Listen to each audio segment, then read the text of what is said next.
Lu Shanhe has been reborn, returning to the day in 1985 when he was to wed Su Wanqing.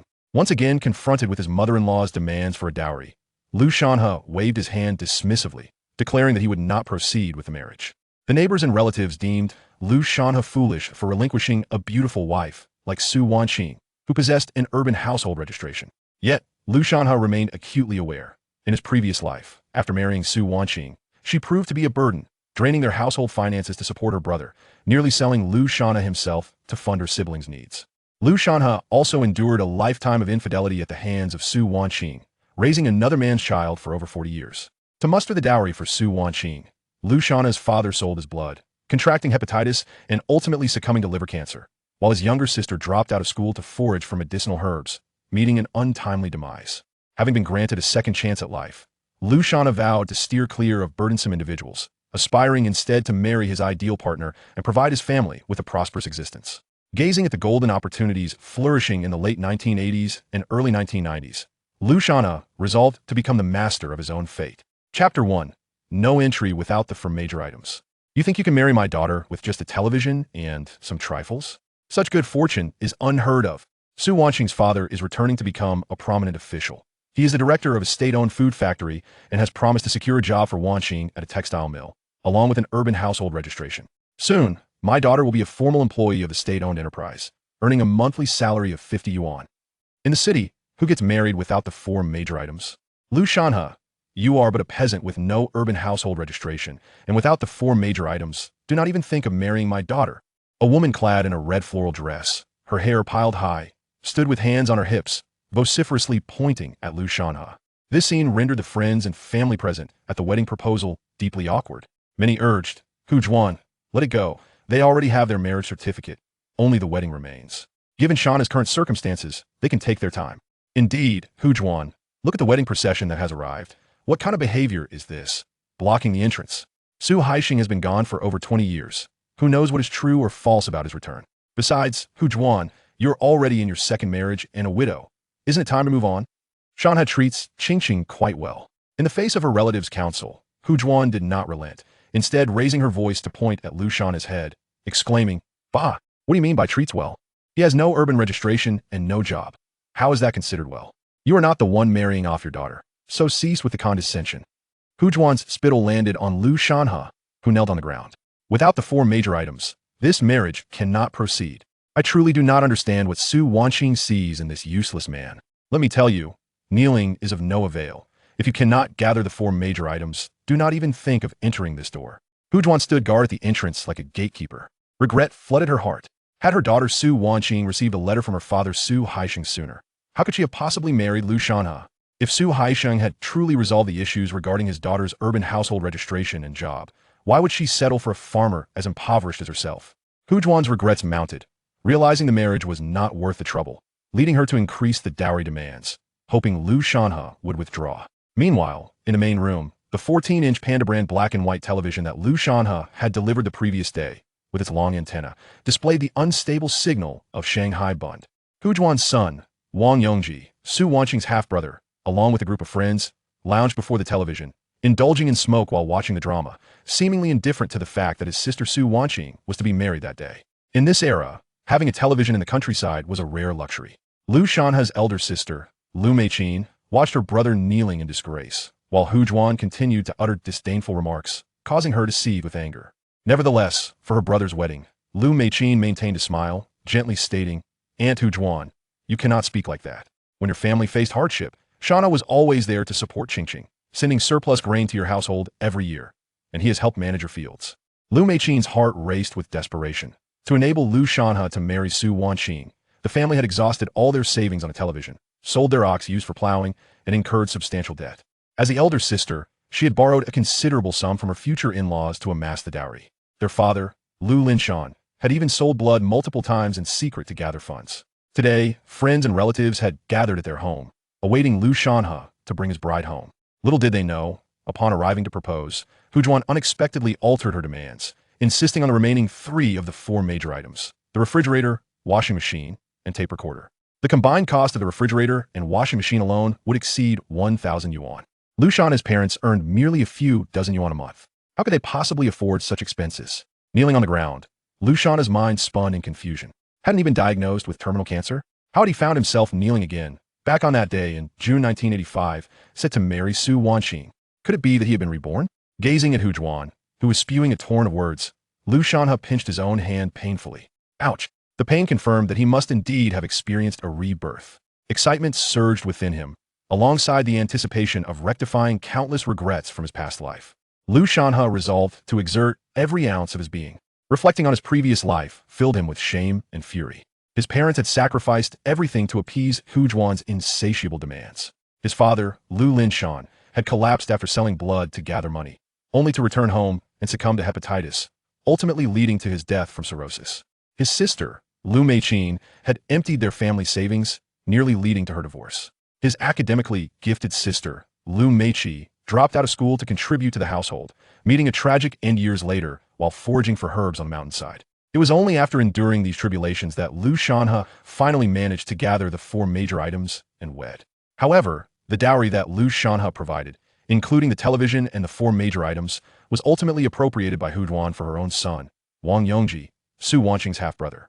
After the marriage, Lu Shanhe found himself deeply unhappy, as Su Wanqing continued to be a burden, transferring everything to Wong Yongji's household, almost selling herself to provide for him. In his later years, Lu Shanhe was diagnosed with blood cancer, requiring a matching bone marrow donor to survive, and at that moment, the only direct blood relatives he had left were himself and Su Wanqing's son, Lu Tao. To his astonishment, upon examining Lu Tao's blood, he discovered that Lu Tao was not his biological son at all. Lu Shanhe had unwittingly worn the proverbial green hat for a lifetime, raising another man's son for decades. The realization filled Lu Shanhe with an indignant fury. In this new life, he vowed not to allow history to repeat itself. In his previous life, his mother-in-law, Hu Juan, was reluctant for him to marry, and now he was even less inclined to enter into matrimony. On April 7, 1985, Lu Shanhe resolved to start afresh. He fixated intently on the window of Su Wanqing's room. Su Wanqing stood by the window, leisurely cracking sunflower seeds, unperturbed by Lu Shanhe kneeling outside. She too had no desire for marriage. Thus, she readily acquiesced to Hu Juan's last-minute demand for an increase in the betrothal gifts. From Su Wanqing's gaze, it was evident she held no affection for Lu Shanhe. She merely regarded him as a backup option. Having reached an age where her past frivolities with village lads and her humble family circumstances had left her unwanted, she felt compelled to seek a willing suitor. Now that her biological father was returning, he intended to secure her a position at a textile factory, offering a meager monthly salary of 50 yuan, while also addressing her urban household registration. Su Wanqing felt an immediate elevation in her status, deeming the honest, rustic Lu Shanhe unworthy of her. Upon catching Su Wanqing's glance, Lu Shanhe abruptly rose to his feet. Chapter 2. I refuse to marry, what do you intend to do? Hu Juan exclaimed, startled by Lu Shanhe's piercing gaze. The neighbors are watching, so please do not act recklessly. Meanwhile, the surrounding relatives and neighbors were engaged in hushed whispers. You may not be aware, but Su Wanqing's biological father, Su Haisheng, is set to be transferred to our Jianshan County. It is rumored he has secured a prominent position and intends to resolve Su Wanqing's employment and residency issues, which is why Hu Juan has increased the betrothal gifts. Hu Juan must be regretting her decision. Had she known Su Haisheng was returning, she would never have consented to Su Wanqing marrying the farmer Lu Shanhe. She would have undoubtedly sought a city dweller for her daughter instead. Are you referring to Su Haisheng, the young intellectual who abruptly disappeared a decade ago? This revelation left Hu Juan at a disadvantage. After his departure, she remarried and bore children the following year, much to the amusement of others. Su Wanqing is no paragon either. It is said she has been involved with men from the commune. Now that she has aged, no one dares to marry her, and she has settled for the honest but unremarkable Lu Shanhe. In the rural ethos of the 1980s, women faced excessive scrutiny, and even families with modest means would disdain those with questionable backgrounds. As Hu Juan listened to the gossip surrounding her past, she felt a surge of frustration, further solidifying her resolve. No 4 essentials, no marriage. Her daughter was stunning, soon to be a city dweller. Would she really have to worry about finding a suitor? Hu Juan coldly asked, Lu Shanhe, have you truly thought this through? Lu Shanhe's expression remained grim as he trudged forward. His elder sister, Lu Meiqin, was alarmed by the tension and quickly grasped his hand, saying, Shanhe, don't be hasty. Let's return home for now. If necessary, we can devise another plan. Observing the affection his sister had for him, Lu Shanhe felt an overwhelming sense of regret for his past actions. Ignoring the crowd's pleas, Lu Shanhe stormed into the main room, yanked the television's plug from the socket, and cradled the set in his arms. This sudden move incited panic in Su Wanqing's brother, Wong Yongji, who shouted, "What are you doing?" Everyone was enjoying the show. Wong Yongji had been eager to impress his friends. And now Lu Shanhe's actions had disrupted his moment. With a swift motion, Lu Shanhe cast Wong Yongji aside and continued toward the exit, declaring, "I will not marry. Your daughter can marry whomever she pleases. The television is mine. I intend to take it back." This proclamation rendered the guests momentarily speechless. Lu Meiqin quickly grabbed Lu Shanhe's arm, exclaiming, "Shanhe, what nonsense are you spouting?" Lu Meiqin was understandably anxious. The family was impoverished, and they had arranged several marriages for Lu Shanhe, all of which were rejected due to their financial situation. Despite Lu Shanhe's height and good looks in this era, good looks alone could not fill one's stomach. While Su Wanqing had a less than stellar reputation, it was preferable for her to marry than for her brother to remain a lifelong bachelor. Given their poverty and rural background, having a woman willing to marry into their family was a significant achievement. Su Wanqing was momentarily taken aback upon witnessing Lu Shanhe carrying the television, asserting he would not marry her. Previously, Lu Shanhe had been submissive to her every whim, a quintessential sycophant who dared not utter a word of dissent. Now, however, he was expressing his anger and refusing to wed. Huan was seething as well, shouting at Lu Shanhe, "You good for nothing? Your parents should have spent those 3 minutes in the fields instead of bringing you into this world. Your existence is a waste of resources. If you refuse to marry, then so be it. My daughter has no desire to wed you anyway. Just listen to how our daughter Su Wanqing looks down upon this cowardly Lu Shanhe. It's us who are calling off this wedding."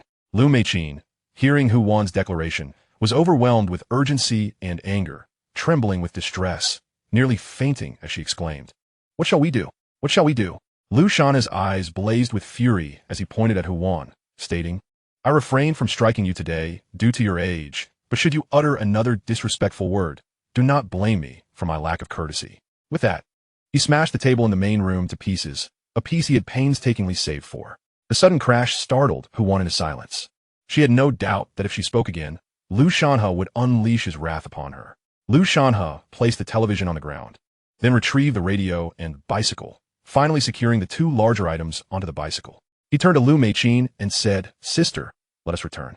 Lu Meiqin was utterly bewildered. Was the wedding truly off? Lu Shanhe proclaimed, "It is rare to find a 2-legged frog in this world. Surely, 2-legged women are even more plentiful. Her daughter is both beautiful and soon to possess a city residency and job. Whoever wishes to marry her may do so. I, for one, refuse." After stating this, Lu Shanhe glanced at Su Wanqing with an expression devoid of emotion. Wong Yongji, now agitated, protested. Not only was the television being taken, but also the bicycle and radio. He needed the bicycle to transport girls from the village and the radio to listen to Teresa Teng's songs at night. "You cannot take these things." Wong Yongji clung to Lu Shanhe's bicycle, unwilling to let go. However, Wong Yongji was a slothful and weak individual, and he was no match for Lu Shanhe. With a simple tug, Lu Shanhe sent Wong Yongji tumbling to the ground. Lu Shanhe felt a surge of satisfaction. In his past life, he had toiled endlessly to help this ungrateful brother-in-law earn betrothal gifts, only for Wong Yongji to take it for granted, never showing gratitude, and always complaining about the amount. Even during family meals at Su Wanqing's home, Huan would reserve the best food for Wong Yongji, while he was left with mere radishes and pickles or leftover scraps. Once, during the Dragon Boat Festival, Huan had the audacity to present him with a bottle of low-quality counterfeit liquor, which Wong Yongji dismissed, leaving it for him as a supposed favor, nearly causing Lu Shanhe to drink himself into oblivion. Such a person, Lu Shanhe could no longer tolerate, having lived a second life. "You wretched creature," he cursed. Wong Yongji, his voice rising in desperation, pleaded, Mother, I want the television, the radio, and the bicycle." Seeing Huan remain unresponsive, Wong Yongji turned to Su Wanqing, saying, "Sister, I don't care if you marry or not. The television, bicycle, and radio must stay." Su Wanqing was momentarily stunned. Lu Shanhe's reaction had been extraordinarily out of character. Her most reliable backup, her ever-obedient sycophant, had the audacity to refuse to marry and take back the betrothal gifts. Enraged, she disregarded the customs of the wedding and hurried out. Chapter 3. Good people are bullied. Lu Shanhe, do you intend to rebel? Su Wanqing placed her hands on her hips, unbothered by the onlookers, and confronted Lu Shanhe furiously. "Put that down." Su Wanqing believed she could easily manipulate Lu Shanhe. After all, this simple farmer had always followed her commands. Why was he suddenly resisting? Just recently, Lu Shanhe had helped her family harvest 5 acres of vegetable seeds, and as spring plowing approached, he had promised to assist in planting rice on that same plot. This had saved Hu Wan and Su Wanqing a considerable sum in labor costs, as the agricultural workload was overwhelming for Hu Wan alone. Wong Yongji, being lazy and unreliable, was of no help. Su Wanqing preferred to engage in flirtations and enjoy movies with the local ruffians rather than labor in the fields. Previously, whenever Su Wanqing raised her voice, Lu Shanhe would become anxious, rushing over to offer apologies and seek her forgiveness. But today, things were different. Lu Shanhe tilted his head, coldly gazing at Su Wanqing, and reiterated his previous statement. Su Wanqing, I shall not marry. Marry whoever you wish. With that, Lu Shanhe picked up the television from the ground and placed it into Lu Meiqing's arms, taking her home on his bicycle. Su Wanqing, stunned by Lu Shanhe's utter disregard for her, found herself at a loss for words. Hu Wan, witnessing Lu Shanhe's retreating figure, exclaimed, "You scoundrel! There are countless suitors lining up to marry my daughter, and you think it's a rarity to be chosen. You deserve to remain single for the rest of your life." Realizing that Lu Shanhe had indeed left, Su Wanqing furiously returned to her bedroom and slammed the door shut. Meanwhile, Hu Wan shouted at the guests, "What are you all staring at? Disperse." Wong Yongji, fearing ridicule from his friends, stubbornly asserted, "What is so special about a television? Does every household not possess one?" Lu Shanhe pedaled his bicycle with Lu Meiqing, who anxiously clutched the television and radio in the back, imploring, "Shanhe, why are you being so impulsive? We only lack a washing machine, refrigerator, and tape recorder among the 4 essentials. Let us return and devise a plan. How can you simply declare that you want Team Mary? This will only become a source of mockery for our neighbors." Lu Shanhe, pedaling furiously, nearly spat blood upon hearing his sister's words. The purchase of a Panda brand 14-inch black and white television had already cost the family 500 yuan. And although the bicycle and radio were inexpensive, their combined expense still amounted to several hundred. Now, the prospect of acquiring a washing machine, refrigerator, and tape recorder seemed like an insurmountable burden. Marrying a woman like Su Wanqing would only invite ridicule, Lu Shanhe retorted. Lu Meiqing, well aware of her brother's disdain for Su Wanqing's poor reputation in the village, countered, "You know our family's circumstances well. Securing any woman as a bride is already a blessing. Moreover, Su Wanqing will soon obtain urban residency and secure employment at the county's textile factory, which will also resolve your urban residency issue. Where else can you find such advantageous conditions?" Lu Shanhe's sister and parents were not oblivious to the situation. They recognized the immediate benefits of Su Wanqing's urban residency and potential job. In 1985, shortly after the initiation of reform and opening up, the cancellation of the People's Commune was still fresh, and the flow of rural and urban populations was not yet seamless. Securing a factory job and obtaining urban residency was akin to flipping a life of hardship into fortune. A smile graced Lu Shanhe's face as he remained silent, his heart swelling with excitement. This was the most glorious era, imbued with fervor. Having been reborn, he was determined to achieve even greater accomplishments than in his previous life. What did it matter if he held a rural residency? 30 years hence, urban dwellers would envy a rural residency. Su Wanqing resided in the 4th Brigade of the Hongxing Commune, while Lu Shanhe lived in the 2nd Brigade, not far apart. Although the Hongxing Commune had been renamed Yuanshan Township the previous year, the locals still clung to the name they had known for over 30 years. The courtyard was lively, filled with 7 or 8 tables occupied by neighbors and relatives from the production team. The tables were laden with sunflower seeds, candies, dried fruits, and cigarettes. Neighbors and relatives cracked sunflower seeds and puffed smoke, while a makeshift outdoor kitchen prepared the midday meal. In those times, wedding gifts in rural areas typically amounted to 2 or 3 yuan, with only close relatives and friends giving 5 or 10 yuan. Many even considered a small offering of rice, flour, or oil as a gift. Consequently, hosting a wedding along with the bride price often left the groom's family at a loss. Lu Shanhe's mother, Hui, donned a red dress worn only 2 or 3 times over the past few decades, eagerly awaited at the courtyard entrance. Initially delighted to see Lu Shanhe, her expression soon darkened as she quickly inquired, "Where is the bride?" Relatives and villagers joined in the commotion, crowding at the entrance to catch a glimpse of the bride. While a few ruffians from nearby brigades cast mocking glances at Lu Shanhe, he understood all too well the meaning behind their looks. They had once dallied with his bride. Hui, noticing that Lu Meiqing had returned with the television and radio, anxiously exclaimed, "Why have you brought back the bride price? Where is Su Wanqing?" Lu Meiqing, unable to contain her emotions, replied, and who demanded an increase in the bride price. Without a refrigerator, washing machine, and tape recorder, she wouldn't allow us to take her. Hui, flustered, responded, "Such expensive items. How can we afford them?" Lu Shanhe's father, Lu Shanhe stood at the door. His face darkened, remaining silent. The Lu family had once been intellectuals in the city, but had been branded as rightists in the 1960s, losing all their possessions. Lu Shanhe as parents and siblings, Lu Shanhe as grandparents and uncles, had all perished, leaving only Lu Shanhe, who, as a child, was sent to the Hongqing farm for re-education. Enduring hardships and laboring diligently, he was taken in by the He family, marrying their least favored daughter, He Hui. Due to his status as a son-in-law, compounded by his background, he had never been able to hold his head high in the He household, enduring relentless bullying from Lu Shanhe's maternal grandparents and uncles. Lu Shanhe himself was not well regarded within the He family, often treated as an outsider. After completing high school, he was denied further education, while his cousin, He Wenbin, who was over half a decade older, was allowed to attend vocational school. Moreover, Lu Shanhe and He Hui were required to pay an additional 5 yuan monthly to support He Wenbin's tuition and living expenses. In preparation for his son's wedding, Lu Shanhe had scrimped and saved, even selling his blood several times to gather the bride price, all to see his son stand tall and separate from the He family, no longer subjected to their scorn, and to avoid living a life of humiliation as he had.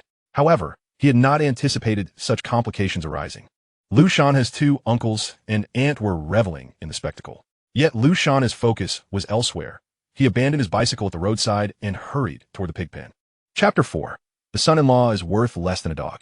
In the 1980s, the most significant aspect of a rural wedding was the slaughtering of pigs.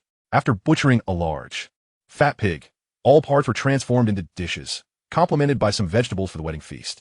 Before 1984, pigs were communal property, and once they reached maturity, they were slaughtered for the commune, with each household receiving only a small portion of the meat.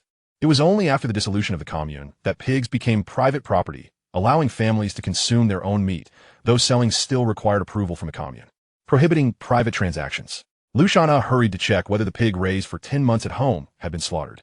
In those days, there were no commercial feeds. A pig typically needed to be raised for at least a year to grow fat. The family had decided to slaughter a pig that had not yet matured in order to host Lu Shanhe's wedding banquet. Pork sold for 12 yuan per jin in town and 15 to 17 yuan in the city, making this pig one of the family's few assets. If it had been killed, it would indeed be a great loss. Regrettably, Lu Shanhe arrived at the pig pen too late. The pig had already been slaughtered. A large wooden bucket was filled with blood, and the entrails were piled together as the pig was being butchered. Alas, it was too late. Nevertheless, Lu Shanhe urged the neighbor who was butchering not to discard the pig, asking to keep it there. He caught up, anxiously stating, "Shanhe, what shall we do now?" His grandmother, Wang Sufan, seeing so many guests still present and no bride in sight, scolded He Hui, "You foolish girl. How could you rush into marrying without clarifying the bride price? You all must figure out how to gather the bride price. Su Wanqing must be brought here." The news of the wedding has already spread to the neighbors. This embarrassment is something our He family cannot bear. Moreover, your 2 brothers have lent considerable assistance during this wedding banquet. However, they have abstained from labor, choosing instead to remain at home to support you. They even graciously provided you with tables and chairs, yet you still need to cover the labor costs. Wang Sufan, while wiping her hands with an apron, lamented, "What a misfortune! Truly unfortunate.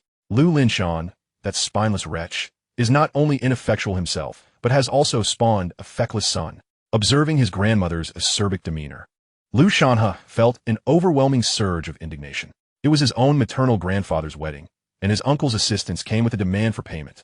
Witnessing his mother's anxious and distressed expression, Lu Shanhe swallowed the harsh words that nearly escaped his lips. He understood that his parents were not well regarded by the He family, and his foremost intention upon reincarnation was to devise a means to earn money and expedite his parents' separation from the He family. He Hui, the second daughter of the He family, was born into poverty. Upon her birth, her father, He Fangmin, intended to abandon her due to their dire circumstances. Regrettably, as a girl, she was unwanted, growing up malnourished. He Hui was frail and sickly. At the tender age of 2, her father discarded her in the woods, hoping she would fend for herself. Ultimately, a neighbor returned her, though she had lost her right ear, gnawed away by rodents in the forest. Reflecting on these memories, Lu Shanhe felt a pang of sorrow. His mother's life had been fraught with hardship. In his previous life, He Hui had hoped to thrive alongside Lu Shanhe and Su Wanqing, only to be turned away by Su Wanqing in the end. This time around, Lu Shanhe vowed that he would not allow his mother to endure any further indignities. Stepping into the courtyard, Lu Shanhe addressed the guests. "This wedding shall not proceed. Everyone may disperse now. I extend my gratitude to all for your support." You may return home. Indeed, neighbors and family members began to whisper amongst themselves, casting furtive glances towards Lu Shanhe. Rumor had it that the bride price had not been adequately negotiated. I've heard that Su Wanqing's biological father has returned, having attained a high official position. He will assist with Su Wanqing's household registration and employment issues. Surely, Su Wanqing will no longer deign to look at Lu Shanhe. Wang Sufan, feeling her face burn with humiliation, hurriedly interjected, "It is merely that the wedding date was not properly calculated. We shall invite everyone again once it is rectified." Inside the main hall, Lu Shanhe's maternal grandfather, He Fangmin, along with his grandmother, Wang Sufan, two uncles, aunts, cousins, and Lu Shanhe as parents, sister, and younger sibling, were all seated around a large table, as was customary. Lu Shanhe and Lu Linshan occupied the farthest end of the table, signifying their standing in the family. Two of the only males bearing the surname Lu, while the rest were of the He lineage. Grandfather He Fangmin took a puff from his pipe and declared, "Linshan, He Hui, Shanhe must marry. You both need to find a way to gather the funds to fulfill the bride price. The two of you have already registered for marriage. To forego the wedding and not bring the bride home is utterly unacceptable." Wang Sufan chimed in, "This marriage must take place, no matter the circumstances. We must ensure that Su Wanqing is brought back. With her father returning as a high-ranking official, Lu Shanhe will become a city dweller, and he can help resolve employment issues. At that point, we can ask Su Wanqing's father for assistance in securing a position for Wanqing at a city factory, thus addressing the household registration matter." He Wanqing, Lu Shanhe's second cousin, was the son of Uncle Hidaji. It was evident that Wang Sufan was primarily concerned about her own grandson. Even the advantages and disadvantages of Lu Shanhe's marriage were viewed solely from the He family's perspective, rather than considering Lu Shanhe's happiness. Uncle Hidaong added, "Indeed, the textile factory is a state-owned enterprise, with formal employees earning 50 to 60 yuan a month. At that point, we can support Wenbin's vocational school expenses, and my sister can bear a larger share of the burden." Wang Sufan immediately concurred, "Yes, a monthly salary of 50 to 60 yuan, and we can allocate an additional 10 yuan for Wenbiao's high school living expenses. Wenbin is at a crucial juncture. He must focus on his studies without the distraction of part-time work." Aunt Li Haiyan, Lu Shanhe's maternal aunt, chimed in, "Indeed, our Wenbin is a legitimate vocational student, merely a step below university level. Upon graduation, he is guaranteed a position. He must not suffer hardships if he is burdened with work and study. It will adversely affect his education." As she spoke, Li Haiyan cast a pointed glance at He Hui, implying that her child was far more accomplished than He Hui's. Lu Shanhe felt a wave of revulsion. These individuals had never considered his happiness in their desire to see him married. They were solely focused on the prospect of Su Wanqing obtaining a county household registration and employment at the textile factory, earning a monthly salary of 50 to 60 yuan, which could then be funneled toward He Wanqing's vocational school expenses. Lu Shanhe's father, Lu Linshan, was an intellectual who had always instilled in Lu Shanhe the value of education. Given Lu Shanhe's academic performance, a vocational school was beneath him. With continued diligence, entering university should be well within reach. However, their family was impoverished, and during Lu Shanhe's second year of high school, he had sought loans from his grandparents and uncles, all of whom claimed to be unable to assist. Ultimately, grandfather He Fangmin decisively stated that the He family could only afford to support one vocational student, and naturally, it would be their own grandson. They insisted that Lu Shanhe begin working in the fields to earn money rather than waste funds on education. Lu Linshan, long oppressed by the He family, had become too timid to resist, particularly since he had faced persecution in his youth for being an intellectual. He dared not advocate for Lu Shanhe's vocational education or participation in the college entrance examination. When He Wenbin attended vocational school in Jiangzhou, grandfather He Fangmin had given him 500 yuan from his savings. The thought of this made Lu Shanhe's heart sink when he was preparing to marry. He Hui had knelt before He Fangmin, pleading for a mere 50 yuan, yet he had refused. At that moment, Lu Linshan lowered his head, his demeanor one of muted resignation, silent as ever. He Hui could no longer contain herself and murmured, "Su Wanqing's mother demanded a refrigerator, a washing machine, and a tape recorder. We might manage the tape recorder, but how can we afford a refrigerator and a washing machine? We are already in debt for the bride price. A refrigerator costs 700 or 800 yuan, and a single tub washing machine from Little Swan is over 300. How can we possibly afford over 1,000 yuan?" Li Haiyan let out a light laugh, remarking, "With 3 able-bodied individuals in your household, yet you cannot even scrape together the bride price. Why do you have to even consider marriage?" Lu Shanhe chuckled wryly. "Indeed, with just 3 of us, working tirelessly, we must cover living expenses, contribute to retirement funds, and even support others in their education. How can we afford to marry? Uncles, aunts, grandparents, perhaps you could spare a little to support us? As soon as these words left his mouth, the expressions of those present shifted dramatically. Chapter 5. This is the He family's pig. How can a Lus partake? Uncles and aunts stared incredulously at Lu Shanhe. Typically, he was the epitome of docility, never daring to interject when elders spoke. Yet now, he was bold enough to speak up, and each word struck at the hearts of those present, leaving them quite displeased. Lu Linshan worked at the commune's farm, earning a meager monthly salary of 20 yuan, while He Hui tended to the fields, bringing in an average monthly income of just over 10 yuan. Their family's total income barely exceeded 50 yuan monthly. Nevertheless, Lu Linshan and He Hui were obligated to contribute 10 yuan each month for living expenses to He Fangmin and Wang Sufan, along with 5 yuan to Uncle He Daji and Aunt for He Wenbin's high school living expenses. Thus, even if they refrained from spending on anything else, they could scarcely manage to save over 20 yuan a month. With Lu Shanhe's occasional farm work or odd jobs, their total income fell short of 50 yuan. The bride price for a television alone was over 500 yuan, requiring nearly 2 years of savings to afford. Now, they were also expected to purchase a refrigerator and washing machine. Where would such funds come from? Most critically for this wedding, He Hui had sought loans from her father and her 2 brothers, but had received nothing. Uncle He Daong had offered a few tables and chairs, suggesting that the peanuts they grew could be used as snacks for the wedding, as if that were a monumental favor. Otherwise, how could Lu Linshan have been driven to sell blood? Seeing her son stand up for her, He Hui felt a rush of emotion, her heart heavy with unshed tears. Some of that anguish had lingered for decades. Lu Linshan remained silent, still as a statue. For decades, the tremendous upheaval within the family and the hardships of life have molded him into a character of few words but abundant action. Upon hearing Lu Shanhe express his thoughts, Aunt Li Haiyan erupted in anger, pointing a finger at He Hui and rebuking. He Hui, just look at the son you've raised. Is there a place for him to interject while the elders speak? One uncouth wretch. Everyone is brainstorming ways to help your son find a bride. And this is the attitude he shows. Your kindness is repaid with ingratitude. Lu Shanhe felt a surge of anger. In his past life, this aunt had been most venomous. Not only was she miserly, but she had also relentlessly oppressed his mother. Li Haiyan's son, He Wenbin, later graduated, purchased a house, and repeatedly borrowed money from He Hui, who had virtually drained the family savings to lend to Li Haiyan. Eventually, when He Hui fell gravely ill and was in desperate need of funds for surgery, Lu Shanhe approached Aunt Li Haiyan for help, only to be met with her refusal, claiming she had no money left after buying a house for her son, and accused him of pressuring her, threatening her very life. The most malicious part was that Uncle even supported Aunt's words. Consequently, He Hui's surgery was delayed, and she passed away within days. This was a lifelong agony for Lu Shanhe. Now reborn, he vowed that such a tragedy would never recur. He was about to retort to Aunt Li Haiyan when he was restrained by Lu Linshan. Casting a glance at his father, Lu Shanhe chose silence. There were myriad ways to deal with a rural shrew like her later on.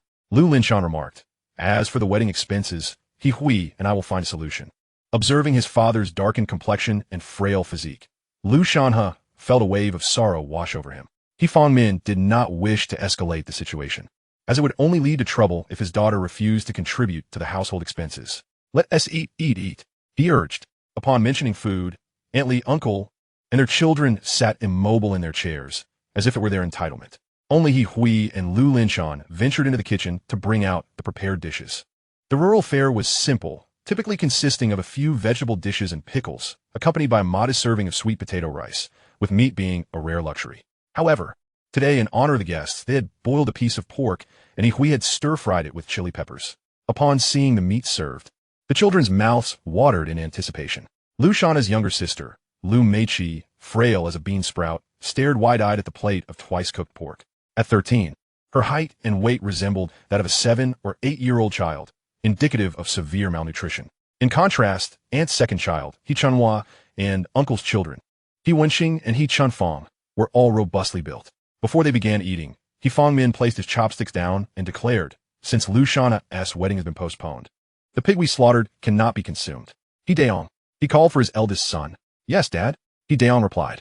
The weather has been warm, and the pork will spoil if left too long. Tomorrow, take the pig to the commune to sell. Hand over the money to me, keeping 10 yuan for He Wenbin's tuition and living expenses. Delighted, He Daong responded affirmatively. The family pig weighed over 200 pounds. Even after deducting the blood and inedible organs, there would still be 130 to 40 pounds of meat. With the commune purchasing pork at an average price of 1 yuan and 20 cents per pound, this could yield around 150 to 60 yuan. He Hui and Lu Linshan remained silent, seemingly accustomed to He Fangmin's authoritative manner in managing family matters. In modern parlance, they had been conditioned to accept He Fangmin's manipulations. Yet, upon hearing this, Lu Shanhe was incensed. This pig had been purchased by Lu Linshan from Hongxing Farm and was raised through the toil of Lu Shanhe, He Hui, and Lu Linshan. Neither aunt nor uncle had contributed a single cent, nor had they even offered to help with feeding the pig. Now, without a wedding, they intended to sell the pig and give the money to uncle. How could such a thing occur? Lu Shanhe harbored grave doubts about whether He Hui was even He Fangmin's biological daughter. However, Lu Shanhe refrained from expressing his fury. He had a plan. Let's eat. He Fangmin insisted.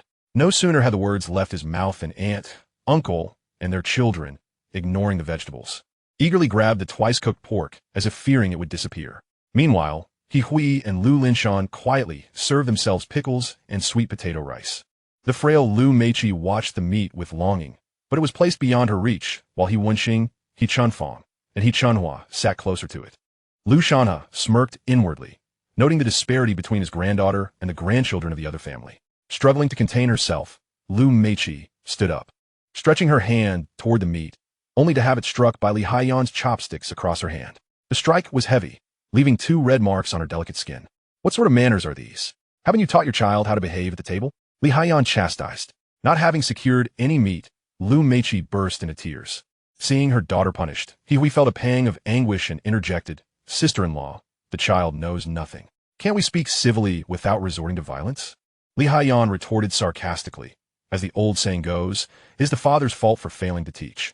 A child's behavior at 3 reflects their character for life. Some habits must be instilled. Otherwise, one child fails to learn, and the other follows suit. Li Haiyan's words were a veiled jab at her own children's achievements in vocational school, while branding Lu Shanhe a failure. Enraged, Lu Shanhe slammed his chopsticks onto the table and glared at Li Haiyan, saying coldly, "Dare you utter another word?" Chapter 6, Separation. It is imperative to separate. Li Haiyan was taken aback by Lu Shanhe's fierce demeanor. Although he typically appeared taciturn, like his father, he stood tall at nearly 6 feet, possessing a robust physique. When he rose, his intense gaze was somewhat intimidating. He quickly grasped Lu Shanhe's arm. "Shanhe, what are you doing? Sit down." His sister, Lu Meiqi, witnessing the adults' quarrel, was bewildered and feared her misbehavior had caused the uproar, leading her to cry uncontrollably. Observing his mother on the verge of tears, Lu Shanhe inhaled deeply, focusing on Li Haiyan. He had been reborn and was acutely aware of the tragedies that had unfolded. It felt as though he were viewing the situation from a divine perspective, while He Hui remained ensnared within it, unable to rebel against the environment that had persisted for decades. Yet, separation was necessary. It was imperative. He could not allow his parents and sister to endure further suffering within this household.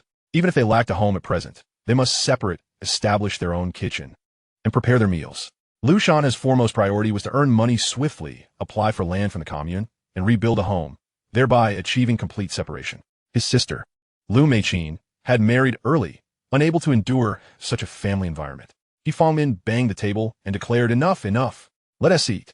What else with all this commotion? Meiqi is still young. Spicy twice-cooked pork is not good for her health. Lu Shanhe could only stare in disbelief. He again questioned whether He Hui was truly He Fangmin's daughter. If Meiqi was too young to eat spicy food, why were He Chunhua and He Chunfang allowed to partake? Without hesitation, Lu Shanhe scooped the meat onto his plate, exclaiming, "Today I will have this meat. Let us see who dares to take it from me." He transferred all the meat into his bowl, leaving not a scrap behind. He was determined to witness how the He family would react.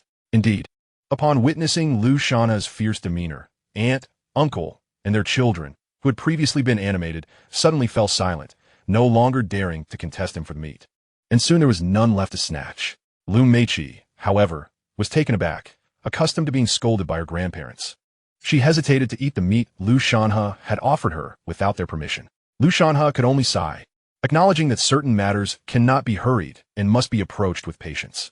After dinner, the chores of washing the dishes and tidying up naturally fell to He Hui, as the 2 daughters-in-law of the He family held themselves in high regard and never engaged in such tasks. Lu Shanhe felt a pang of sympathy for his mother and had previously assisted her. Observing the few strands of white hair on the back of his 38-year-old mother's head, his heart ached. Seeing Lu Shanhe come to help, Hui said, "Shanhe, do not fret about the marriage situation. Your father and I will devise a plan." Devise a plan? What kind of plan? With it to sell blood? Lu Shanhe stared at the dark, greasy dishcloth, finding it impossible to use. He resorted to scrubbing with his hands instead. "Mother, I refuse to marry. You know Su Wanqing's temperament well. She has dallied with those men in the village. A woman like that is not worth marrying. My infatuation with her was merely a folly of youth. But today, I see clearly. My father cannot sell blood. Have you heard? Many who sell blood in the county have contracted hepatitis, a disease that cannot be cured, leading to expenses beyond measure." Hui was taken aback. She had no idea how Lu Shanhe discovered that Lu Linshan had ever sold blood. With a sigh, she responded, "You are aware of our family's circumstances. Your father and I lack the means, and our living conditions are poor. Your father has suffered greatly in his youth, and his spirit has long diminished. His greatest concern is you. If you settle down, he can find peace. Shanhe, it is not easy for our family to find a bride. We must cherish and grasp what we have. Moreover, Su Wanqing is a pitiable child. You should extend her some compassion." Lu Shanhe let out a resigned laugh. For some individuals possess a malice that runs deep and is unlikely to change. Su Wanqing, 5 years older than Lu Shanhe, was the daughter of Huan, a farmer from the production team, and Su Haisheng, a young intellectual who came to the countryside. The two never obtained a marriage certificate. In 1958, the first wave of young intellectuals arrived in Jiangxing County, and Su Haisheng was among them. By the late 1960s, with assistance from his family, he deceitfully abandoned his wife and child, escaping back to the city, leaving behind no trace. After her husband's departure, Huan's family fell into hardship. In the 1950s and 60s, a widow with a daughter had no means to survive. In 1968, Huan remarried a disabled man named Wong Yongji, bearing her second child, Wong Yongji. However, shortly after Wong Yongji's birth, Wong Yongji succumbed to tuberculosis, leaving Huan a widow once again. From that point on, she and her 2 children faced derision from the villagers. Yet, as Su Wanqing grew, she blossomed into a stunning beauty, becoming the envy of the village and attracting the attention of various men, including local ruffians.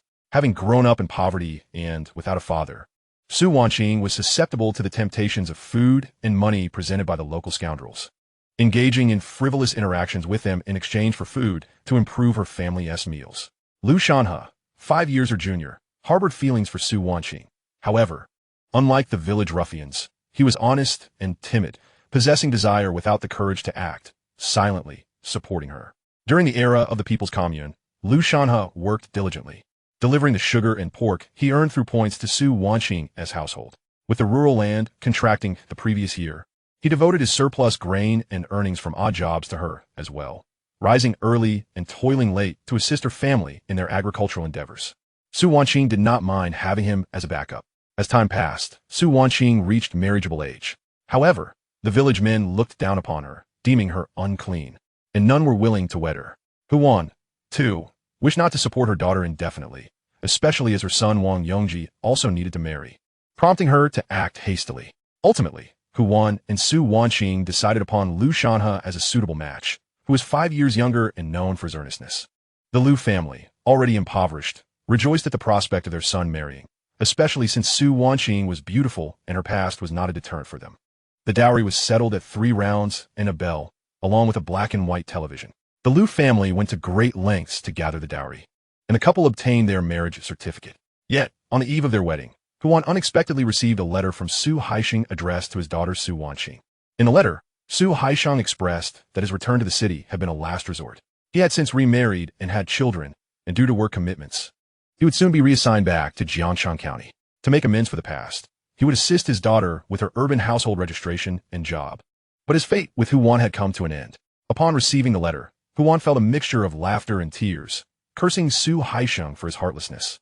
Yet she recognized her own remarriage and the presence of her son Wong Yongji, making reconciliation impossible. Contemplating her daughter's imminent transition to urban life with a legitimate job, she questioned whether marrying the farmer Lu Shanhe would be a disadvantage. Thus, she hastily increased the dowry, resulting in Lu Shanhe being rejected on his wedding day. For these reasons, Hui remarked that Su Wanqing was indeed a pitiful child. As Lu Shanhe washed the final dish, he declared, "Mother, I have grown up. I will manage my own affairs. Rest assured, I will ensure a prosperous life for you. I categorically refuse to marry. I seek a wife who is knowledgeable, cultured, and devoted to her parents." Lu Shanhe was resolute in never marrying Su Wanqing.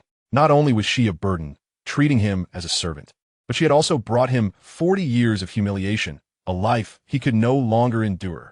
In his previous life, after marrying Su Wanqing, Lu Shanhe toiled endlessly in the city, surrendering all his earnings to her.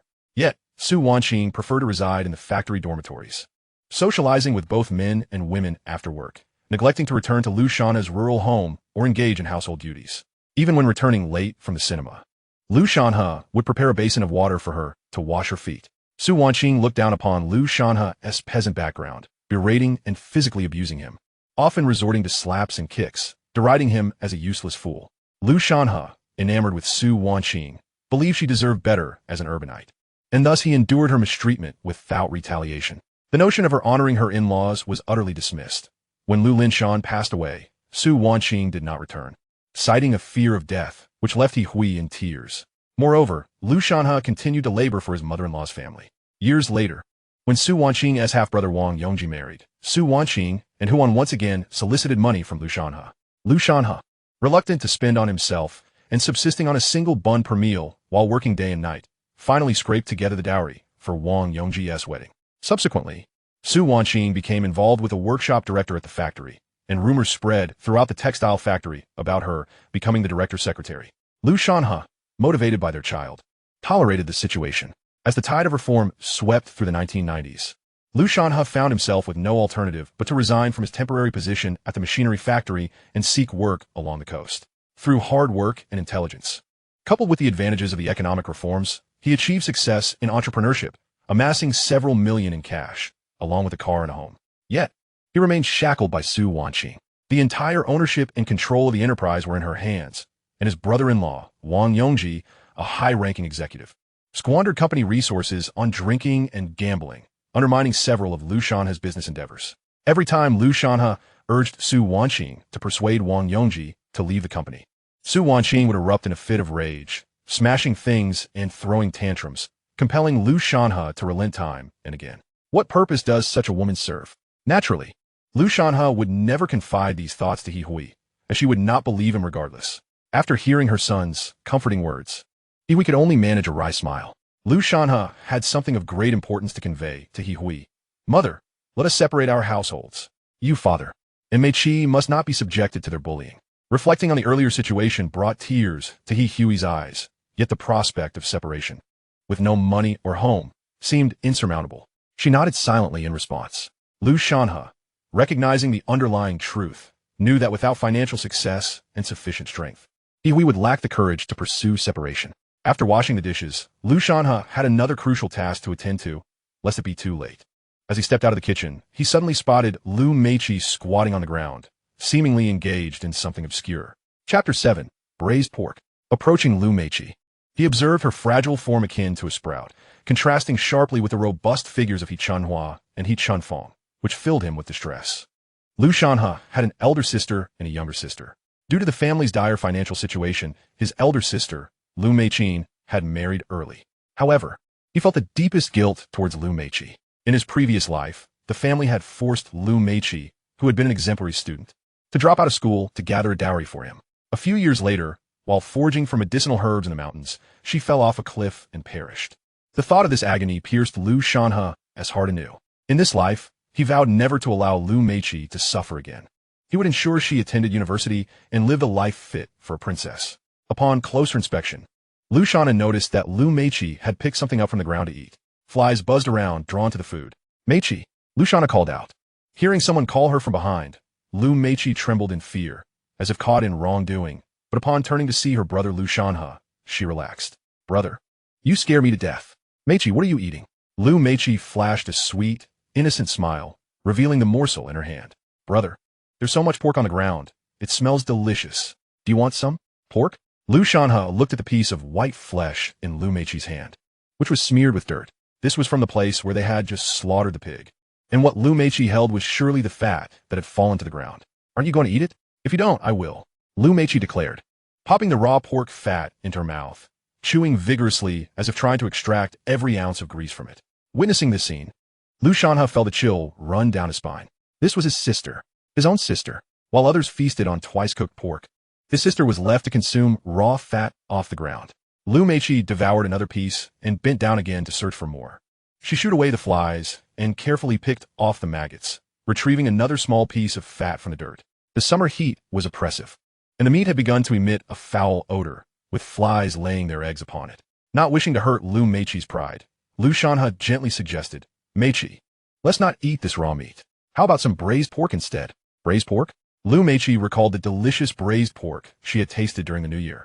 The tender chunks coated in rich gravy that melted in her mouth, causing her to swallow hard in anticipation.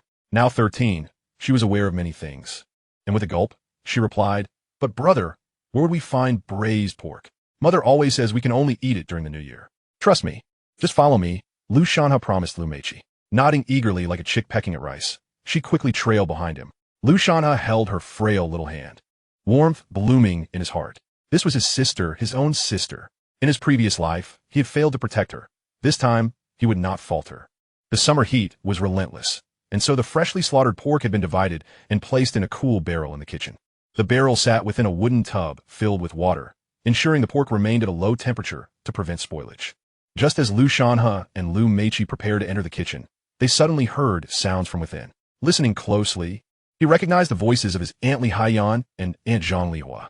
Lu Shanhe signaled for Lu Meiqi to remain quiet while he peered through the window. He saw Aunt Li Haiyan wielding a cleaver, cutting the pork, while Aunt Zhang Lihua cautiously kept watch at the door. Aun Lien Ramarka. Lu Shanhe truly does not appreciate the efforts of his family. Here we are, concerned for him, and he repays our kindness with ingratitude. He Hui is equally unreasonable. What kind of son has she raised? Aunt Zhang Lihua added. Su Wanqing is 5 years older than Shanhe and has a rather unsavory past. With so many demands for the dowry, Lu Linshan surely cannot afford it. Aunt Li Haiyan raised an eyebrow. Is there still room for negotiation? Given Lu Shanhe's circumstances, he should be grateful that any sow would consider marrying him, let alone be choosy. Aunt Zhang Lihua chuckled at this. Aunt Zhang Lihua then inquired sister-in-law, "Should we save a bit of this meat for He Hui?" Aunt Li Haiyan scolded her softly. "Are you foolish? There is hardly any meat to begin with. If we sell it, we'll need to share the proceeds with the old man. What do we owe them? Let those fools eat their fill." Aunt Zhang Lihua nodded in agreement. Upon hearing this, Lu Shanhe clenched his fists tightly. These two women, who never lifted a finger for household chores while He Hui toiled endlessly, were now disparaging his mother behind her back. Such malice. Lu Shanhe smirked coldly before releasing his fists. The injustices faced by his mother would be repaid 100-fold to the families of his aunts. Soon, the two aunts finished cutting the meat and stealthily wrapped it in straw to carry away. Once they had departed, Lu Shanhe entered the kitchen. The pig had been purchased by Lu Linshan, shared between him and He Hui. Thus it rightfully belonged to the Lu family, not the He family. Lu Shanhe was certainly entitled to decide its fate. He carefully wrapped all the meat in straw, then loaded it onto his bicycle along with a pot and some salt, and cautiously led Lu Meiqi away from home to a grassy spot by the riverbank. Lu Meiqi's eyes widened at the sight of the abundant pork. Yet, she remained anxious. "Brother, if we take this meat, won't Mom and Dad scold us?" Lu Shanhe looked into Lu Meiqi's sparkling eyes and gently patted her head. "Don't worry. If you don't say anything, no one will know." Upon reaching the riverbank, Lu Shanhe selected a piece of pork that had a good balance of fat and lean meat. Lu Meiqi's mouth watered as she stared longingly at the pork, unable to resist sneaking a couple of raw pieces in her mouth, only to be stopped by Lu Shanhe. "Brother, let us get more fat," Lu Meiqi insisted, her eyes fixated on the fatty bits. In the 1980s, when food was scarce, people preferred fatty pork over lean. "All right, a bit more fat it is." After cutting the pork belly with extra fat, Lu Shanhe set it aside while Lu Meiqi gathered some wild garlic and fennel to use as seasoning. Then, he fashioned a makeshift stove from earth, piled it with firewood, and began to render the pork lard. "So fragrant. Brother, it smells amazing," Lu Meiqi exclaimed, her stomach growling audibly. In an era when families were large and food was limited, going hungry was commonplace. Lu Shanhe laughed heartily. "It's the pork that smells good. Not me." Once the pork was sizzling, he added the cut pork belly, followed by green onions, wild garlic, and fennel. After frying them to release their aroma, he seasoned the mixture with salt and soy sauce. Once the meat was tender enough to be pierced with chopsticks, he added water and let it simmer slowly. Before long, a mouth-watering scent wafted through the air, making not only Lu Meiqi, but also Lu Shanhe unable to resist swallowing hard. In the 1980s, the pork truly surpassed that of later generations in aroma and flavor. So fragrant, Lu Meiqi exclaimed joyfully. Lu Shanhe chuckled, lifting the banana leaves covering the pot. Just then, they heard a noise from behind. Who is it? Lu Shanhe turned around and shouted, initially thinking it was someone from the family. To his surprise, it was Dodo, the local dog raised by Lu Meiqi. In the 1980s, when people struggled to fill their own stomachs, it was no wonder that dogs fared no better. Dodo subsisted on mere rice bran and pigweed each day, and tonight, he had come sniffing the enticing aroma of pork, eagerly wagging his tail and drooling. Dodo had never tasted meat before in his life. Lu Shanhe laughed heartily upon seeing the dog, feeling a profound sense of joy. This was a beautiful beginning after his rebirth. He tossed some pig offal to Dodo, who eagerly devoured it. Lu Meiqi giggled, and Lu Shanhe looked at his sister with boundless affection. Soon, the braised pork was ready, using chopsticks fashioned from twigs. Lu Shanhe placed a piece in Lu Meiqi's mouth, and she savored it with delight, her lips glistening with pork fat. Delicious. Brother, the meat is so tasty. Observing her voracious appetite, Lu Shanhe understood the hardships she had endured. While both were granddaughters, He Chunfang and He Chunhua received their grandparents' affection, enjoying all the delicacies and amusements.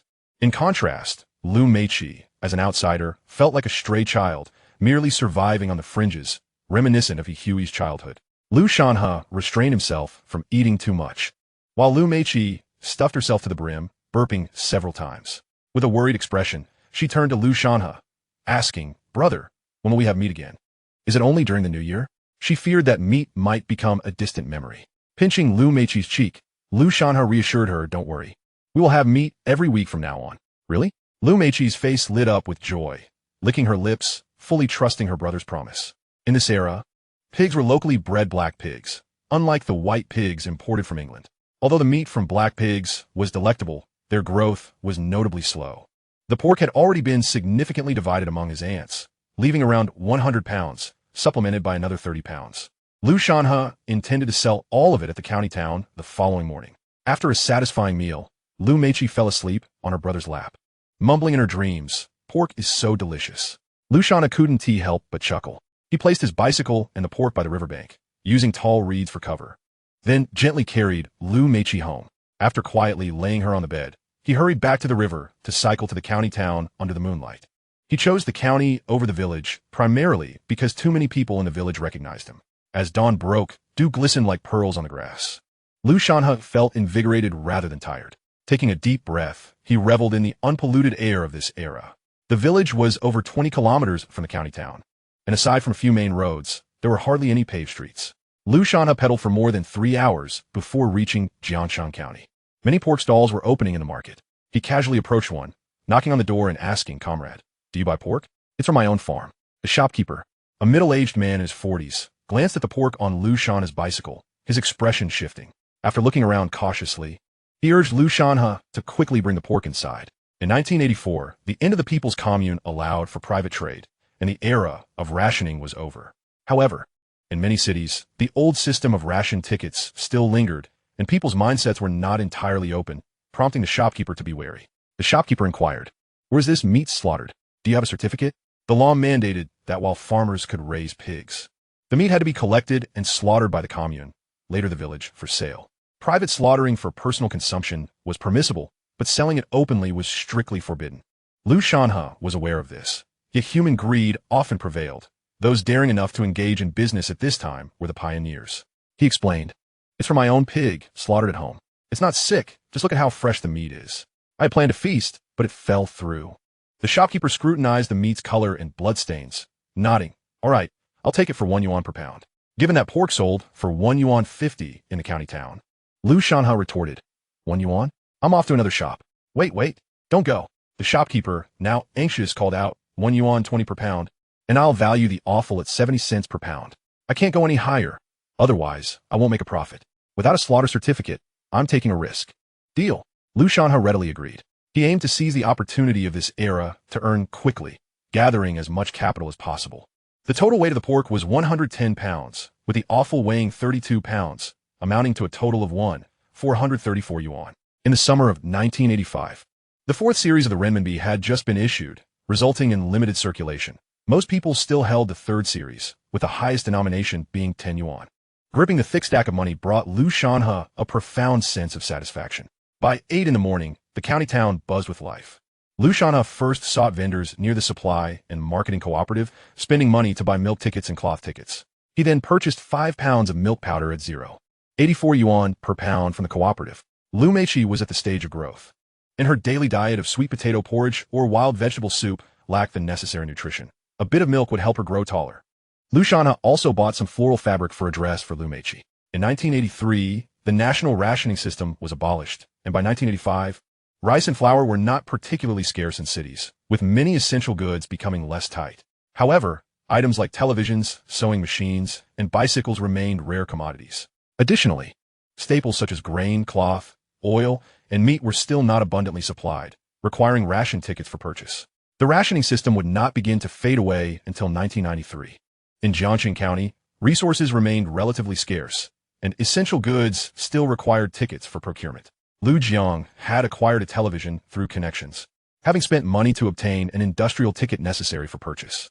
Lu Meiqi, at her age, was in a crucial growth phase, and her only love was her brother.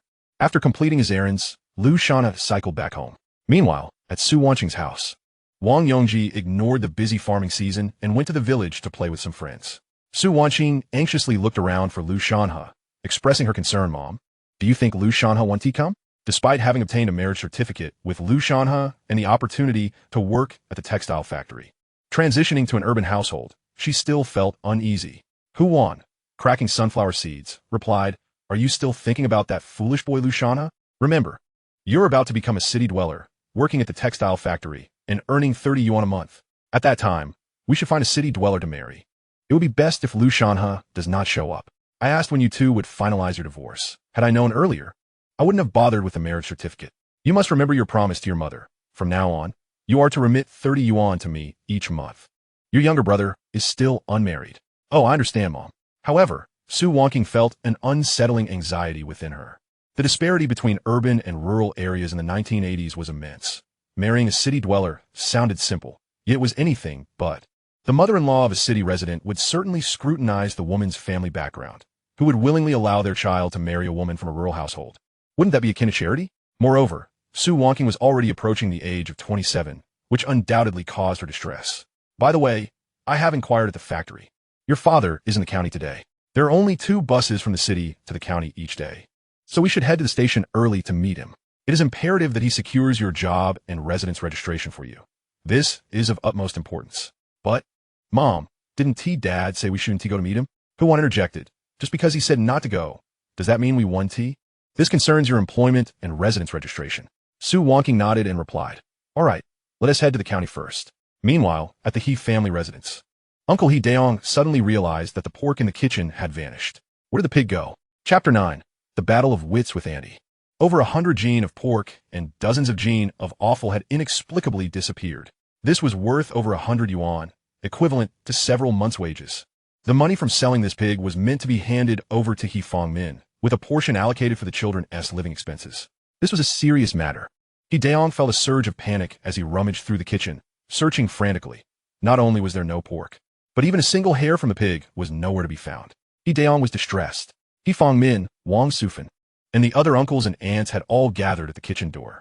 He Daong hurriedly spoke to He Fongmin, "Dad, yesterday, Deji and I meticulously deboned the pig and divided the meat, placing it in the vat, which was kept in a wooden tub filled with water to prevent spoilage. How could it possibly be gone this morning?" Wang Sufan was equally anxious. After all, this was over 100 yuan worth of pork. She exclaimed in frustration, pounding her chest. The pork was just here. Could it be that a thief came? He Fongmin, however, remained calm, stating, "It is impossible for a thief to have come. In these times, who would dare to steal? The rural community is generally quite honest. Even if a few idlers exist, they wouldn't dare break into someone else's home." Moreover, after the crackdown in 83, crime rates had significantly plummeted. Li Haiyan and Zhang Lihua exchanged uneasy glances. Wang Sufan's suggestion of a thief actually implicated them as well. Although one might have only taken 10 gene of meat to hide, wasn't that thievery? Li Haiyan, noticing her mother-in-law, Wang Sufan, staring at her, quickly seized the initiative, saying, "While outside thieves might not get in, it's difficult to defend against thieves within the household. Perhaps someone in our family has taken the meat to their own room." Although Li Haiyan did not name names, her gaze remained fixed on He Hui, implying that she had taken the pork. Lu Shanhe, upon hearing this, felt an overwhelming urge to deliver a punch to that despicable woman. Let us not forget that the pig was originally raised by He Hui. Even if she were to pocket the money from selling it, it was none of their business. Besides, it was clear that Li Haiyan and Zhang Lihua had secretly taken 20 to 30 gene of pork. Li Haiyan had no right to speak in such an insinuating manner. Indeed, He Fangmin could not tolerate such accusations. He immediately turned to his daughter, demanding, He Hui, did you and Lin Shan sell the pork? You must return the money. He Hui felt unjustly wronged, but dared not challenge her father, replying to Li Haiyan, sister-in-law. You are slandering me. Lin Shan and I did not touch the pork. How could we possibly sell it? Li Haiyan retorted sarcastically. One cannot judge a person's heart from their words. Who would believe you just based on your words? Clearly, it was because Lu Meiqi did not eat meat last night that you were displeased, and since this pig was raised by you, you must have sold it. Zhang Lihua added. Perhaps it was sold to raise a bride price for your son. I did not. He Hui protested, her face flushed with indignation. Being a simple and honest farmer, she struggled to articulate her defense, unlike the silver-tongued Li Haiyan. Li Haiyan pointed at He Hui. Last night, you and Lu Linshan were the ones washing dishes in the kitchen after dinner. How can it not be you who sold it, rather than us? He Fangmin, clearly distrustful of his daughter, sided with his daughter-in-law and impatiently told He Hui. He Hui, if the pig was sold, it was sold. Just return the money. I know you're trying to gather a bride price for Lu Shanhe, but that cannot come at the expense of everyone else. Lu Shanhe was enraged. Were these truly the words of grandfather? On one hand, he was preoccupied with Su Wanqing's urban household registration and textile factory job, pushing He Hui and Lu Linshan to the brink of desperation to marry Su Wanqing, caring little for the exorbitant bride price her mother demanded or her dubious past. On the other hand, they were eyeing the pig He Hui had raised, eager to devour every last morsel without leaving even a hair behind. Lu Shanhe was furious, but he was not reckless. His parents' cowardice was not born overnight, before he had the means to separate from them. Expressing anger now would serve only to distress his mother and provoke his father, yielding no beneficial outcome. Lu Shanhe called for the family dog, Daodu. Daodu, having accepted Lu Shanhe's bribe the previous night, was exceptionally obedient. Wagging its tail, Daodu promptly approached, and Lu Shanhe whispered into its ear, Go to the 2 front rooms and find the pork. It's the one I fed you last night. The Chinese rural dog is among the most intelligent breeds in the world, and Daodu understood immediately. It dashed into Li Haiyan's home in search of the pork. The He family's layout resembled a traditional courtyard. Upon entering the main courtyard, there were 3 sides comprising residences. Directly facing the main gate were the quarters of He Fangmin and Wang Sufan, while on the left and right were the abodes of He Daong and He Daji. He Hui, being the daughter and not favored by He Fangmin, resided on the left side, adjacent to the pig pen, in a modest dwelling of bamboo and mud. Daodu's keen sense of smell soon led it to the pork that Li Haiyan had stealthily taken the previous night. Daodu, demonstrating its awareness, dropped the pork at He Fangmin's feet, creating an awkward atmosphere. Li Haiyan was suddenly flustered, at a loss for how to explain. Lu Shanhe coldly remarked, One who cries thief is often the real thief. Li Haiyan angrily retorted, What do you mean by that? Who is the thief? Lu Shanhe declared, Whoever stole the pork is the thief, and to slander my mother is utterly shameless. At this, He Hui could not help but chuckle, further inciting Li Haiyan's desire to find a hole to hide in. He Hui was astounded by her usually dull son's sudden eloquence. Lu Shanhe intentionally used the term stole rather than took, for the pork rightfully belonged to He Hui and Lu Linshan. What Lu Shanhe did was not theft, but merely retrieval. Li Haiyan, exasperated, could not articulate a response. Zhang Lihua, her face flushed with embarrassment, quickly lowered her head, fearful that Li Haiyan might betray her. Lu Shanhe recognized that He Fangmin and Wang Sufan would undoubtedly favor He Daong's family. So he continued to stoke the flames. With both witnesses and evidence present, can they still deny it? Grandpa, last night, Meiqi was scolded for having an extra piece of meat. Now, Annie sets the precedent. Does that mean everyone can secretly take pork in the future? Lu Meiqi, aware of the truth, watched as her usual tormentor, Auntie, was confronted by Lu Shanhe, her face alternating between red and pale, unable to utter a word. While she stifled her laughter, He Fangmin was both furious and indignant, having always believed in his eldest son's family, never anticipating that theft would come to his own doorstep. Upon seeing his father's gaze, He Daong felt his pride wane. The fact that this incident had occurred involving his wife was utterly humiliating for him as the elder brother. Enraged, He Daong slapped Li Haiyan across the face with a sharp crack. Chapter 10. Let the dogs bite each other. Li Haiyan was utterly taken aback, the sting of pain radiating from her cheek, unable to fathom that her husband would strike her. He Daong exclaimed, "Dad, I truly had no knowledge of this. Had I known, I would never have allowed Haiyan to take the pork without permission." Li Haiyan, known for a fiery temperament, exploded in response to He Dayong's aggression.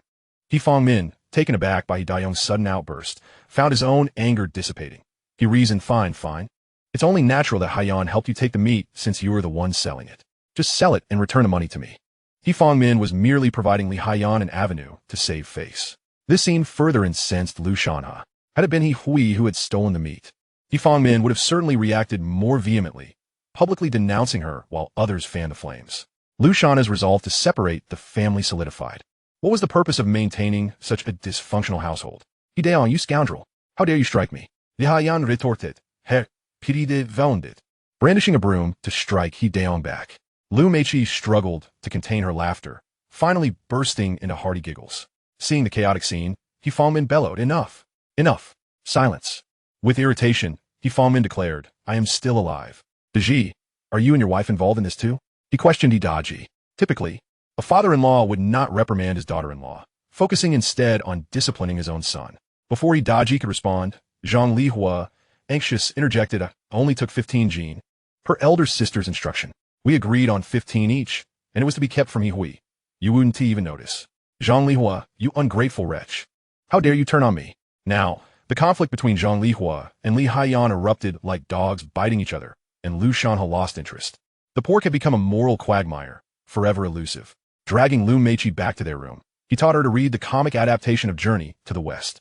As Lu Meiqi diligently immersed herself in the illustrations, her academic prowess shone through, prompting Lu Shanhe to resolve to ensure his sister would pursue her education and attend university. Sunlight streamed through the window, casting a golden halo upon Lu Meiqi's face. Lu Shanhe felt a pang of anxiety. Relying solely on the meager savings in his bag would not suffice. He needed to seize the opportunities of the era to earn more swiftly. Rising, he gazed out at the distant fields where villagers were plowing, his mind racing with ideas. This was a time when the collectivization movement had recently concluded, yet the rigid mindsets of decades lingered, making change difficult. Farmers believed they should stick to tilling the land, selling a modest amount of grain each year, while urban dwellers felt compelled to find stable factory jobs. It seemed that without the collective, survival would be impossible. By the late 1980s, speculation began to disentangle from politics, and the state turned a blind eye to private sales of surplus from state-owned enterprises. The greatest opportunities lay with individual entrepreneurs and traders. Selling breakfast at school or factory gates could yield far greater profits than laboring in factories. As the 1990s approached, with the onset of reform and increased ties with the international community, living standards surged, and the greatest frenzy was in venturing into business, trading, or establishing factories with imported equipment for manufacturing. Contemplating all this, Lu Shanhe felt a surge of excitement. Recognizing opportunities often proved more crucial than mastering specific skills. Meanwhile, at the Jiangcheng bus station, Su Wanqing and Huan arrived early, eagerly awaiting Su Haisheng. After decades apart, Huan had taken special care to dress up, donning what she believed to be a beautiful outfit. Su Wanqing, however, felt a twinge of nervousness. She was just a child when her father left. Her memories of him limited to photographs and Huan's descriptions. All she knew was that he was handsome and talented. "Wanqing, do you think my dress looks nice?" As the bus arrival time approached, Huan grew increasingly anxious. "And how about my hairstyle?" Today was her first attempt at makeup, feeling quite awkward. "Oh, Mom, you look lovely," Su Wanqing reassured her, though rural women, toiling from dawn till dusk, bore the marks of hard labor on their faces, making it impossible for them to appear youthful. "By the way, what factory did Dad say he was coming to visit?" Su Wanqing replied, "It's a food factory." Huan could not help but criticize. Why didn't they place you in the food factory? Why the textile factory instead? What were they thinking? Su Wanqing defended Su Haisheng. Isn't it to avoid suspicion? It would do for both father and daughter to work in the same place. Huan nodded, conceding that makes sense. Soon, they spotted the bus arriving from Jiangzhou to Jiangxing. A middle-aged man in a white shirt and tie stepped off, carrying luggage. Huan immediately recognized him as Su Haisheng. Her eyes welled with tears. Despite the years, the feelings from their youth remained buried in her heart. Su Haisheng had not aged at all, while she felt she had aged considerably. "Is this my father?" The bond of blood filled Su Wanqing with joy. Su Haisheng still looked handsome, and working in the city had kept him looking youthful, unlike the farmers who toiled in the fields. In contrast, Huan, having endured the elements, appeared more like Su Haixing's mother than his ex-wife. Standing frozen, Huan hesitated to approach. Su Wanqing urged her mom, "Let us go." Encouraged by her daughter, Huan finally mustered the resolve to step forward. Just then, two women emerged behind Su Haixing. One, adorned in a long, dark red qipao with her hair elegantly styled, stood out vibrantly against the drab clothing of the surrounding women, seemingly out of place in this environment. The other, a young girl significantly younger than Su Wanqing, sported playful pigtails and a bright yellow floral dress, exuding a lively charm, clearly the latest city fashion. As the girl hopped off the bus, she eagerly surveyed her surroundings. Turning to Su Haixing, "Dad, is this Jiangcheng? Are we going to live here?" The middle-aged woman chuckled lightly. "Jingyu, be a bit more reserved." In front of everyone, Su Haixing tenderly wiped the sweat from the middle-aged woman's forehead with a handkerchief, showcasing their affection. Huan felt her entire body stiffen. Chapter 11, met with a setback. It was apparent that the woman in the qipao was Su Haixing's current wife, Jiang Heyu. Huan, known for her bold demeanor in the production team, believed herself to still be the belle of the brigade. After the passing of her second husband, Wang Jialan, Huan, although she chose not to remarry, remained an illustrious figure within the commune, engaging in subtle flirtations with numerous men. Yet, despite her charm and allure, she was still a woman of the countryside, and with age, the contrast between her and Jiang Heyu was stark, resembling the vast difference between heaven and earth. The young girl accompanying Jiang Heyu was evidently Su Haixing's daughter, Su Jingyu, as mentioned in his letter.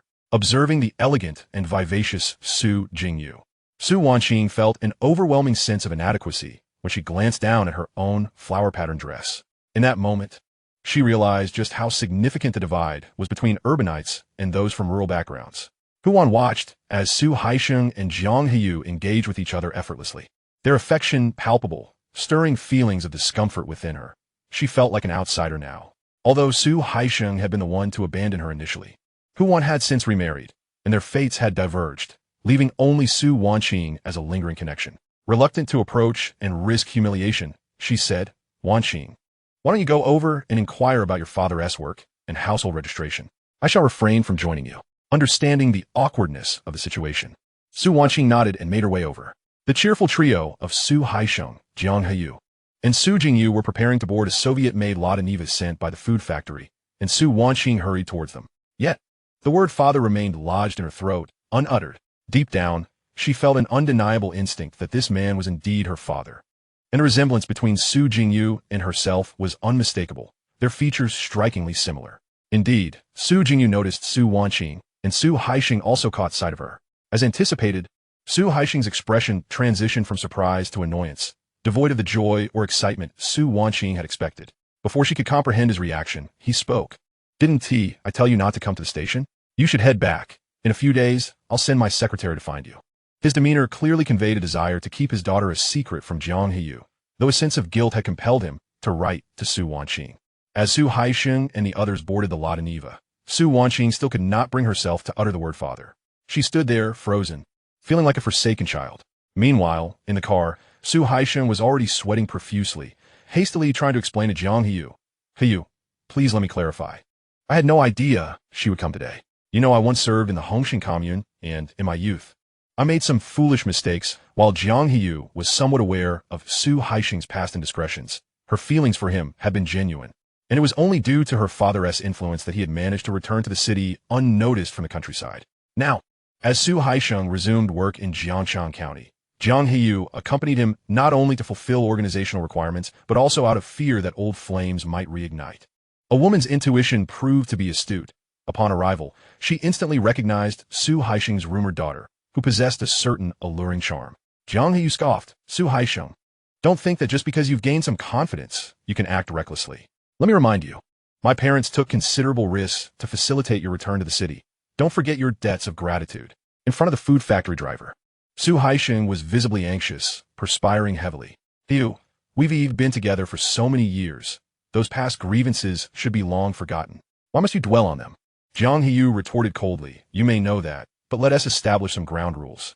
This transfer to Hongxing Food Factory is an opportunity. If you work diligently, it could lead to further advancement. Keep your thoughts focused and don't let the past haunt us. I want to have a daughter showing up at the factory one day and a woman staying in my home the next." Jiang Heyu's understanding of Su Haixing was profound. Hence her stern words. Su Haixing was overwhelmed with cold sweat. His plan to arrange for Su Wanqing to work at the textile factory to remedy his parental neglect had now been thwarted, and he needed to devise alternative means of atonement. His current status was entirely reliant on his father-in-law, and offending Jiang Heyu would be a grave miscalculation. Meanwhile, Su Jingyu, with an air of confidence, inquired, "Dad, Mom, was that just now the sister you mentioned before?" Jiang Heyu replied sharply, "You have no such illegitimate sister." Realizing her mother was upset, Su Jingyu wisely fell silent. After watching the vehicle carrying Su Haixing depart, Su Wanqing returned to Huan, feeling utterly dejected. "So, did you manage to discuss your work and household registration with Dad?" Su Wanqing shook her head. He said he would get back to me later. Even Huan, though not particularly astute, grasped that the situation was unfavorable. She cursed at the already distant car. "That scoundrel, Su Haixing. How dare he run away? He is a coward. All talk and no action. What did he promise while we were laboring in the fields together? Now, he denies every word." Noticing the gazes of those around her, Su Wanqing hastily tugged at Huan's sleeve, saying, "All right, Mom, let us not draw attention." Huan finally relented, though her anger still simmered. Su Wanqing's primary concern was her marriage prospects. As the year progressed, she would soon turn 28. In the countryside, a woman of that age often had multiple children, yet she remained unmarried. If Su Haixing failed to assist her, given her family's current circumstances, despite her beauty, finding a suitable match would be exceedingly difficult. When compared to someone like Lu Shanhe, who at least was clean and hardworking, the alternatives seemed grim. She might end up having to settle for a man of poor means or a widower with several children. Faced with this reality, Su Wanqing felt a sense of urgency, exclaiming, "Mom, what am I to do if Dad doesn't resolve my urban household registration and job situation? It's all your fault. If you hadn't suddenly increased the betrothal gift, Lu Shanhe and I would have been married long ago." Huan, exasperated, replied, "You two already have a marriage certificate. You are legally husband and wife. Besides, your father hasn't outright refused to help you with a job in the city. There is nothing to worry about." Not only was Su Wanqing anxious, but Huan felt the pressure too, especially with the family's other dependent, Wong Yongji. If Su Wanqing remained unmarried, where would they find the means to secure a bride for Wong Yongji? The two women, despondent, took a ride back to the commune. Meanwhile, at the He household, Lu Meiqi suddenly burst into tears. Chapter 12. You have no right to lecture others. Lu Meiqi vomited. It was uncertain whether it was due to a sudden influx of greasy food overwhelming her stomach, or because she had picked up spoiled fat from the ground yesterday. Children vomiting was not an unusual occurrence, but this instance was different, as Lu Meiqi vomited while playing jump rope with He Chunhua and He Chunfang in the courtyard. Li Haiyan was hanging clothes nearby. Upon seeing the contents of Lu Meiqi's vomit, which contained undigested pork, Li Haiyan was furious. "What is this?" Lu Meiqi vomited up pork, not just small bits, but several sizable chunks. She recalled that Lu Meiqi had not eaten any pork the previous day. In a moment of realization, Li Haiyan connected the dots. The missing pig was still unaccounted for. It was taken by her or Zhang Lihua. It could not have vanished in a thin air. It had been taken by He Hui. He Hui and Lu Linshan, unable to part with their pigs, likely resorted to secretly taking some away, selling a portion while consuming the rest. Otherwise, how could Lu Meiqi have vomited the pork? Lian exclaimed. "I knew that the 100-odd pounds of pork had vanished. It turns out it has found its way into certain individuals' bellies. Indeed, what goes in must come out as a pile of yellow mud, unseen by anyone, leaving them to think it is all done in secrecy. Who would have thought it would be regurgitated?"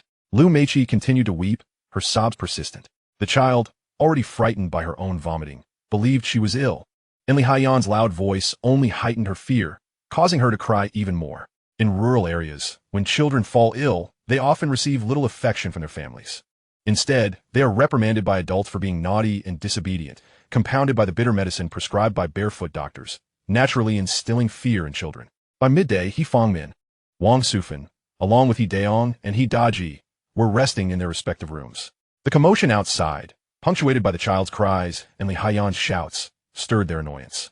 He Daong, unable to contain his anger, stormed out of his room, shouting, "What are you making such a racket for in the middle of the day?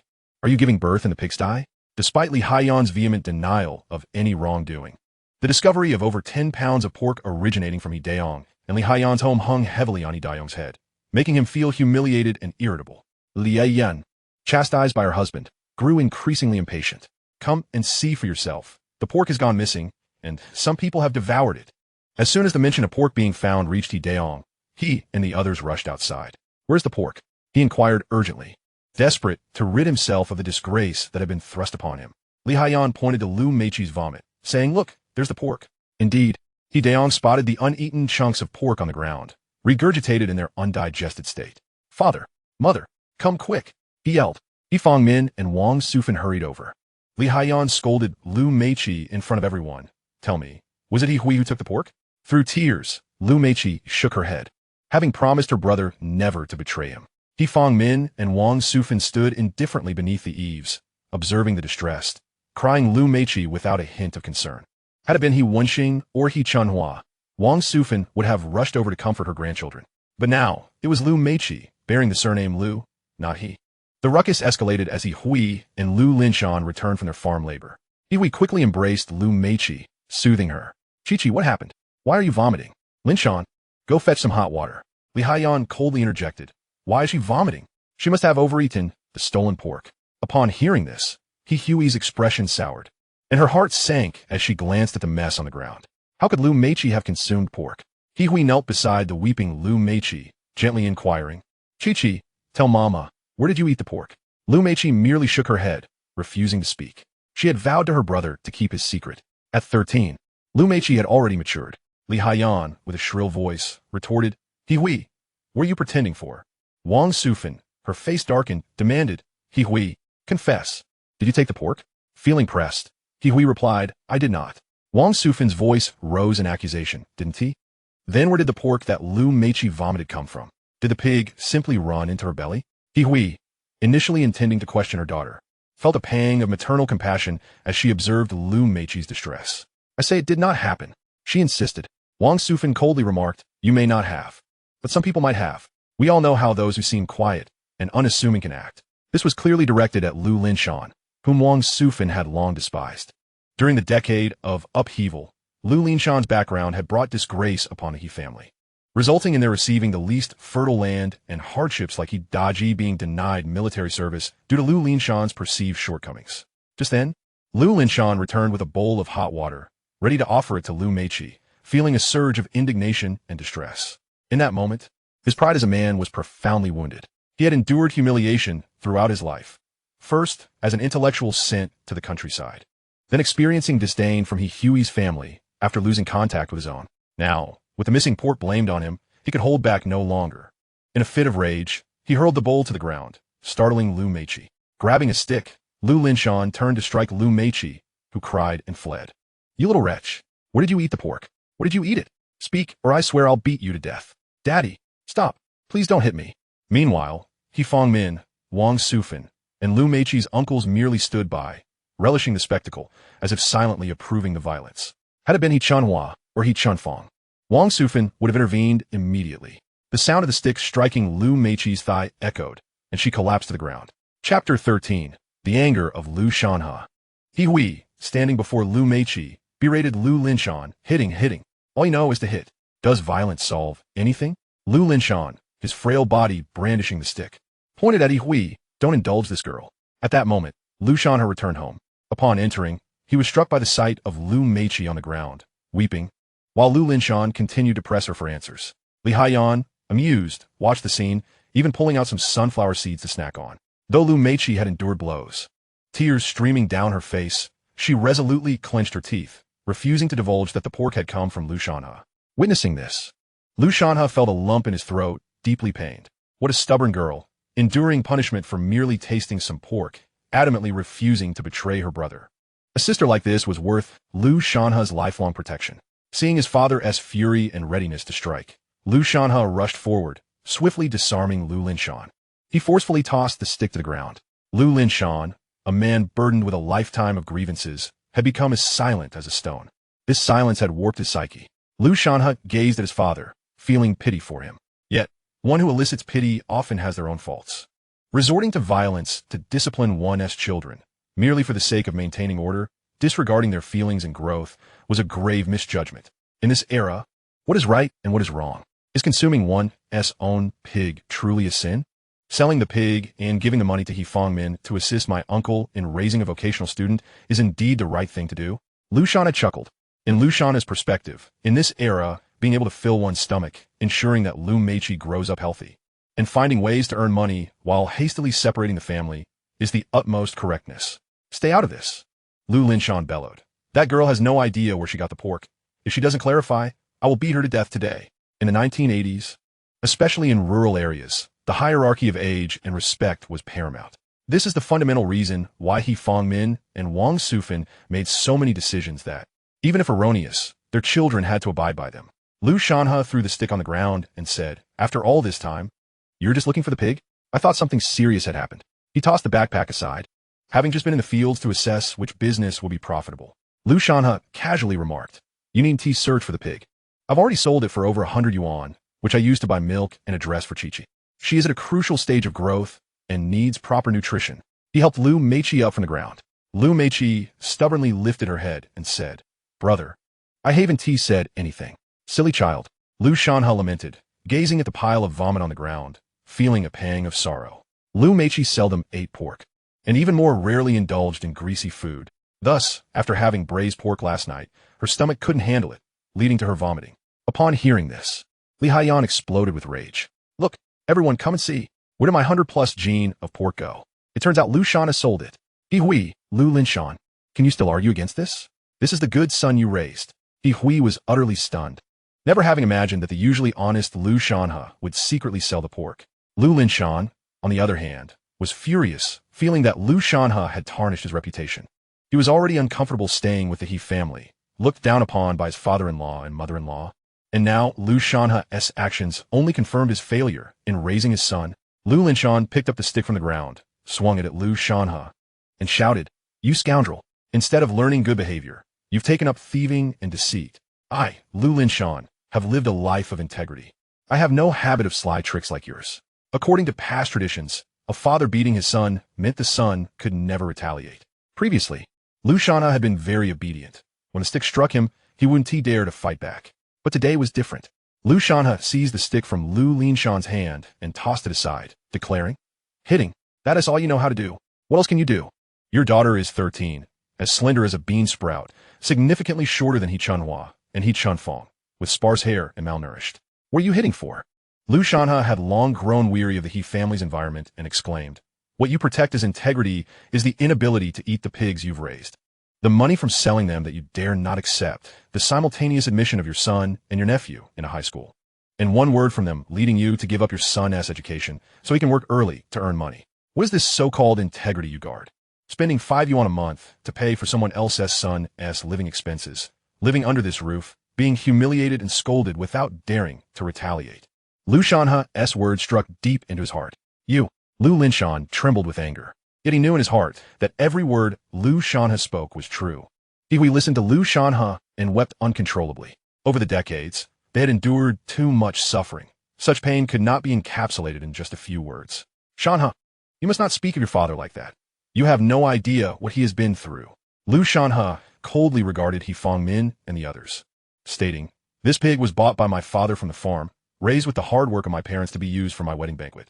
Now that my wedding is off, this pig belongs to my parents as well. I sold this pig to buy milk powder and clothes for my sister, and the remaining money is for honoring my parents. Second aunt, one of you stole over 10 gene of pork. I want to hold it against you for the sake of kinship. However, I must tell you that Lu Meiqi is the daughter of Lu Linshan and He Hui, my sister, and her parents have the right to discipline her. As her brother, I have the right to educate her, while you are outsiders, mind your own business. You have no right to lecture Lu Meiqi."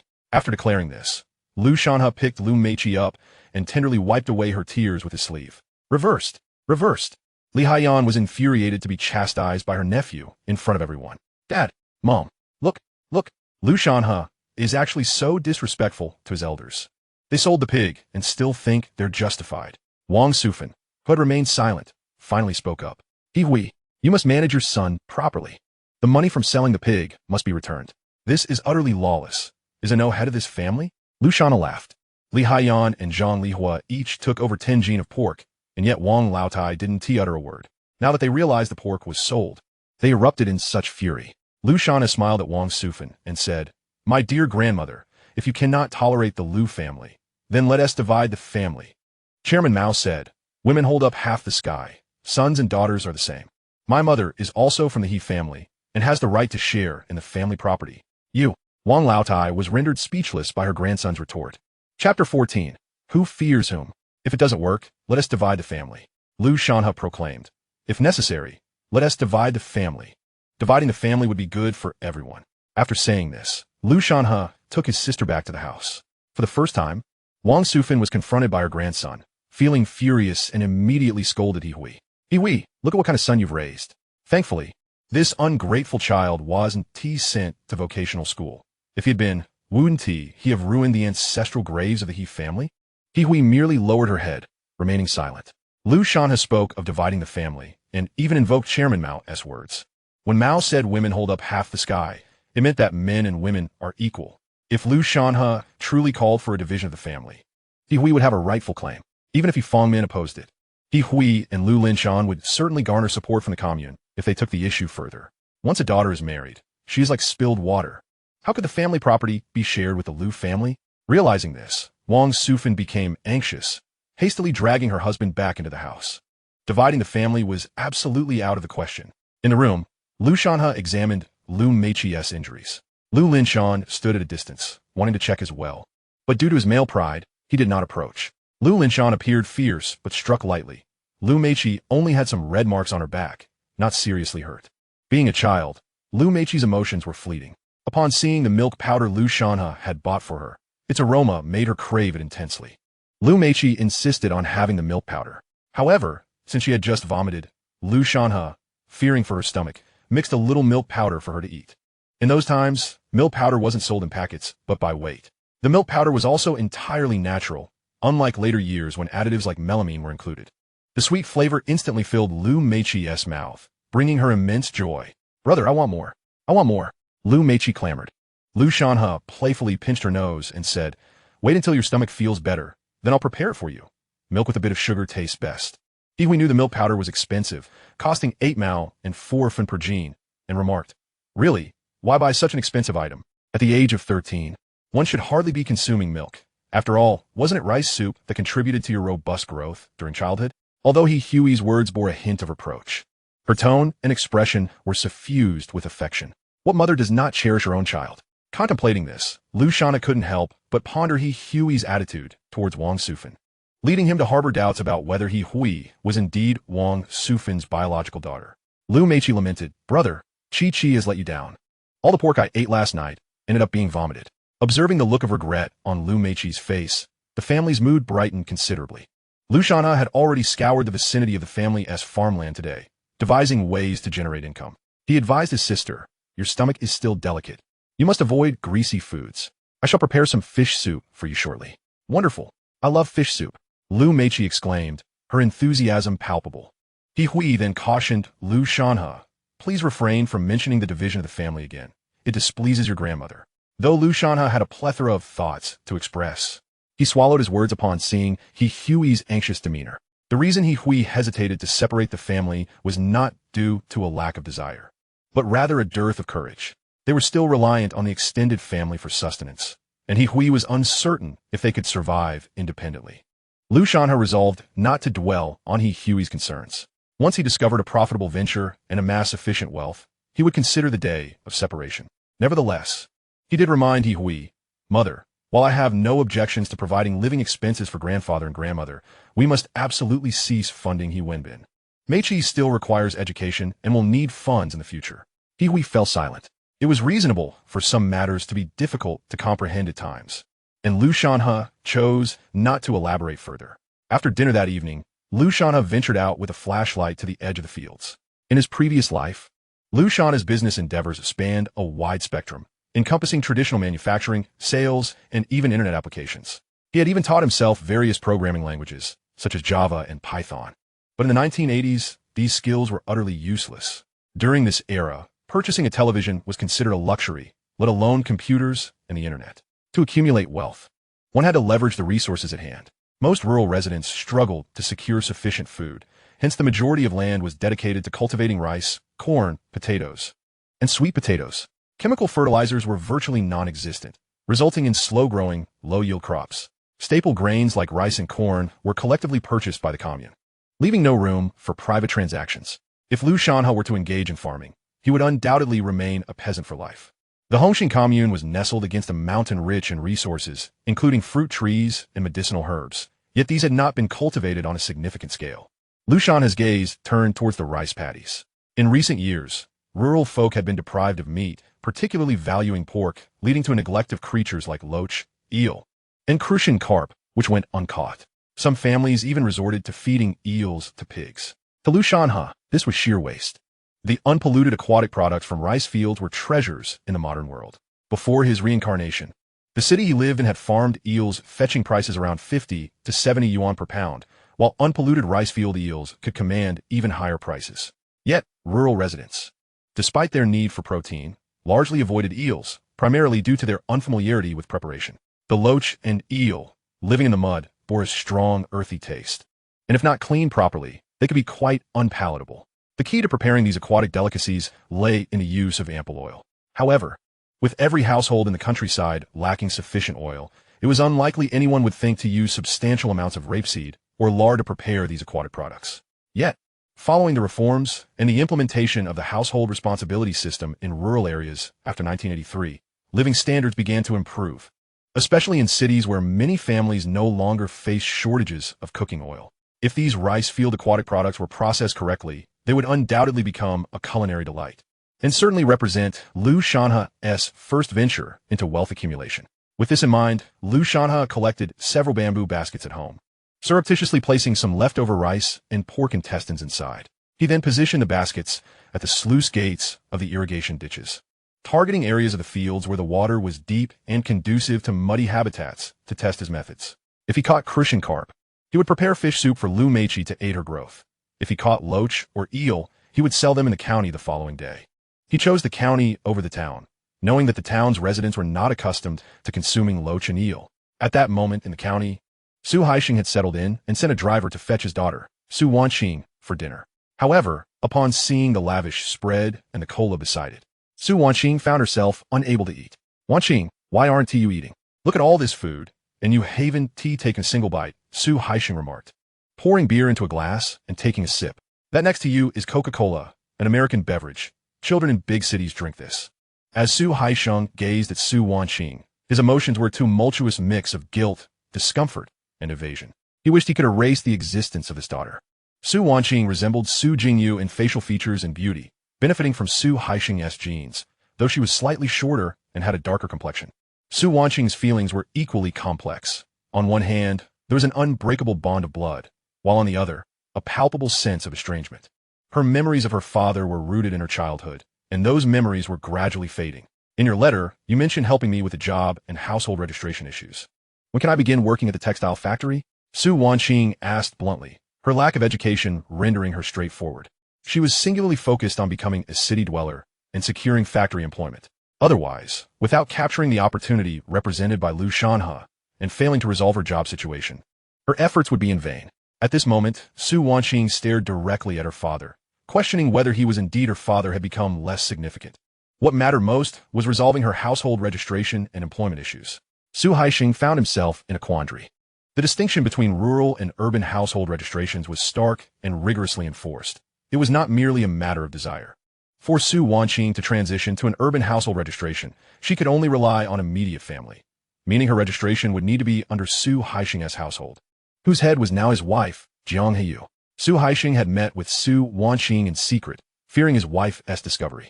Convincing Jiang Heyu to allow Su Wanqing to transfer her registration was akin to poking a sleeping tiger. It was a perilous endeavor. Su Wanqing's success in returning from the countryside during the sent-down youth movement and achieving his current status was closely tied to his relationship with Jiang Heyu's family. Thus, the promises he made in a moment of impulse to help Su Wanqing with her registration and job placement were proving impossible to fulfill. He could only seek alternative methods to compensate her. Wanqing, he said, the review process for urban household registration is very stringent. I will think of a way regarding your transfer. This was, in essence, a vague promise. As for the job, I've spoken to the head of the grain station at the Hongxing commune, Yuanshan Township. You can work there? Upon hearing her father's response, Su Wanqing's heart sank. Su Wanqing exclaimed in frustration, isn't working at the commune grain station still considered farming? Su Wanqing indeed felt a sense of guilt towards his daughter. Yet the reins of authority within the household did not lie in his hands. He could only offer compensation to Su Wanqing within the limits of his capabilities. Handing her an envelope, he said, "Ching Ching, here are 200 yuan and a letter of introduction. Take this letter to the station master of the commune grain station, Wu Zhonghua. He will arrange a job for you. The salary is as we discussed, 30 yuan a month." Glancing at his watch, Su Haixing realized time was short and hurriedly departed, knowing that if he lingered too long, the tiger at home would surely unleash her fury. "Ching Ching, I have a few matters to attend to at the factory, so I shall take my leave. If you cannot finish this table full of dishes, please pack some to take home," he added. Su Wanqing stood there, momentarily stunned, unable to fully grasp the implications of his words. This meant her household registration was likely doomed, and her opportunity at the county textile factory had vanished as well. Although working at the grain station might be somewhat less arduous than farming, the disparity was overwhelming. Furthermore, if her household registration issue remained unresolved, even if she worked at the commune, she would still be considered a farmer. At 27, with Lu Shanhe no longer willing to marry her, was she truly destined to wed one of the village's unattractive misfits or aging bachelors? With such thoughts swirling in her mind, Su Wanqing felt an acute sense of panic. Ignoring the lavish feast before her, dishes she had never before tasted, she hurriedly took a bus back home, feeling lost and disoriented. Upon her arrival at the brigade's home, she found Huan weeping in the living room. "Why is my life so wretched?" Huan cried, her sobs intensifying upon seeing Su Wanqing. Through Huan's intermittent expressions of despair, Su Wanqing learned that Su Haixing's new wife, Jiang Hiu, had already approached Huan, implying that the past should be left in the past. After more than 20 years, Huan and Su Wanqing were urged to cease their relentless entanglements. Su Haixing could secure Su Wanqing a position at the grain station and would also consider Wong Yongji's employment situation as a form of compensation.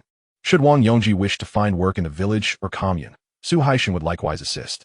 However, if Su Wanqing persisted in seeking out Su Haixing, she would not only lose her job at the grain station, but also jeopardize Wong Yongji's prospects. If Huan harbored any ulterior motives, she could not blame Jiang Hiu for resorting to other measures. Though Huan's illegitimate child was a relic of the past, raising it now would not only affect Huan and Su Wanqing, but also Huan's cherished son, Wong Yongji. This could very well spell disaster for Huan. Jiang Hiu had made it clear that Su Haixing would only remain in Jiangshang for a year or two before moving on, unbothered by the potential tarnishing of her husband's reputation. However, Huan and Su Wanqing would have to endure life here indefinitely, and Wong Yongji had yet to establish his own family. Should their reputation suffer, how could they continue to live? In the end, Huan chose to compromise and signed an agreement with Jiang Hiu. After all, the job at the grain station still promised a modest income of 30 yuan a month. For Huan, this was the best outcome. Without Su Haixing's return, her children might find themselves without even a job. After pouring out her grievances, Huan began to deliberate on the future with Su Wanqing, especially since Su Wanqing was already 27. In the rural context of the 1980s, girls typically married around the age of 20, with many tying the knot at 17 or 18. Some even bore children before eventually acquiring marriage certificates at 20. Moreover, many in the countryside did not place much value on official marriage certificates.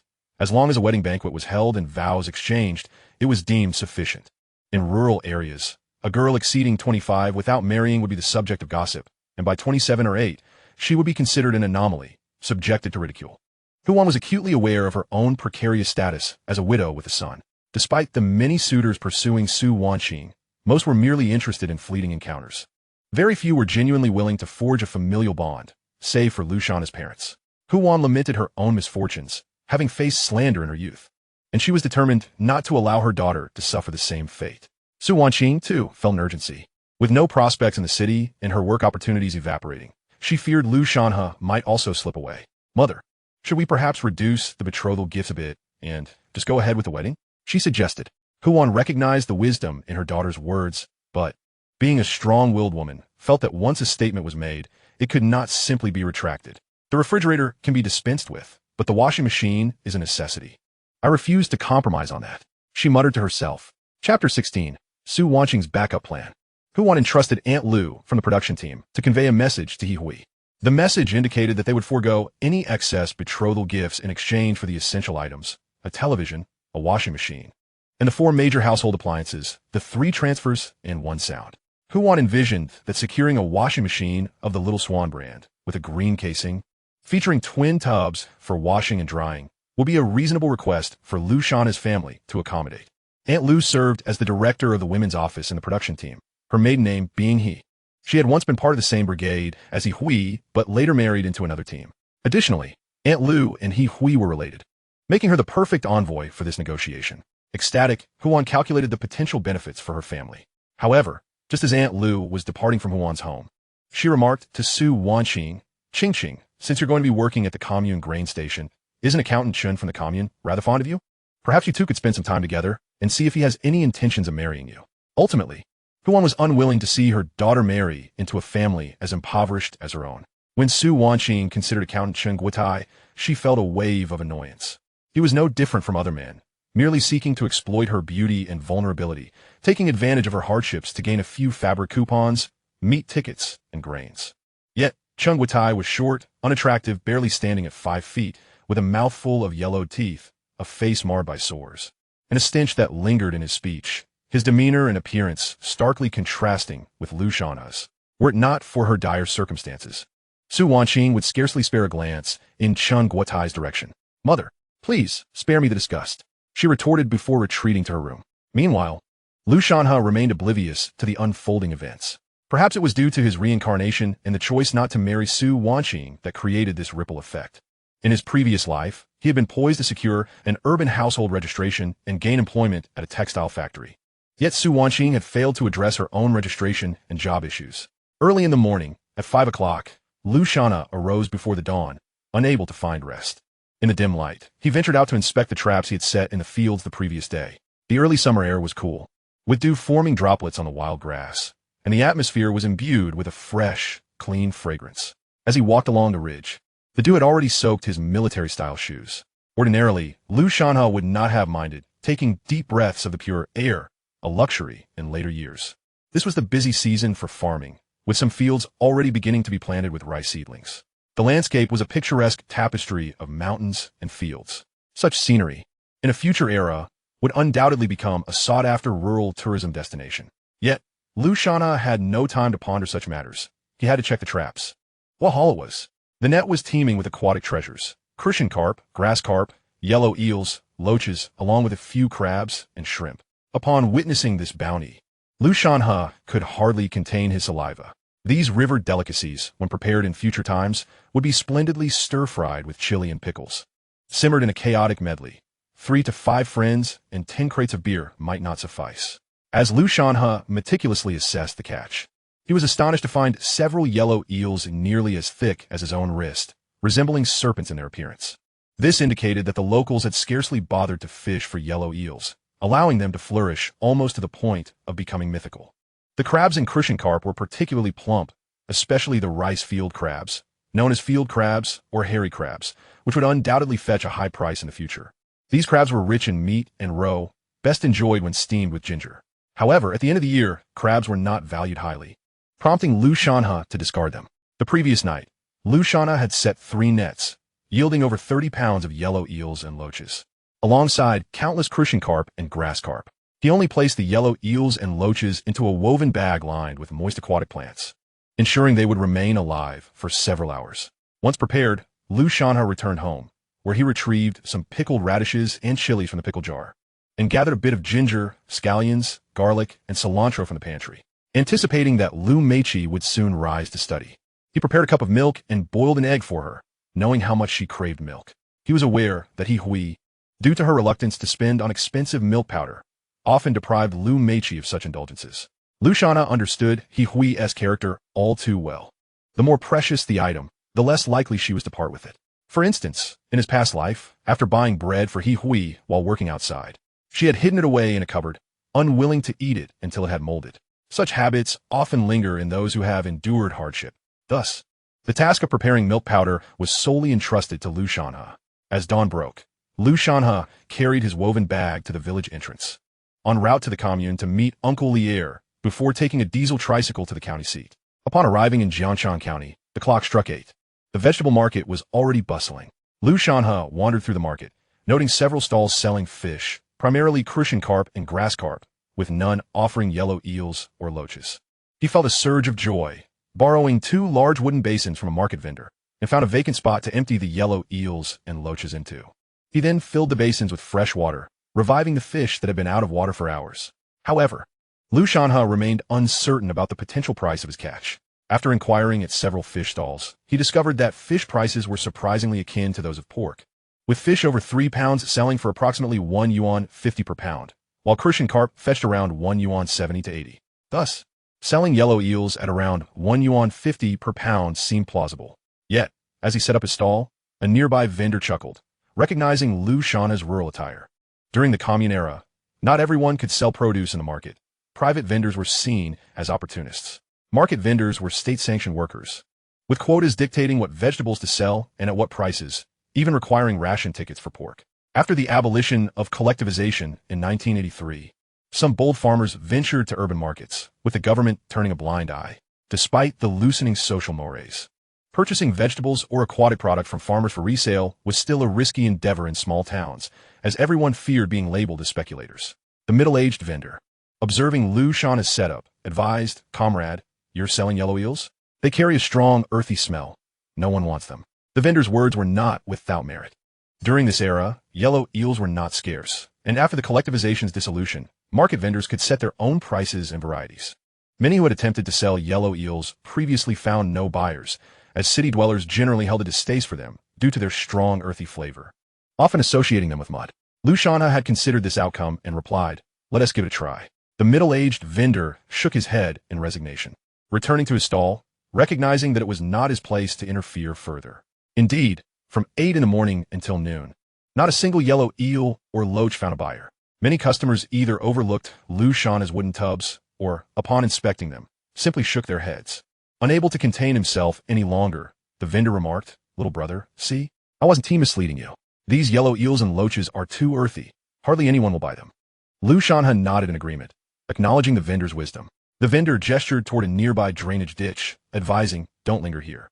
Toss those foul creatures into the ditch and head home. Next time, bring some fish, and I'll buy them from you." During this era, kind-hearted individuals were still prevalent. Lu Shanhe chuckled softly. Competition in the fish market was fierce, and conceding to the vendor would undoubtedly diminish his profits. Moreover, perceptions of fish varied with the times. In this era, larger fish were deemed superior, while in the future, wild-caught fish would be preferred, with suspicion cast upon those that were excessively large, raising concerns about feed or chemicals. The fish Lu Shanhe caught from the rice fields and ditches were likely smaller than half of what the vendor offered, suggesting they would not yield much profit. Yet, Lu Shanhe remained patient. As noon approached and hunger gnawed at him, he borrowed a pot and stove from a nearby vegetable vendor, having endured years of torment from Su Wanqing, who never lifted a finger for household chores. Lu Shanhe had become quite the cook, a skill he perhaps owed to her. Heating oil in the pot, he tossed in chopped ginger, scallions, garlic, and dried chilies, followed by the cubed pickled vegetables, seasoned generously with salt. Next, he introduced the chopped yellow eels into the pan. With a sizzle, the yellow eel segments entered the pot, releasing a cloud of white vapor. Soon, an irresistible aroma wafted through the market, captivating the attention of many. Lu Shanhe was confident that such a fragrant preparation of yellow eels had never graced Jiangshan County before. No one had ever envisioned the delightful combination of oil, salt, pickles, chilies, and river delicacies within the confines of their limited culinary imagination during centuries of scarcity. Naturally, the enticing scent drew the attention of those nearby. The fish vendor could hardly contain his saliva, exclaiming, "Little brother, what are you cooking? It smells divine." He continued to swallow hard, peering into the pot, declaring, "Just from this aroma, I could devour 2 pounds of rice and a pound of liquor." Lu Shanhe promised, "In a little while, it will be ready. Come and taste." After about 10 minutes, the yellow eels were cooked to perfection. Lu Shanhe borrowed 2 cucumbers from the vendor, slicing them into chunks and adding them to the pot. The cucumbers should not be overly soft. A slight crunch and a hint of freshness were ideal. Lu Shanhe retrieved a soft white steamed bun from his bag, stuffing a piece of tender eel within, filling the bun to its capacity. The eel was succulent and delicately prepared, devoid of any fishy taste, only exuding an exquisite flavor. Lu Shanhe savored the bun in hearty bites, convinced it was the most delectable food he had tasted since his rebirth. The elder brother selling fish sampled a piece of the eel, unable to restrain himself from giving Lu Shanhe a thumbs up. "Young man, this method of preparation is simply marvelous. The flavor of this eel surpasses that of my fish 100-fold." Lu Shanhe chuckled in response. Only with an abundance of ingredients can one create a plethora of dishes. In an era of material scarcity, having something to eat is already a blessing. How could one expect a myriad of culinary variations? These culinary techniques have been gradually refined over time, Such diversity was simply non-existent in this age. In the bustling market, Lu Shanhe prepared cucumber braised eel, not merely for his own consumption, but to convey to others that eel is indeed a culinary delight, pairing wonderfully with loach. If only one could discover the appropriate methods of preparation. With a large pot of cucumber braised eel before him, Lu Shanhe called out, "Free tastings of cucumber braised eel."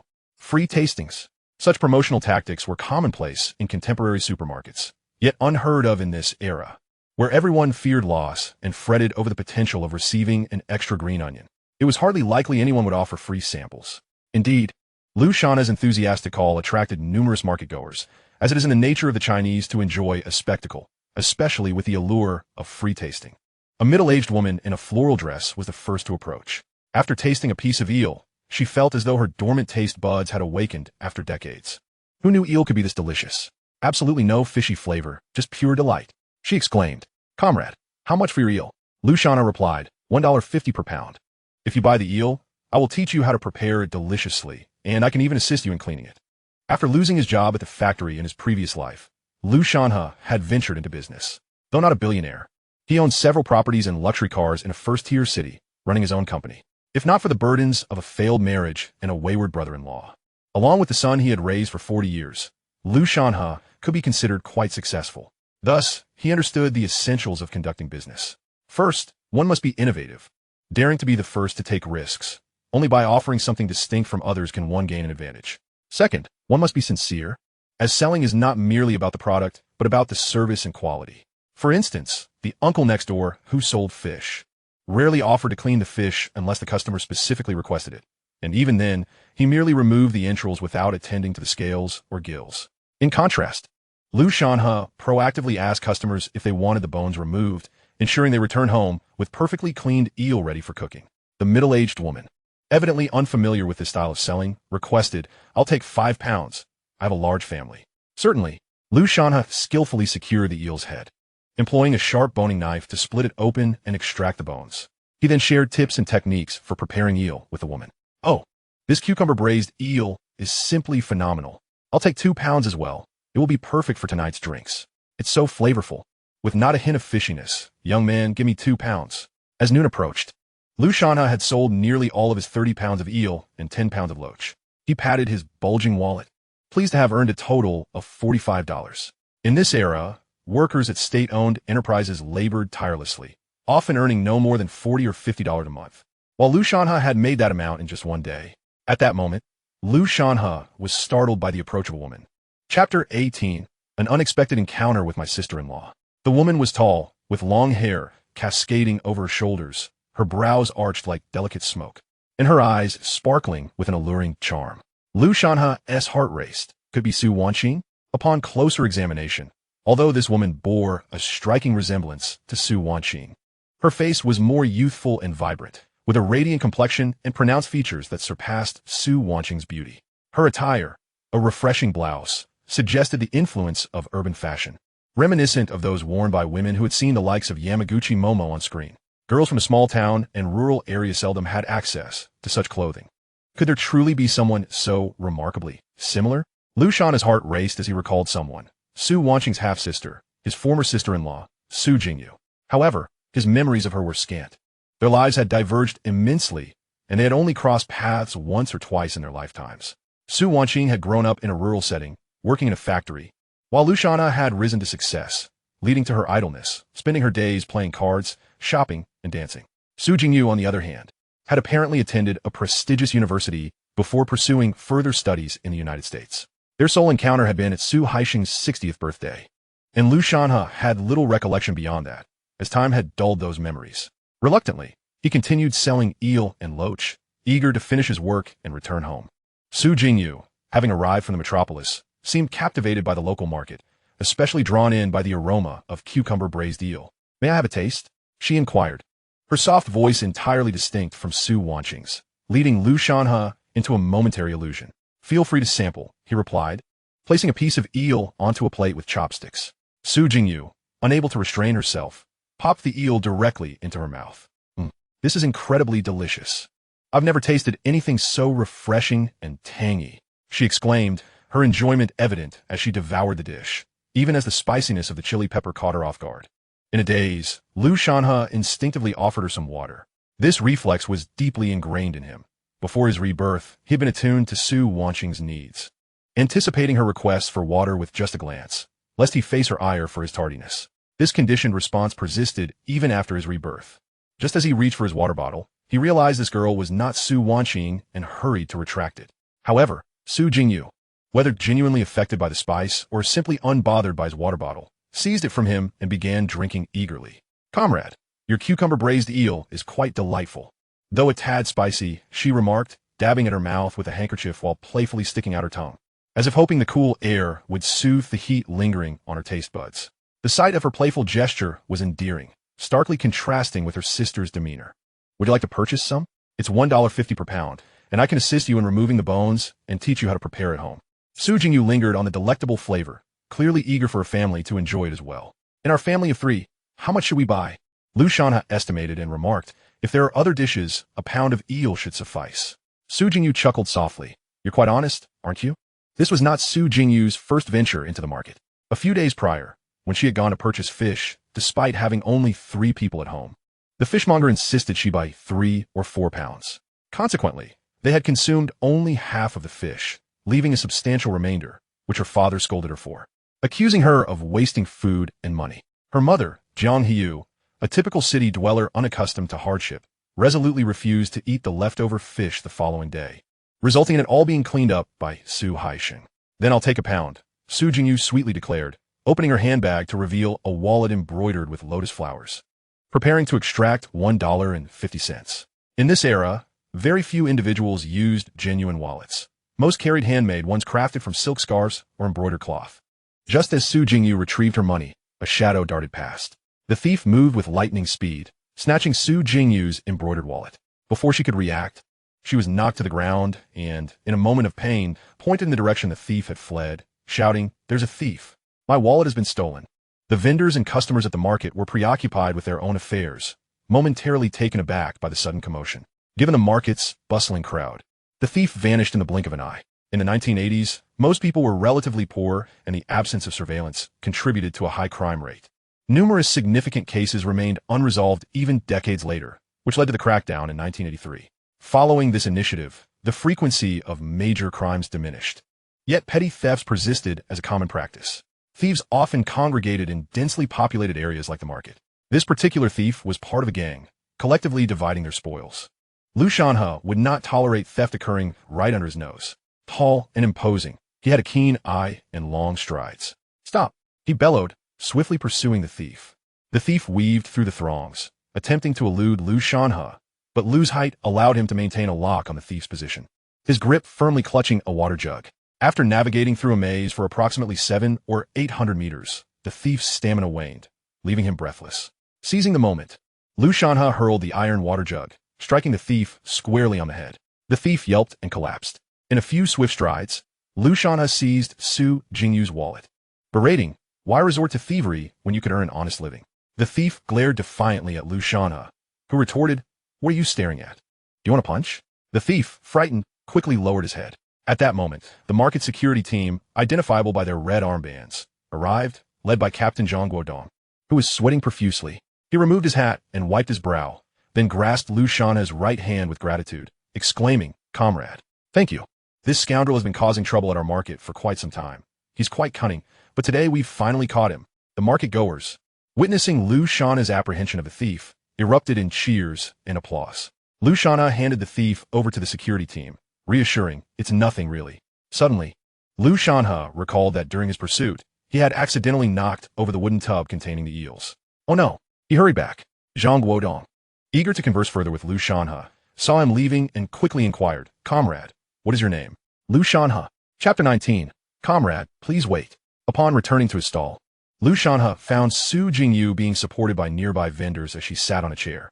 The fallen tub had been righted. However, only 2 or 3 eels remained inside, the majority having escaped into the foul drainage ditch. Lu Shanhe could only manage a wry smile, muttering to himself, "One good deed a day." One could only wonder what those eels, which had already slipped through his fingers, would think of his words. Handing the lotus-embroidered wallet back to Su Jingyu, he said, "Please check if any money is missing." Grateful, Su Jingyu opened the wallet to count its contents. Observing the amount she extracted, Lu Shanhe was left speechless. In this era, it was customary to keep one's wealth discreet. Su Jingyu's wallet contained no less than $100. Indeed, she was a daughter of privilege. In a small county town, carrying even a few dollars was considered remarkable. Goodness, this girl had over $100 on her. Wasn't she afraid of attracting thieves? Lu Shanhe promptly rose to shield Su Jingyu. However, Su Jingyu seemed unconcerned about how much money she had left or whether anything had been stolen. She pulled out a photograph of herself and her grandmother, letting out a sigh of relief. Thankfully, the photo is still here. Comrade, thank you. Su Jingyu's gratitude was palpable. Lu Shanhe smiled, revealing his pristine white teeth. Tall and handsome, his smile left a favorable impression on Su Jingyu. Nowadays, young people, whether from villages or towns, often indulged in sweets and smoking, leading to many having decayed or discolored teeth. Lu Shanhe's immaculate smile was indeed a rarity. Subsequently, Lu Shanhe returned the $1.50 he had received from Su Jingyu. With only 3 small eels remaining, weighing no more than half a pound, he said, "I'll return this to you." Su Jingyu felt a wave of embarrassment. No, you can't give me back this money. If you hadn't been busy chasing the thief. The tub wouldn't have toppled, and the eels wouldn't have escaped. Blushing, she added, "Earlier, I helped you catch the eels, but they were so slippery. After much effort, we only managed to catch 3. Her remark elicited laughter from both the fishmonger and the vegetable vendor. The vendor chimed in, "It's all that wretched old Lu's fault. He splashes water every morning and evening, making the eels slippery and causing them to slip into the drainage ditch." Seeing that Su Jingyu refused to accept the money, Lu Shanhe felt there was no point in continuing the argument. He decided to fillet the remaining 3 eels, wrapping them in straw and placing them in Su Jingyu's basket. Su Jingyu accepted them without further protest. Once he finished selling, Lu Shanhe had earned a total of $48.50. Even though he had been a millionaire in his previous life, his bank account consistently boasting a 7-figure sum, he still felt that $48.50 was a considerable amount. He had earned in a single day what a state-owned factory worker would make in over a month. This demonstrated the potential of this trade. Lu Shanhe was filled with excitement, envisioning how, once he amassed his initial capital, he could invest in better industries and perhaps become the first 10,000 yuan household in the commune. Returning the wooden tub and pot to the vendor, Lu Shanhe packed away the unsold pickles, ginger, scallions, and garlic. Preparing to visit the supply and marketing cooperative to look for pencils, erasers, and rulers. In 1985, elementary school still lasted 5 years. Lu Meiqi, due to her petite frame and family circumstances, had experienced intermittent schooling, so at nearly 13, she was still in 5th grade. Lu Shanhe was determined to ensure Lu Meiqi completed her education and never dropped out. Just as he reached the market entrance, he noticed Su Jingyu limping and looking around, indicating that she had sprained her ankle and was having difficulty walking. Jiangcheng presents itself as a modest county town, where in this era, taxis are scarce, and the sole means of public transport consists of the human-powered tricycles that navigate the streets. The number of these tricycles is rather limited, leaving Su Jingyu in a state of anticipation. Lu Shanhe initially contemplated offering assistance, but upon reflection, he realized that this individual might very well be Su Wanqing's half-sister. Reluctant to engage with Su Wanqing and her relatives, he feigned ignorance and attempted to depart the market, burdened with his satchel. Hey, comrade. Su Jingyu seemed to have spotted a familiar face and promptly beckoned Lu Shanhe. He pretended not to hear and continued on his way. Comrade, the vendor of eels. Lu Shanhe recalled that Su Haixing hailed from Dongwu, thus Su Jingyu should also be a local. In a moment of desperation, she exclaimed in Dongwu dialect, "The vendor of eels sounds akin to selling something illicit." The unintended implication drew the attention of passers-by, who began to cast curious glances at Lu Shanhe, mistakenly believing he was involved in the trade of contraband literature. In the wake of 1983, although the crime of speculation had ceased to be politically charged, one of its serious offenses remained the trafficking of illegal publications. Lu Shanhe grew concerned that Su Jingyu's outburst might attract the attention of the local security forces, prompting him to approach her. Su Jingyu looked at him with a pitiful expression, and he soon noticed her swollen ankle. He hastily set down his belongings, crouched beside her, and inspected the injury. The ankle was severely red and swollen, appearing beyond a mere sprain. It suggested potential dislocation of the bones. "May I take a look?"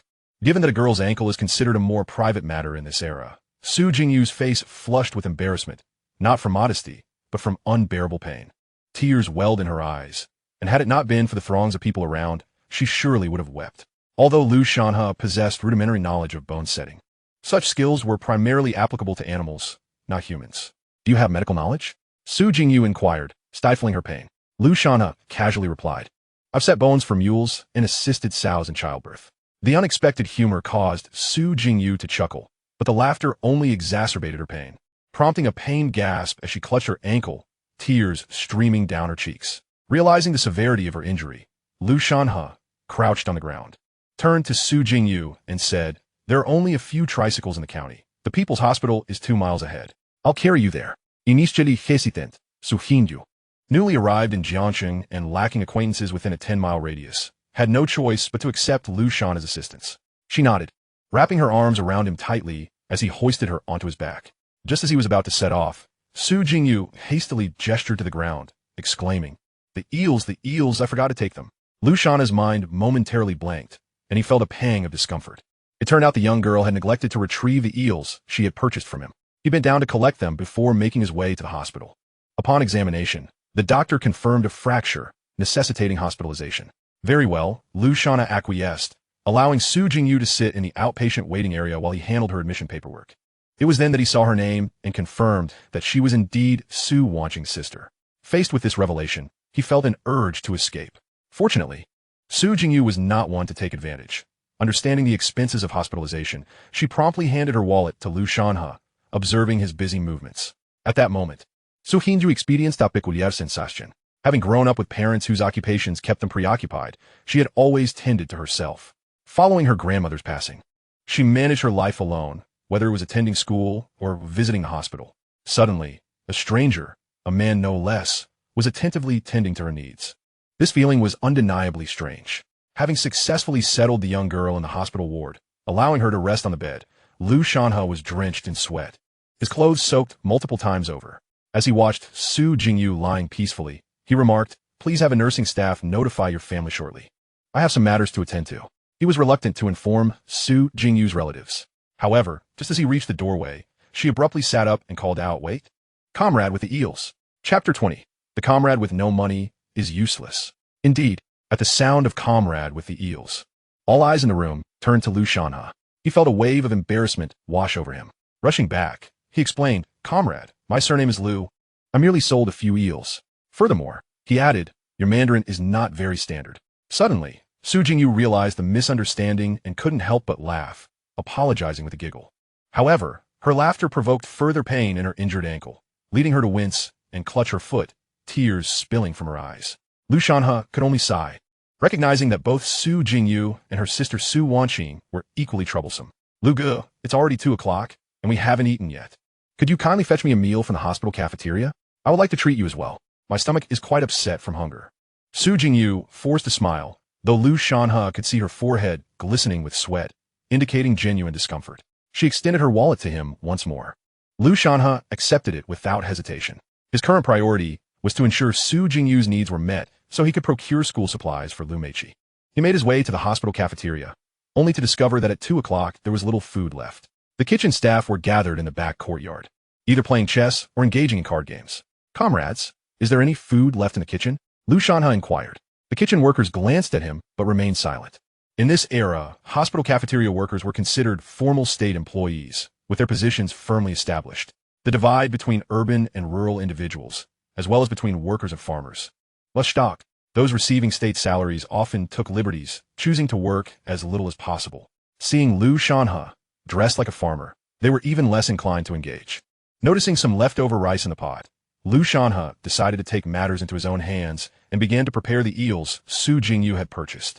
With the early summer heat, it would be a shame for the eels to spoil before she could return. Just as he was about to borrow the kitchen's utensils to prepare lunch, a cook playing cards hurried over and said, Hey, what do you think you're doing? Lu Shanhe smiled and replied, Comrade, my friend is in the hospital and hasn't eaten lunch or brought anything with her. Would it be possible for me to borrow some kitchenware? The kitchen worker, a bald man with a round face and a robust build, firmly grasped Lu Shanhe's hand and said, Put that down. This is public property, and you can't just touch it freely. If I make things easy for you, who will make things easy for me? Chairman Mao once said that serving the people means making things convenient for others. Lu Shanhe chuckled, not taking offense. What a tangled mess. Just put the things down and go cool off somewhere. Since the onset of the reform and opening up, particularly following the dissolution of the people's communes, extravagant indulgence had begun to permeate even the smallest county towns, eroding the once simple and honest local customs. The ideals of making life easier for others and serving the people had become increasingly rare. The portly man hastily urged, "Come over and play cards." What? Planning to flee after losing money? He continued to press Lu Shanhe to depart. Lu Shanhe pulled out 50 cents from his bag and handed it directly to the man, saying, "Comrade, could you do me a favor? The patient is still in the ward. We can't let her go hungry. Go on, don't give me that." Although the man waved his hand in rejection, Lu Shanhe discerned from his gaze that it was not a matter of being serious or stubborn.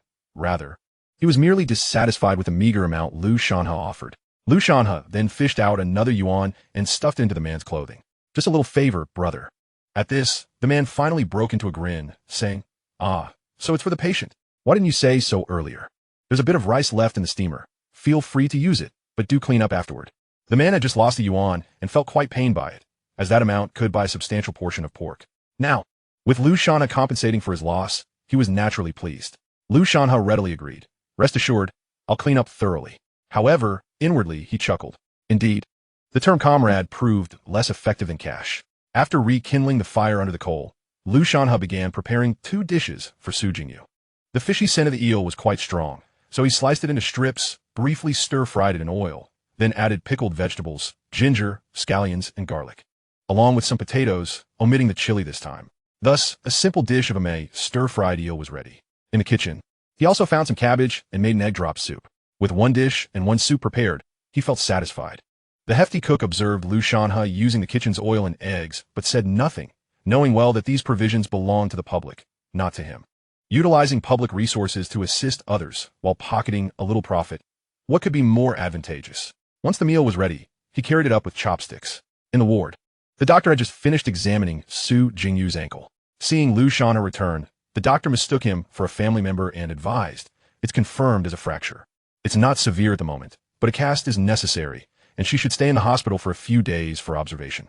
The swelling in her foot is quite serious. She needs proper care to avoid infection." Although Lu Shanhe felt helpless, he could only nod in compliance.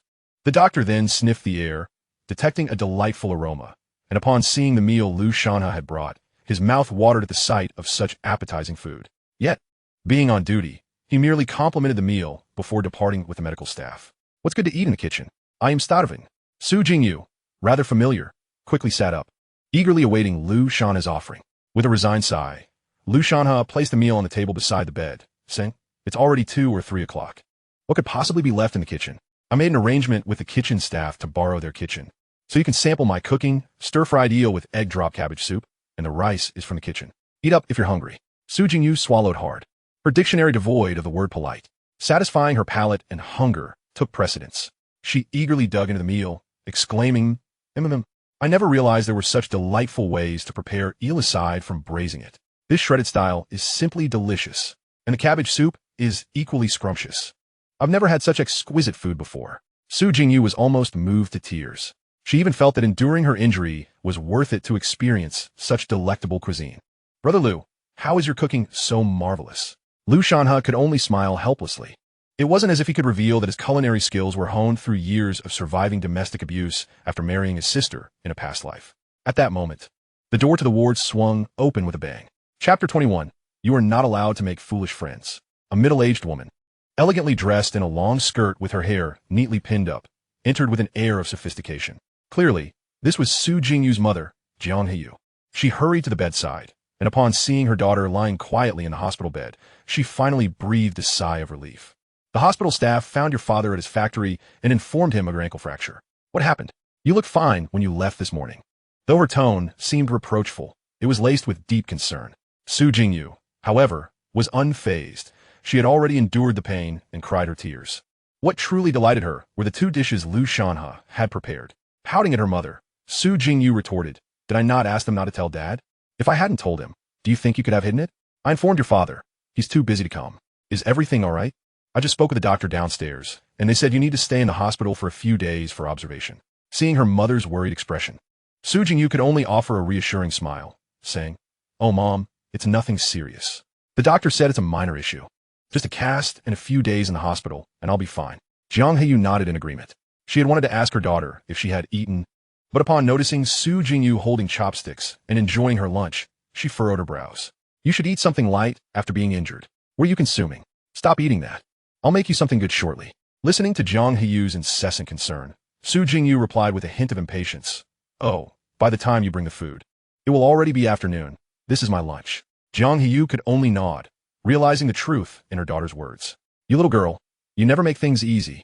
Thankfully, I persuaded your father to bring you here. If you had stayed at home, who knows what trouble you would have caused. Su Jingyu merely stuck out her tongue, choosing to remain silent. At that moment, Jiang Heyu finally noticed Lu Shanhe and was taken aback to see him sharing the same dish with Su Jingyu. Most alarmingly, Lu Shanhe was dressed in a tattered short-sleeved shirt and muddy work shoes, his skin darkened from long hours under the sun working in the fields. How could her daughter share a meal with a farmer? How did this man come to be here? Jiang Heyu's thoughts raced with concern. Could it be that this man was responsible for her daughter's ankle fracture? Who is this? Jiang Heyu inquired. Su Jingyu quickly explained, This is Brother Lu. I went to the market to buy things and ended up in a wallet-snatching incident. In the chaos, I fell and fractured my ankle. Brother Lu helped me retrieve my stolen wallet and brought me to the hospital. Hearing her daughter's explanation, Jiang Heyu finally relaxed. She promptly took out 10 yuan from her bag, attempting to give it to Lu Shanhe, saying, Comrade, thank you. Please accept this small token of my gratitude. Not at all. Lu Shanhe hurriedly declined. It was the least I could do. He certainly would not accept the money. Nonetheless, Jiang Heyu's generosity was evident. She easily produced 10 yuan, an amount that, in terms of purchasing power, equated to about 1 or 2,000 yuan in Lu Shanhe's past life, considering that workers in state-owned factories earned only about 40 to 60 yuan a month. With Jiang Heyu now at the hospital, Lu Shanhe thought it best to excuse himself quickly. He set down his bowl and chopsticks, stating, Little Su, make sure to rest well. Once you finish your meal, please have your mother return the dishes to the kitchen. Auntie, I'll be taking my leave now. Su Jingyu found it a bit odd when Lu Shanhe called her Little Su, but she still smiled and nodded. Jiang Heyu added, All right then, I won't see you off. Lu Shanhe turned and exited the ward. As soon as he closed the door, Jiang Heyu expressed her dissatisfaction to her daughter, saying, In the future, if anything like this happens, you must inform me immediately. Do not trust strangers. What if they turn out to be malicious? Upon hearing her mother's admonition, Su Jingyu felt quite displeased. Oh, come on, Brother Lu is a good person. Besides, in that situation, how could I have told you right away? Noticing her daughter daring to retort, Jiang Heyu's tone grew even firmer. Good person? How old are you? How can you discern between good and evil? Are the words good person written on their faces? Su Jingyu, unwilling to engage in further argument with her mother, lowered her head in silence. Moreover, you should cultivate a sense of safety and health awareness. Avoid sharing meals with strangers. Did you not see how dirty that person was? Who knows where they have labored or whom they have associated with? Just recently, many cities, including Shanghai, experienced outbreaks of hepatitis, and such illnesses are contagious. As Jiang Heyu spoke, she snatched Su Jingyu's chopsticks away. After some contemplation, she decided her concerns warranted action. That's enough. Don't eat anymore. I'll have your father inform the cafeteria at his factory to prepare 2 separate dishes for you, and they'll be brought to you tonight. With that, Jiang Heyu discarded the Amei-style eel and cabbage soup into the trash, leaving Su Jingyu feeling deeply aggrieved. Mom, why do you always view people through tinted glasses? Brother Lu is genuinely a good person, and his cooking is exceptionally delicious. I'm still hungry, and you just threw away so much food. Chairman Mao once said, saving is glorious. Waste is shameful. This impudent girl, when did she learn to talk back? I'm educating you for your own good. I don't want you to suffer. Jiangsheng is a small city. Unlike the big city we live in, where there are many bad people and the atmosphere is poor, I need to discuss this with your grandfather. And have your father stay here for a few months or half a year. Once he has some experience, he should return promptly. Lu Shanhe had been standing outside, listening to the conversation between the mother and daughter. He did not feel anger, but rather a sense of helplessness as he shook his head and sighed. The class and identity distinctions of this era are indeed most pronounced. Keeping his distance from the Su family was a principle Lu Shanhe had set for himself. He was not at all irked by Jiang Heyu's words. He understood that if he did not marry Su Wanqing, any connection with Su Jingyu would be impossible. After leaving the hospital, Lu Shanhe went to the county supply and marketing cooperative to buy pens and a pencil case for Lu Meiqi. Meanwhile, as a matchmaker, Lu Dinyang volunteered to bring her sisters to the Lu family, determined to facilitate a union between Lu Shanhe and Su Wanqing that would last a lifetime. Lu Dinyang entered with a sense of entitlement, settling herself comfortably in the living room. Chapter 22. I've taken care of this matter for you. He Hui knew that Lu Dinyang had come for her son's marital affairs. So she hurriedly poured a cup of water into an enamel cup and brought out the leftover candied fruits and sunflower seeds from the previous banquet. Also, little Lu has arrived. You haven't eaten yet, right? Let's have dinner together tonight. Wang Sufan kindly invited, sitting beside Lu Dinyang. Lu Dinyang was unreserved, cheerfully cracking seeds and sipping water, replying, "That sounds wonderful." Li Haiyan, observing the scene, felt a twinge of discontent. After all, another mouth to feed meant less rice and vegetables at home. Furthermore, Lu Dinyang was there for Lu Shanhe, an outsider. There won't be many dishes for dinner tonight. So Lu Dinyang, please don't take it personally, Li Haiyan remarked, subtly suggesting that Lu Dinyang should refrain from dining there. Unbeknownst to her, Lu Dinyang misinterpreted this as modesty. She quickly replied, "I also come from the 2nd Brigade. We are all family, so let's share whatever we have." This remark infuriated Li Haiyan. Lu Dinyang wasted no time and got straight to the point, addressing Wang Sufan and He Hui. Wanqing and Shanhe have already obtained their marriage certificate. We are in a new era, not the old society. Legally, they are a married couple, so this marriage must proceed. He Hui, being straightforward and not very talkative, nodded vigorously. Lu Linshan and the He brothers, upon hearing Lu Dinyang's purpose for visiting, also found their seats. Lu Dinyang, feeling quite valued, was in high spirits and felt a sense of accomplishment. This time, I'm here purely to help. It's not for myself, but for the children. He Hui quickly responded, "Auntie, thank you for your hard work. If this matter succeeds, we will certainly express our gratitude to you." However, He Hui also hesitated, saying, although they have obtained their marriage certificate, traditionally, a wedding ceremony is what truly unites a family. Huan keeps insisting we gather the 4 essentials.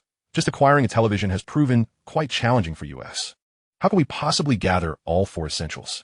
Lu Dinyang quickly patted her knee and exclaimed, "Oh, He Hui, one must think long-term.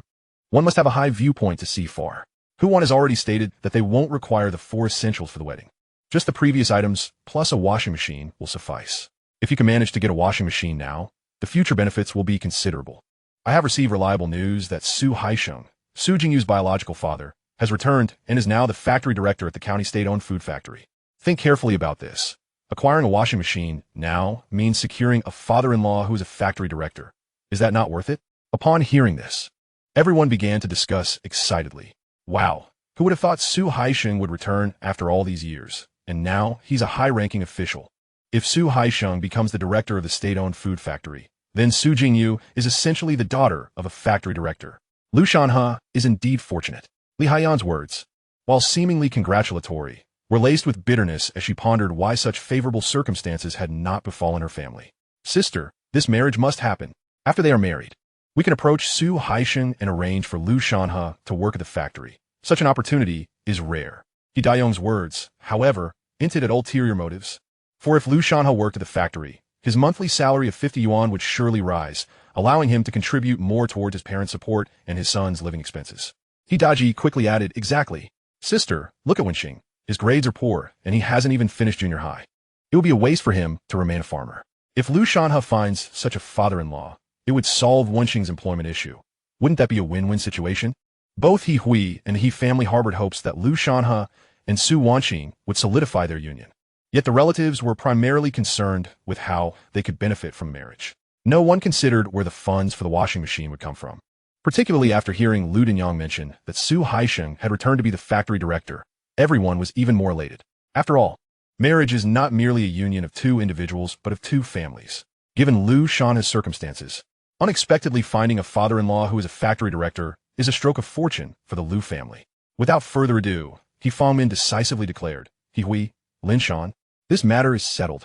The marriage between Lu Shanhe and Su Wanqing is confirmed. Let us choose an auspicious date to proceed with their wedding."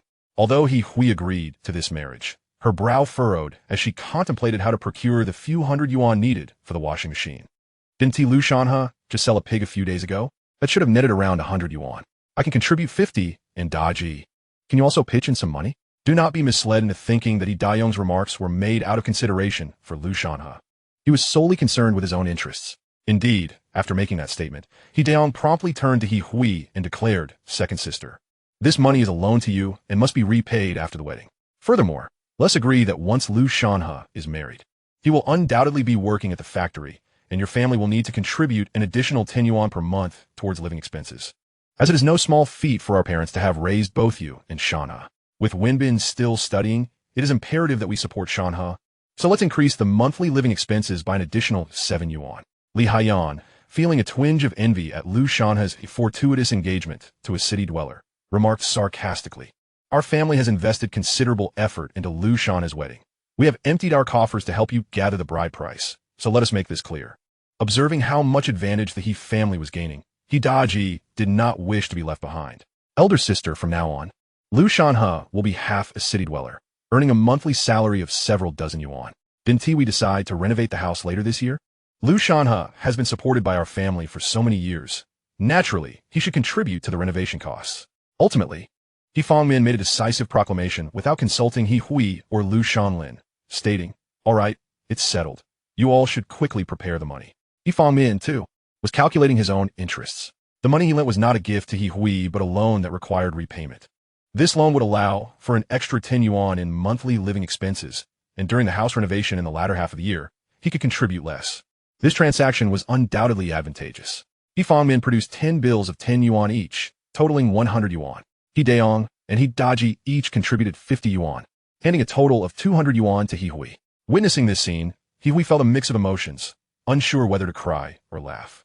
When Lu Shanhe sought to gather the bride price for his wedding, she had implored her father and grandmother, borrowed from her elder brother and third brother, and even asked her parents for assistance. Everyone had claimed to be unable to help, and in a desperate situation, Lu Shanlin had even resorted to selling blood. Now, upon hearing that Lu Shanhe was to marry a high-ranking official's daughter, it seemed as if everyone suddenly had money. At that moment, a loud noise erupted from the yard's entrance. Chapter 23. When one becomes despicable, one is invincible. He Hui and the others turned to look outside, where several young men swaggered in. "Is this my brother-in-law's family? Where's my brother-in-law?" The newcomers were Wong Yongji and his group of friends. On the day Lu Shanhe and Su Wanqing were preparing for their wedding, Wong Yongji and his friends were at home watching television. Just as they were engrossed in the show, Lu Shanhe had taken the television away, leaving Wong Yongji feeling humiliated in front of his friends. He was indifferent to whether his sister married or not. His only concern was his own comfort and reputation.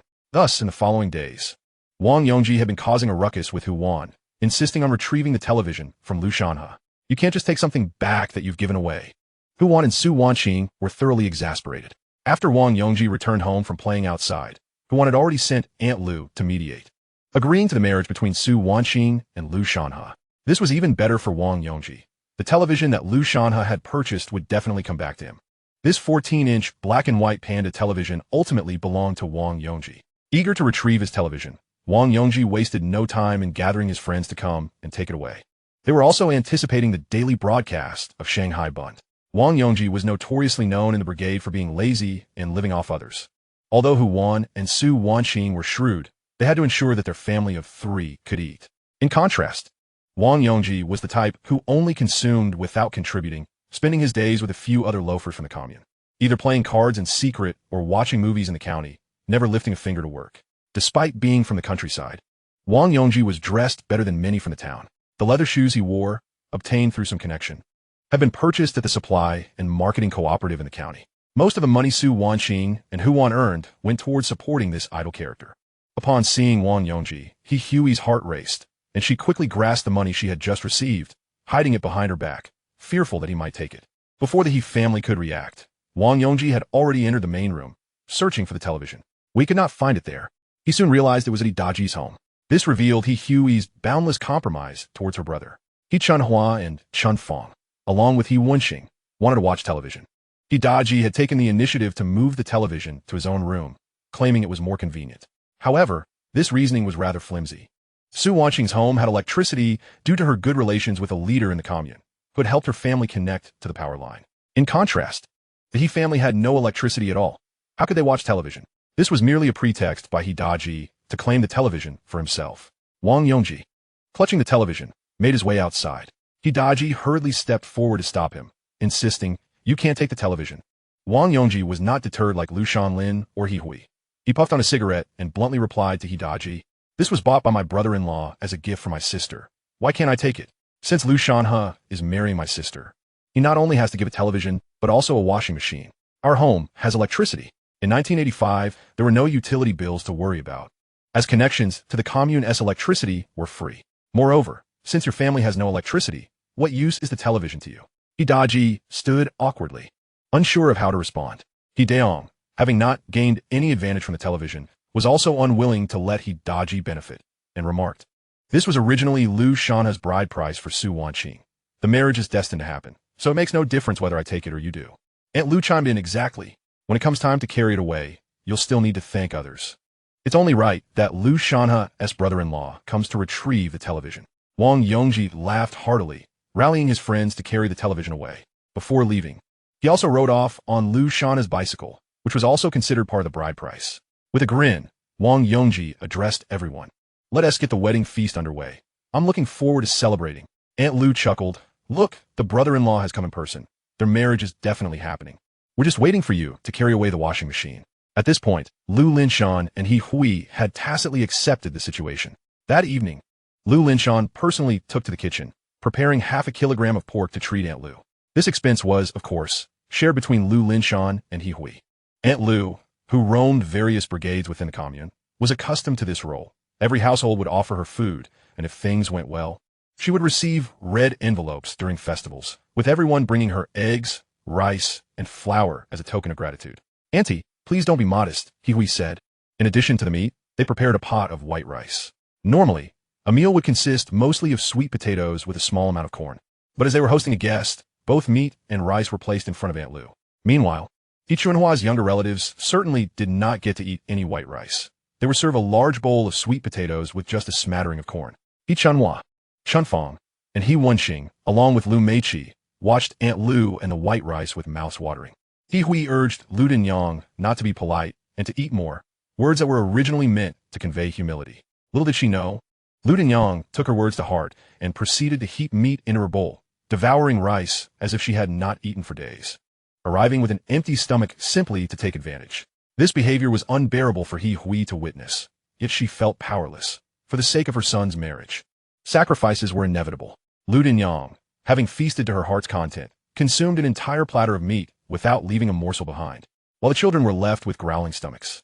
He Hui could only manage a bitter smile at this scene, recognizing the elder woman's excessive stinginess. With one hand, she entertained her guests, while with the other, she skimped on the meals of her own family, ensuring her own benefit above all else. After finishing her meal, Lu Dinyang showed no intention of leaving, continuing to sit in the hall, snacking on sunflower seeds and chatting with Li Haiyan. "Mom, I'm hungry." Lu Meiqi looked up at He Hui with pitiful eyes, feeling not only hungry, but also suffering from acid reflux. He Hui understood her daughter's predicament. A mere sweet potato and a bit of water could hardly suffice. Moreover, the sweet potato would only cause discomfort with gas and acidity.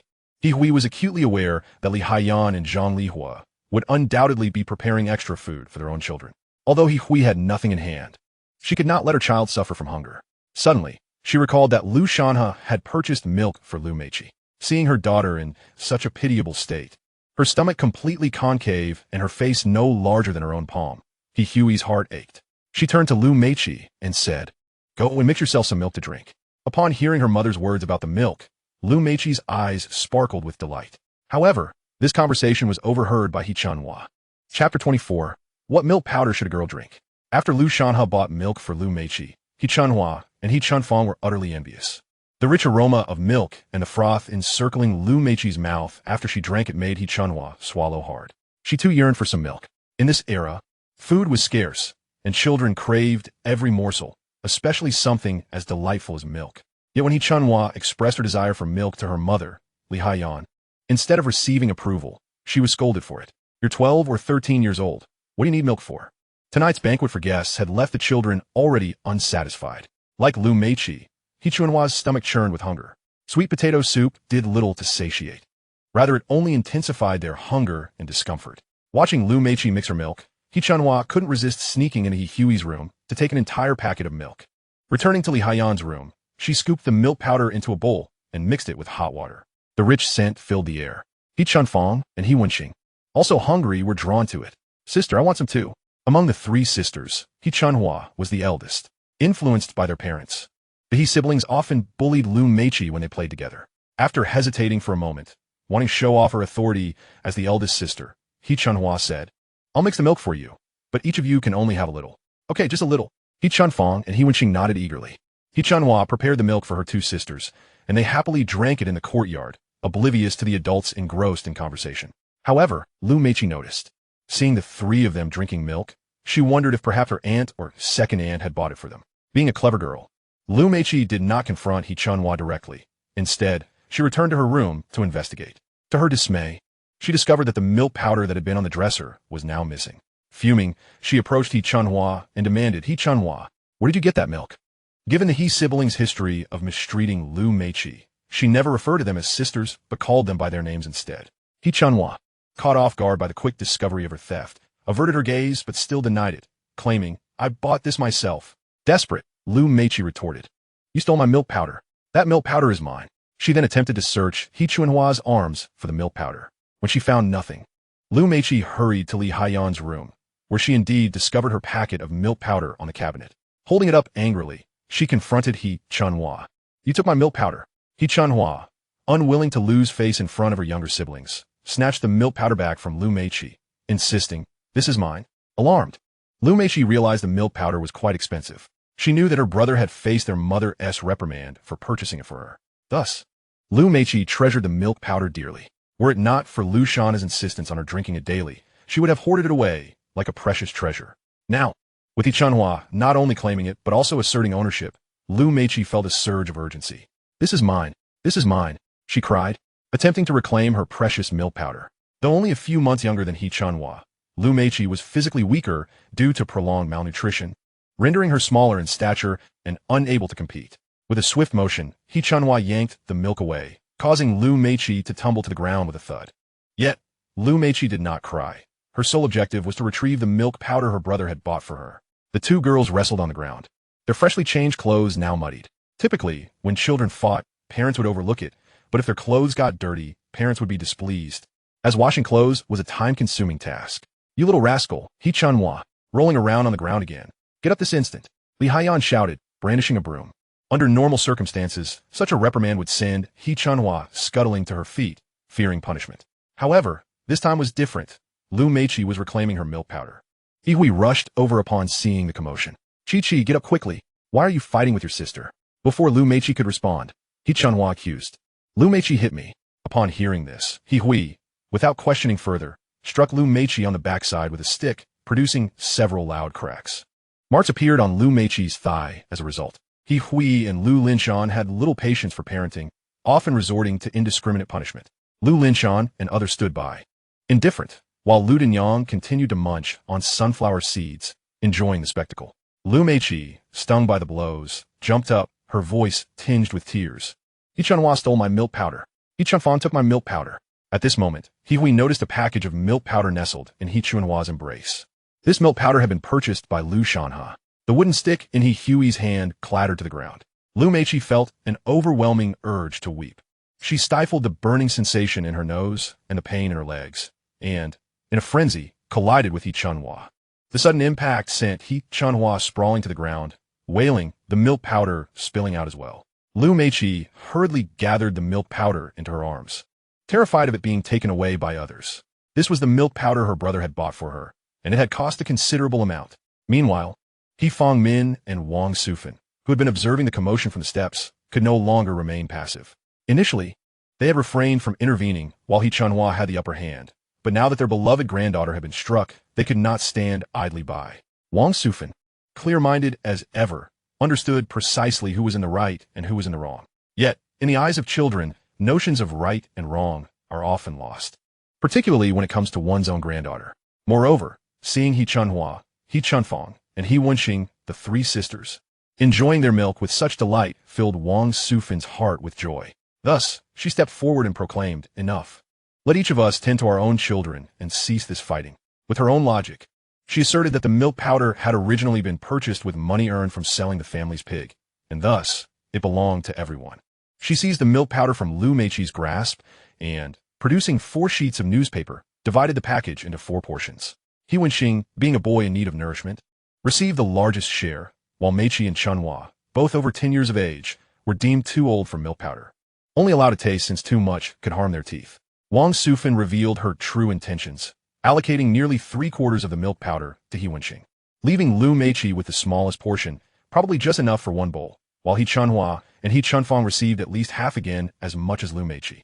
This scene was witnessed by Lu Shanhe, who had just entered. After leaving the hospital, Lu Shanhe had gone to the county supply and marketing cooperative, purchasing not only stationery for Lu Meiqi, but also the coveted white rabbit milk candy. Last year during the spring festival, his sister Lu Meiqi had returned and brought a piece of this candy, which Lu Shanhe had saved for Lu Meiqi. After tasting it, Lu Meiqi could not forget the flavor. Now that Lu Shanhe had a little money, he was willing to treat his sister to some white rabbit candy. Upon entering the courtyard, Lu Shanhe observed Wong Yongji distributing the milk powder. The manner in which she divided the milk triggered an internal chuckle from him. In the eyes of Wong Yongji and He Fangmin, the significance of their grandchildren was prioritized. Foremost was He Wenbin, who had already been accepted into high school and was studying away from home. Next was He Wenqing, who had dropped out of elementary school and showed little interest in his studies. Both were boys, fulfilling the family's expectations of carrying on the He lineage. In this era, particularly in rural areas, the preference for sons over daughters was profoundly entrenched. Thus, it was only natural for Wong Yongji and He Fangmin to favor their grandsons. Following them were the sisters He Chunhua and He Chunfang, who, despite being granddaughters, still bore the He surname and were considered part of the family. Lastly came Lu Shanhe and Lu Meiqi, along with their older sister Lu Meiqin, who had since married and left the household. To Wong Yongji and He Fangmin, the Lu siblings were merely dependents benefiting from the He family's resources. Once Wong Yongji had completed the division, her satisfaction was evident, particularly for Zhang Lihua, who had 2 children, He Chunfang and He Wenqing, thus receiving the most milk powder. The one left feeling most aggrieved was He Hui. The milk powder had been purchased by Lu Shanhe, and while the funds had come from selling a pig, that pig had been raised by both He Hui and Lu Linshan. Ultimately, what was rightfully Lu Meiqi's was distributed to others. Yet, neither He Hui nor Lu Linshan spoke up. Lu Linshan, being a son-in-law, felt he had no standing to voice his opinion in accordance with the customs and rules of the He family. He Hui, a daughter, chose silence as well. The family had been oppressed by He Fangmin and Wong Yongji for decades, having long lost their spirit of resistance. Li Haiyan, though she received some milk powder, had only a meager portion. She directed her frustration solely at He Hui, exclaiming, "He Hui, you ought to keep better control of your child. At such a young age, hitting others, how will she ever find a husband when she grows up?" He Hui lowered her head, her body trembling. Wong Yongji added, "He Hui, Lu Meiqi is becoming increasingly unruly. At such a tender age, how can she strike her sister? You must educate her well. Outside, no one will protect her." With the backing of their grandparents, He Wenqing felt elated, confidently gathering the milk powder. Although He Chunhua was not the greatest beneficiary, she too felt she had gained. The siblings prepared to take away the milk powder. The one most wronged was Lu Meiqi, who had been holding back her tears. Realizing that her parents were powerless to support her, she could do nothing but watch as the milk powder was taken away by her siblings. At that moment, Lu Meiqi could no longer contain her emotions, tears streaming down her face. Lu Shanhe strode in, his voice booming, "Put the milk powder down on the ground. I want to see who dares to take it." His commanding tone startled the younger siblings. Lu Shanhe approached with palpable intensity, and upon seeing her brother, Lu Meiqi could no longer hold back her tears, which flowed freely. Lu Shanhe enveloped Lu Meiqi in his arms, glaring at Wong Yongji and the others. While they were indeed his elders, they felt more like strangers to him. Lu Shanhe was acutely aware that, had it not been for his parents enduring hardships to care for him in his youth, the 3 Lu siblings might have perished from hunger. What would He Fangmin and Wong Yongji not do, given their willingness to abandon He Hui to her fate? Upon witnessing Lu Shanhe's fierce reprimand, the others fell silent. Standing at 6 feet tall and possessing a robust physique, Lu Shanhe's commands carried considerable weight. Additionally, his recent behaviors and character had shifted, no longer embodying the obedient and honest demeanor expected of him. Particularly, his recent boldness in confronting Wong Yongji and Li Haiyan had taken everyone by surprise. Hence, when Lu Shanhe raised his voice, an immediate hush fell over the room. He handed the gathered milk powder to Lu Meiqi, instructing her, "Meiqi, remember that this is your milk powder. No one is permitted to take it without your consent. This is how it is now, and how it shall always be. Understood?" Upon seeing her brother, Lu Meiqi's tears transformed into a smile. She knew that only her brother would treat her with such kindness. Lu Shanhe approached matters with discernment. While He Chunfang, He Chunhua, and He Wenqing were not entirely at fault, their behavior stemmed from the long-standing influence of their parents' upbringing. It was best to prevent the grievances of the previous generation from spilling over into the next. Thus, Lu Shanhe addressed the 3 He siblings. "You may drink milk, but you must first obtain Lu Meiqi's permission. If she is unwilling, you cannot simply take it by force. Do you understand?" Perhaps intimidated by Lu Shanhe's imposing presence, The three siblings nodded reluctantly, not wishing to dwell on the matter further. Lu Shanhe retrieved the white rabbit milk candy he had just bought from the county supply and marketing cooperative. The sight of the candy, white rabbit, captivated the children's attention. Though they had only tasted it once, the memory lingered for a lifetime. Su Wanqing practically drooled at the sight. In that era, milk candy was a rare and expensive commodity in rural areas. The Guangming brand white rabbit milk candy cost 1 yuan and 50 cents per pound, a price comparable to that of pork. If sold by the piece, it would be 5 cents each. Many families find it hard to part with their resources, rendering the iconic white rabbit milk candy a true luxury in the countryside. Li Haiyan and Zhang Lihua gazed with wide eyes at the bag of white rabbit milk candy that Lu Shanhe was carrying, estimating it to weigh no less than a pound. Curiosity brewed among them. Lu Shanhe had indeed sold pork without a twinge of regret, splurging on a pound of candy at his first opportunity. Had they known that the funds for the candy came from his sale of eels today, rather than from selling pork, and that he had even made a profit of 45 yuan from the eels, their reactions might have been quite different. Seeing Lu Shanhe's extravagant display, Li Haiyan was incensed and turned to He Daong, exclaiming, "We even lent him money to buy a washing machine. This money should not have been lent." She pointed out his lavish spending. "Do you all want some candy?" Lu Shanhe asked the four siblings. Yes, I want candy." The children's innate desire surfaced. In truth, Lu Meiqi longed to play with He Chunhua and He Chunfang. While the four sisters played together, conflicts were minimal, largely stemming from the upbringing that led the He siblings to perceive Lu Meiqi as an easy target for bullying, which had long left Lu Meiqi at a disadvantage. Issues among children should not be resolved with adult animosities. Lu Shanhe handed the entire bag of white rabbit milk candy to Lu Meiqi, stating, "This candy is to be entrusted to Meiqi from now on. If you wish to have some, you must seek her permission, and be sweet in your requests. Those who should call her sister must do so, and those who should call her younger sister must do the same. The four sisters must unite and avoid fighting. Do you understand?" "Understood." The four sisters chorused in unison. Chapter 26. I will make my own decisions. "Meiqi, I want to eat candy," He Chunhua sweetly implored.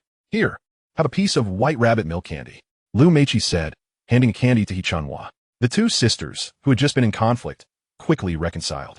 Lu Shanhe believed that with proper adult guidance devoid of hatred, the sibling relationships of the next generation could flourish. His actions aimed to empower Lu Meiqi, giving her the upper hand and absolute advantage in her interactions with her siblings, thereby fostering her confidence.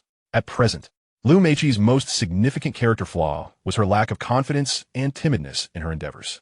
If children could build self-assurance, they would possess boundless energy to overcome challenges and face setbacks in their studies and later in life. Lu Shanhe was quite adept at educating children. In his previous life, Lu Tao had been exceptionally well brought up under his guidance. Reflecting on this, Lu Shanhe sighed. The children he had painstakingly nurtured had ended up being raised as someone else's adopted sons. Now, the four siblings were enjoying a harmonious moment. Lu Meiqi managed the milk powder. Only with her permission could the other three approach for a drink. The candy was also under her management, requiring her consent for the others to indulge. Wang Sufan, who had intended to give most of the milk powder to Su Wanqing, was rendered speechless upon witnessing this scene. The children were laughing and reconciling, leaving the adults with little to say. Lu Shanhe then produced the stationery and pencils he had purchased for Lu Meiqi.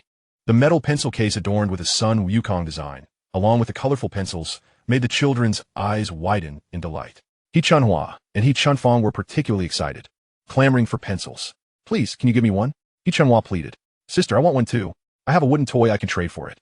He Chunfang chimed in eagerly. Lu Meiqi hesitated, glancing at Lu Shanhe for guidance. He encouraged her with a look, implying that she should make her own decisions. At that moment, Li Haiyan erupted in anger. From the instant she entered the He household, He Hui had walked with her head bowed, as if the second generation was under her dominion. Now, to her dismay, her daughter He Chunhua was groveling before Lu Meiqi, seeking favors merely to have a sip of milk, a piece of candy, or a pencil. What infuriated Li Haiyan most was Lu Shanhe's extravagant generosity, purchasing items she herself had hesitated or feared to buy. Fuming, Li Haiyan marched up to He Chunhua, twisting her ear as she dragged her into the house, berating her. "All you think about is eating. Candy will ruin your teeth. Go inside and reflect on your actions." Her voice was loud enough for those working in the fields outside to hear. Li Haiyan was accustomed to being domineering, and her outburst made not only Lu Shanhe and He Hui, but even her husband He Daong and her in-laws tremble in silence. Everyone dreaded Li Haiyan's tantrums. Lu Shanhe recognized that Li Haiyan's outburst targeted He Chunhua, but was, in essence, an attack on himself. However, He felt little concern for the matter, pitying He Chunhua for growing up in such a household, uncertain of how it might distort her character. Lu Shanhe's actions did not sit well with He Daong, who chastised him. Shanhe, just because you have a little money doesn't mean you should squander it. We even let you money to buy a washing machine and marry a wife. And here you are, spending it on candy and milk powder. You're an adult now. You should know better. He Daong's words irked Lu Shanhe. Where he chose to spend his money was his own business. Yet, He Daong mentioned lending him money for a washing machine, which had never happened. At that moment, Aunt Lu, who had been seated and snacking on seeds, quickly stood up with exaggerated enthusiasm, saying, "Oh, Shanhe, we have been waiting for you. I have great news. After much effort, I've convinced Tuan to lower her bride price. All we need now is a washing machine." Lu Shanhe frowned. Had he not made it clear that he would never marry Su Wanqing? He Hui quickly approached, reproaching Lu Shanhe. "Shanhe, even if you have some money, you should still be frugal. Tomorrow, I will talk to the brigade leader to see if we can get an industrial voucher to pool some money for the washing machine." Lu Linshan stood silently, and upon noticing his expression, Lu Shanhe realized his father was likely considering selling blood. He Hui also presented all the borrowed money from He Daong, He Daji, and He Fangmin, suggesting Lu Shanhe express gratitude to his elders. Observing the money in He Hui's hands, Lu Shanhe accepted it and placed it in his bag. This did not signify that Lu Shanhe was yielding or agreeing to marry Su Wanqing. Rather, it was because this money rightfully belonged to the Lu family. He Hui and Lu Linshan had been contributing monthly to cover He Wenbin's living expenses and the household costs for He Fangmin. And He Daji's wedding had also required their financial support. Now, with He Fangmin taking 100 yuan and He Daji and He Daong each taking 50, the interest on the money He Hui had lent was insufficient. Moreover, the loans came with conditions, so Lu Shanhe had every right to pocket the money. He Hui continued. Wong Yongji just came by and took the television and bicycle, saying we should pick a good day to send the washing machine over. Once the banquet is held, your marriage with Su Wanqing will be settled. How foolish this mother was. Lu Shanhe was seething with anger, yet he could not unleash his wrath upon his own mother. Instead, his ire was directed towards Lu Dama, whose very presence ignited his fury. Lu Shanhe was well aware of Lu Dama's character. She thrived on stirring discord, relishing in her role as a matchmaker who dined at both ends. Her conduct mirrored that of certain lawyers in later times, profiting from both the plaintiff and the defendant. Gazing at Lu Dama's smug grin, Lu Shanhe found his frustration intensifying. This woman was certainly not to be underestimated. With a feigned smile, Lu Shanhe addressed Lu Dama, saying, "Auntie, your thoughtfulness is truly commendable. I must express my gratitude." Lu Dama, oblivious to the sarcasm, assumed he was genuinely thanking her and quickly responded, "Oh, there's no need for thanks. I recently spotted a splendid big red rooster in your yard, perfect for a wedding to bring good fortune." Such was the vernacular of individuals like Lu Dama, implying that she had her eyes set on their prized rooster, and any sensible person would hasten to deliver it to her. Just as He Hui was about to capture the rooster, Lu Shanhe interjected, "Annie, when you introduced Li Tsuehua to He Yonggue, did you receive a big red rooster in return?" The mere mention of Li Tsuehua and He Yonggue caused He Hui to halt her pursuit, while Lu Dama shifted awkwardly. Li Tsuehua was a widow, having lost her husband, and He Yonggue was a lifelong bachelor. Under Lu Dama's orchestration, He Yonggue squandered his life savings to bring Li Tsuehua home, naturally gifting several red roosters to Lu Dama. Following their marriage, they were blessed with a robust son, much to He Yonggue's delight, compelling Lu Dama to extract gratitude from him during every festive occasion. However, fate took a dark turn when He Yonggue discovered that Li Tsuehua was having an affair with Zhang Dalan from the commune, only to learn that the son he had raised was, in fact, Zhang Dalan's. Enraged, he wielded a deadly knife and ended the lives of Li Tsuehua, Zhang Dalan, and their child. This incident transpired 3 years ago, leaving Lu Dama too frightened to step outside for a month. Subsequently, He Yonggue was apprehended by the county police, paraded through the streets, and executed. This shocking event stirred widespread discussion, with many speculating that had Lu Dama not meddled for a few red roosters, such tragedy could have been avoided, especially considering Li Tsuehua's poor reputation in the commune.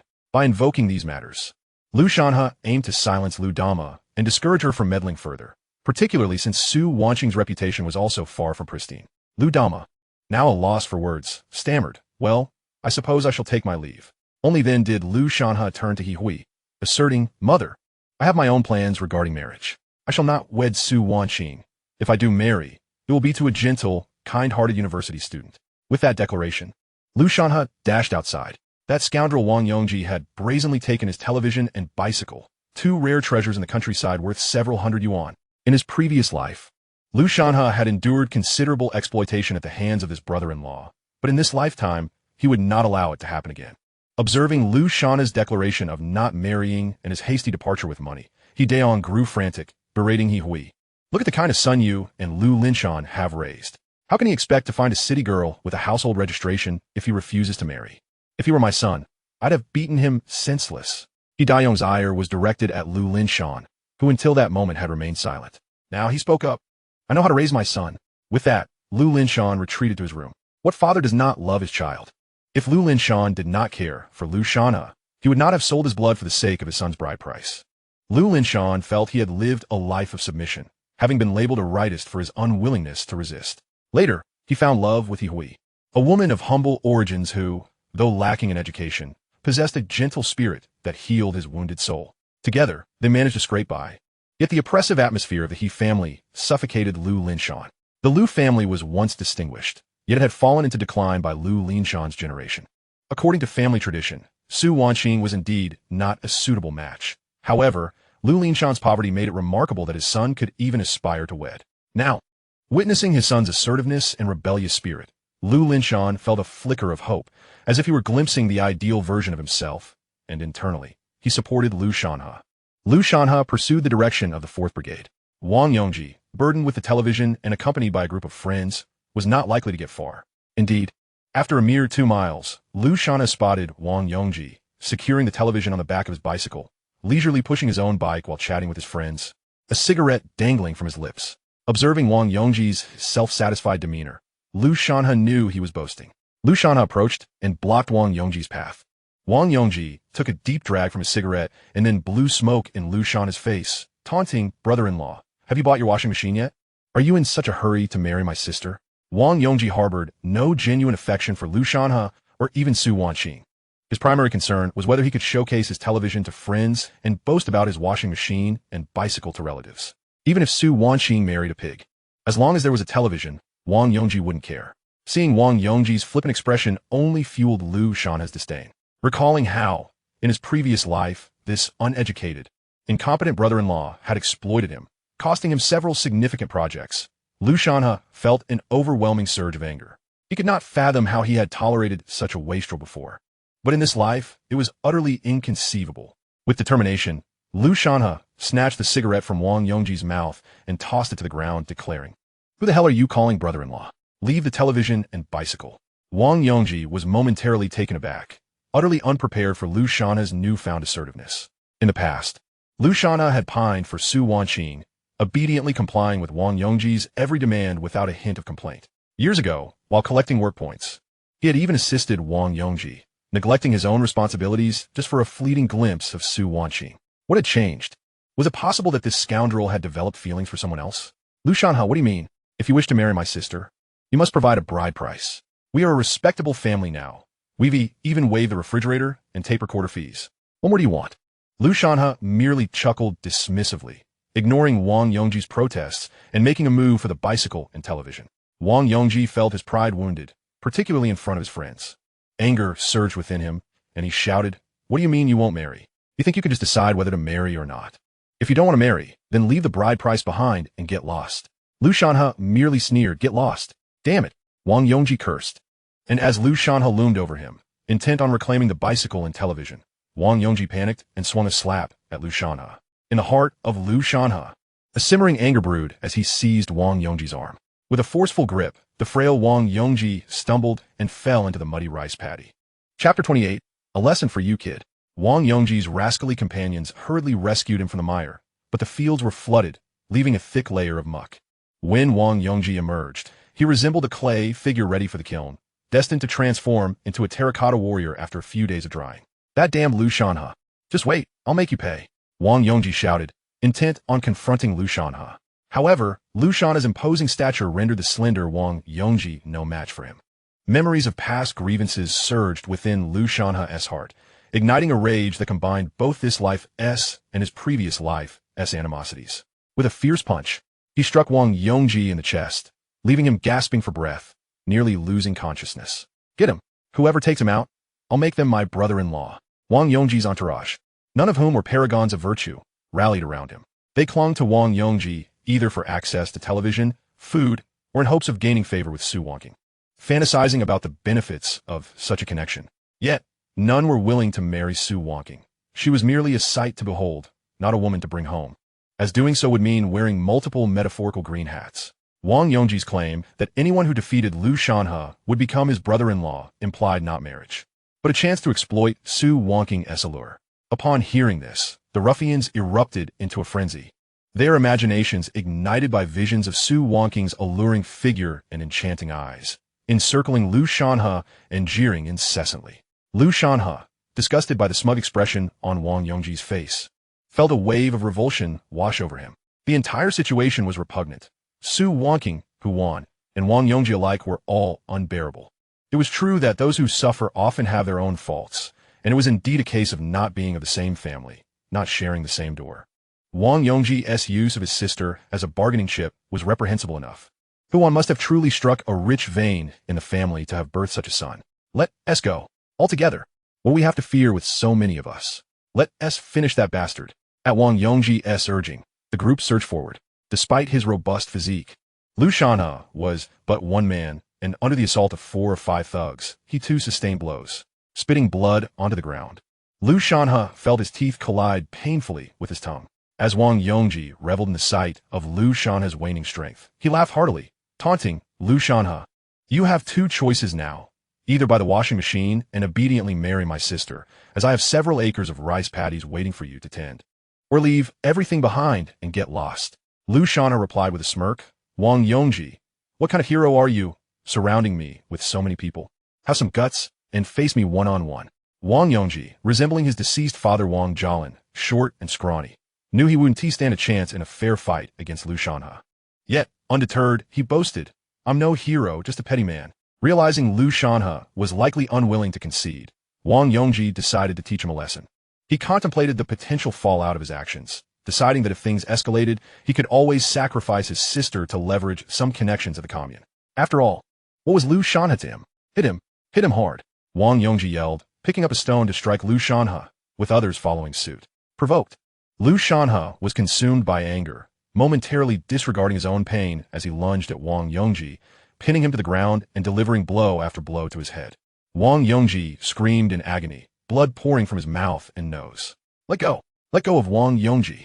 His companions shouted while attempting to pry Lu Shanhe off him.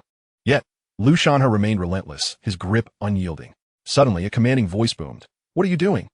The ruffians, being who they were, scattered at the sound of authority. Lu Shanhe withdrew his fist, standing tall. Wong Yongji lay on the ground, dazed and bloodied. Lu Shanhe delivered one last kick to Wong Yongji's side, declaring, You tell your mother that not a penny of bridal price will be given.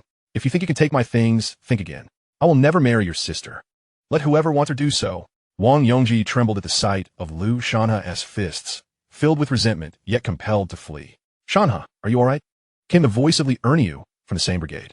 Lu Shanhe wiped the blood from his forehead, assuring, I'm fine, just sweating a bit. With the bicycle and television still intact on the embankment, he finally exhaled in relief. Li Erniu quickly offered his towel to Lu Shanhe, who used it to cover the gash on the back of his head, reflecting on the harshness of their surroundings. Yet, he felt certain Wong Yongji was far worse off. I'll take you to the clinic. Li Erniu insisted, worry etched on his face. No need, Lu Shanhe replied. I'm tough.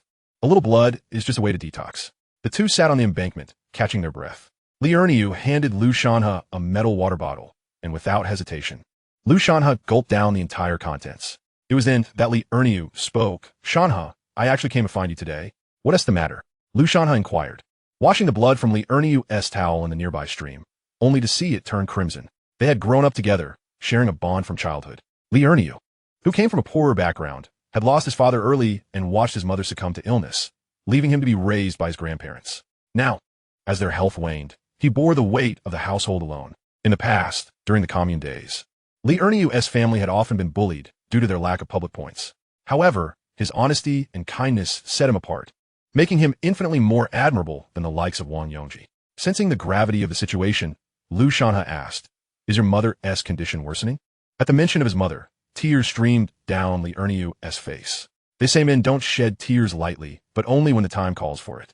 The heat has caused her wound to fester, and despite my pleas to take her to the hospital, she refuses, citing costs. She is barely hanging on. Li Erniu worked tirelessly in the fields, but all his earnings went to her hospital bills. Seeing Lu Shanhe remain silent, he quickly added, Shanhe, I'm not here to borrow money. I just need to borrow a bowl of rice. My mother wants rice porridge, but we have no surplus left. At this, Li Erniu's tears flowed freely. Chapter 29, Wings Grown Strong. Hearing Li Erniu's plight, Lu Shanhe felt a pang in his heart. It was 1985, the second year after the end of commune collectivization and the sixth year of the reform and opening up. Yet, for inland cities, particularly rural areas, the most pressing issue remained hunger and lack of food. Many lived on the brink of poverty, in families like Lu Shanhe's. With numerous mouths to feed and ample labor, one had to toil endlessly just to afford basic sustenance. And their meals comprised not of white rice, but sweet potatoes and corn. Su Wanqing's hybrid rice was still in its experimental stages, set to be popularized only after 1990. Moreover, due to the generally hilly terrain of Jiangshan County, the yield of rice per mu is merely 3 to 400 jin. Each autumn, after the production team collects the harvest, the households find that they have saved very little, barely enough to feed a family. Sweet potatoes, corn, and potatoes serve as the staple foods. The situation for Li Erniu's family is particularly dire. The arable land is scant, and he is the sole laborer, while 3 family members suffer from illness. Medical expenses weigh heavily on the family, and while grain holds some value, any surplus after the autumn harvest is handed over to the commune for sale. Private grain sales were prohibited in the 1980s to procure money for medications or treatment. 1 penny can thwart a hero, and a mere bowl of rice truly overwhelms Li Erniu. It is said that he has not tasted a single grain of rice for the last decade. Let us go. Lu Shanhe had declared, come to my house. I will get you some grain. I'll help you carry the television. Li Erniu, grasping the television, made his way to Lu Shanhe's home. Upon arrival, Lu Shanhe carefully packed the television in its original box and placed it on a moisture-proof mat in the room. Currently, there is no electricity at home, but once it arrives, Lu Meichi can watch television and glimpse the outside world. However, the television must not be taken by Hideong or Hidaji. Seeing Lu Shanhe actually retrieve both the television and the bicycle, we felt a wave of dizziness, realizing that this marriage was indeed not meant to be. Wang Sufan was equally taken aback, having hoped that Lu Shanhe would rise in status and subsequently provide her with a greater allowance, while also resolving the employment issues of Su Wanqing and his siblings. Unable to contain her frustration, Wang Sufan berated Lu Shanhe, exclaiming, "Oh my heavens! How did we give birth to such an unambitious fool? Ignoring the girls in the city, are you really interested in the widow Li from the commune? What use is a television when you have no electricity at home? Did you eat too much pig feed when you were pregnant with this dimwit? This boy's head is so thick." The more Wang Sufan thought about it, the angrier she became, continuing her tirade. Those with the surname Lu are all misfortunes. They can't distinguish between good and bad. You let a lifetime of potential slip away, preferring to toil in the earth like a peasant. Her voice echoed loudly enough for the entire courtyard to hear. Hidaji stepped out, irked that Lu Shanhe had abandoned the city girl, realizing that he would be of little help to the family in the future. Mom, just ignore this brat. He must have been kicked by a stubborn donkey. If my Wenqing were 10 years older, he would definitely seize such a marriage opportunity. Li Erniu watched in astonishment as the commotion unfolded. He had not anticipated that Lu Shanhe's situation mirrored his own. Though each faced their own struggles, life was undeniably hard for both. After placing the bicycle and television, Lu Shanhe surveyed the room and, unable to endure the insults any longer, erupted in anger. "What's wrong with being a farmer?" Lu Shanhe exclaimed to Wang Sufan. "Everyone in this room is a farmer. Chairman Mao himself was born a farmer. Why do some people, who are farmers themselves, insult their own kind?" Hideong was taken aback by Lu Shanhe's outburst. The former Lu Shanhe had been remarkably taciturn and obedient, never daring to speak up when reprimanded by elders. Now he boldly confronted them. Hideong, invoking his status as an elder, chastised Lu Shanhe. "Lu Shanhe, how can you speak to your grandmother like that? She cares for you, for your own good." Lu Shanhe chuckled, responding, "Uncle, you use the term grandmother quite well. It's because I bear the surname Lu that you all treat me and my father like outsiders. All the hard work falls upon us Lu's, while the benefits are reaped by your He family. Take this year's spring plowing, for example. Whose plow turned the fields for you? Was it you, Hideong, or your precious son, He Wenbin? It was my father, Lu Shanhe, who plowed your land. I had to sell our ox to the commune for my wedding. And when my father asked to borrow your ox for plowing, you claimed it was sick. You were just unwilling to part with a bit of hay. In the end, I had to plow your fields by hand. Soon it will be time for us to transplant rice seedlings, so don't come to my father for help. You. Hideong was left speechless in front of everyone. Lu Shanhe showed no respect for Hideong, continuing his tirade. Uncle, I remember that He Wenbin also plowed for Su Wanqing's family, and he seemed quite fond of her. Since you care so much for Su Wanqing, why not bring He Wenbin back to marry her? The benefits all go to your family anyway. You. Hideong was furious, yet rendered mute. For Lu Shanhe spoke only the truth. Wang Sufan could no longer stay silent, chastising. Hui, control your son. Has he grown wings? Lu Shanhe regarded Wang Sufan with a cold smile. Their relationship was merely one of namesake.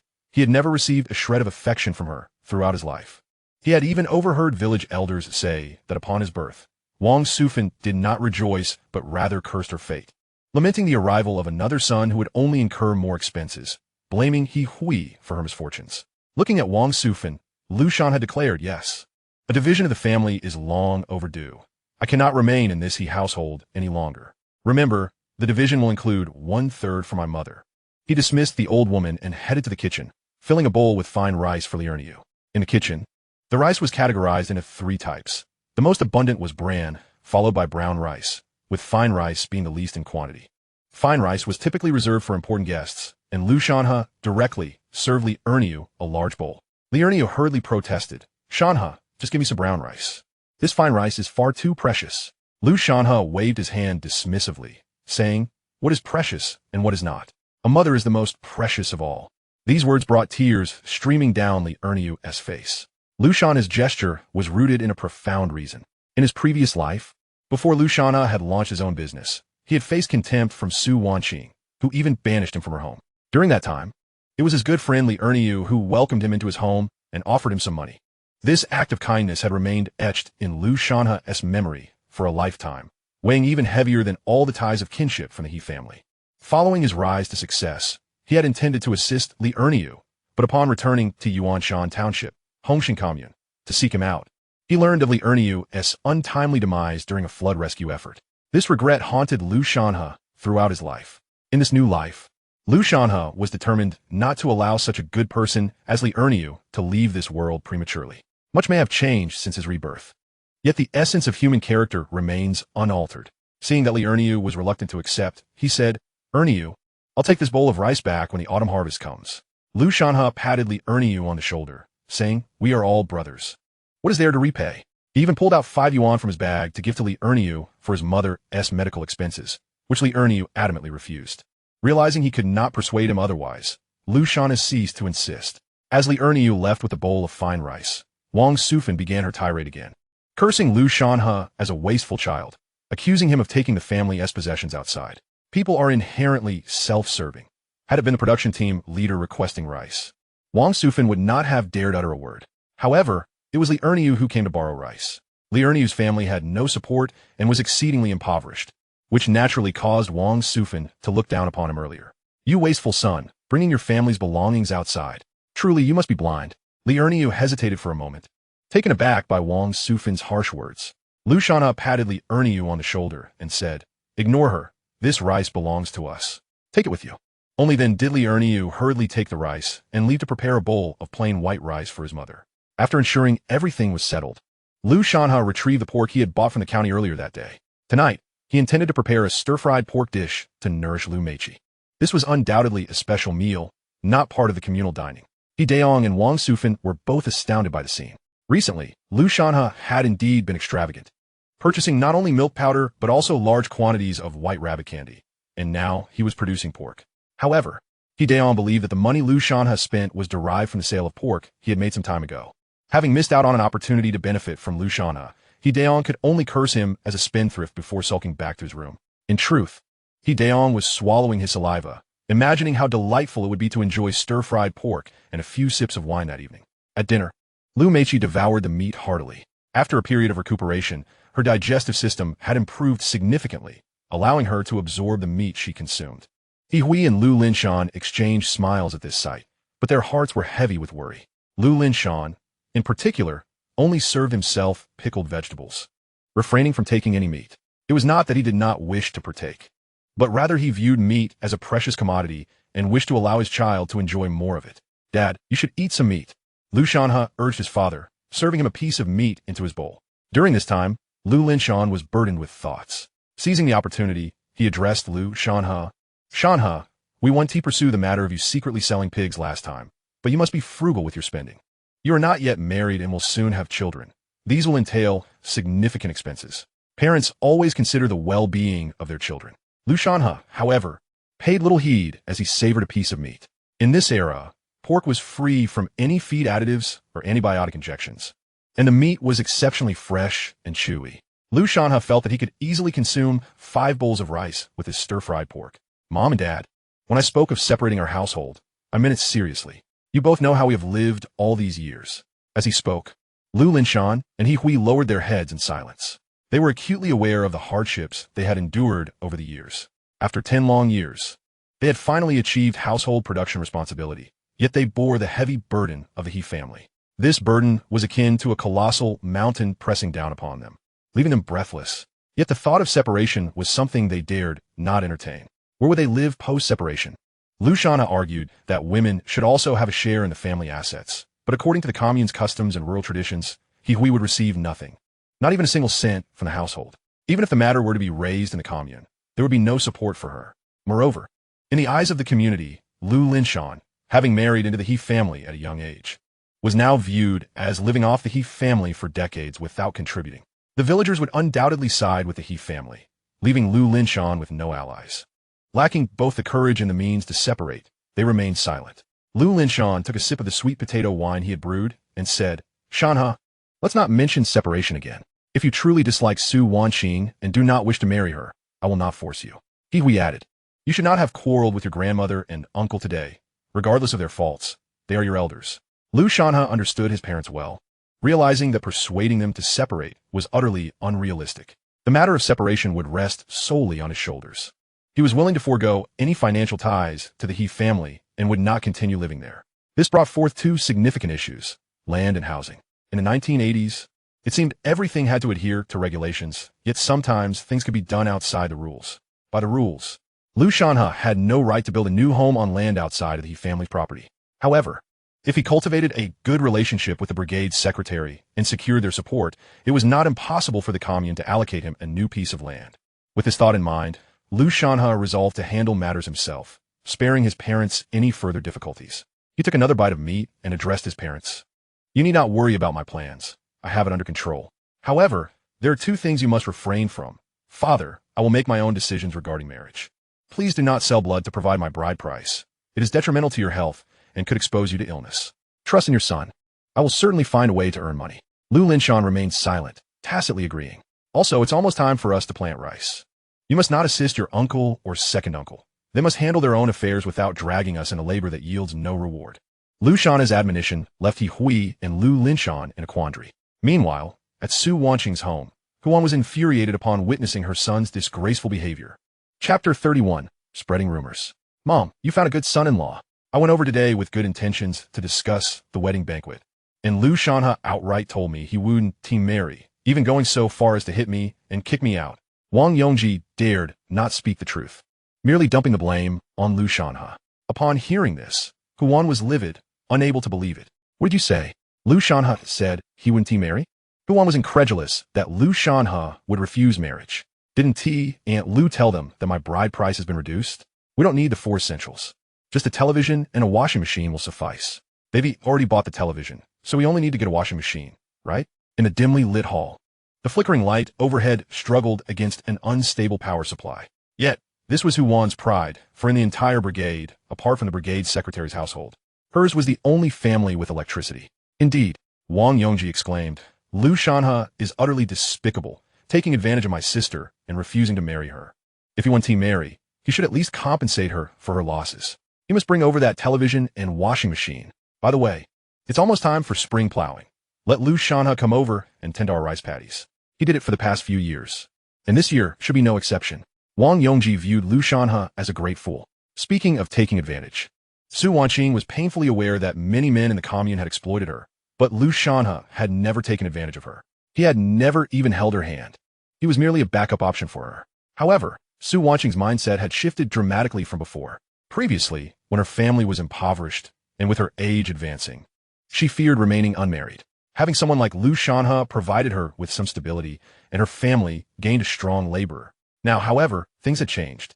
Although Su Wanqing could not work in the city, she had been assigned to the grain station at the township commune. A legitimate job that brought in a monthly income of around 30 yuan. What need was there for a man? Su Wanqing had always been exalted by the men of the commune, believing that her beauty alone could secure her a prosperous future. She thought that agreeing to marry Lu Shanhe would be a stroke of fortune for him. To her shock, Lu Shanhe dared to refuse her, filled with indignation. Su Wanqing exclaimed, "That penniless wretch Lu Shanhe, who would ever hold him in esteem? If he doesn't wish to marry me, then I certainly have no desire to wed him." Indeed, Huan quickly added, "If this marriage falls through, then so be it. We have no obligation to marry." Turning to Su Wanqing, she continued, "Tomorrow, you will start working at the grain station. There are plenty of men out there." At that moment, Lu Dinyang also arrived. Having received benefits from Huan, but failing to accomplish her task, Lu Dinyang felt compelled to concoct an excuse. Upon entering the room, she sighed dramatically and proclaimed, "Alas, my dear one, it has come to my attention that Lu Shanhe is absolutely not suitable for marriage. I have just learned that he has set his sights on the commune's beloved youth, Shun Jiqing." Huan was taken aback by this revelation, while Su Wanqing's fury intensified. That scoundrel Lu Shanhe, does he not know his own worth? What makes him think he could aspire to someone like Shun Jiqing? Shun Jiqing, known as Shun Wei, was a girl from the big city and, regrettably, a victim of circumstance. In 1977, as the last batch of educated youth was sent to the countryside, the 16-year-old Shun Wei answered the nation's call and relocated to Hongxing Commune. After arriving, she was assigned to work on a farm and subsequently fell in love with another educated youth, Su Qiao. However, unbeknownst to her, the government's policy regarding educated youth shifted, allowing those in the countryside to return to the city, albeit with limited quotas. Entranced by love, Shun Wei relinquished her chance to return to the city in favor of her boyfriend Su Qiao, who, once back in the city, married a local girl, leaving her behind. Heartbroken, Shun Wei remained in the commune, where her exceptional work ethic, high school education, and striking beauty secured her position there. With the resumption of college entrance examinations, she prepared diligently, though she had already faced 2 setbacks. In this era, a high school diploma was highly coveted, comparable to the value of a university degree or even a postgraduate qualification decades later. Most villagers could hardly distinguish between high school and university graduates, but they unanimously regarded Shun Jiqing as educated. Lu Shanhe declared that if he were to marry, it would be a university graduate. Yet, there wasn't a single university graduate in the entire commune. Lu Dinyang, assuming Shun Jiqing was a university student, believed Lu Shanhe's affections for her were the reason for his recent declaration. Huan turned to Su Wanqing and said, "Tomorrow, when you start at the grain station, I shall see whether the destitute Lu Shanhe is truly unwanted or if her Su Wanqing is the one left without suitors." A university-bound girl like Shun Jiqing would never look at a pauper like Lu Shanhe, despite her pride. Su Wanqing was still incensed to learn that her intended had developed feelings for another woman. She retreated to her room and slammed the door shut. Tomorrow, she would present her introduction letter at the grain station, firmly believing that as an official employee earning 30 to 40 yuan a month, she would not remain single for long. After all, if finding a 2-legged frog was difficult, surely finding a 2-legged man would not be. With this thought, Su Wanqing rummaged through her wardrobe, seeking out her most exquisite attire, determined to make a striking impression at work the next day. On the following morning, dressed beautifully and made up, Su Wanqing approached the grain station. However, when she handed her introduction letter to the station chief, Wu Zhongwang, his face betrayed no emotion, revealing a palpable indifference. "Hello, Station Chief Wu. I'm the one who was recommended," Su Wanqing greeted with a smile, believing that her father, as the director of the county's food factory, would lend her some credibility, ensuring a favorable arrangement for her. Yet, Wu Zhongwang's displeasure was evident. Although the commune was not a state-owned enterprise and lacked the benefits of a factory, it still fell under the purview of the state, and positions were limited. Wu Zhongwang had intended to reserve this position for his niece, and now, under pressure from county connections, he had to accommodate someone he could not afford to offend. Consequently, his mood was far from jovial. With a reluctant sigh, he signed the introduction letter and instructed, "You may go to find Director Wong. He will assign your duties." Upon reaching Director Wong, Su Wanqing found herself assigned to the grain warehouse, a demanding position involving the handling and inspection of grain. She had anticipated a role in the office and was dismayed to discover she was to engage in manual labor. "Director Wong, I can't possibly do this work," she protested, recalling that she was wearing a dress and questioning how she could manage such strenuous tasks. "Ah, little Su," Director Wong chuckled, "this position has been assigned to you. and you must adhere to the arrangements. The grain station is extensive. It's not a place where you can dictate your own tasks. Everyone has their designated role. If you wish to opt out, you may inform Station Chief Wu, and we will find someone else. Su Wanqing was momentarily speechless. She had assumed Director Wong might extend some courtesy due to her father-esque connections, only to find him equally unyielding. In the commune, while procedures seemed to be followed, there were always subtleties at play. Wu Zhongwang, having felt his niece's position was usurped, would undoubtedly seek to make her experience less than pleasant. With an introduction letter in hand, Su Wanqing was assured of a position. However, the specifics of her role, its demands, and its nature were matters internal to the grain station. Moreover, Wu Zhongwang had thoroughly investigated Su Wanqing's background. The introduction letter had been signed by her biological father, Su Haisheng, who had since established a new family and had children. Wu Zhongwang learned that Su Haisheng's visit to Jiangcheng County was merely a fleeting endeavor to enhance his reputation, intending to stay for just a year or two before departing.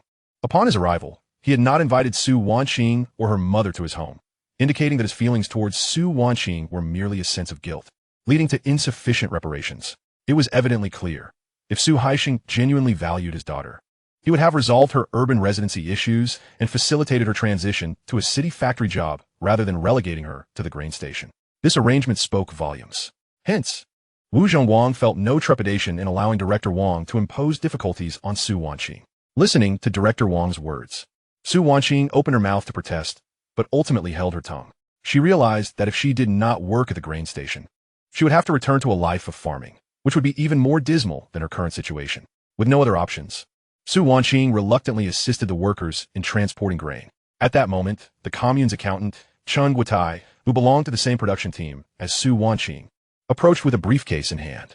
Chen Guotai, 30 years old, had often exchanged flirtatious glances with Su Wanqing during their time in the brigade. His assistance had enabled Su Wanqing's family to gain access to electricity. However, Su Wanqing was acutely aware that Chen Guotai, like many others, sought only a fleeting romance and had no intentions of marrying her.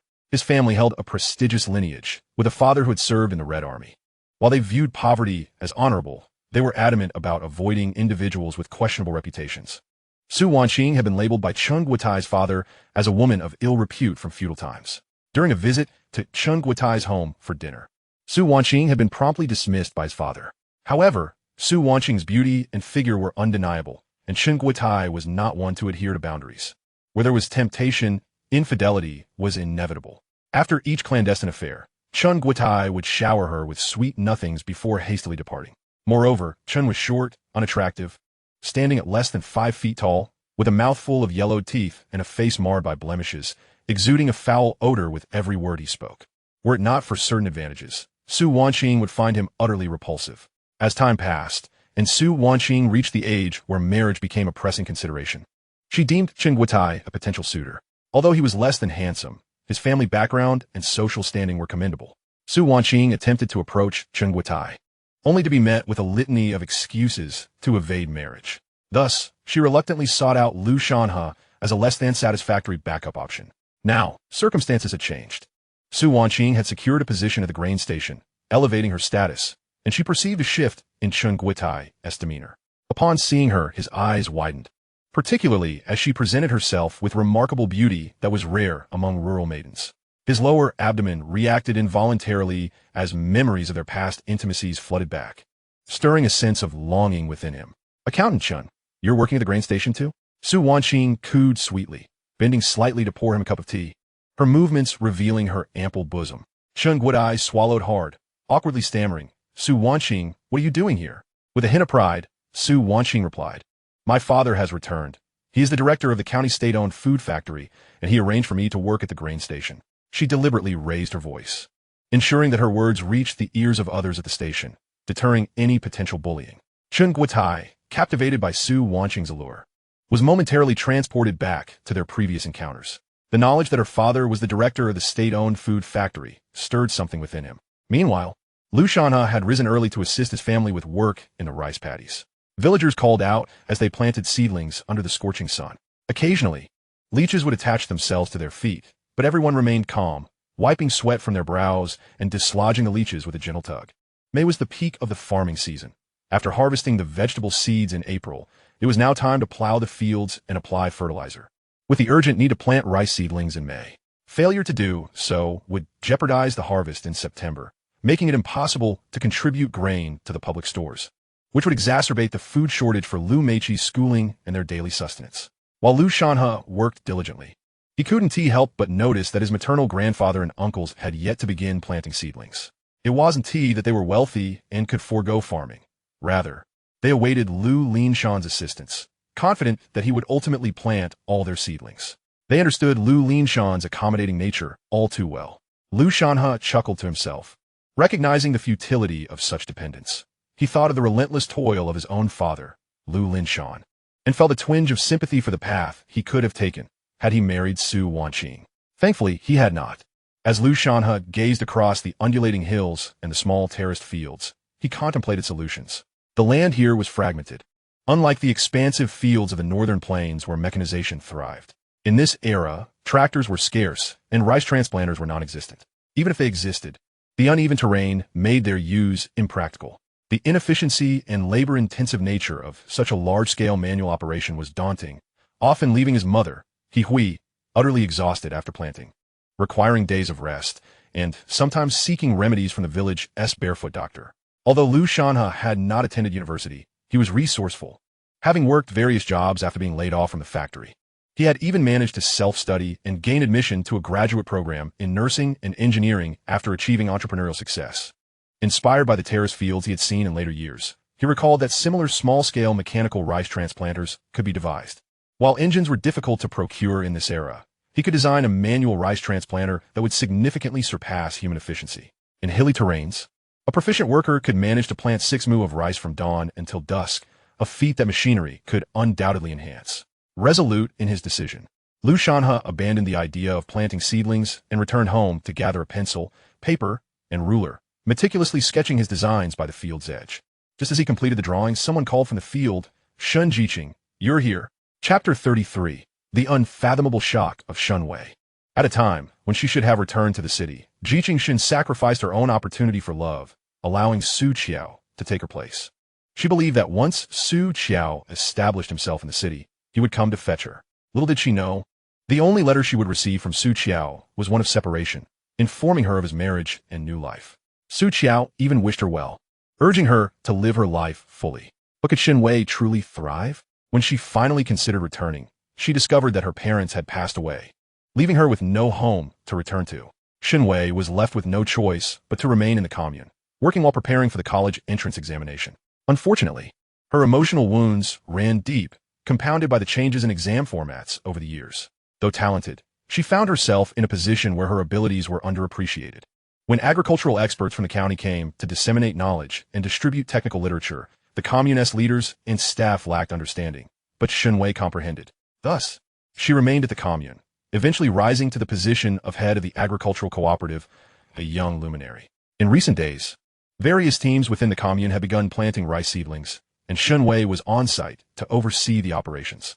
With her fair and radiant complexion, she stood in stark contrast to the local girls, her tall stature and elegant demeanor setting her apart. This grace was not merely a result of fashionable attire or physical beauty. It was a cultivated refinement that had developed over the years. Compared to the flamboyant Su Wanqing, Shun Wei resembled a delicate orchid in a secluded valley.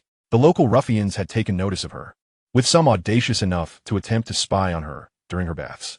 Fortunately, the commune's secretary intervened, and the troublemakers were dealt with, ensuring that no one dared to harass Shun Wei again. Lu Shanhe quickly stood up, concealing his drawings behind him, and greeted Shun Wei with a warm smile. Jiqing Shun. In the past, Shun Wei had always been amiable, greeting everyone warmly. However, today she didn't even glance at Lu Shanhe, deliberately distancing herself from him, leaving him perplexed. Not only Shun Wei, but her accompanying staff cast disdainful glances at Lu Shanhe before hurrying away. A few young women, of similar age to Shun Wei, looked at Lu Shanhe's concealed notebook with expressions of disgust. How distasteful of him to openly declare his intention to marry the cooperative leader. Hadn't he just married Su Wanqing? Do not pay heed to such individuals. They're nothing more than superficial libertines. Who is he to be worthy of President Shun? President Shun is destined for university. Upon hearing her colleague's words and considering the recent gossip regarding Lu Shanhe's intention to marry her, Shun Wei felt an acute embarrassment.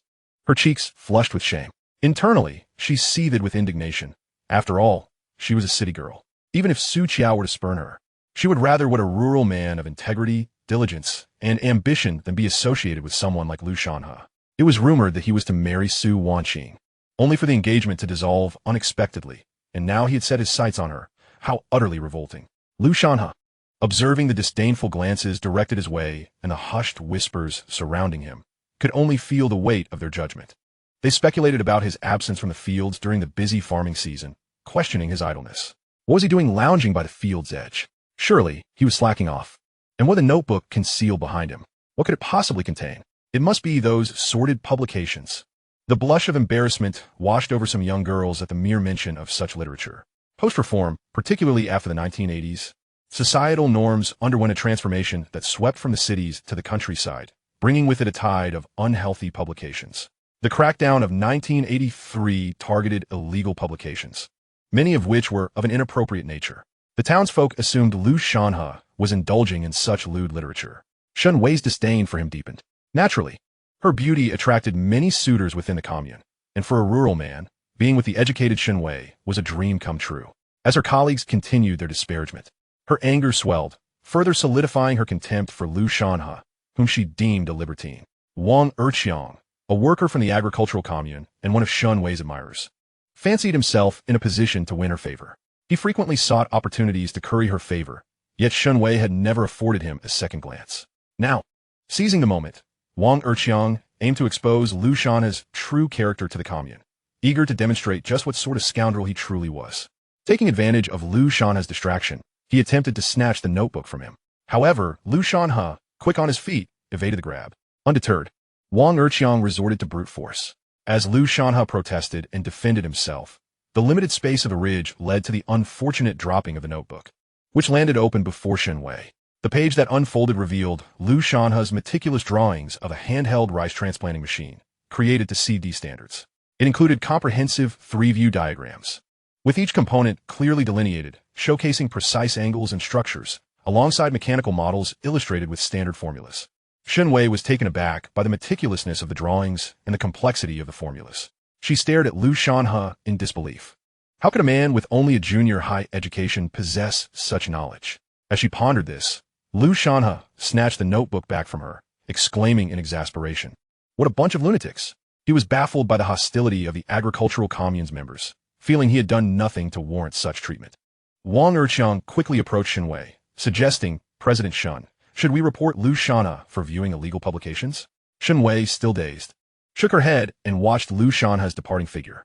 The impact of what she had just seen surpassed any shock she might have felt regarding illegal literature.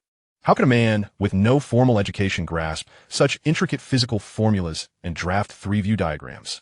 Just as Lu Shanhe was about to leave, Li Erniu, breathless and tearful, climbed the ridge, pleading, "Shanhe, please help. My mother, she seems to be failing." Chapter 34, The Debt of Gratitude. Seeing Li Erniu on the verge of tears, Lu Shanhe quickly stowed the notebook and pen in his bag. "Take your time and explain what happened," he urged gently. Li Erniu, unable to contain his emotions, let his tears fall freely. Lu Shanhe offered him his iron kettle, and Li Erniu drank deeply, quenching his thirst. After catching his breath, he recounted, "Shanhe, my mother wanted rice porridge yesterday. I borrowed some rice from your family to make it for her. She sat up and ate heartily 2 big bowls. I thought she was getting better, but this morning she vomited everything and began convulsing, her face turning dark. It looks like she won't make it." Lu Shanhe reflected on the past. It was May 1985, and indeed, Li Erniu's mother passed away that month. Her craving for rice porridge was not a sign of recovery, but rather a fleeting moment before her decline. Seeing Li Erniu's profound sorrow, Lu Shanhe, though aware of the inevitable, sought to comfort him. "Come, Erniu, let us take your mother to the hospital," he called out. Startled, Li Erniu nodded vigorously, and together they rushed home. As anticipated, Li Erniu's mother was struggling for breath. They hastily dismantled a door panel, laid a quilt atop it, and carefully placed her on the makeshift stretcher. They hurried to the commune's health clinic. But upon assessing her condition, the staff flatly refused to admit her, declaring she was beyond help. Li Erniu, unwilling to accept his mother's fate, insisted they go to the county hospital. From a rational standpoint, Lu Shanhe would advise against going to the county hospital, as it would not only incur expenses, but also subject them to further suffering without hope of recovery.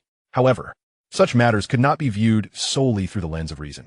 Li Erniu had only one mother, and, as a devoted son, He sought to honor her in her final moments. With no money of his own, he looked to Lu Shanhe for support. Without hesitation, Lu Shanhe called for a diesel tricycle in the town, and they lifted Li Erniu's mother aboard, heading to the county hospital. As they rode, Li Erniu wiped his tears and said, "Shanhe, I can never repay you for this. As the saying goes, it is easy to add flowers to a brocade, but difficult to deliver coal in the snow." In his most challenging times, Lu Shanhe had found a friend in Li Erniu who had offered him support. Now, in this renewed life, Lu Shanhe's actions could be seen as a gesture of gratitude. He patted Li Erniu on the shoulder, saying, "We brothers do not speak of such things." Upon reaching the county hospital, Lu Shanhe paid the fees, and together they rushed Li Erniu's mother into the emergency room. After an hour of frantic efforts, the doctor emerged, shaking his head with a heavy heart, saying, "I'm sorry for your loss. She has passed. We suspect there is a tumor in the brain, which led to the sudden onset of epilepsy and subsequent seizures. We would like to know if you wish to conduct a pathological analysis. If so, an autopsy will be necessary. The individual has already passed away, and further deliberation on the cause of death is utterly futile, not to mention an additional financial burden." Moreover, Li Erniu's mother had long been bedridden due to chronic illness, and her passing was inevitable. Though he had been mentally prepared, upon hearing the doctor's announcement of his mother's demise, Li Erniu collapsed to the ground, overwhelmed by grief. After a prolonged bout of tears, Li Erniu composed himself, confronted by the harsh reality of needing to settle the hospital bill, for a hospital is no charitable institution. Saving lives comes at cost. Staring blankly at the extensive list of charges presented by the hospital, he felt utterly dumbfounded. Blood tests cost 50 cents. Various emergency measures tallied up, and fluids amounted to $2.50, along with bed fees and other expenses. In total, Li Erniu was required to pay $7.50. Although the medical conditions of this era were less than ideal, they were relatively accommodating for urban workers. As long as one was employed by a state-run entity, medical expenses for hospitalization could generally be reimbursed. However, Li Erniu's mother was a farmer, and farmers were expected to cover their own medical costs. At that moment, Li Erniu realized he had less than 50 cents to his name. How could he possibly muster $7.50? It struck him with clarity. He knew his mother was beyond saving. So why had he brought her to the county hospital? It was certain that such a decision would incur expenses. Now that she was gone, regret flooded him. Just moments earlier, the doctor at the commune's clinic had declared there was no hope for his mother and suggested discontinuing treatment. He should not have acted impulsively by transporting her to the county hospital. With great embarrassment, Li Erniu approached the billing clerk at the inquiry window, saying, "Comrade, I currently have only 50 cents on me. Could I take my mother's remains home for burial first, and I will gather the funds to settle the bill later?" The county staff, whose mindset had gradually liberalized, had long since lost the fervor for serving the people. Upon hearing that no payment would be made, the clerk quickly exclaimed, "You cannot take her remains without payment. Without payment, we cannot release your mother's body." Li Erniu's fury erupted at these words. Just as he was on the verge of acting impulsively, Lu Shanhe grasped his arm, and without a second thought, he pulled out cash and handed it to the clerk. Li Erniu's face flushed crimson. In that moment, every shred of his dignity as a man crumbled to dust. After receiving the payment receipt, Li Erniu trembled as he took it in his hands. With a thud, he fell to his knees, bowing his head to Lu Shanhe and proclaiming, "Shanhe, you have treated me, Li Erniu, with such kindness. For the rest of my life, I will toil endlessly to repay your generosity. The money you lent me today, I will surely return." Lu Shanhe quickly helped Li Erniu to his feet, saying, "Do not speak like that. We have grown up together, sharing everything. Your mother is like my own. Let us not concern ourselves with money for now." He then rummaged through his bag and produced another $5, handing it to Li Erniu. "Use this to prepare some clothing for our mother. Soon, we will arrange for her remains to be returned, selecting a serene resting place for her, where we can cherish her memory." With tears streaming down his face, Li Erniu accepted the money from Lu Shanhe and went to purchase burial garments for his mother. Meanwhile, Lu Shanhe wandered the hospital corridors, his mind in a daze. He had been reborn, and for him, this was a promising era. Seizing the opportunities of this time could lead to a transformation far surpassing that of his previous life. However, for the majority of people in this era, particularly those from rural backgrounds, life was a daily struggle against hunger and poverty. Being able to fill one's stomach or savor meat even once a month was considered a divine blessing. Lu Shanhe clenched his fists, vowing to earn more money swiftly to improve his family's living conditions. As he was lost in thought, a melodious voice suddenly called out, "Brother Lu." Chapter 35. Brother Lu. "Why are you ignoring me?" Lu Shanhe's reverie was interrupted by this call. Turning around, he beheld Su Jingyu, clad in a pink dress, smiling cheerfully at him.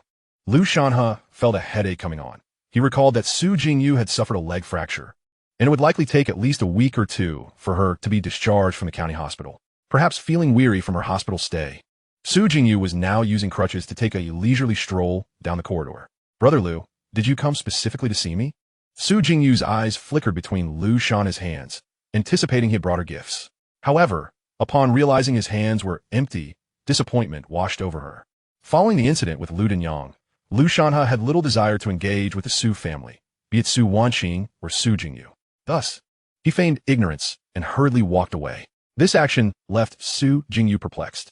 A naive girl, she was bold in her affections and emotions. Having arrived in Jiangcheng with her parents, she felt like a stranger in a new place. By chance, she had met Lu Shanhe and regarded him as a dependable person. Su Jingyu considered Lu Shanhe her first friend in Jiangcheng, even preparing a valuable gift for him, a treasure from her uncle abroad that was unavailable in the country. She intended to present it to him as a token of gratitude for his bravery in helping her retrieve her wallet and for his kindness in visiting her in the hospital. Little did she expect that Lu Shanhe would run away upon seeing her. What was going on? Confused, Su Jingyu hobbled after him, leaning heavily on her crutches. Lu Shanhe quickened his pace, nearly breaking into a run. Su Jingyu, already hindered by her injury and encumbered by a cast, could not keep up. In a moment of desperation, her crutch collided with a bench in the corridor, causing her to cry out and tumble to the ground.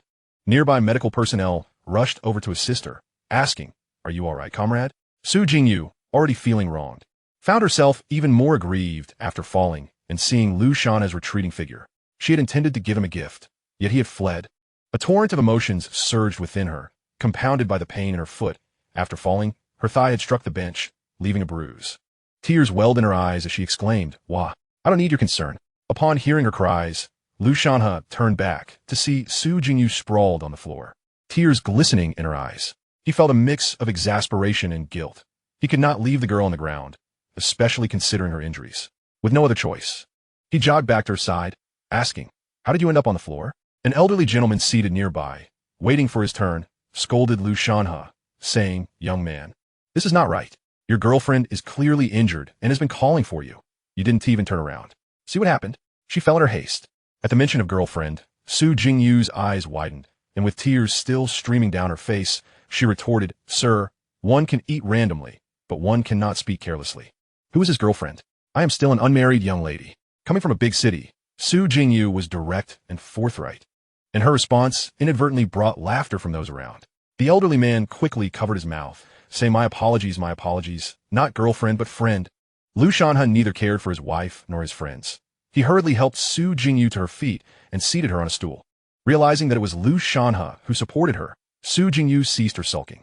She stared intently at him and inquired, "Am I a bandit? Why do you look like you're about to flee?" Lu Shanhe could only chuckle awkwardly and replied, "In this new era of life, where could one possibly find bandits? Besides, we are all students of Chairman Mao. When faced with adversity, we confront it head-on, not run away. I simply didn't see you." Su Jingyu scanned Lu Shanhe's face, seemingly attempting to discern whether he was being truthful. How could Lu Shanhe, who was indeed lying, withstand such scrutiny? He quickly averted his gaze. "You're lying? You're deceiving me," Su Jingyu exclaimed, instantly realizing she had been duped. Lu Shanhe had no desire to entangle himself further with her. "I'll have a nurse take you to your ward. You must take care of yourself.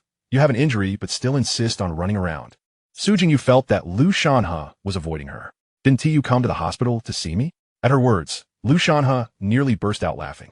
He was too busy evading Su Jingyu to consider visiting her, and he had no wish to engage with anyone from the Su family. "I'm here accompanying a friend who brought his mother for a checkup," he explained. Su Jingyu, with an inquisitive spirit, pressed on, "Is the aunt's health improving?" Reflecting on the Erniu's mother, she thought of the unfortunate life she had endured. Her passing could be seen as a form of release. Lu Shanhe sighed. She had been bedridden for a long time. She just passed away. Su Jingyu quickly apologized. "I'm so sorry. Please accept my condolences." Lu Shanhe waved his hand dismissively. "It's nothing. For her, it's also a kind of liberation." Although Su Jingyu was straightforward, she possessed a deep understanding of appropriate behavior. She recognized that Lu Shanhe was preoccupied with the funeral arrangements for his friend's mother and could not afford to delay him further. "You should go attend to your matters. I'll have a nurse assist me upstairs shortly." Lu Shanhe nodded. "Take care and rest well. Recovery from a serious injury takes time. Don't be reckless and runabout. Hearing Lu Shanhe's reprimand, Su Jingyu was not offended. Instead, she cheerfully rummaged through her bag and produced an item. You helped me the other day, and I've been pondering how to repay you. I prepared a special gift, and I intended to give it to you when you came by. I didn't expect you to arrive today. Can you guess what it is? Lu Shanhe, uninterested in indulging the whims of a young girl, replied, I want to guess. Su Jingyu's playful demeanor surfaced, and she feigned a pout, saying, Oh, come on. Just take a guess. I promise you've never seen anything like it. If you guess correctly, I'll grant you a condition. I'll agree to anything you ask. But if you can't guess, you must agree to one condition of mine. Lu Shanhe chuckled helplessly. What could be so mysterious? Look, Su Jingyu spread her hand open. Chapter 36, The Mind of a Young Girl. Lu Shanhe, with his keen eyesight, discerned the packaging bore the name Lint. In this era, few in a small county would recognize English, but Lu Shanhe was different. Having been reborn, he could converse fluently in English and was certainly familiar with it. Even without recognizing the language, the packaging was unmistakably reminiscent of the classic Swiss chocolate brand, Lindt. Chocolate, being commonplace in later years and affordable for the average worker, was merely a regular snack.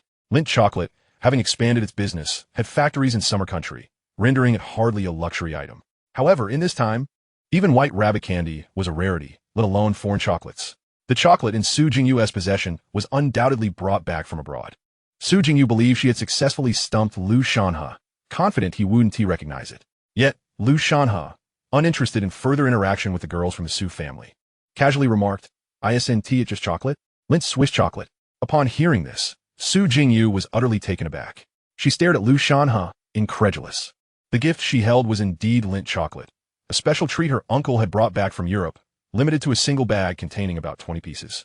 After distributing some to relatives and friends, she had kept a few for herself, leaving only 3. She intended to gift one to Lu Shanhe, as it was an exceptionally precious offering. In a small county, let alone a large city like Shanghai, few had ever encountered Lindt chocolate. Yet, Lu Shanhe not only recognized it, but could also effortlessly pronounce its name in English. Su Jingyu, currently a senior in high school, had studied English and noted that Lu Shanhe's pronunciation was even more precise than her own teacheress. While Su Jingyu was still in disbelief, Lu Shanhe asked, Did I get it right? Still slightly dazed, she regained her composure and handed over the chocolate. This is for you. I hope it brings you joy. As Lu Shanhe accepted the warm chocolate from her, he could feel it slightly melting within its wrapping, a result of both the ambient temperature and Su Jingyu's warmth. After receiving the chocolate, he remarked, Life is like a box of chocolates. You never know what you're going to get. Realizing he had perhaps gone too far with his words, Lu Shanhe quickly fell silent. Su Jingyu, either having not fully heard him or not understanding the meaning of his English statement, asked, What did you just say? Lu Shanhe hastily clarified, I said life is like a box of chocolates. You never know what flavor you'll get. It's a classic line from Forrest Gump. Yet, Forrest Gump wouldn't be released until 1994, while it was only 1985 now, several years away. Su Jingyu pondered Lu Shanhe's words, observing him with a mix of confusion and intrigue. Was he truly a farmer? Yet he recognized chocolate and spoke English, even sharing such a philosophical quote. Or was he a sent-down youth or a university student? Yet here he was, selling eels in the market, dressed simply, with sun-kissed skin that revealed his hard labor. Collecting her thoughts, Su Jingyu smiled brightly at Lu Shanhe and said, I don't know how you know about chocolate, but regardless, you guessed correctly. I will honor my promise. I can grant you one condition, as long as it's reasonable. As she spoke, a slight flush crept onto her cheeks. Her heart raced, uncertain of what request Lu Shanhe might make. To her surprise, Lu Shanhe, without a moment's hesitation, replied, Just take care of yourself and focus on your recovery. With that, he waved his hand. My friend is coming out. I still have some matters to attend to. You should return to your ward. Watching Lu Shanhe's departing figure, Su Jingyu felt a pang of loss. Suddenly, Su Jingyu called out, Brother Lu. Lu Shanhe stomped his foot. Su Jingyu exclaimed loudly, Will I still have the chance to savor the eel dishes you prepare? Lu Shanhe nodded. After receiving payment, the county hospital promptly assisted Li Erniu in obtaining his mother's death certificate. In 1956, the nationwide cremation policy was initiated, yet this regulation primarily applied to urban areas. In backward rural places like Hongqing Commune, traditional burial practices remained in effect. Using the money lent to him by Lu Shanhe, Li Erniu procured a modest coffin, foregoing a mourning hall and extravagant funeral arrangements, only inviting the village leader and a few esteemed elders. Due to the sweltering heat, the deceased body could not be kept for long. Thus, on the following day, amidst the mournful wails of the Suona, Li Erniu's mother was laid to rest. He gently placed his hands upon his mother's gravestone, also financed by Lu Shanhe. Subsequently, Li Ernie bowed 3 times solemnly at his mother's grave. The departed have gone, and time moves ever forward. Life must continue. With his grandparents still dependent on care, he had to ensure their medical needs and meals were met. Li Ernie had to persevere in his work. With unwavering determination, he turned to Lu Shanhe and declared, "Shanhe, from now on, my life belongs to you. I will do whatever you ask. I will face any hardship without hesitation." Lu Shanhe understood Li Ernie's character. He was honest, loyal, and a man of his word. After Li Ernie made this pledge, he attempted to rush to assist Lu Shanhe with rice planting, but Lu Shanhe stopped him. "Ernie, even if you toil from dawn till dusk, do you think the meager earnings will suffice for your grandparents' medical expenses?" Without a moment's thought, the answer was clear. It would not be enough. Li Ernie shook his head. "Certainly not. It might barely cover our meals. With 3 mouths to feed and only one person working the fields, they would struggle to have even the most basic of diets." Lu Shanhe resolved to bring Li Ernie into his plans, for 2 minds and hands would always yield greater strength than one. In 79, with the reforms, and in 83, the abolition of collectivization, the crimes of speculation no longer target small traders. "Ernie, this is the best of times. Do you wish to join me?" Chapter 37, The Cooperation Plan. At this moment, Li Ernie was still immersed in the implications of Lu Shanhe's words. Indeed, despite a lifetime of hard labor in the fields, facing the earth from dawn to dusk, one remained a farmer. After surrendering their grain quotas, they barely managed to eat. Although Li Ernie might not possess Lu Shanhe's sharp wit, he had witnessed numerous educated youth come and go from the brigade over the decades. He understood the vast chasm between rural inhabitants and their urban counterparts, a divide that seemed insurmountable. Yet, Li Ernie recognized Lu Shanhe's brilliance. The ease with which he produced such funds indicated he had his own methods. And now, with Lu Shanhe's assistance, Li Ernie felt a deep and unconditional trust in him. "Shanhe, whatever you suggest, I will follow. I will heed your guidance." Lu Shanhe nodded and asked, "Do you know how to catch eels?" Upon hearing this, Li Ernie was perplexed. What was there to not understand about catching eels? Who in the countryside didn't know how to do that? However, he wondered what Lu Shanhe intended for him to do with the eels. Li Ernie had previously caught eels, but typically for leisure or to feed the family pigs or ducks. He couldn't fathom why Lu Shanhe wanted him to engage in this activity. Lu Shanhe, however, was well aware of Li Ernie's expertise in eel catching. Though it seemed simple, the actual practice involved considerable skill. For instance, the placement of the bamboo basket, its depth, and the duration it was left would all influence the catch. Some might find themselves with empty baskets after a night, while Li Ernie could easily fill his with dozens of pounds. Lu Shanhe instructed, "Do not concern yourself with my methods for now. Tonight, we shall catch eels." All right. Li Ernie was willing to go to great lengths for Lu Shanhe, and eel catching was a trivial task in comparison. Since Lu Shanhe had declared his intention to separate from the family, whenever he cooked, it was always a small pot of food, never shared with Wong Yongji's family. Now, Lu Shanhe was bold and outspoken. Anyone who dared challenge him would receive a retort in kind, leaving Wong Yongji and her brothers with little recourse despite their grumbling. Moreover, Lu Shanhe was enjoying meals regularly. Just days prior, he had purchased some pork belly to prepare stir-fried pork, and today he brought home some spare ribs to cook with potatoes. This delighted Lu Meiqi, as she could feast on meat every couple of days, leading to her gaining strength and height. Lu Meiqi's growth brought Lu Shanhe much joy, as he sought to rectify the debts he owed his sister in his past life. From afar, Li Haiyan caught the scent of the meat and spied Lu Shanhe's family enjoying their meal. Unable to contain her jealousy, she spat on the ground and muttered, eat up, and choke on it." Li Haiyan was undoubtedly envious, as her family's circumstances were the most favorable among the sisters. Yet even they could hardly afford meat more than once a month. In her heart, Li Haiyan believed that the money Lu Shanhe spent on pork must have come from the recent sale of pigs. What will you do when the money runs out? With no money for a bride price, you deserve to remain single. Li Haiyan spat again in frustration, her voice raised as if to ensure Lu Shanhe could hear her. Lu Shanhe did hear her, but was unfazed. After all, what could one do when a dog bit them? But Li Haiyan's words weighed heavily on Yihui. For too long, they had shared communal meals, and now her family was enjoying a private feast. It was a bitter pill for her to swallow. "Mom, dinner's ready." Lu Shanhe placed a piece of rib into Yihui's bowl. Though it was indeed meat, the taste felt waxy in her mouth. Lu Shanhe understood his mother's thoughts. She had been conditioned to accept such treatment, having been subjugated both physically and mentally by the He family her entire life. It was unrealistic to expect her to break free from such shackles overnight.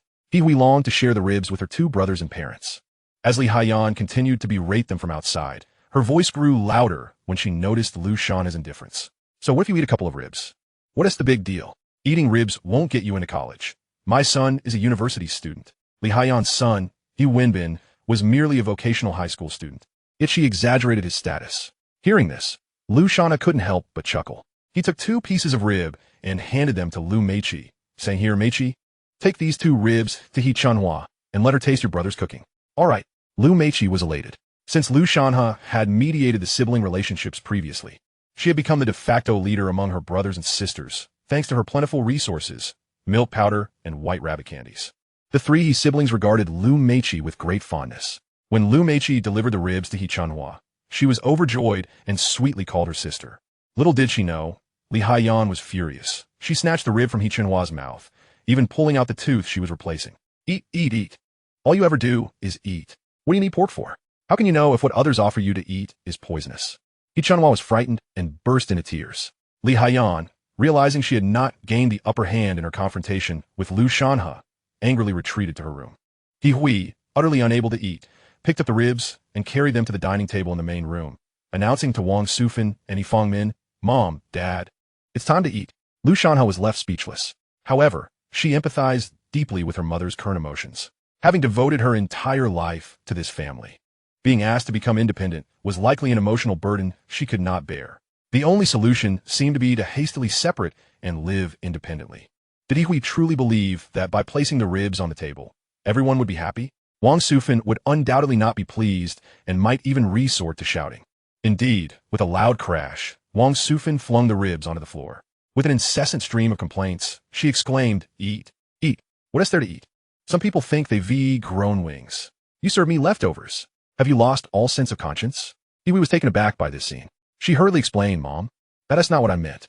Shanhe is just being thoughtless. Please don't take it to heart." Wang Sufan lamented, "I've had such a hard life. Remember the 3 years of natural disasters? Your father and I starved, raising you all through thick and thin. Now that you've all grown up and have good food, you think we're old and useless." Hearing Wang Sufan's words made He Hui even more anxious. "Oh, Mom, I truly didn't mean it that way." Witnessing the commotion outside, Lu Shanhe stepped out with a cold smile. Chapter 38. Roll up your sleeves and get to work. Lu Shanhe picked up all the ribs that had fallen to the ground, secretly mocking the situation. Wang Sufan was indeed temperamental in her quest to vent her frustrations. She disregarded the value of the ribs and the fact that several children in the house had not eaten meat in a long time. Seeing Lu Shanhe collect the ribs, Hui assumed he had realized his mistake and quickly defended him, saying, "Mom, Shanhe doesn't understand. Please don't take it to heart. I had no idea we were having ribs tonight. If I had known, I would have ensured the whole family enjoyed them together." Li Haiyan entered, saying, "Stop pretending. Who doesn't he know that the money used to buy those ribs came from selling pigs? Those pigs belong to the He family. And we haven't even settled that account yet. Now you're using pig money to buy ribs to curry favor. They're leftovers." Hui, how could you stoop so low? Do you have any respect for your parents? Hui intended to argue, but found herself speechless. Realizing Lu Shanhe was indeed in the wrong, Lu Shanhe ignored the others, continuing to collect the ribs. Just as Wang Sufan and Li Haiyan thought he would put the ribs back in a bowl for everyone to eat, Lu Shanhe did something that left them furious. He tossed the ribs outside in front of the family dog, Daodu. Clapping his hands, he declared, "Sometimes people aren't as reasonable as dogs. These ribs are leftovers. Naturally, they should be given to a dog, not to humans." Daodu was ecstatic with the unexpected feast. In an era when people struggled to fill their bellies, dogs often subsisted on rice husks, barely managing to survive by scavenging for field mice or wild chickens. Suddenly having such an abundance of meat, especially ribs, was a cause for great joy. Li Haiyan could not help but swallow hard, seething with anger. She had intended to eat those ribs, and now they were being fed to a dog. You're going to drive me to my grave." Wang Sufan was so enraged her heart nearly gave out. "Hui, look at the son you've raised." Uncle He Daong, unable to bear it any longer, supported Wang Sufan and pointed an accusatory finger at Hui. Lu Shanhe took his mother's hand, leading her back to the room, and coldly addressed the others. "I maintain my stance. If you think you can't live together anymore, then let us separate. I earn the money for these ribs, and I will give them to whoever I choose. If I want to give them to Daodu, then so be it. It's none of your business. Uncle Aunt, don't think we're unaware. Last autumn, when my father and I helped out at Hifugue's house, he killed a chicken to thank us. You two intercepted that chicken and had a private feast at home, while my father and I didn't even get to smell it. Before you speak ill of others, perhaps you should reflect on your own actions. After saying this, Lu Shanhe took his mother's hand and returned to the room, slamming the door behind him. This left He Daong, Li Haiyan, and Wang Sufan seething with rage. He had intended to reprimand Lu Shanhe, but he earnestly said to her, "Mom, let us focus on living our own lives. In this world, besides your son, no one else wishes you well, not even your grandparents or uncles." After saying this, Lu Shanhe returned to his room to rest, as he still needed to meet Li Erniu later to catch eels. At midnight, Lu Shanhe, armed with a flashlight and some pig entrails and rice, met Li Erniu by the field ridge. To his surprise, Li Erniu was fully equipped, carrying several bamboo baskets and containers. "Shanhe, how do you propose we proceed?" Lu Shanhe replied, "I have pig entrails and some rice. We should find a few spots where eels are likely to be, set up some traps, and come back early tomorrow morning to check them. We can sell them in the county." "You mean to sell them?" Li Erniu was astonished by Lu Shanhe's plan. But eels have such a strong earthy taste that even pigs refuse to eat them. How could humans possibly want such things? In Li Erniu's and most rural folks' minds, eels were among the last things one would consider eating. Lu Shanhe didn't want to delve into this topic any further, stating, "Let us focus on catching the eels first. We can discuss this later." True to form, Li Erniu proved to be more adept at catching eels. He located several prime spots near the water gate and in the lotus pond to set the traps. By the time they finished setting the traps, it was already past 1 a.m. Lu Shanhe was fine, as he had eaten meat earlier and was not hungry. However, Li Erniu, preoccupied with his mother's recent funeral, had exhausted all his savings and had only eaten some rice husks that evening, leaving him famished. Lu Shanhe had anticipated this. He quickly started a fire by the field ridge, preparing some freshly caught crucian carp, gutting them, and drizzling them with rapeseed oil and his secret spicy sauce. The aroma was so enticing that Li Erniu could hardly resist, nearly swallowing his tongue in delight. "Shanhe, what kind of secret sauce are you using?" "It's absolutely delicious." Lu Shanhe chuckled and replied, "If you think it's good, next time I'll treat you to something even better, and we'll have a drink." In rural areas, where people struggled to satisfy their hunger, there was little time to explore culinary delights. Though the countryside lacked modern flavoring agents like chicken essence or oyster sauce, it was abundant in natural ingredients. With a bit of effort, one could concoct something far more delectable than industrial seasonings from the future. Li Erniu didn't press further, eagerly devouring 3 crucian carp, each weighing about a pound. Despite the rice husks being rich in fiber and low in protein and carbohydrates, he felt no hunger in his stomach but was left with an empty sensation throughout his body. However, the crucian carp is quite different. It is replete with protein and offers a substantial sense of satiety upon consumption. After both individuals had their fill, it was nearly 2 o'clock. Li Erniu, robust in physique, decided to remain behind and guard the area while allowing his companion to return home and rest. As I arrived home, sleep eluded me due to the stifling heat. Lu Shanhe nodded knowingly. He understood that Li Erniu's reluctance to return home stemmed not merely from the oppressive warmth but from a desire to avoid the painful reminders of his parents' absence. With parents, there exists a sense of belonging. Without them, only the path home remains. Lu Shanhe himself could not find rest at home either. He aimed to alter the entrenched perceptions surrounding eel and to expand its market potential. Lu Shanhe was determined to employ his secret technique for seasoning. Chapter 39, A Bounty of Harvest. The He family's courtyard lay in tranquil silence during the late hours of the night. Occasionally, the distant chirps of crickets would break the hush, while the wind rustled through the persimmon tree, adding an extra layer of serenity to the yard. These days marked a busy season for farming. The tea houses at the village entrance were devoid of card players. Most folks rose at 4 or 5 in the morning and labored until 8 or 9 at night, leading many to succumb to fatigue and retire early for a deep slumber. Lu Shanhe opened all the windows and doors in the kitchen, welcoming a refreshing breeze that brought a hint of coolness. He wiped the sweat from his brow with a towel. Despite the late hour, the temperature remained uncomfortably high. Lu Shanhe prepared to season his dishes. In his past life, whether at supermarkets or farmers markets, he had encountered numerous vendors selling pre-made seasonings. These pre-packaged condiments could be utilized for hot pots or fish dishes, ensuring that even those lacking culinary prowess could create delectable flavors simply by adding them to prepared ingredients. Lu Shanhe intended to leverage these pre-made seasonings to market the abundant eels found in rural areas. He was confident that this particular blend of seasonings, aside from himself, could not be replicated by anyone else in the world for a considerable time. Its flavor was assuredly unique. Lu Shanhe's seasoning incorporated pickled vegetables crafted by his mother, the abundant hot peppers of the season, as well as ginger, scallions, garlic, and broad bean paste. Of course, the most essential ingredient was oil. Although the finest oils were lard and beef tallow, Lu Shanhe had a substitute with canola oil due to limited availability. He heated oil in a pan, adding the broad bean paste along with ginger, scallions, garlic, and hot peppers, followed by the pickled vegetables. Huey's pickles, which contained radishes, chilies, and various greens, were remarkable. Pickles possess a unique charm. The flavor differs with each individual's preparation. Huey's pickles were truly exceptional. During an era of extreme scarcity, the three sisters of the Lu family had never enjoyed a proper meal. In times devoid of meat, they relied solely on Huey's pickles to accompany their rice. Sometimes, a mere spoonful of pickles could allow the three siblings to consume several bowls of sweet potatoes and rice bran. Such is the allure of pickles. As there were no flavor enhancers like chicken essence or MSG in that time, Lu Shanhe substituted with mushrooms and bone broth for flavor. The variety of mushrooms was vast, with the most common being the chicken of the woods found in the back hills. This mushroom, fresh and flavorful, was indeed the creme de la creme among fungi. Once the pickles released their fragrant aroma, he added the chicken of the woods along with the rich broth and diced shiitake mushrooms. Almost instantaneously, an intoxicating aroma wafted from the pot. Merely catching a whiff of the scent made Lu Shanhe feel as if he could devour 3 bowls of rice. From 1:30 to 4 o'clock a.m., Lu Shanhe diligently prepared 2 batches of seasoning.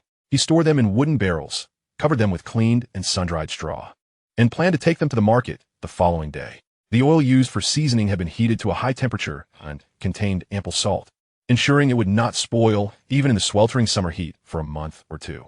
As he completed his preparations, he set off to find Li Erniu along the ridge. The ridge provided a cooler respite, where Li Erniu slept quite soundly. However, his mind was preoccupied with his tasks.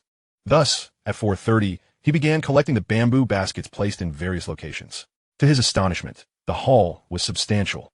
The trap set by Li Erniu and Lu Shanhe yielded over 120 pounds of assorted crucian carp, shrimp, crabs, eels, and loaches. Aside from a few insignificant shrimp and crabs that were released back into the water, all other fish and eels were carefully collected. Lu Shanhe estimated that they had approximately 120 pounds in total. Given the oppressive heat, they needed to deliver their catch to the county town before the sun rose.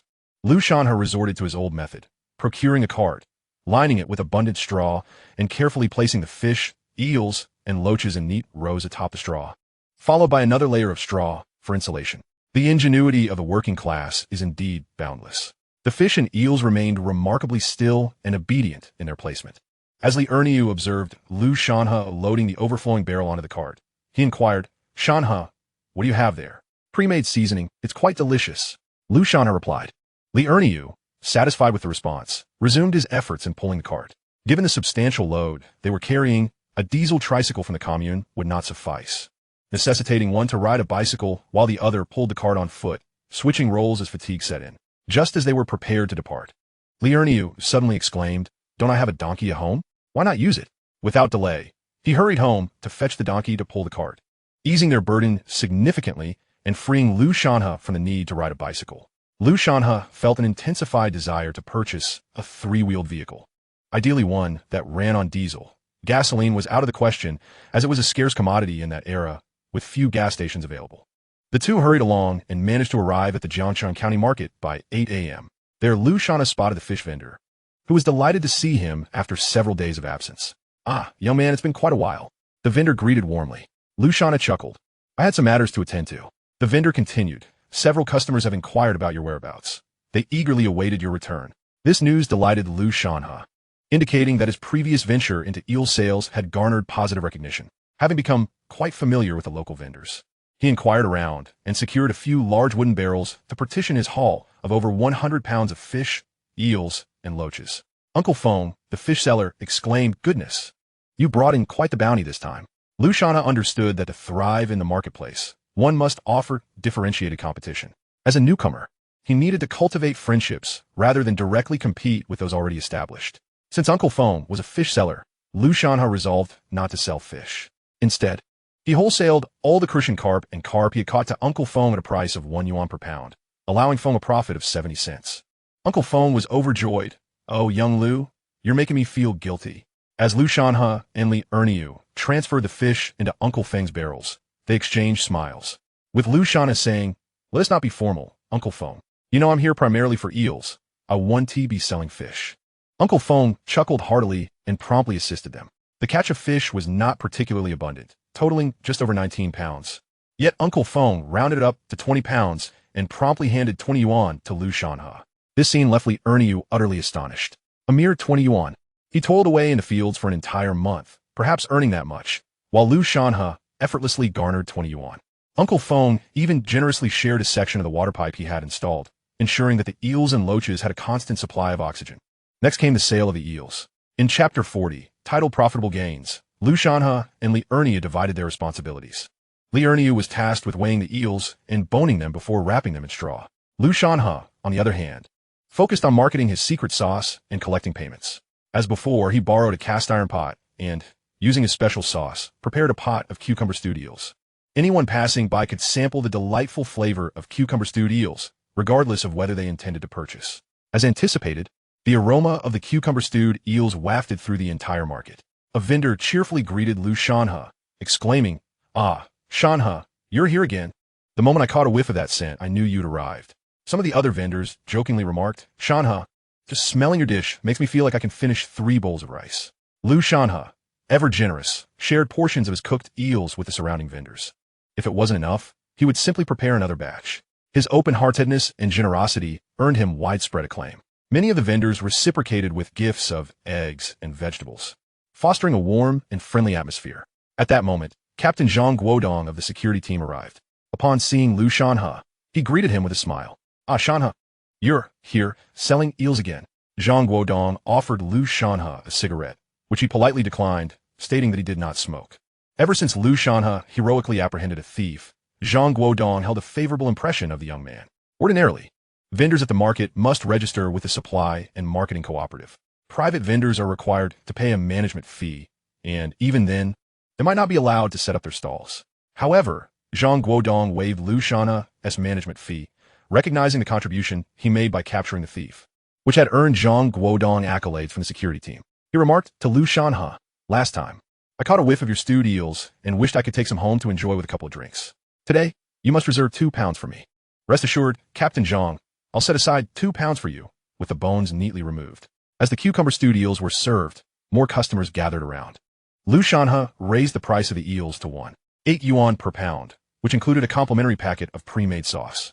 For those who preferred not to receive the sauce, the price remained at 1.5 yuan per pound. An elderly gentleman with glasses approached, inquiring, "Young man, may I sample your eels? Please help yourself." Lu Shanhe picked up a piece of eel with chopsticks and offered it to the gentleman, who, undeterred by the mess, eagerly tasted it. "Oh, this is delicious," he exclaimed, smacking his lips as if he could devour his own tongue. His mind raced with thoughts of how delightful cucumber-stewed eels would be for a nightcap.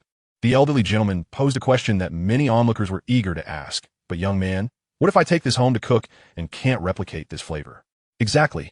If we can't recreate that taste, it would be a waste." They recalled previous attempts at cooking eels, which resulted in an overwhelming fishy odor that led to their disposal. The crowd chimed in, acknowledging that while they knew eels were rich in protein and nutritious, they could never achieve the exquisite flavor of Lu Shanhe's cucumber-stewed eels. Lu Shanhe quickly brought forth his carefully crafted sauce, saying, "No need to worry if you can't cook. I have pre-mixed sauce available. When you purchase eels, I will include the sauce for free. Just heat it, and according to your taste and the quantity of eels, add some soy sauce or salt. The eels prepared with this sauce will taste just like mine. If you have more ingredients, such as potatoes or tomatoes, it may even surpass my dish in flavor." At that moment, the crowd noticed 2 large barrels of sauce beside Lu Shanhe. "Wow, that sauce smells incredible. Using this, the eels won't have any fishy taste." Uncle Feng, the fish vendor, observed Lu Shanhe giving away sauce with his eels and thought to himself that this young man was undoubtedly clever. He chimed in to the customers. "This lad is a hero of our market. Just a few days ago, he captured a thief, so you can rest assured about what he sells.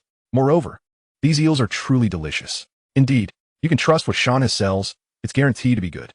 I just had some eels and enjoyed it with a couple of drinks." Enticed by the aroma and the endorsements from fellow vendors, the customers were indeed swayed. "So, how much are your eels?" 1.8 yuan per pound with the sauce, or 1.5 yuan without." Lu Shanhe was quite sincere, adding, "If you buy our eels, we will clean and bone them for free. The prepared eels can be taken home and cooked with the sauce, making it very simple. I'll take 2 pounds, and I want the sauce. I want the sauce too." Before long, by just past 1 in the afternoon, Lu Shanhe had sold nearly all of his 80 pounds of eels. Most customers opted for the sauce, as it made cooking effortless and the flavor was exceptional. Li Erniu continued to clean the eels and wrap them in straw, while Lu Shanhe filled sauce packets and collected payments. With the midday rush subsiding, Lu Shanhe counted his earnings, totaling 132.5 yuan. Adding the 20 yuan from Uncle Phone, he had amassed 152.5 yuan. Seeing such a sum brought him immense satisfaction. If he continued like this, after deducting the cost of making the sauce, earning 2,000 to 3,000 yuan in a month seemed entirely feasible. Lu Shanhe contemplated having He Hui prepare more pickles, as they required a significant time to ferment, typically around 10 days to develop their flavor. After acquiring some potatoes from a nearby vendor, Lu Shanhe and Li Erniu used the remaining eel broth to prepare a simple meal of mashed potatoes for lunch. As Lu Shanhe prepared to close up shop, Zhang Guodong arrived after finishing his work. Lu Shanhe handed over the 2 pounds of eels and the sauce packet, saying, "Captain Zhang, here are your eels along with the sauce. When you get home, heat the oil to fragrance, add a bit of salt, then the eels, followed by some water, and simmer it all together." "Oh, how considerate of you." Zhang Guodong reached for his wallet, remarking, "This will be over 3 yuan, right?" Lu Shanhe, displaying his generosity, responded, "Captain Zhang, purchasing eels from me is an honor. There is no need for payment. Just take them home and enjoy."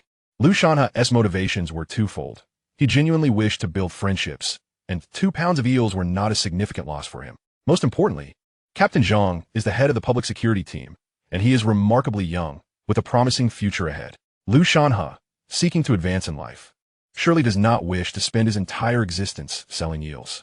Who knows when he might require Captain Zhang's assistance. Therefore, it is prudent to establish a rapport now for future endeavors. Indeed, when Lu Shanhe spoke, Captain Zhang found his words immensely gratifying. He patted Lu Shanhe on the shoulder and said, "That is settled. I appreciate your kindness." With a little over a pound of eels remaining, Lu Shanhe had no intention of selling them and planned to take them home for a meal. Just at that moment, a melodious voice called out, "Brother Lu." Chapter 41. The Lonely Sister-in-Law. Lu Shanhe felt a headache coming on. He immediately recognized the voice. It was Su Jingyu, the little princess of his Su family. Lu Shanhe was at a loss for words. Why must he encounter Su Jingyu every time he visited the county town, as if they had made a prior arrangement? Sure enough, he saw Su Jingyu bounding towards him, her ponytail swaying, dressed in a white t-shirt and short denim shorts paired with Martin boots. Her cheerful demeanor starkly contrasting with those around her. Though several years had passed since the reform and opening up, the coastal cities and major urban centers had reaped the most benefits, while places like Jiangshan County remained largely unchanged from a decade ago, including Lu Shanhe. The market-goers were dressed in only 2 colors, gray-blue and military green. Few, if any, in Jiangshan County could match Su Jingyu's refreshing attire. Li Erniu was astonished to see such a fashionable girl approaching Lu Shanhe. As Su Jingyu drew nearer, he suddenly realized who she was. Wasn't she Lu Shanhe's fiancée? Su Wanqing, with whom he had obtained a marriage license, but had yet to hold a wedding ceremony. "Sister-in-law," Li Erniu exclaimed, aware of some details surrounding Lu Shanhe and Su Wanqing's relationship. However, since they had only registered their marriage without a ceremony, he couldn't help but call her sister-in-law. This left Su Jingyu momentarily stunned. Why was Li Erniu addressing her as such? Moreover, she noticed that Li Erniu's gaze was filled with admiration and respect, much like a subordinate looking up to an elder sister-in-law. Su Jingyu's cheeks flushed. She wondered if Lu Shanhe and his friends had been discussing something inappropriate. Before she could voice her thoughts, Lu Shanhe quickly stepped on Li Erniu's foot and shot him a warning glance. Li Erniu hastily returned the empty containers to the vendor nearby. Lu Shanhe was anxious about the possibility of Li Erniu inadvertently revealing Su Wanqing's name, which would lead to genuine trouble. Lu Shanhe had no desire to maintain any connection with the Su family, and he hoped to send Su Jingyu on her way without further encounters. Li Erniu, perplexed by Lu Shanhe's sudden change in demeanor, thought to himself that surely Lu Shanhe had something to discuss privately with Su Wanqing. So he wore a knowing smile and busied himself with the wooden tub that had held the eels. This smile only deepened Su Jingyu's confusion, as she was no fool and understood what it implied. Subsequently, she shot Lu Shanhe a sharp glance and demanded, "What did you and your friend say? Why is he looking at me like that?" Lu Shanhe hastily diverted the conversation, concocting a story. "My friend had a rather unfortunate childhood. He suffered a head injury at birth, resulting in some cognitive difficulties, and he has a natural squint and amblyopia. He has spent a significant amount on medical treatment, and he has 2 grandparents bedridden at home, even unable to get out of bed due to illness. His mother recently passed away, which is quite pitiful. That is why he looks at everyone in such a manner. Please don't take it personally. It's not meant as a slight against you. Oh, I see. Su Jingyu replied, her gaze shifting from skepticism to sympathy as she regarded Li Erniu, a compassionate girl by nature. She had been reluctant to kill even an insect in her childhood. Li Erniu, noticing Su Jingyu's attention on him, felt a bit bashful and flashed a silly grin, inadvertently confirming Lu Shanhe's earlier claim about his mental state. Have you been discharged from the hospital? Why are you out and about instead of resting at home? The market floor is slippery. What if you fall? Lu Shanhe admonished. Su Jingyu flashed a sweet smile and replied, are you worried about me? Lu Shanhe couldn't help but roll his eyes inwardly. Yes, he was concerned, but not for her sake. He was more anxious about the persistent presence of the Su family. I've been discharged, she continued. I just got out yesterday. The hospital was stifling, and my mother arranged my discharge so I could rest at home. Yet you're still out? Lu Shanhe concluded that Su Jingyu was not the obedient type. My father just started working here and is always busy. He leaves before I'm awake and returns after I've fallen asleep. My mother follows him around like a shadow, leaving me bored at home with nothing to watch on TV. Goodness. Lu Shanhe nearly choked on his frustration. In this era, merely having a television was a mark of a well-off family, and yet Su Jingyu dared to complain about it. The disparity between people was indeed staggering. In the countryside, someone Su Jingyu's age would hardly know what a television was, especially during the busy farming season when they would be laboring in the fields. Returning home, dirt-stained from toil. Feeling exasperated, Lu Shanhe decided to cut the conversation short. You should head back and rest properly. Otherwise, your parents will worry. I need to close up shop soon. Seeing Lu Shanhe's impatience, Su Jingyu found herself puzzled, wondering when she had offended him. My mother isn't very skilled at cooking, and my father is too busy to make meals. The food at home is dreadful. Could you help me make that cucumber and eel dish from last time? Lu Shanhe sighed deeply, exasperated by the complexities of women. With over a pound of eels still in the tub, he called over Li Erniu, instructing him to quickly prepare the eel by removing its bones. Got it. Li Erniu rushed to comply. Lu Shanhe then prepared a generous bowl of sauce for Su Jingyu, saying, take this sauce home, heat it in oil, add the eels and some vegetables you enjoy, and simmer it with a bit of water. It will taste just like the one I made. As he finished packing up, he added, thanks for the chocolate last time. This time, I won't charge you. Su Jingyu gazed at the enticing sauce, her mouth watering. Lu Shanhe looked at the empty containers with satisfaction. He had closed up shop earlier than the previous day, earning over 100 yuan, a promising sign that he might soon become a wealthy man in this era. All right, you should head back now. I have to pack up, he declared. Brother Lu, will you come tomorrow? Su Jingyu inquired, her heart feeling a bit empty. Lu Shanhe, busy tidying up, replied nonchalantly, we'll see. Su Jingyu felt a pang of disappointment. Alone in Jianshan County, she had no friends, and the environment, food, and customs were different from those in Shanghai. The streets were so deserted that not a single vehicle could be seen. Above all, she felt the weight of loneliness. Devoid of friends with whom to share her burdens and isolation, she longed to return to Shanghai. As Lu Shanhe busied himself, he paid no heed to Su Jingyu. After packing up, he greeted Uncle Feng and the others, leading Li Erniu to a secluded alley beside the market. Chapter 42. Heartfelt Conversations. Two individuals sat upon a mule-drawn cart, with Lu Shanhe and Li Erniu diligently wiping the beads of perspiration from their foreheads. The weather was already sweltering, and the oppressive atmosphere within the vegetable market only exacerbated their discomfort.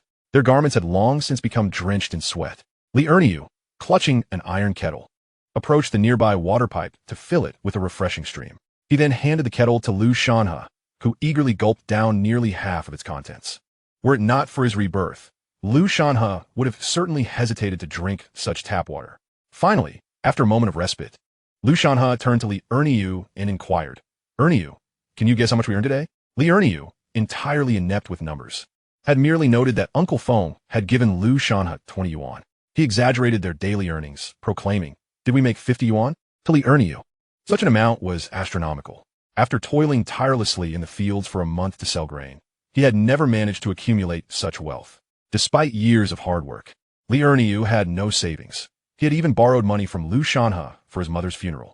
Lu Shanhe, a man of unwavering integrity, particularly towards his brother, promptly revealed their total revenue of 152 yuan and 50 cents, placing the sum on the cart. Li Erniu, lacking any business acumen and unfamiliar with the concept of revenue, was utterly astonished upon seeing such a substantial amount of money. This is so much, he exclaimed repeatedly, verifying that he was indeed gazing at a thick stack of bills. The denominations varied, comprising 10 cents, 20 cents, 50 cents, 1 yuan, and 2 yuan bills. Though Li Erniu was his brother, Lu Shanhe believed in maintaining clear accounts among kin. While the earnings were plentiful, it was crucial to acknowledge the contributions made. Without the bonds of brotherhood clouding their judgment, Lu Shanhe was the owner of the business, and Li Erniu was merely his hired hand. Lu Shanhe extracted 10 yuan from the stack and handed it to Li Erniu, stating, "This 10 yuan is your labor fee. If you continue working with me, I assure you will have meat to eat each week." No. This is far too much. Li Erniu quickly returned the money, insisting, "Shanhe, I cannot accept such a generous sum. You have already helped me tremendously after my mother's passing. I would gladly devote my life to you. Please do not give me money. You foolish boy." Lu Shanhe chuckled as he patted Li Erniu's arm. "If you work for me without pay, how will you survive? You are still young, with grandparents to care for and a future wife to marry. How will you manage without money? As long as you are with me, Lu Shanhe, I guarantee that if I have meat to eat, so shall you. You have witnessed for yourself how much we earn in a single day, more than many factory workers earn in a month. I will not let you go unrewarded. There will be plenty of tasks ahead that will require your assistance. Take the money." Lu Shanhe was determined to become a wealthy man swiftly, resolve the issues of dividing their family estate, and construct a home. Relying solely on selling eels would not suffice. The thought of catching eels by night and selling them by day was taxing on his body, and the pace of earning was too slow. Thus, he needed to expand his team, and Li Erniu, with whom he shared a strong bond, was the ideal candidate. Henceforth, the eel business could be entrusted to Li Erniu, while Lu Shanhe focused on expanding operations and collecting payments. Initially hesitant, Li Erniu soon realized he indeed needed the money for his grandparents' medical expenses and to marry in the future, making it essential to accept the funds. However, he only took 5 yuan and returned the remainder to Lu Shanhe. He reasoned that even a daily allowance of 5 yuan would amount to 150 yuan in a month, a staggering sum. "Shanhe, from now on, I will heed your every command. Whatever you ask of me, I shall do. You have treated me so well. I shall remain by your side for life." Wait, Lu Shanhe interjected, feigning distaste. "I still wish to marry." Li Erniu chuckled warmly. "By the way, Shanhe, what is going on between you and Su Wanqing? When will I be able to toast to your wedding? Did Su Wanqing come speak to you about marriage just now?" At this, Lu Shanhe felt a headache coming on. That was merely someone who bore a resemblance to Su Wanqing. "Our marriage is out of the question. Please do not bring it up again. Erniu, you should head back now. I have some matters to attend to in the county. I will find a 3-wheeled cart to return." "Understood." Li Erniu, now fully compliant with Lu Shanhe's wishes, clutched his warm 5 yuan and prepared to depart. Before leaving, he remembered his grandparents, who had not enjoyed pork in a long time, and returned to buy a pound of pork. A pound of pork sold for 1 yuan and 70 cents, meaning with 5 yuan, he could purchase it and still have 3 yuan and 30 cents left over. Li Erniu had never imagined he would feel so affluent. With an air of extravagance, he took out 1 yuan and 70 cents from his pocket and placed it on the butcher's counter, declaring, "I would like 1 pound of pork and make it fatty. I want all the fat, none of the lean." In the countryside, where there was a severe shortage of fatty meat, it was far more coveted than lean pork. "Certainly, 1 pound of pork, extra fatty." After Li Erniu departed, Lu Shanhe strolled through the county with over 100 yuan in hand. He sought out several workshops capable of manufacturing mechanical parts to assist in polishing certain machinery. His goal was to assemble a handheld rice transplanting machine. With several acres of land needing transplanting, creating this device would not only serve his family's needs, but also act as a powerful tool for opening doors within the commune. In this era, whether in business or factory work, relying solely on personal effort was insufficient for success. China, after all, was a society built on relationships, and the 1980s and 1990s were particularly characterized by the importance of such connections. If Lu Shanhe wished to expand his business and increase his wealth, he needed to navigate and cultivate various relationships, with the commune being the foundational level. Lu Shanhe understood this well. Despite his current success in dredging eels from the collective fields and selling them in the county, he was aware that the skill involved was not particularly advanced. For instance, the sauce packets he created for grilled eels did possess some technical merit, but it was not insurmountable. Should someone acquire one of his sauce packets and analyze it closely, they could likely replicate a similar flavor profile in no time. As for the eels, they were abundant in the countryside. Others could potentially catch even more than Lu Shanhe and sell them in the market. Therefore, before the commune, especially the villagers, caught wind of his business strategy, Lu Shanhe needed to find ways to swiftly establish a monopoly in this industry. Having grasped this concept, Lu Shanhe entered the Hongqi machinery factory in Jiangxing County. Chapter 43. Some bees must pretend. During the 1960s and 70s, as Sino-Soviet relations soured and the United States increased reconnaissance flights along the southeastern coast, the specter of a Third World War loomed. In an effort to safeguard China's developed regions and industrial cities from potential devastation, the nation initiated a program of third-line construction. This monumental effort represented a significant relocation of industry within the Chinese economic landscape, establishing backup facilities in inland cities. Coastal regions and key industrial cities in the Northeast had their counterparts in smaller cities in the central and western regions, ensuring that even if coastal cities were compromised, the nation would possess the capacity for counterattack. Though Jiangshan County was a small locale, it too had its share of backups. For instance, the state-owned food factory where Su Wanqing is employed, as well as the state-run Hongqing Machinery Factory No. 2 and the tractor factory in Jiangshan County. The Machinery Factory No. 2 does not manufacture machinery. Instead, it produces components to support the larger factories.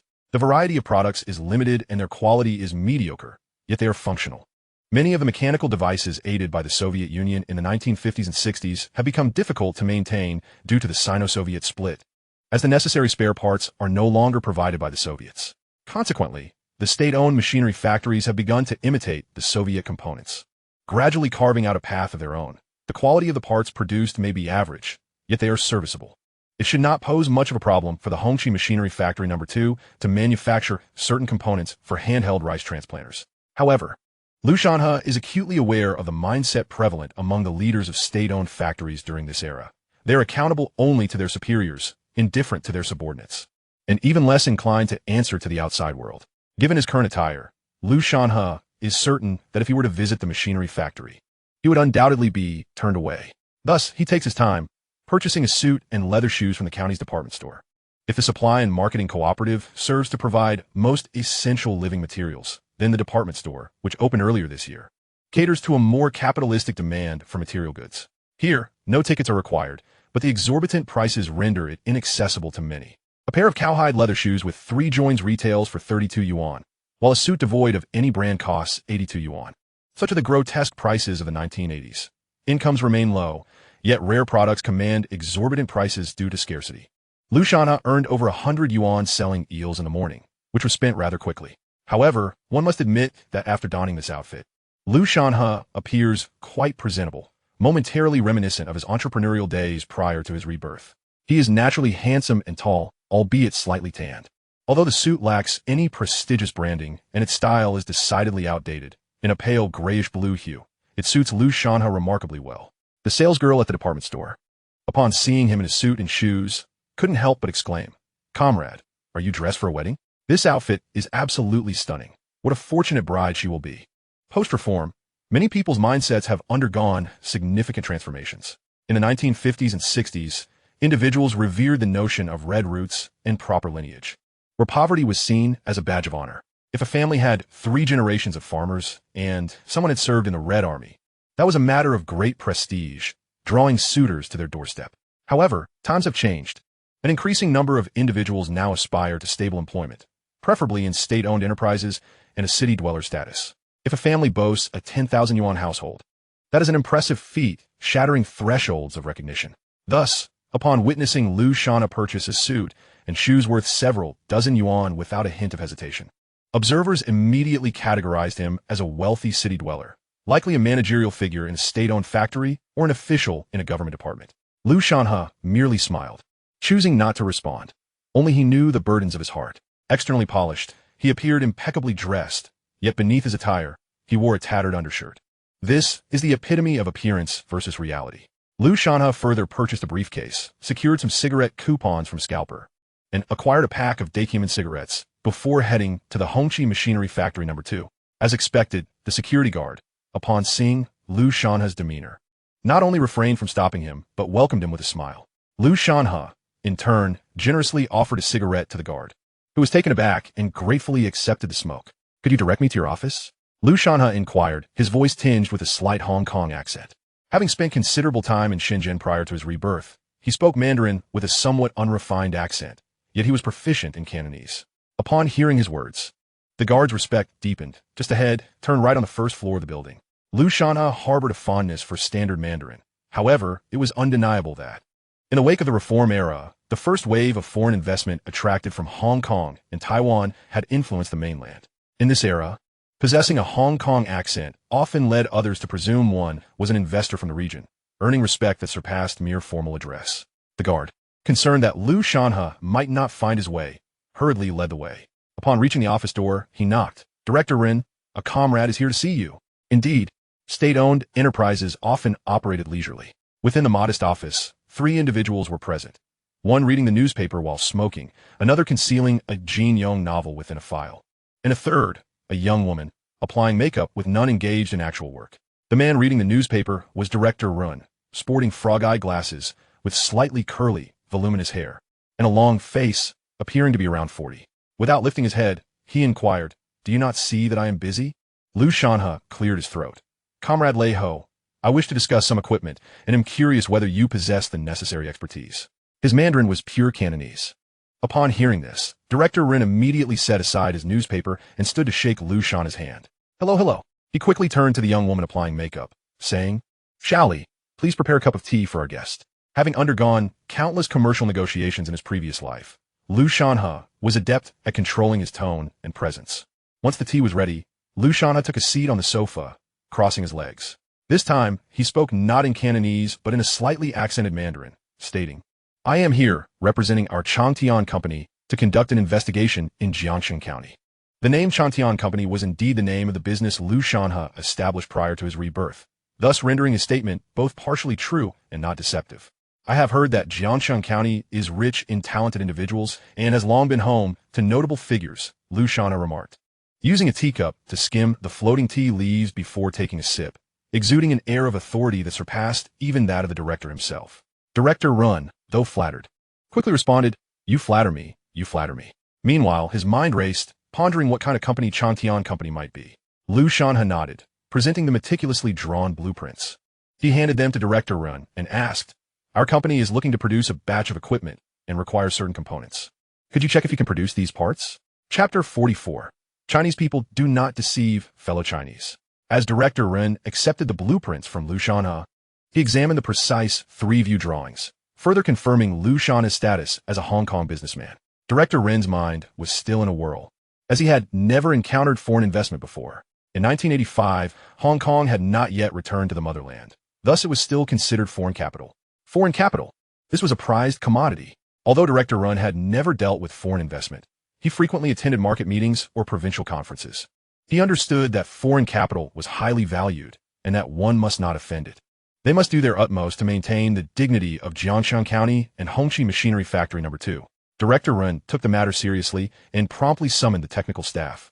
Upon inspection, the technician remarked, "This part is simple enough. We can manufacture it, but we lack the molds and will need to adjust the equipment for reprocessing, which will take some time." Upon hearing this, Lu Shanhe felt a surge of joy. The cost was of no concern to him as long as they could produce it. Let's start with a sample. Initially, Lu Shanhe had not harbored high hopes, as the technological standards of 1985 could not compare to those of later years, and factories producing machinery were predominantly state-owned, with few private enterprises. Products that could be easily manufactured by a small factory in later years were likely beyond the capabilities of many state-owned machinery factories in this era. Hearing that Lu Shanhe was willing to pay, Director Rin quickly interjected, "Hong Kong compatriots, mainland compatriots, we are all Chinese. This small component has minimal costs. There is no need to discuss money. I am a Chinese person." Lu Shanhe was not lying. He was indeed a Chinese man. Upon hearing those words, Director Run was immensely exhilarated. "We are all one family. It's merely a trivial matter, and money is of no consequence." "Xiao Wang." Director Rin called out to engineer Wang Li, "How long will it take you to produce this component?" Wang Li replied, "It may require a day." Director Rin immediately made a decision. "Mr. Lu, I shall have someone deliver it to the guest house tomorrow. Would that be agreeable?" Director Rin mistakenly assumed that Lu Shanhe was staying at the county guest house. Lu Shanhe waved his hand and said, "I'll come to collect it tomorrow." People of this era were relatively simple-minded. Director Rin attempted to invite Lu Shanhe to dinner, but Lu Shanhe politely declined. Ultimately, he escorted Lu Shanhe to the factory gate, and only after Lu Shanhe insisted multiple times did he return. Back in the office, Secretary Li Lu was tidying up the teacup that Lu Shanhe had used. She took a deep sniff and remarked curiously, "It's quite strange. Why is there a fishy smell in the office? Haven't we had fish in the cafeteria these past few days?" Shin Kai, another staff member, also took a whiff and said, "Indeed. Our cafeteria hasn't served fish in quite some time. Did any of you have fish for lunch today?" Everyone shook their heads in response. Finally, Director Rin commented, "Mr.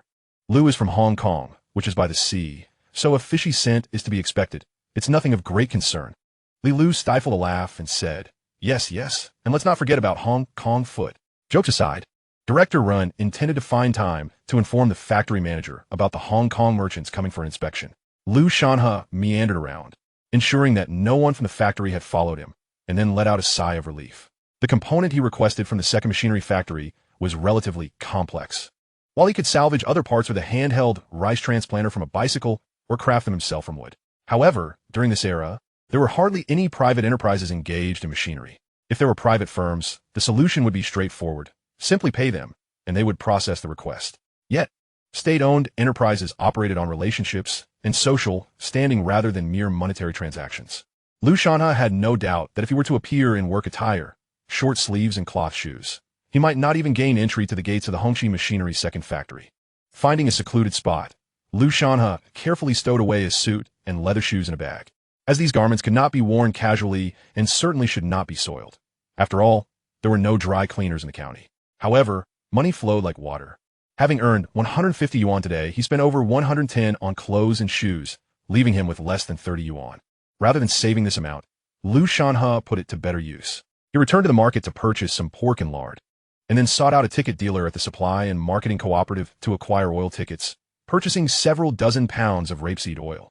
The ticket dealer, Zhang Ziqing, watched as Lu Shanhe bought shoe tickets, followed by fabric tickets and milk powder tickets, his eyes widening in astonishment. Unable to restrain himself, he asked, "Brother, what business are you in? Why not take me along? I might as well give up my ticket trading business."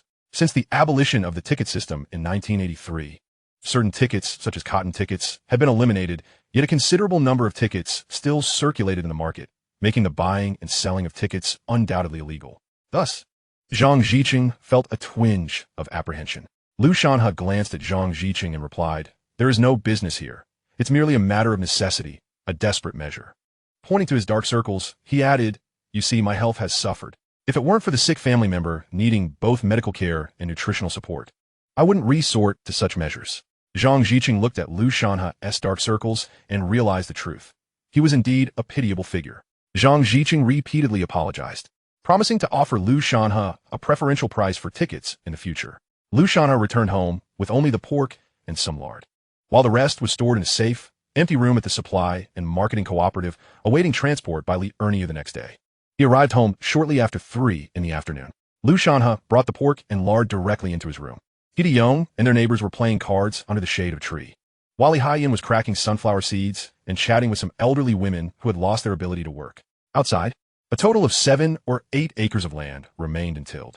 Timeliness was crucial for transplanting rice, as there was a limited window for doing so. The reason the He family refrained from farming was simple. As usual, everyone believed that Lu Linshan and He Hui would certainly take care of all the family's fields, allowing the others to enjoy their leisure. After all, since Lu Linshan had married into the He family, he had been the one to tend to the fields for decades. And it seemed that farming had become solely his responsibility, while the He brothers could simply wait for the harvest. However, this time was different. Lu Linshan had injured his back while working, and He Hui was assisting him as they walked in. Witnessing this scene, one would expect family or relatives to rush forward with concern, but He Yong continued playing cards, and Li Haiyan merely cast a glance before returning to her seeds. Chapter 45. The He family's fields. The He family tended to their own crops. Wang Sufan, having just awoken from a nap, was astounded to see Lu Linshan return.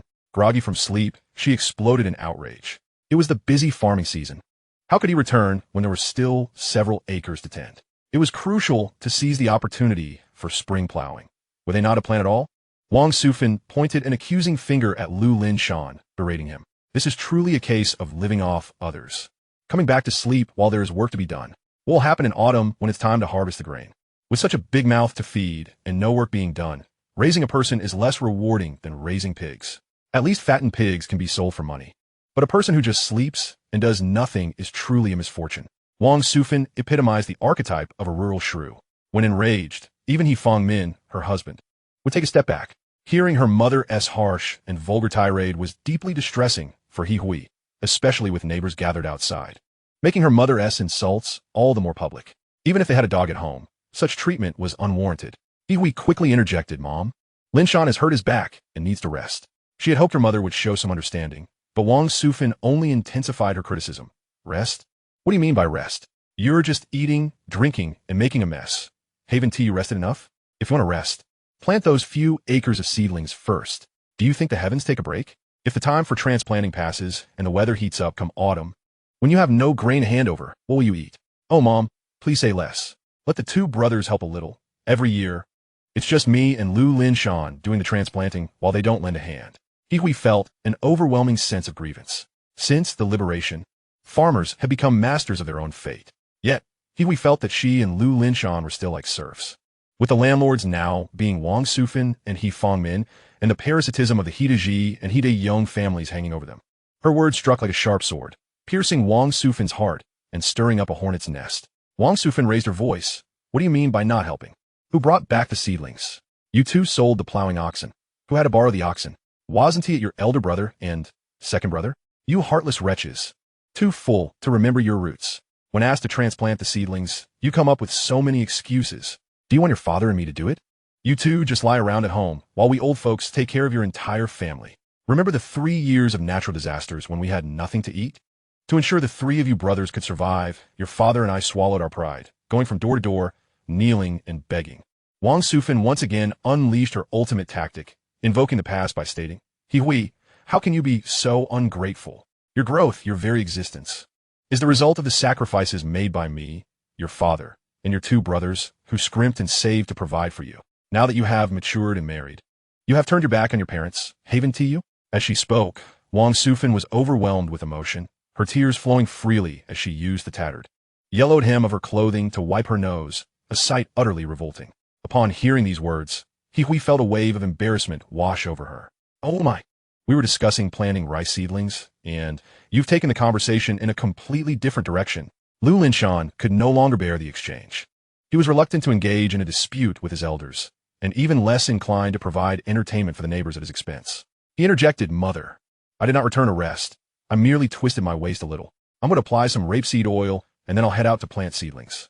The application of rapeseed oil to bruises was a common practice, the effectiveness of which remained ambiguous. Perhaps it was merely a quest for psychological comfort. This scene was fortuitously witnessed by Lu Shanhe, who had just returned from outside. Inside, Lu Shanhe's heart boiled with anger.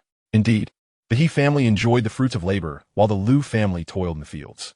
His father, Lu Lin Shan, had lived a life of utter subservience, akin to an old ox laboring tirelessly in the fields, while the He family acted like parasitic leeches, draining the life from him until his demise.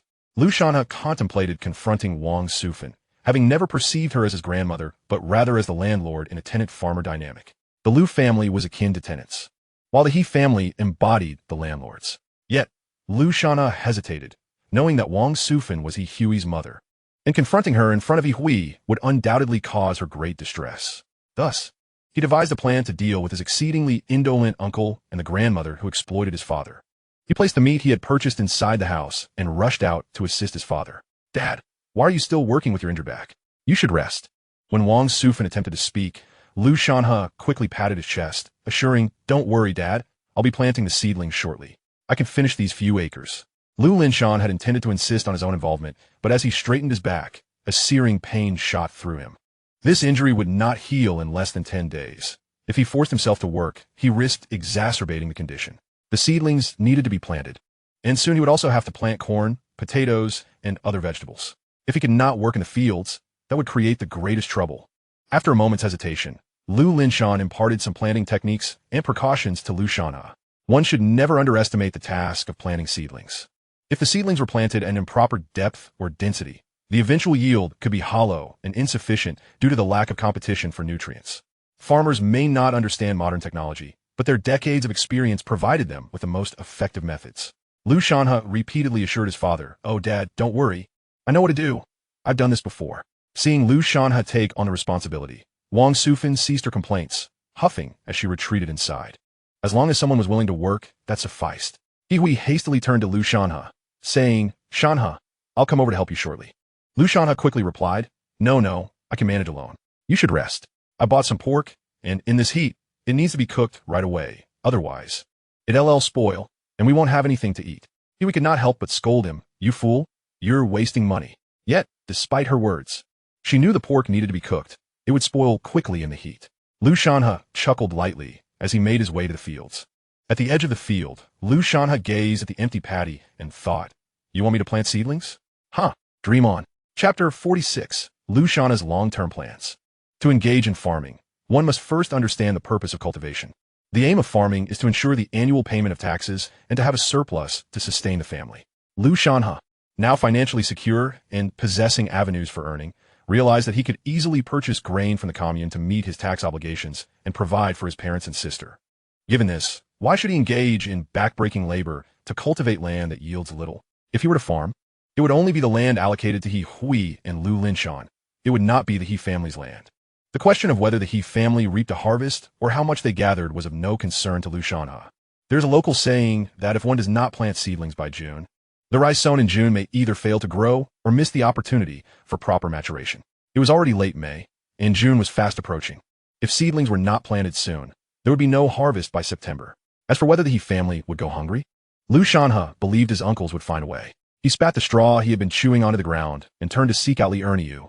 Jiangxing County was quite small, and the sale of eels revolved around two primary locations: the market outside the supply and marketing cooperative and several state-run restaurants. Lu Shanhe had already secured the market. Now, he needed to conquer the state-run restaurants. In this era, there were no private eateries. Securing the state-run restaurants would mean monopolizing the industry. Lu Shanhe's income during this period was assured. Director Shun, look at that layabout. He has been staring at the paddy for ages without doing any work. In the entire commune, only their family's seedlings have yet to be planted. And June is almost here. If he doesn't start now, it'll be too late. Wong Yongji spotted the slothful Lu Shanhe from a distance and seized the opportunity to complain in front of Shenwei, eager to make a good impression. Shenwei had been tirelessly working in the fields, guiding the commune's farmers on technical issues. The drought last year had led to a famine, and it was said that the second year of drought would bring pests. If pests were not dealt with while plowing and planting, this year's harvest would be in jeopardy. In 1983, the commune system was abolished and land was allocated to households. Technically, how much grain each household planted or harvested was of no concern to the commune. However, the commune had annual grain collection quotas to meet and assessments to fulfill. To ensure better harvests, the commune sent personnel to offer guidance. From a distance, Shenwei spotted Lu Shanhe lazily standing by the paddy, refusing to work. His slovenly demeanor filled her with disdain. The fondness she had felt for him after witnessing his artistic talent had evaporated. Moreover, with the rumors of him wanting to marry her circulating, she felt her previous attraction was a mere figment of her imagination. Ignore him. Let us see what happens in September when he can't produce any grain. Shenwei felt inexplicably irked. Lu Shanhe, oblivious to the fact that his mere presence had incited a girl's ire, ambled over to Liurniu's home. Liurniu was indeed a dutiful child, currently busy assisting his grandfather with turning him over and caring for him. The sweltering heat made it easy for bedridden elderly individuals to develop bed sores, which, if left untreated, could become infected and attract flies, a truly grotesque situation. After tending to his grandparents, Liurniu would head out to plant seedlings. Liurniu's family owned a few acres of land, which had been their sole source of income before he began selling eels with Lu Shanhe. Lu Shanhe quickly pulled Liurniu aside, saying, "How much can you earn from 1 acre of land in a year? Selling eels for a few days will cover that expense. I'll help you with the farming in a few days. I procured some pig offal, and shortly, you shall crush the harvested snails to use as bait, while also crafting additional traps. During this time, we must endeavor to catch more eels. Any opportunity for profit is fleeting. Lu Shanhe must secure a substantial sum before others realize the potential in eel trading, thereby monopolizing the market. Even if others eventually observe him selling eels and follow suit, Lu Shanhe's established market presence and reputation will grant him an advantage, making the difference between substantial and minimal earnings. Liurniu, trusting in Lu Shanhe's judgment, hastily set aside his hoe to weave more traps with bamboo strips. Lu Shanhe's objective is to capture all the sizable eels within the brigade this summer, converting them all into cash. Liurniu, reflecting on his excitement at earning 5 yuan in a single day, felt invigorated. Indeed, selling eels proved to be far more lucrative. That evening, Liurniu continued to set traps as instructed by Lu Shanhe, who seized the opportunity to focus on preparing bait and advised He Hui to ferment more pickles. Naturally, He Hui endeavored to fulfill her son's request. not overthinking it, simply believing it to be Lu Shanhe's preference for pickles. Late into the night, Lu Shanhe commenced preparing bait, having gained a fair understanding of the appropriate amount of bait per pound of eel through several sales. As the moonlight peeked through the night sky, heralding another bright day ahead, he concluded his preparations past 11 o'clock. With the task of setting traps and collecting eels entrusted to Li Erniu, Lu Shanhe decided to rest, recognizing that even the most robust body cannot withstand continuous nights of toil. Meanwhile, at the commune's grain station warehouse, two bodies intertwined, the sounds of heavy breathing and soft gasps echoing conspicuously in the stillness. Before long, the man succumbed to fatigue, reclining contentedly atop a sack filled with rice. Su Wanqing is indeed a captivating creature. Although he had indulged before, after a 6-month hiatus, Chen Guotai felt as though his vitality had been utterly depleted. As Su Wanqing tidied the scene, she felt no joy, only an overwhelming sense of revulsion. Chen Guotai, with his decayed teeth and foul breath, transformed the room into a veritable cesspool. Yet, there was little choice. Su Wanqing considered him the most desirable man she could encounter at this juncture. Comparable in age and unmarried, with a respectable lineage and a position as the commune's accountant, his monthly wage exceeded hers by 10 yuan.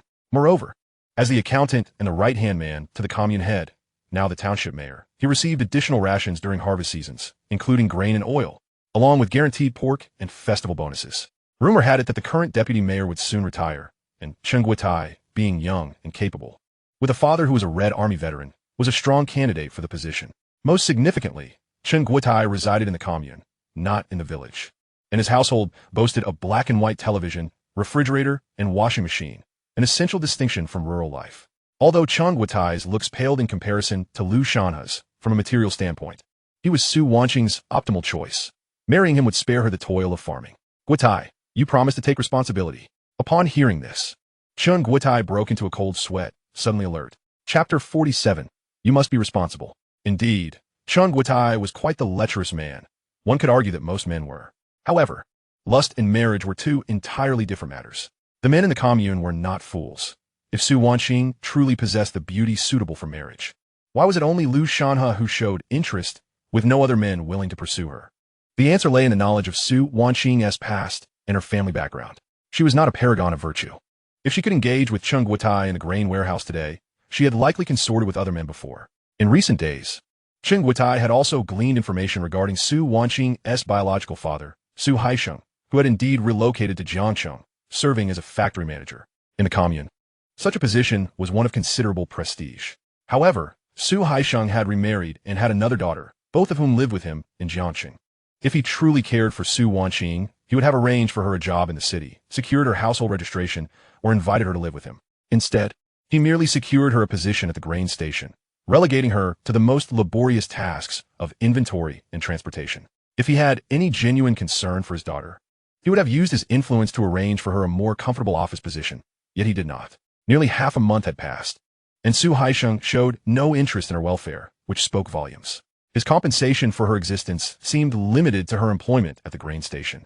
Moreover, Chen Guotai was already involved with another woman, Nurse Zhang Hohot from the commune clinic. While not as beautiful as Su Wanqing, she was poised and composed, and when she and Chen Guotai were together, she was a virtuous maiden. Most importantly, her family was intact, with several brothers employed in the commune, affording them far better circumstances than Su Wanqing. For this reason, when Su Wanqing pressed Chen Guotai for commitment, he hesitated. Chen Guotai, what do you mean? Just moments ago, when we were together, you professed your intentions to marry me. I am not wed to Lu Shanhe, so do not renege on your promises. Chen Guotai felt overwhelmed.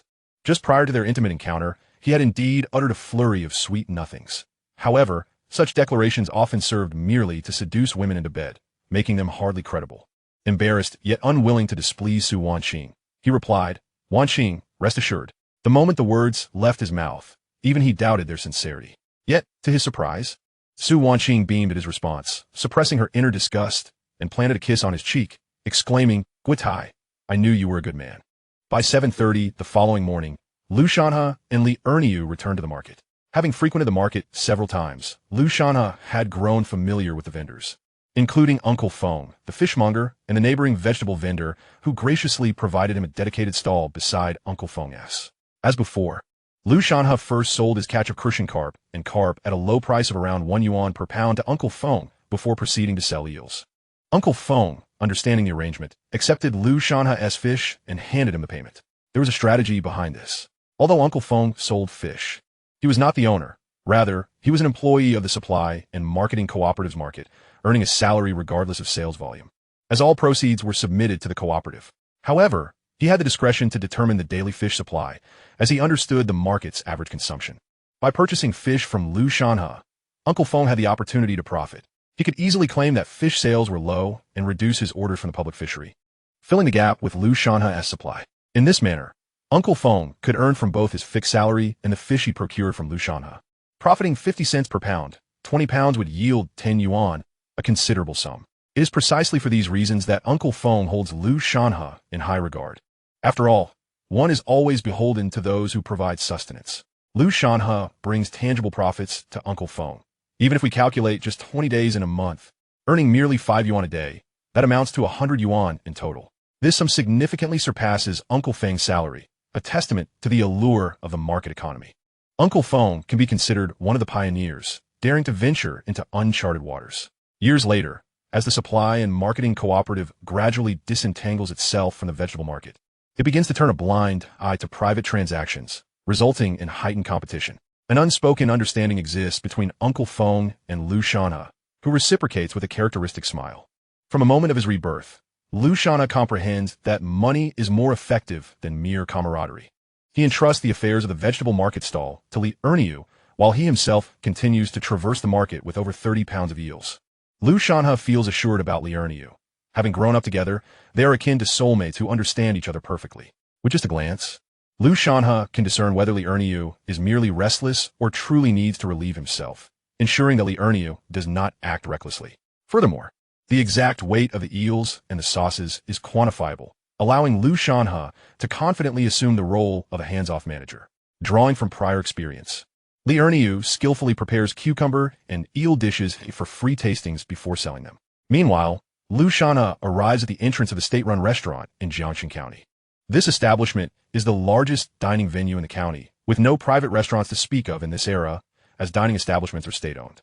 In earlier years, the state-run restaurant did not operate for the public, only providing meals or reception banquets for government agencies and state-owned entities.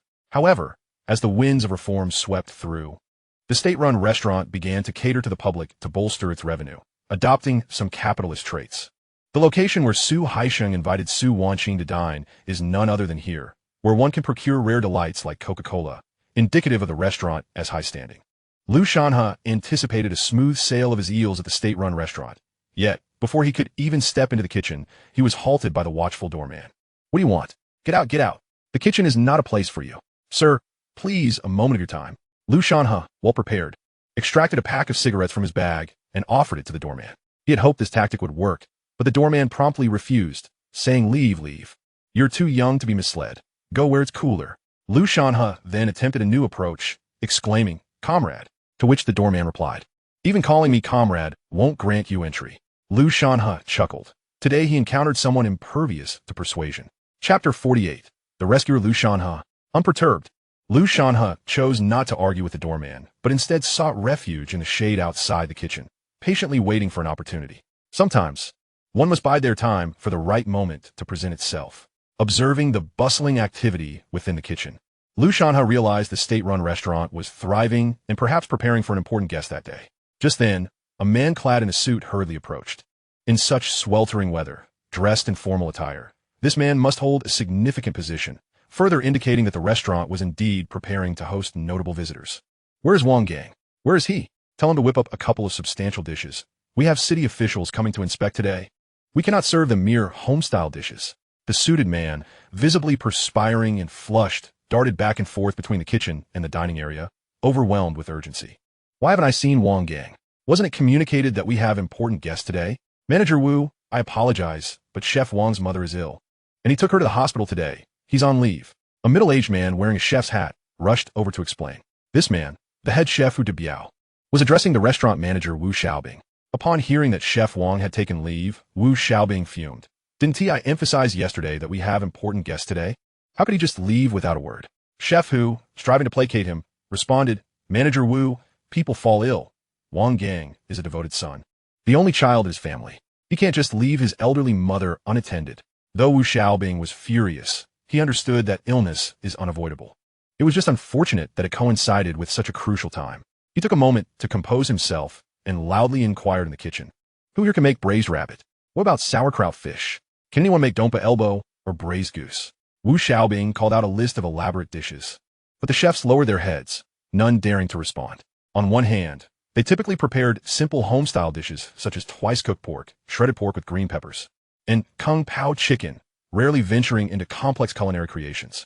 On the other hand, they understood that with important guests arriving, any mishaps due to their lack of expertise could jeopardize the meal, incurring blame from above. Since they were merely salaried employees, they preferred to avoid trouble, burying their heads in the sand like ostriches. Wu Xiaobing was in a state of agitation. Li Shifu, you've been in the kitchen for decades.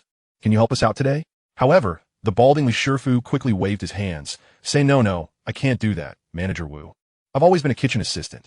I might occasionally prepare a dish, but I'm not a chef. Given the importance of today's guests, I cannot take that risk. What about you? After all these years working with Wang Yang, you must have learned something? Also hastily shook his head. Manager Wu, I'm just a vegetable cutter. I can only chop and plate, but I can't cook. Hu Biao, what about you? Hu Biao quickly added. Manager Wu, as you know, I was transferred from the workshop to manage the kitchen. I really cannot cook. Observing the 10 or so individuals in the kitchen, none capable of standing alone, Manager Wu was on the verge of despair, nearly choking on his frustration. If today's reception failed, his own position as manager could very well be at stake. Just then, a human-powered tricycle came to a halt at the kitchen door. Manager Wu, I brought the chickens and geese you requested.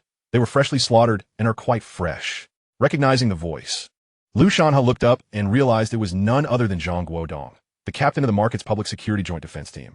The opportunity had indeed arrived. Lu Shanhe quickly stood up and approached. Previously, Wu Xiaobing had expressed his frustration to Zhang Guodong. Oh, Captain Zhang, we have encountered a problem. Chef Wang is unavailable due to a family matter, and we lack any chefs in the kitchen. Oh dear, what shall we do? Zhang Guodong appeared somewhat anxious. Captain Zhang, you're here too. Lu Shanhe seized the moment to step forward. Hey, Lu Shanhe, what are you doing here? I wondered why you weren't at the market today. Turns out you came here. Lu Shanhe swiftly produced the cigarettes and offered them to Zhang Guodong and Manager Wu. Zhang Guodong had little to say, as they were all familiar acquaintances. Skillfully, he accepted the cigarette and the flame lit by Lu Shanhe. Manager Wu was currently quite vexed and took a cigarette, puffing away in frustration. Lu Shanhe pointed to the adjacent pocket and remarked, Isn't this about expanding our income?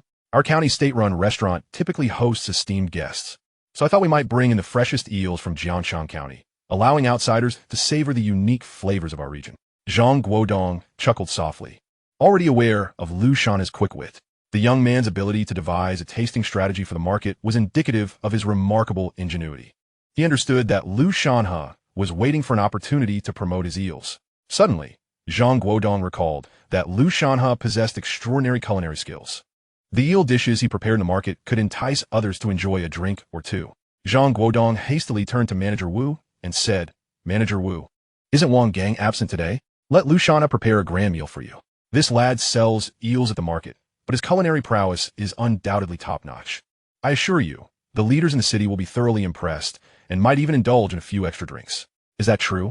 Manager Wu scrutinized Lu Shanhe from head to toe, dressed in a somewhat faded short-sleeved shirt, with muddy military shoes and an unmistakable fishy odor emanating from him. Could this young man truly cook? Observing Wu's skepticism, Zhang Guodong urged, Oh, Manager Wu, better to save a crisis than to alleviate poverty. It's nearly noon, and if your dishes aren't ready in time, you'll face the consequences. You can't possibly explain that Wang Yang is absent, can you? If you trust me, give Lu Shanhe a chance. Lu Shanhe quickly wiped his hands and flashed his signature smile, saying, I can give it a try. Chapter 49. This skill is truly extraordinary. Wu Xiaobing was indeed at a loss, as the entire kitchen had no other capable chef aside from Wang Yang. Thus, they could only resort to desperate measures. Furthermore, if Lu Shanhe's dishes turn out poorly, Wu Xiaobing would surely find ways to shift all the blame on him. Having a scapegoat was certainly preferable. Wu Xiaobing urged Lu Shanhe, Hurry. We have only 2 hours before the dishes need to be served. Quickly prepare 2 or 3 signature dishes. All right, Lu Shanhe said, dragging the bag containing eels toward the kitchen. Wu Xiaobing remained uneasy, as he had never witnessed Lu Shanhe in action before. Brother Lu, what are you planning to cook? Lu Shanhe scanned the kitchen's ingredients. While common home-cooked meals could be prepared by other chefs, he aimed to create something exceptional. Given that goose meat has a stronger earthy taste, cooking goose in an hour would be impractical. Although there was a pressure cooker in the kitchen, it would not effectively eliminate the gamey flavor, nor would it yield a tasty dish. The only viable options for grand dishes were two, both of which were perfect accompaniments for alcohol. Lu Shanhe declared, "I will prepare my modified Xinjiang big plate chicken and cucumber eel." The Xinjiang big plate chicken is stir-fried over high heat, ensuring a quick cooking time while being incredibly flavorful and aromatic, making it ideal for pairing with drinks. As for the cucumber eel, it was Lu Shanhe's signature dish. He had come specifically to promote the eels and would certainly make his best cucumber eel. Cucumber eel? Wu Xiaobing exclaimed, No, we can't serve that dish. You should prepare the roast goose instead. The eel has a strong, earthy taste, often fed to pigs in our rural areas. How can we serve that to dignitaries? Wu Xiaobing's comment elicited laughter from the kitchen staff, as they perceived little difference between city leaders who came to indulge and pigs fed in the countryside. Before Lu Shanhe could respond, Zhang Guodong interjected, Manager Wu, Lu Shanhe's cucumber eel is unlike any eel you've ever tasted. He has a unique cooking method and a secret sauce. I guarantee that once this dish is served, it will undoubtedly captivate the palates of these leaders. Wu Xiaobing remained doubtful. Is that true? Zhang Guodong confidently patted his chest. Absolutely, just trust me. Lu Shanhe had no time for idle chatter, as he needed to serve the dishes within an hour. Fortunately, his experience being schooled by Su Wanqing equipped him with the skills to navigate both the dining room and kitchen efficiently, whether chopping chickens or stir-frying ingredients, all with remarkable speed. Once Lu Shanhe showcased his skills, Wu Xiaobing was thoroughly impressed. Such dexterity was not something an ordinary cook or novice could achieve. Soon, the two exquisite dishes were ready. The cucumber eel exuded an enticing aroma, tantalizing the senses, while the modified Xinjiang big plate chicken displayed tender, glistening meat, making it impossible to resist salivating. The kitchen staff inhaled the delightful fragrances of the dishes, showering Lu Shanhe with praise. Hu Debiao gave Lu Shanhe a thumbs up, exclaiming, Indeed, it is a feast for the eyes, nose, and palate. Nonetheless, Wu Xiaobing remained apprehensive. He picked up chopsticks and sampled a piece of eel. After swallowing, he was momentarily stupefied. The eel bore no fishy taste. Instead, it was succulent and melted in the mouth, showcasing its freshness. Who would have thought? This eel could be prepared this way. It's truly delicious. Lu Shanhe chuckled softly, wiping the sweat from his brow with the corner of his shirt. While Wu Xiaobing organized the kitchen staff to serve the dishes, he also invited Lu Shanhe to sit and rest nearby, personally preparing a bowl of tea for him. The kitchen was sweltering, and without air conditioning in that era, Lu Shanhe adapted comfortably, finishing the bowl of tea in one go. Meanwhile, in the grand private dining room of the state-run restaurant, city leaders were mingling and sampling the cuisine. When a Xinjiang big plate chicken and cucumber eel were served, one leader expressed curiosity. I've had fried eel before, but I've never tried it cooked with cucumber. Will it have a fishy taste? The purpose of deep frying eel is to remove moisture and minimize its fishy flavor. If braised poorly, the fishiness could be overwhelming and unpalatable. Wu Xiaobing, attending to the guests, felt a wave of anxiety upon hearing their remarks. Sure enough, the director of the county's reception office shot Wu Xiaobing a harsh glare before storming out of the private room. Wu Xiaobing's heart sank as he hurried after him. Just as he reached the door, Director Deng of the reception office berated Wu Xiaobing. What on earth were you thinking? You serve an eel that pigs eat. How could you present that at the table? With a flushed face, Wu Xiaobing found himself at a loss for words.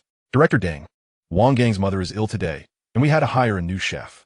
I sincerely apologize. Director Deng jabbed a finger into Wu Xiaobing's chest, scolding him. You, after 7 or 8 years under my wing, how can you still be so careless? Wang Gang's away, but you could have borrowed a chef from the food factory or tractor factory. You can't just pick someone off the street. If this goes awry, I'll hold you accountable. Director Deng, please come here. Unfortunately, the very situation Director Deng dreaded unfolded. The city leaders had indeed found the cucumber eel unpalatable, prompting Director Deng to intervene. Wu Xiaobing's heart sank further, realizing his fate was sealed. He could only stand discreetly at the door, eavesdropping on the conversation inside. A prominent city leader began to speak. Director Deng, today, the chef preparing this meal, is he from your state-run canteen, or was he hired from outside? Director Deng felt an overwhelming sense of anxiety and hastily deflected responsibility, stating this is from outside. Director Lu, if the dishes this evening do not meet your expectations, please do not take it to heart. Tomorrow, I shall treat you to the mountain delicacies of Jiangxin, which I assure will surpass today's offerings. Our previous head chef fell ill, and I sincerely apologize. As Director Deng continued to apologize and shift blame. His greatest fear was being held accountable. Oh, please do not speak in such a manner. We harbor no grievances against you, Director Lu interjected, raising his glass. The Xinjiang big plate chicken and cucumber braised eel are exceptionally delicious, and we are all thoroughly satisfied. We have never tasted such exquisite eel. Hence our inquiry about the chef's origins. Having finished the platter of eel, we still have wine in our glasses. Might we trouble your esteemed chef for another serving of cucumber braised eel? Upon hearing Director Lu's request, Director Deng was momentarily taken aback, utterly bewildered. Huh, he exclaimed, utterly flabbergasted. Chapter 50, A Grand Business Deal. Director Deng took quite some time to gather his wits, and Director Lu reminded him once more, Director Deng, has the kitchen staff departed? Or is it that there is no eel available? Oh yes, we do have some. Director Deng's heart soared with uncontainable joy. He had not anticipated that his unwarranted fears regarding the cucumber braised eel's lack of appeal would be proven unfounded. It appeared that the leaders genuinely enjoyed it. If they like it, then it can surely be accomplished. I shall promptly return to the kitchen for another serving of cucumber braised eel. Please, esteemed leaders, bear with me for a moment. Director Deng, overwhelmed with elation, exited the private room and clapped Wu Xiaobing heartily on the shoulder, saying, "Who would have thought you had it in you? Where did you find such a masterful chef? Hurry and have the kitchen prepare another serving of cucumber braised eel. Today, I shall commend your efforts. With the deputy director of the reception office retiring this year, you are in a favorable position. What does it mean to ascend from hell to heaven?" Wu Xiaobing felt as if he had indeed risen from the depths of despair to the heights of bliss. Grateful to Director Deng, he hurriedly dashed towards the kitchen, anxious that Lu Shanhe might leave. Indeed, fortune had come knocking, and Wu Xiaobing felt that heaven had sent help. Brother Lu, Wu Xiaobing called as he and Director Deng rushed into the kitchen, requesting that Lu Shanhe prepare another serving of cucumber braised eel. Seeing that Lu Shanhe had not departed, Wu Xiaobing finally breathed a sigh of relief. He amused himself. What a fortuitous encounter. Meanwhile, Zhang Guodong, who was still in the kitchen waiting for Lu Shanhe, patted Wu Xiaobing on the chest, saying, "So what do you think? I wasn't lying, was I? Brother Lu's culinary skills are truly remarkable." Lu Shanhe chuckled and promptly retrieved eels from his pocket, deftly preparing them before cooking up another pot of cucumber braised eel. This new batch received accolades from market leaders, leaving Director Deng of the reception office blushing with pride. With Director Deng's work recognized by the leaders, Wu Xiaobing, along with Hu Debiao and others, also basked in their praise. After finally seeing off the market leaders, Wu Xiaobing hurried back to the kitchen. Lu Shanhe was an extraordinary chef, and the business of the state-run restaurant continued to thrive. Relying solely on Chef Wong was insufficient, and with Director Deng's encouragement, Wu Xiaobing hoped to make a case for keeping Lu Shanhe on board. "Shanhe, I've heard from Captain Zhang about your situation. Selling eels in the market is not a sustainable plan. Why not work with me here?" Director Deng mentioned he would find a way to resolve your residency status. "The benefits at our state-run restaurant are quite appealing. A chef earns 60 yuan a month, plus various holiday bonuses, and, most importantly, it provides a formal employment status. In the 1980s, people prized jobs in governmental or state-owned enterprises above all else. The notion of entrepreneurial endeavors was virtually non-existent. It seemed there were only three types of occupations: state officials, factory workers, and farmers. Securing a position at the county's state-run restaurant, thereby gaining formal worker status, was akin to holding a solid job for life. Compared to later civil service roles, it was equally esteemed. The key factor was the attractive salary of 60 yuan a month, significantly higher than that of ordinary state factory workers. Upon hearing Wu Xiaobing's words, Zhang Guodong quickly patted Lu Shanhe on the shoulder. "Brother Lu, this is a golden opportunity. You must cherish it. If you become a formal employee at the state-run restaurant, after a few years, we will surely find a way to resolve your residency issue. In no time, you will be a city dweller, and your living conditions, as well as your children's educational prospects, will undoubtedly improve compared to your rural life." Wu Xiaobing chimed in, "Brother Lu, you have helped me tremendously this time. As your elder, I assure you that with your exceptional culinary skills, you will shine at the state-run restaurant, and we will certainly find a solution for your residency issue." If Su Wanqing were to learn of Lu Shanhe's job opportunity, which could potentially resolve his residency status and provide a monthly salary of over 60 yuan, she would undoubtedly be filled with regret, wishing she could marry him right away. The kitchen staff looked on enviously at Lu Shanhe, believing even a fool would seize such an opportunity. However, Lu Shanhe merely smiled and said, "Manager Wu, Captain Zhang, I appreciate your intentions to help me. If you truly wish to assist, allow me to supply the restaurant with eels." Manager Wu, Captain Zhang is aware of the quality of my eels, and I will also provide you with sauces. Even when Chef Wong returns, he will not be able to replicate the taste of today's cucumber braised eel. It can easily become a signature dish for the state-run restaurant. Manager Wu was taken aback by Lu Shanhe's refusal of their goodwill and anxiously replied, "Brother Lu, this is no joking matter. You must seize this opportunity. The dishes you prepared today received high praise from the market leaders. You must grasp this chance. If you wait too long, it will be much harder for me to bring this matter to the leaders." Lu Shanhe was well aware of the difficulties. The divide between farmers and urban residents was insurmountable. Without a significant opportunity, transitioning from a farmer to an urban worker was exceedingly rare. However, Lu Shanhe had been reborn and understood that the times were changing. If he chose to remain a chef at the state-run restaurant, he might be relegated to that role for life. But if he could navigate the business landscape and seize the opportunities presented by the times, a bright future awaited him. Once more, Lu Shanhe said, "Manager Wu, I appreciate your kindness, but I have grown accustomed to my free-spirited life, foraging for eels and cultivating the land. I am not suited for a life confined to the kitchen. If you truly wish to assist me, let the restaurant introduce a few eel dishes, and I will supply you with the ingredients." Seeing Lu Shanhe's steadfastness, Manager Wu found himself at a loss for words. Given the positive reception of the cucumber braised eel, it was indeed a dish they planned to feature. "Very well, Brother Lu. Please supply us with 30 jin of eels daily at the price you proposed, 1.8 yuan per jin. If we require more, we can negotiate further." "That sounds splendid. Thank you, Manager Wu." "Thank you, Captain Zhang." Captain Zhang patted Lu Shanhe on the shoulder, saying, "We are all brothers. No need for pleasantries." Lu Shanhe felt elated. The daily sales of eels in the market ranged from 50 to 100 jin, depending on demand. The state-owned restaurant consistently sells 30 jin daily, suggesting that a daily sale of 100 to 130 jin of eels should pose no challenge. Consequently, the daily revenue could surpass 100 to 200 yuan. During the summer months, one might anticipate a net income of 3 to 4,000 yuan each month. Indeed, a substantial sum. It is conceivable that this summer, Lu Shanhe could emerge as a wealthy individual within the brigade. After receiving the payment, Lu Shanhe politely declined Manager Wu's invitation to dine, as he needed to hurry to the Red Flag Machinery second factory. The critical components for the rice transplanter should be ready. Chapter 51. It seems that something significant is about to occur.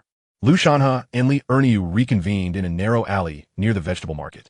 Lu Shanhe's eels and sauces had garnered a notable reputation at the Jiangxing County market. The previous day's catch yielded only around 100 jin of eels, of which more than 70 jin had been consumed, and the state-owned restaurant had procured another 30 jin.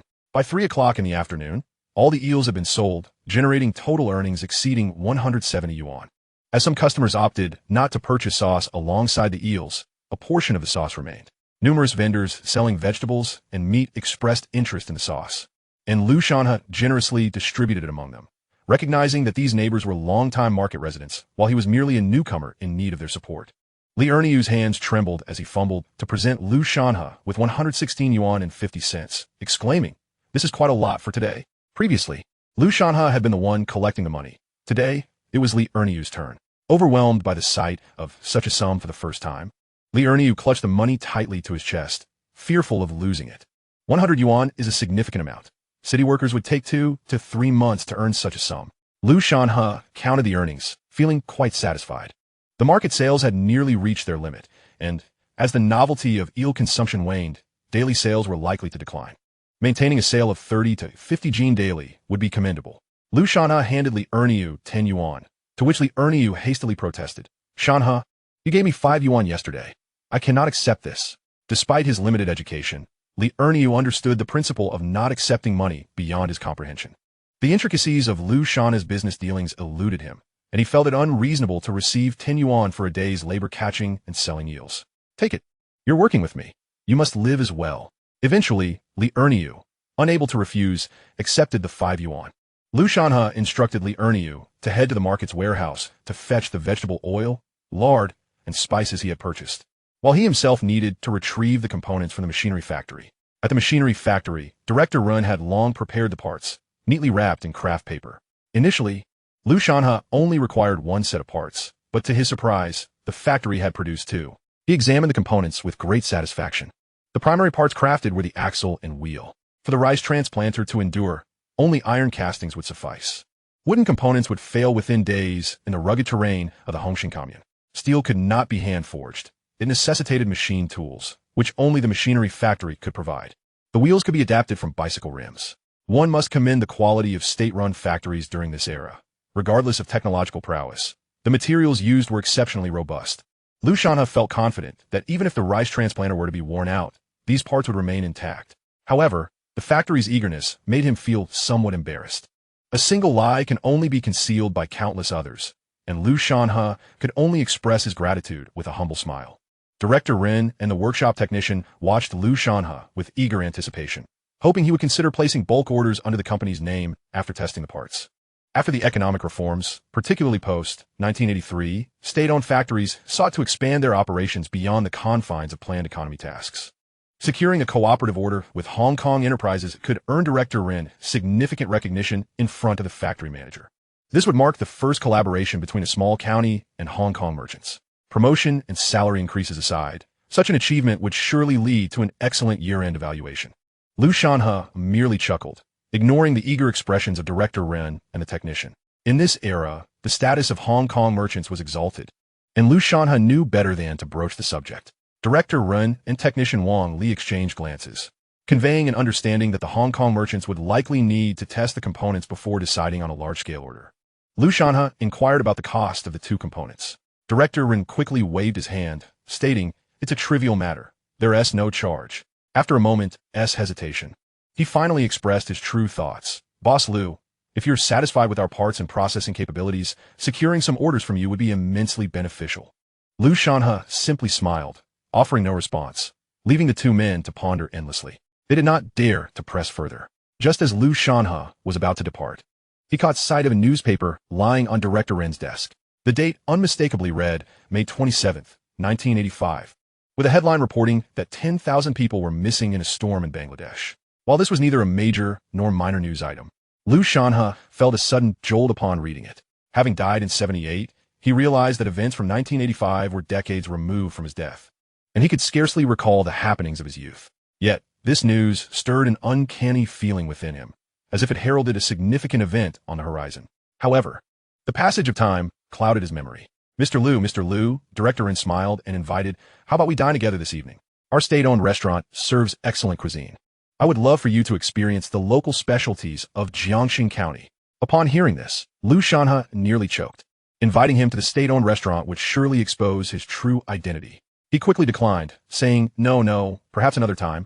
I must take these parts home first." Director Ren, unable to press further, accompanied Lu Shanhe to the factory entrance alongside Wang Li.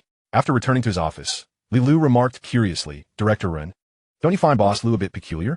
I've seen Hong Kong merchants visiting our mainland being personally received by government officials. Yet this Boss Lu comes alone, without even a secretary." Director Ren responded, "Others are here for inspections. Perhaps he is still in the process of evaluating our collaboration and the project is under review, so the leadership may not be aware." Though he spoke confidently, Director Ren felt a twinge of doubt, contemplating when he should report this matter to the factory leadership to ascertain their awareness of the situation.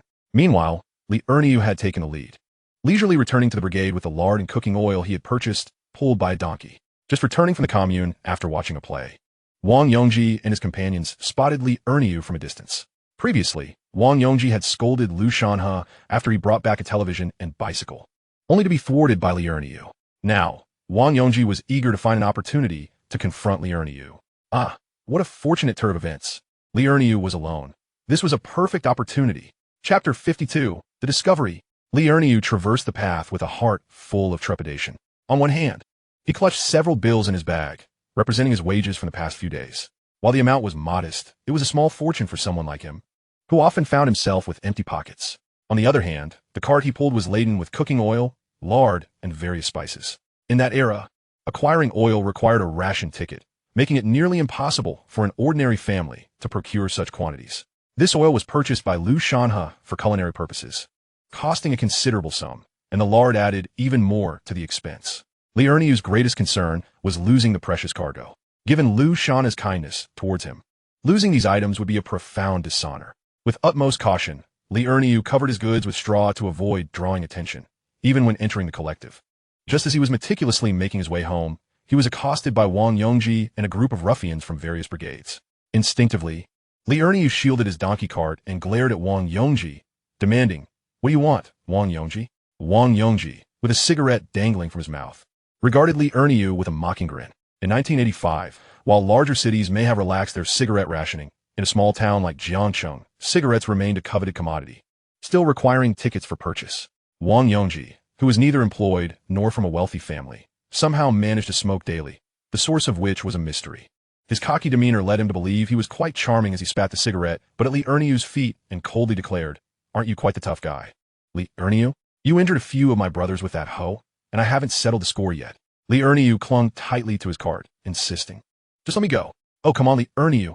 You think we'll let you off without an apology?" Several of those he had injured grabbed hold of the donkey cart, stating, "Leave your donkey here. Consider it our medical expenses."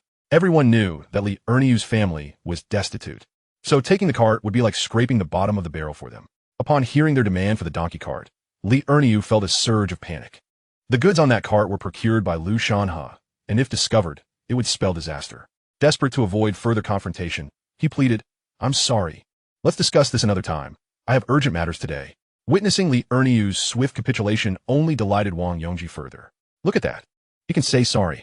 I thought he was just a blockhead." Wong Yongji's mind raced with thoughts of his television and bicycle, fueling his anger. Even if they took the donkey cart, he doubted he would ever retrieve his television. "Enough of this nonsense. Leave the donkey cart and crawl under it, and we'll call it even." As he spoke, Wong Yongji began to upend the cart, eager to see what a notoriously impoverished family like Li Erniu's could possibly be transporting. Initially, Li Erniu had intended to yield, but he was taken aback as the demands escalated, not only for the cart, but also to crawl beneath it and expose its contents. "This is unacceptable," he exclaimed, desperately trying to protect his cart. The more he protested, the more suspicious Wong Yongji became. In one swift motion, he ripped away the straw covering, revealing several barrels of cooking oil and blocks of lard stacked atop. The sight was shocking. How could families so impoverished afford such luxuries?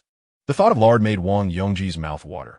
His own meals consisted of sweet potatoes and corn, leaving no room for any oil. "Did you steal this, you little thief?" Wong Yongji's reaction was instantaneous. After all, one's assumptions about others often reflect their own misdeeds. Wong Yongji, while living in poverty, had engaged in petty theft, so he naturally suspected Li Erniu of similar mischief. Li Erniu quickly pushed Wong Yongji away, eager to distance himself from the thugs and steer his cart homeward. "Hey, Li Erniu, you may seem harmless, but you're clearly up to no good," Wong Yongji shouted, rallying his companions.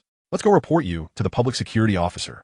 The public security officer was dispatched by the commune's police station to assist in maintaining order, and if they reported Li Erniu, it would undoubtedly lead to a heap of trouble.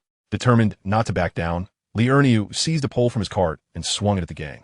Wong Yongji and his cohorts, accustomed to a life of ease and devoid of any labor, were no match for Li Erniu's brute strength. As Li Erniu unleashed his fury, they hastily scattered. Some attempted to grab the pole, but were swiftly knocked to the ground by Li Erniu's forceful swings, with several of the ruffians sprawled on the ground. Dazed and disoriented, Li Erniu took advantage of the moment to hasten his retreat home. "Wong, should we pursue him?" Hu Chang, another member of their brigade, inquired. "Chase him? That fool Li Erniu will swing that pole and cause serious harm. You won't even get any medical expenses out of it. What should we do then?" "We can't let this go. Let's report him to the commune.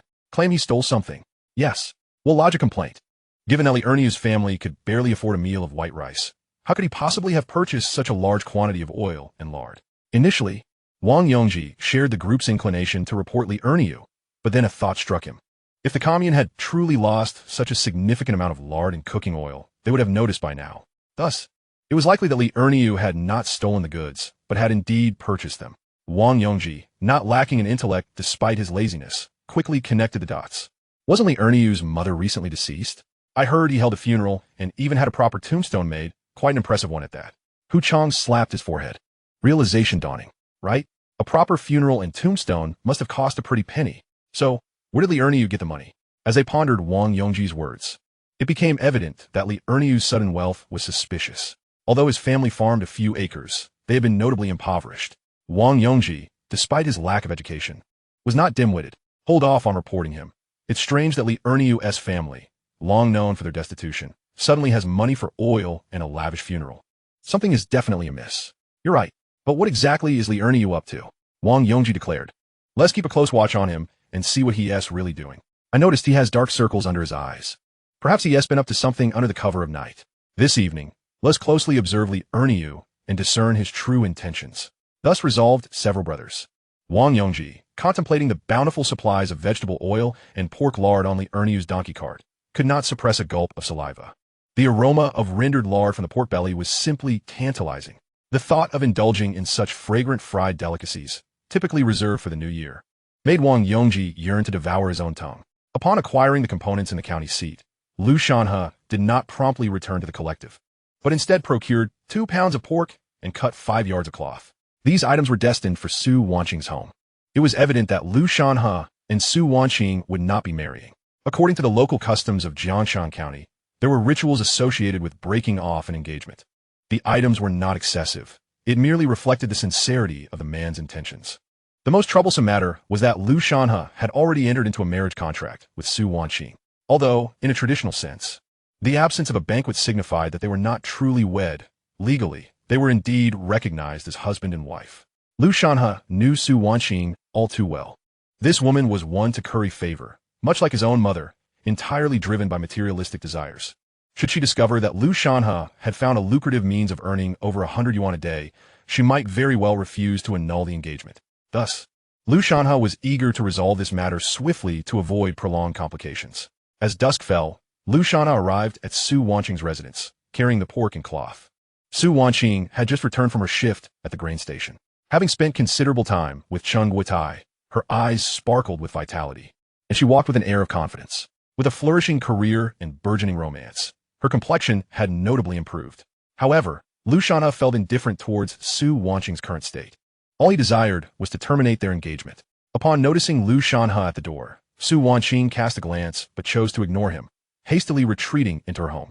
Hu had just finished preparing dinner, awaiting the return of Wong Yongji and Su Wanqing to commence the meal. The fare was simple: sweet potato and corn porridge, a plate of pickled vegetables and sautéed sweet potato leaves, a typical meal for a farming family. Only Lu Shanhe indulged in meat regularly, ensuring their household savored such luxuries on occasion. Seeing Lu Shanhe, Huan's temper flared as she scolded, "Oh, isn't this someone we know? How dare you show your face here? My family has no need for any university students." Huan's remarks were a sardonic jab at Lu Shanhe for boasting about marrying a college student. On the day Lu Shanhe and Su Wanqing were to wed, he had sought to save face, and Huan could not swallow that indignation. Later, when Aunt Lu intervened on his behalf to negotiate a reduction in the bride price, Lu Shanhe's obstinacy only fueled Huan's ire further. Now that Lu Shanhe had come to their doorstep, she felt compelled to vent her frustrations. Believing Lu Shanhe had returned to discuss marriage, Huan's sharp voice rang out. "Have you come to realize that our Qingqing is waiting for her real father to return? She has secured a good job at the grain station. Are you regretting your decision? Want to reconcile with her?" At that moment, Su Wanqing felt a swell of pride. Despite her status as a farmer, she was now an official worker in the commune, a position that Lu Shanhe, as a mere farmer, could not hope to match. Yet, her gaze towards Lu Shanhe was laced with complexity. In the entire commune, there seemed to be no one taller or more handsome than him. Beauty is universally appreciated, and women are no exception. Yet, a pang of disappointment lingered within Su Wanqing. Such a handsome man would never be her husband. However, in times of material scarcity, seeking a capable man held more merit than pursuing a handsome but ineffectual one. Huan spat towards the doorway, declaring, "Let me tell you, if you've now come to your senses and wish to marry my Qingqing, think again. Just because you know her father is a factory director, you think you can ingratiate yourself? You believe you can take advantage of us? There is no such luck in this world." With that, Huan expectorated a thick phlegm onto the ground before Lu Shanhe. "You better scram as far away as you can." Lu Shanhe felt a wave of revulsion. Dealing with this family was truly a drain on his vitality. He placed the pork and cloth on the ground and declared, "I have come to annul our engagement, and I have brought the customary gifts as per our local traditions. Tomorrow is Wednesday, and the commune will be open. Su Wanqing, let us go and obtain the divorce certificate." Having uttered this, Lu Shanhe turned to leave. Upon hearing his words, Su Wanqing's fury ignited. What qualifications did Lu Shanhe possess to demand an annulment? Who did he think he was? Even if an annulment were to occur, it would be her decision, not his. She sprang up, pointing a finger at Lu Shanhe, and yelled, "Who do you think you are, Lu? Just a penniless farmer. Your father even married into another family. And you don't even own your own home. You truly have an inflated sense of self-worth to think you can discuss annulments with me. If anyone is to annul this engagement, it will be me." With that, Su Wanqing hurled the meat and cloth Lu Shanhe had brought back at him. For regardless of the situation, the meat was still edible, and the cloth was usable. Lu Shanhe remained unfazed, responding, "It matters not who annuls the engagement. If you wish to consider your decision, so be it. Let's go to the commune tomorrow morning and obtain the divorce certificate." With that, he prepared to leave once more. At this moment, Wong Yongji returned. He quickly interjected, "An annulment is acceptable, but the customary gifts must include a television and a washing machine." Wong Yongji's mind was fixated on the television and washing machine. Whether or not his sister married was of little consequence, but he had to secure those items. Hu Wan, struck by inspiration, exclaimed, "Yes, our son is clever." Since neither of them will be marrying, and Su Wanqing now has a stable job and is involved with accountant Chen, there is no rush. Lu Shanhe wants to annul the engagement, so the advantage lies with Su Wanqing.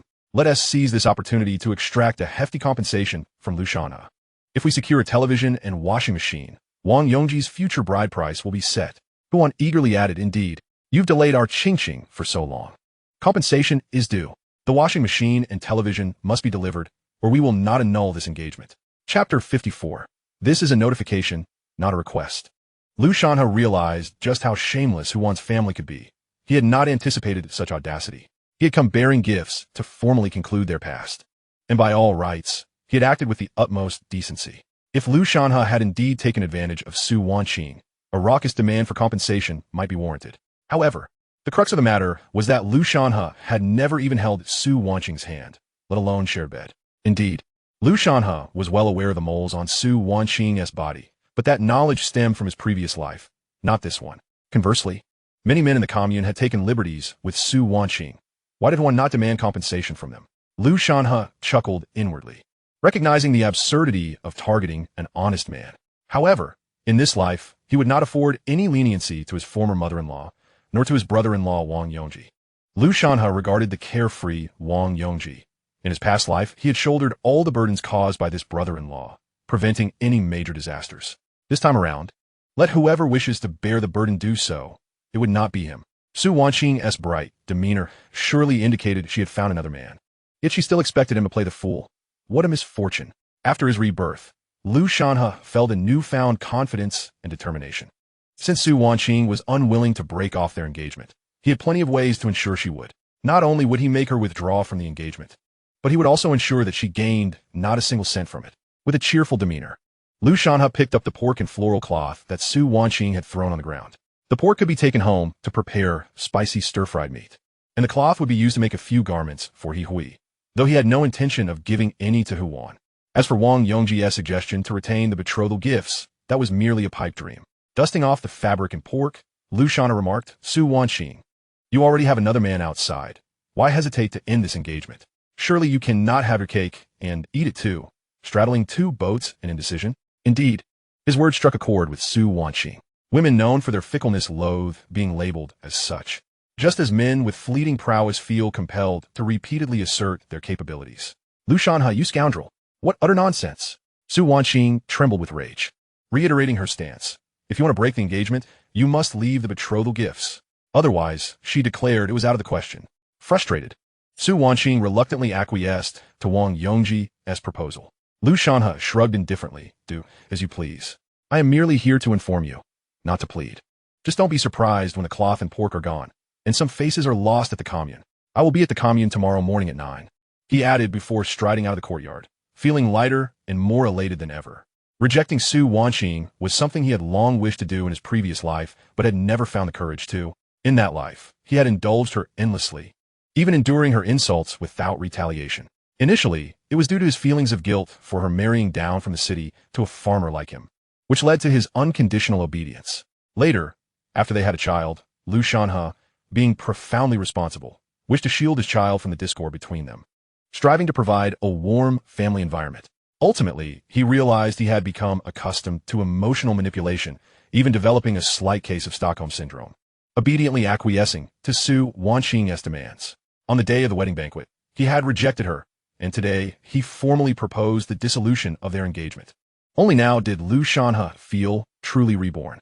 Wong Yongji, witnessing Lu Shanhe leave with his belongings, was utterly infuriated. He hurriedly turned to Su Wanqing, exclaiming, "Sister, you cannot indulge him like this. If he doesn't bring the television and washing machine to us, you will be unable to go with him to obtain the divorce certificate." Wong Yongji was unaware of what adverse effect remaining married would have on Lu Shanhe.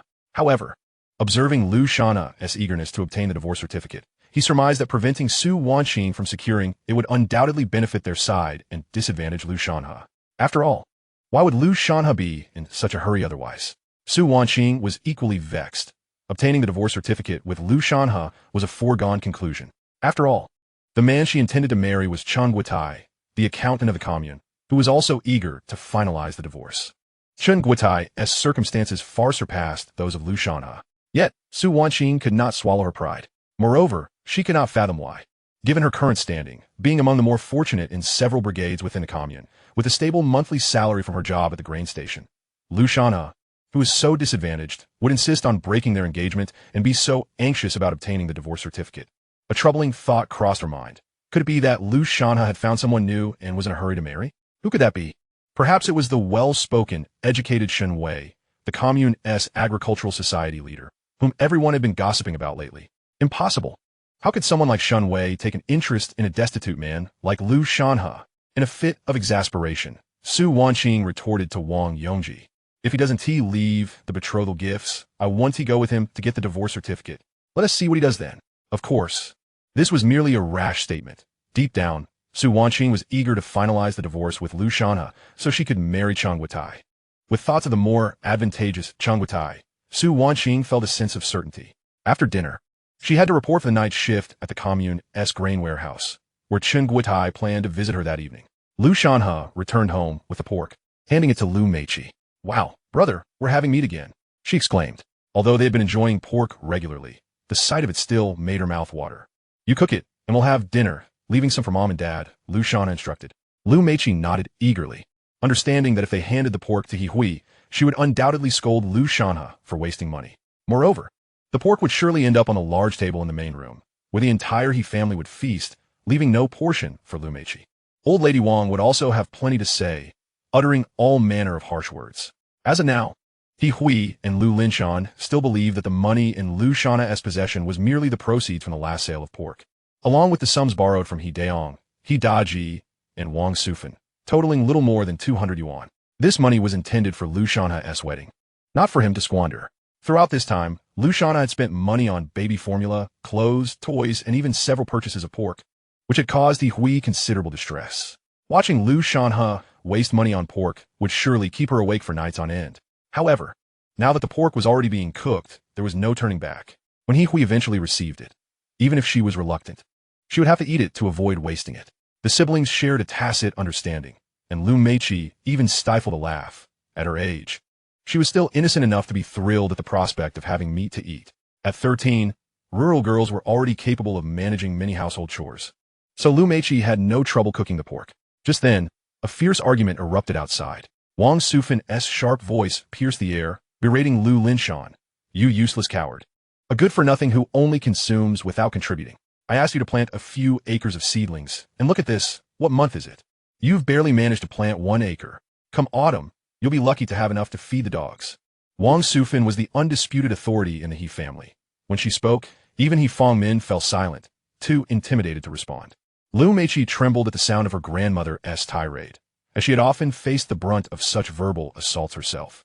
Lu Shanhe gently ruffled Lu Meiqi's hair, urging her to cook the meat quickly. She nodded, regaining her focus. Stepping outside, Lu Shanhe found Wang Sufan in the midst of her outburst. "With 10 or so mouths to feed in this household, we rely on these few acres for our grain throughout the year. And you lounge about at home, doing nothing. You promised to plant the seedlings days ago. And thank goodness I want to check the field today. What a sight. Just 1 sparse acre with a few seedlings." She continued, "It's nearly June. If the scorching sun comes out for a few days, your seedlings won't even be in the ground. And what will we harvest this autumn?" As she spoke, her saliva sprayed onto Lu Linshan's face. Lu Linshan kept his head lowered. This scene had repeated for decades, and he had long since grown numb to it. His back pain, which had persisted from years of labor, could not be alleviated by mere home remedies. Internally, he was also filled with anger, as none of his brothers offered any assistance. The land at home, spanning several acres, was inherently poorly situated, entirely sloped and distant from the house, with no assistance forthcoming. Simultaneously, there was a simmering frustration with his son, Lu Shanhe, who had been conspicuously absent during the day, with no indication of his whereabouts. returning only to spend money on various items. Although Lu Shanhe had promised to assist with the rice planting in the recent days, his father had trusted him and refrained from checking the fields. To his dismay, the elderly matriarch discovered that not a single acre had been planted. Lu Linshan, in his comparison of He Wenbin and his disappointing son Lu Shanhe, was overwhelmed with fury, pounding his chest in exasperation. A fly buzzed about the room, landing on Lu Linshan's sweaty head and even leaving a droppings there. Lu Linshan remained motionless, lost in his thoughts. He Hui, feeling a pang of sympathy for her husband, hesitated to confront her mother. "Oh dear, please refrain from speaking so much. Over the years, Linshan has contributed immensely to our family. His back injury cannot be healed overnight. He struggles even to rise and wield a hoe. How can he manage the rice planting?" He Hui quickly suggested, "Perhaps we could ask elder brother and Da Ji for help. I'll have Lu Shanhe assist as well. If we work diligently over the next couple of days, we can surely finish planting before the seasonal change." Upon hearing He Hui mention her unreliable grandson, Wang Sufin's anger flared even more. "Don't even utter that useless rascal's name. He sold the pigs, borrowed money, and yet refuses to marry. He squandered everything and is nowhere to be found during the day. Do you know what people in the commune are saying? They claim your son, He Hui, is promising, intending to marry the educated youth Shun. What does Lu Shanhe amount to? Does he not understand his own worth? It's tantamount to raising chickens in a cow shed. Such grand aspirations to marry Shun." He Hui's heart burned with indignation as she recalled the day Lu Shanhe had assured Lu Linshan he would help with the rice planting, only to vanish shortly thereafter. He had been absent all day, leaving her bewildered as to his whereabouts. Li Haiyan, seizing the moment, remarked sarcastically, "It's my Wenbin who truly understands responsibility, caring for his grandparents, saving diligently to send them canned fruit. Canned fruit is rare in the countryside, yet readily available in urban department stores and supply cooperatives, with prices ranging from 70 to 80 cents for the cheaper varieties to just over $1 for the more expensive ones." He Wenbin merely sent 2 jars of canned peaches, yet Li Haiyan praised him year after year, fearing the elderly couple might forget their grandson's kindness.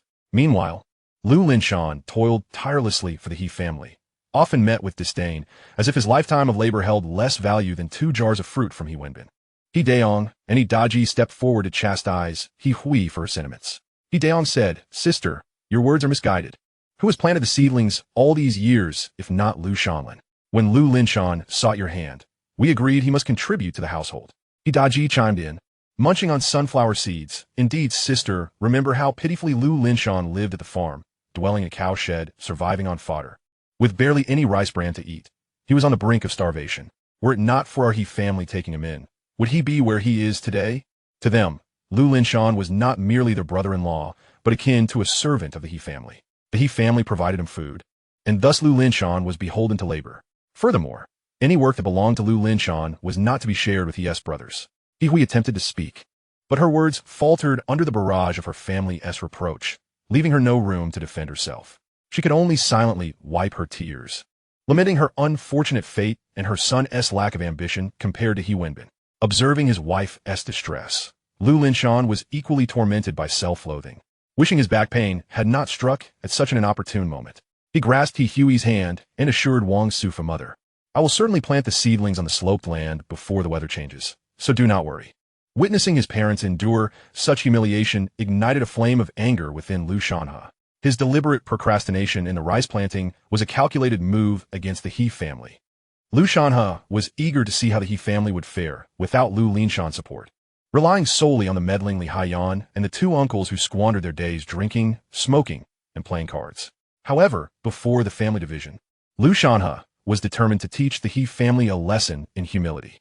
Gathering his thoughts, he emerged with a cheerful demeanor, saying, "Dad, I've been occupied at the commune these past few days, but now that I'm finished, you need not worry about the rice fields. Please rest at home. I will handle everything." Lu Shanhe was intent on delaying the planting, as he no longer depended on the meager income from those few acres of land.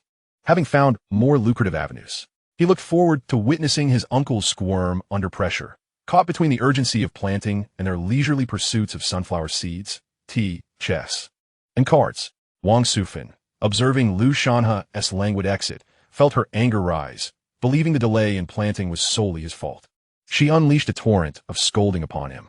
Lu Shanhe maintained a facade of joviality, laughing along, yet inwardly, he felt a chilling resolve. Knowing the He family would soon face their reckoning. With the rice planting machine in hand, Lu Shanhe could complete his own fields in mere half a day. As for the He family's land, he went T-Day to plant it. Once Lu Linshan agreed to plant, Lu Shanhe feigned remorse and expressed willingness to assist. Finally, the burdensome agricultural tasks of Mei were cast off, much to the relief of He's brothers, who needn't toil in the fields. They understood Lu Linshan's character well enough. He lacked the audacity to shirk his duties. After a heavy dinner, Lu Shanhe retreated to the family's private plot behind the house, beginning to modify the rice planting machine with spare parts. The room was stifling, while Lu Meiqi, having feasted on meat, had dozed off beside him. Dried leaves and weeds smoldered on the ground, the smoke warding off mosquitoes and preventing their painful bites. Before long, Lu Shanhe's handheld rice planting machine was assembled.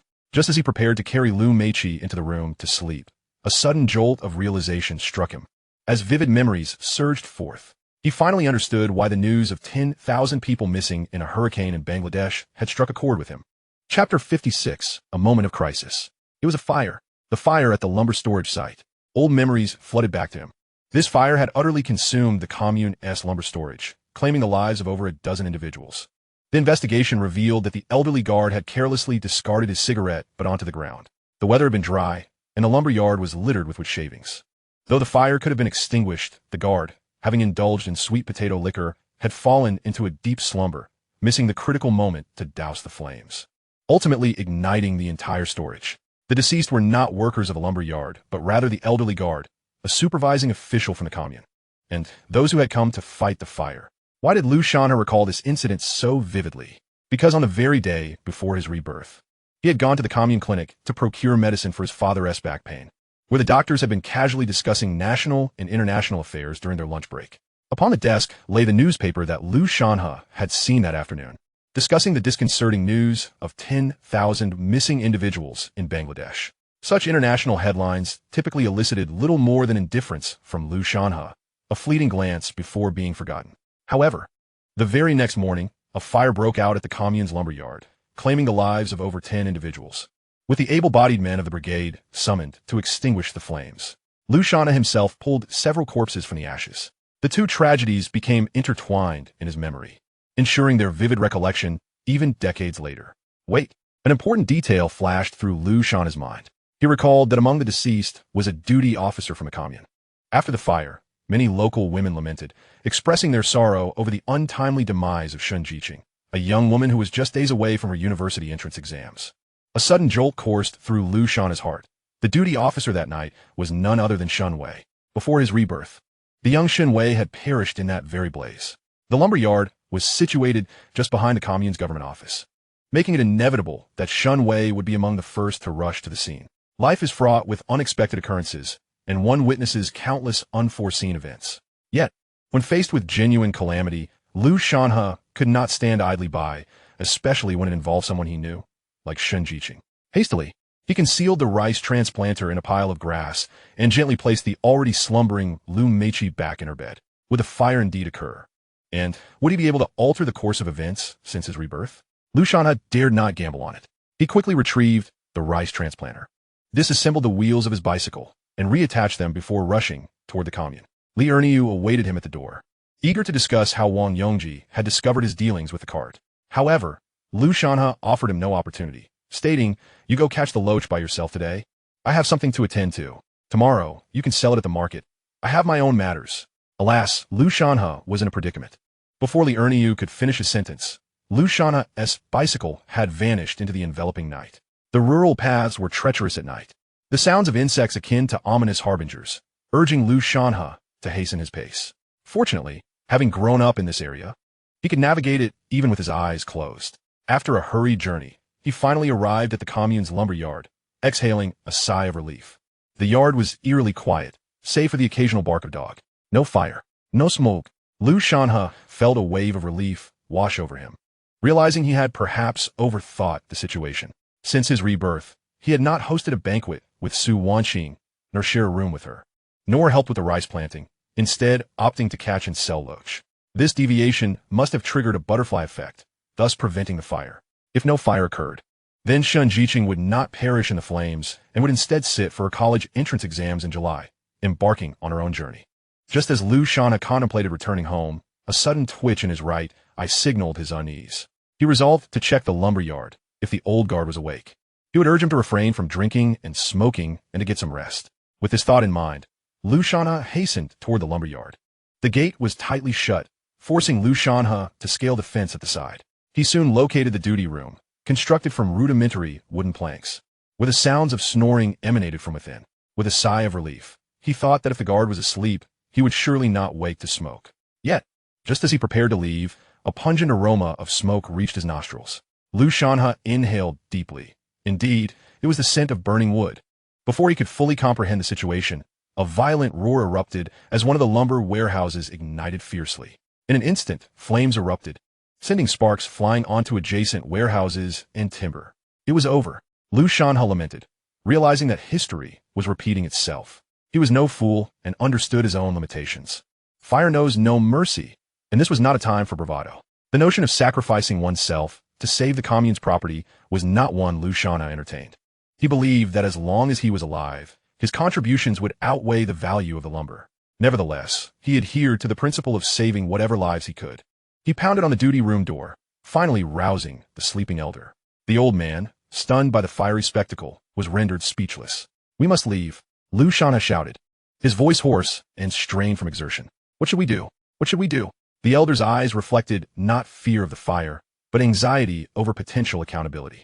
"Survival is paramount," Lu Shanhe barked, snapping the elder back to reality. Together, they fled the lumber yard, and Lu Shanhe set off to summon help. At that moment, he caught sight of a figure rushing toward the lumber yard. It was none other than Shen Wei.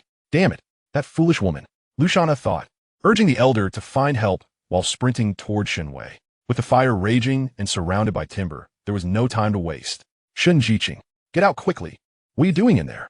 Lu Shanhe gasped, the acrid smoke stinging his throat. Shen Wei, oblivious to his presence, continued toward the igniting office, determined to save the commune's forestry and lumber documentation, an accumulation of generations' labor that could not be allowed to perish. Upon hearing her intent, a chill ran down Lu Shanhe's spine, for he knew that if Shen Wei entered, it would spell her doom. Chapter 57. You Shameless. To protect the heroic sisters, Long Mei and Yurong, who braved the storm to safeguard the commune's sheep, endured severe frostbite while desperately chasing after them. Gu Jiahong, who sacrificed himself to save national property amidst the flames, and the hero, Lai Ning, who would perish years later while battling a blaze. People of Lu Shanhe's era had heard too many such tales. Sometimes, he could not fathom why these individuals valued communal property above their own lives. However, witnessing Shen Wei's unwavering resolve to enter the office, he began to understand. How could Lu Shanhe stand by and allow her to perish? As she dashed into the office, he seized her arm. "Are you crazy? The warehouse is filled with flammable materials, and the space is limited. Once it ignites, it will explode. Get out now." Shen Wei winced at his grip, turning to recognize him amidst the chaos. Her mind momentarily faltered, struggling to comprehend why Lu Shanhe was present. Glancing behind her, she saw several warehouses ablaze. Still dazed, Lu Shanhe urgently pressed. "What are you searching for? Hurry, the commune's forestry documentation," Shen Wei replied, rummaging through the office cabinets. The Hongxing commune was flanked by mountains, with vast, rugged terrain and abundant forests. To ascertain the coverage of the commune's forestry and the specific species of trees, especially in an era devoid of drones and advanced satellite technology, would take no less than a decade. In this era devoid of computers, all original records exist solely on paper, and a lumber storage yard serves as the office of the local forestry collective, where these invaluable documents are kept. Should these records be destroyed, it may take an additional decade or two to ascertain the collective's forestry resources. When Shen Wei first arrived in the countryside as a young, educated worker, she assisted the older generation in organizing these records. Thus, she understands the significance of the forestry data, and upon witnessing the outbreak of a fire, her instinct is to rescue the documents. Lu Shanhe noticed the words Forestry Resource Archives inscribed on a wooden cabinet and, without hesitation, grabbed a brick to smash the lock. He quickly retrieved the documents, exclaiming, "We must go, we must hurry." Grasping Shen Wei's hand, he charged towards the exit. As he ran, he muttered curses under his breath, lamenting, "I've just been reborn and barely had a few days of good fortune. If I were to meet my end here because of you, it would truly be a bitter loss." The surrounding timber was ablaze, creating a cacophony of noise and filling the air with smoke, rendering Shen Wei unable to comprehend his curses. She mistakenly believed Lu Shanhe was merely advising her to be cautious and to run faster. A sense of warmth surged within her. Perhaps Lu Shanhe was not as despicable as the people in the collective had claimed. At the very least, he demonstrated a sense of justice, rushing into the flames instead of fleeing. As she observed Lu Shanhe's anxious demeanor, her mind went blank, and she followed him instinctively. A thought crossed her mind. Why was he here at night? Could it be that he truly wished to marry her, seeking her out in the darkness? Although it seemed illogical, such thoughts were not worth discussing in the present circumstances. However, as they neared the entrance, Lu Shanhe found their path obstructed by fallen timber, engulfed in fierce flames, making any further progress a dead end. Panic surged within him as he realized their dire predicament. With flames surrounding the lumberyard, they were confined to a small space. Shenwei, paralyzed with fear, found that her summer shirt had been singed by flying embers, revealing patches of her smooth skin. Lu Shanhe had no time to admire the fleeting glimpse of spring. If they continued like this, they would not only succumb to the fire, but also be choked by the smoke. He forced himself to remain calm. Having just been reborn, he could not allow himself to perish here. He assessed the wind direction. It blew towards the southeast, towards the entrance, which meant they could not run that way and had to retreat instead. The cramped space was nearly encircled by fallen beams, but to the left, a wooden frame had collapsed, creating an opening for escape. Yet the smoke was thick, necessitating a means to breathe easily. Do you need to urinate? Lu Shanhe suddenly inquired, leaving Shenwei bewildered. Her face flushed crimson as she regarded him as a lecher. Even at this moment, he dared to ask such a question, seemingly taking advantage of her. Seeing her stunned expression, Lu Shanhe rolled his eyes but could not blame her. In this era, there was little knowledge of fire safety or first aid. Time was of the essence. Without further ado, he stripped off his work pants and, before Shenwei, began to urinate. You. Shenwei was at a loss for words. The space was so confined, and his actions so brazen, that she had inadvertently glimpsed the most private parts of a boy. Pervert, she thought, nearly in tears. Why was Lu Shanhe behaving in such a lewd manner at a time like this? Before she could finish her thought, a foul odor invaded her senses, nearly causing her to retch. The acrid smell was overwhelming, and her nose and mouth felt sticky. Ugh! It turned out Lu Shanhe had torn his urine-soaked work pants in half, fashioning one half as a makeshift mask for himself and placing the other half atop Shenwei's head. Noticing her disgusted expression, Lu Shanhe sheepishly scratched his head and said, I've been a bit out of sorts lately, so the odor is quite strong. Bear with it. Survival is paramount. Together, they made their way through the collapsed wooden frame, running against the wind. After passing through, Shenwei pointed toward the basement, exclaiming, to the basement. The lumberyard was once a storeroom for wartime resources, and the basement can ventilate. Having worked at the storage facility before, she was familiar with the layout. Just as they reached the entrance, Shenwei's tattered shirt snagged on the door lock and tore completely, leaving her in only her undergarments. Now, both found themselves in a precarious situation, one without a shirt, the other without pants, almost completely exposed. Shenwei felt a mix of embarrassment and resignation, surprised to find herself in such a predicament with a stranger, particularly without a top. The most crucial detail was that she was still wearing half of Lu Shanhe's work pants, which reeked of urine. At that moment, they heard a loud crash as the wooden beams above the basement finally collapsed, engulfing the space in flames. Lu Shanhe hurriedly closed the basement cover to prevent the fire from spreading inside. Once they had secured themselves, they collapsed to the ground, gasping for air. The limits of human endurance were astonishing, and Shenwei discovered her capacity for running was far beyond what she had imagined. Quickly, she removed the urine-soaked work pan from her head and tossed them aside, feeling a wave of nausea. Lu Shanhe explained, burning wood produces numerous toxic gases. Inhaling them will soon render us unconscious, ultimately leading to suffocation or incineration. My makeshift mask serves as a rudimentary gas mask, filtering out most of the noxious fumes. Shenwei nodded, realizing Lu Shanhe spoke the truth and refrained from chastising him. As Lu Shanhe observed her, he was taken aback by the brilliance of her complexion. Even in the dim light of the basement, the flickering flames illuminated her skin, giving it an ethereal glow. Feeling his gaze upon her like that of a ravenous wolf, Shenwei's heart raced with trepidation, prompting her to instinctively step back. Previously, when residing in the educated youth dormitory, the girls had their quarters, while the boys had theirs. Some girls had been unknowingly violated by boys during the night, and to this day, it remained unclear whether those boys were local farmers or fellow educated youths. Shenwei had narrowly escaped such an ordeal herself, fiercely resisting and ultimately causing her assailant to flee in fear. Her hand instinctively reached for a stone behind her. Should Lu Shanhe harbor any improper intentions, she would not hesitate to strike him with a rock. Yet, even more alarming, Lu Shanhe began to remove his clothing, standing before her clad only in a pair of briefs. Just as Shun Wei prepared to swing the stone, he extended his shirt towards her. Quickly put this on. I'll search for an exit. The fire brigade from the commune has undoubtedly arrived. Just moments ago, the gatekeeper witnessed the two of us entering, and they will surely devise ways to locate us. Shun Wei did not realize her misunderstanding of Lu Shanhe. This man harbored no ulterior motives towards her and, instead, was constantly considering her well-being. Listening to the crackling sound of the wooden structure ablaze outside, Shun Wei still felt a lingering fear.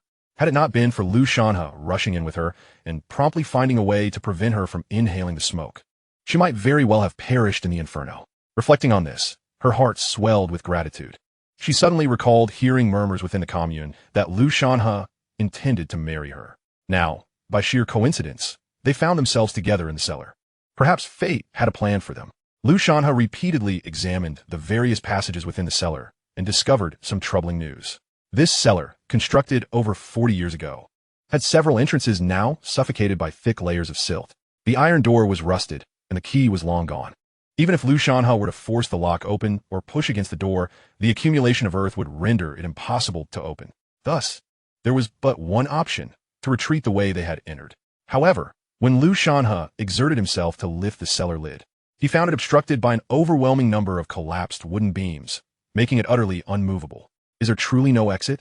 Shun Wei began to panic. In the darkness, fear easily envelopes the mind, and contemplating the possibility of being trapped here, potentially meeting her demise, only heightened her anxiety. After a long night and several nights of sleeplessness, Lu Shanhe gradually felt his strength waning. He slumped against the ground and said, "There are two exits to the cellar, the one we entered and another leading outside.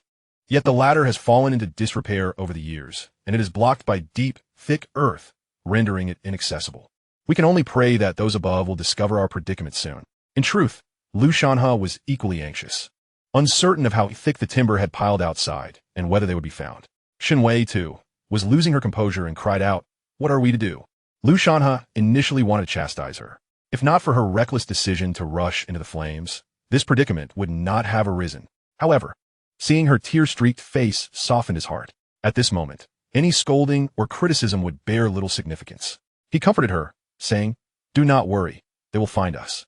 We simply need to wait for the fire to subside and for those above to clear the debris. Let us rest and conserve our strength." Lu Shanhe struck the iron door with a stone, hoping to create noise. Soon, they would hear footsteps approaching. All they needed to do was strike the iron door. Shun Wei, feeling utterly lost, merely nodded and wiped her tears, choosing to heed Lu Shanhe's words. Time passed slowly, and the temperature in the cellar was significantly cooler than outside. Both Shun Wei and Lu Shanhe felt a chill creeping over them. The Japanese had constructed underground bunkers primarily for storing supplies, so the location was expertly chosen, dry and cool, several degrees cooler than the outside, perhaps even by 10 degrees. Yet Lu Shanhe, being a man, was determined. He wrapped his arms around himself, stamping his feet to generate warmth. Seeing him like this, Shun Wei gritted her teeth and said, "You sit down." Lu Shanhe paused, momentarily perplexed by her words. Shun Wei, blushing, insisted, "Come sit closer. I'm cold." Lu Shanhe, despite his own chill, moved closer without hesitation. Determined, Shun Wei pressed her entire body against Lu Shanhe's. Bowing her head, she wished to conceal her expression from him. This was her first experience engaging in such intimacy with a man. Tentatively, Lu Shanhe wrapped his arms around her, and when he sensed no resistance, he held her gently in his embrace. He was not taking advantage of her. He was genuinely cold. Unbeknownst to them, they gradually drifted into slumber. Time slipped away, and eventually, they were jolted awake by the sound of voices calling from outside. Chapter 59, The Granary's Bastion. They stirred from their dreams, suddenly invigorated by the realization that someone was shouting outside, igniting a spark of excitement within them. Surviving a disaster must feel something like this. Just as Shun Wei was about to pick up a stone and strike the cover with all her might, Lu Shanhe stopped her. After all, Shun Wei was clad in Lu Shanhe's clothing, and her pants had been burned through in several places. Lu Shanhe was in a far worse state, wearing only his undergarments and looking rather disheveled. He was unconcerned. As a man, he felt that if anyone saw him, it would be their loss, not his. However, Shun Wei was different. With her 3 identities, as an unmarried young woman, the head of the commune's agricultural association, and an educated youth, She could not afford to be seen in such a state alongside a nearly naked Lu Shanhe, even though nothing improper had transpired between them. Their current situation was indeed a consequence of the fire. Yet, there were many gossips within the commune, and mere words could drown Shen Wei in scandal. Lu Shanhe said to her, "It would not be wise for us to be seen like this. How about this? I will hide around the corner, and you can use the stone to knock on the iron door, prompting them to open it. You can draw their attention away, and I will seize the opportunity to slip away." Shen Wei nodded, feeling an increased fondness for Lu Shanhe. She had not anticipated that he would remain so composed during such a crisis, demonstrating such thoughtfulness and concern for her feelings even in this dire moment. Lu Shanhe handed her a thick stack of forestry documents, saying, "Take this, you risked your life for it." Shen Wei accepted the documents, feeling a sudden rush of emotion that made her nose tingle and tears flow freely. Without thinking, she tightly embraced Lu Shanhe, her voice filled with gratitude. "Lu Shanhe, thank you." The warmth of her embrace enveloped Lu Shanhe, making him acutely aware of her presence, stirring a sensitivity within him. All right, hurry. We must act before they leave. That would be troublesome." Lu Shanhe found a place to conceal himself, while Shen Wei struck the iron cover with all her might. Indeed, it seemed the people outside heard the knocking. "Did you hear that? It sounds like someone is below." "I heard it too. Quick, clear the debris." After about 10 minutes, the iron cover of the cellar was finally lifted. The commune staff, along with several young men from the surrounding teams, the county fire brigade, and police officers, all arrived. Upon seeing Shen Wei, the commune director quickly patted his chest and exclaimed, "Oh, Shen Wei, so you were here.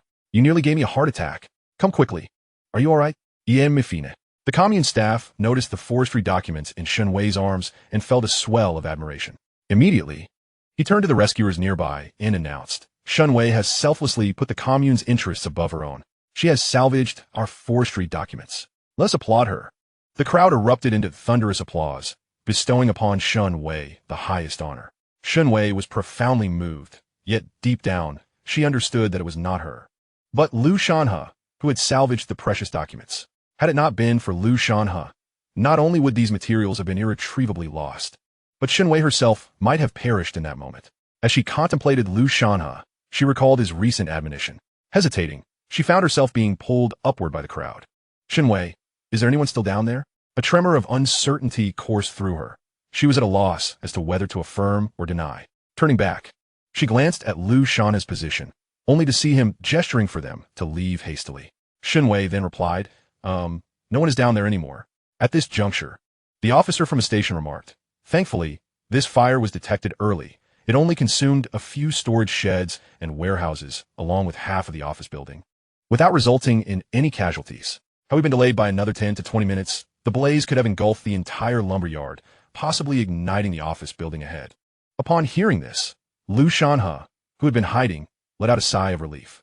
It seemed that his timely arrival had awakened the night watchman, who had then summoned help to extinguish the flames, thereby mitigating the damage. Furthermore, the officer indicated that there had been no reported fatalities in this firefighting effort. Once Shen Wei's companions had departed, Lu Shanhe quietly emerged from the cellar. Unbeknownst to him, Wong Yongji from the commune had witnessed his emergence. A look of terror crossed Wong Yongji's face as he quickly glanced at Shen Wei, confirming that she was indeed clad in a man's attire. An overwhelming surge of hatred spread across Wong Yongji's features. Wasn't Lu Shanhe from the 2nd Brigade? What was he doing at the lumber yard in the dead of night? And why was he hiding in the same cellar as Shen Wei? Wong Yongji hastily trailed after Shen Wei. Lu Shanhe located a storage room that had escaped the fire's wrath and hastily donned a couple of workers' garments. He certainly could not return home in his current state. If the brigade members were to see him like this, he could only imagine the scandal it would stir.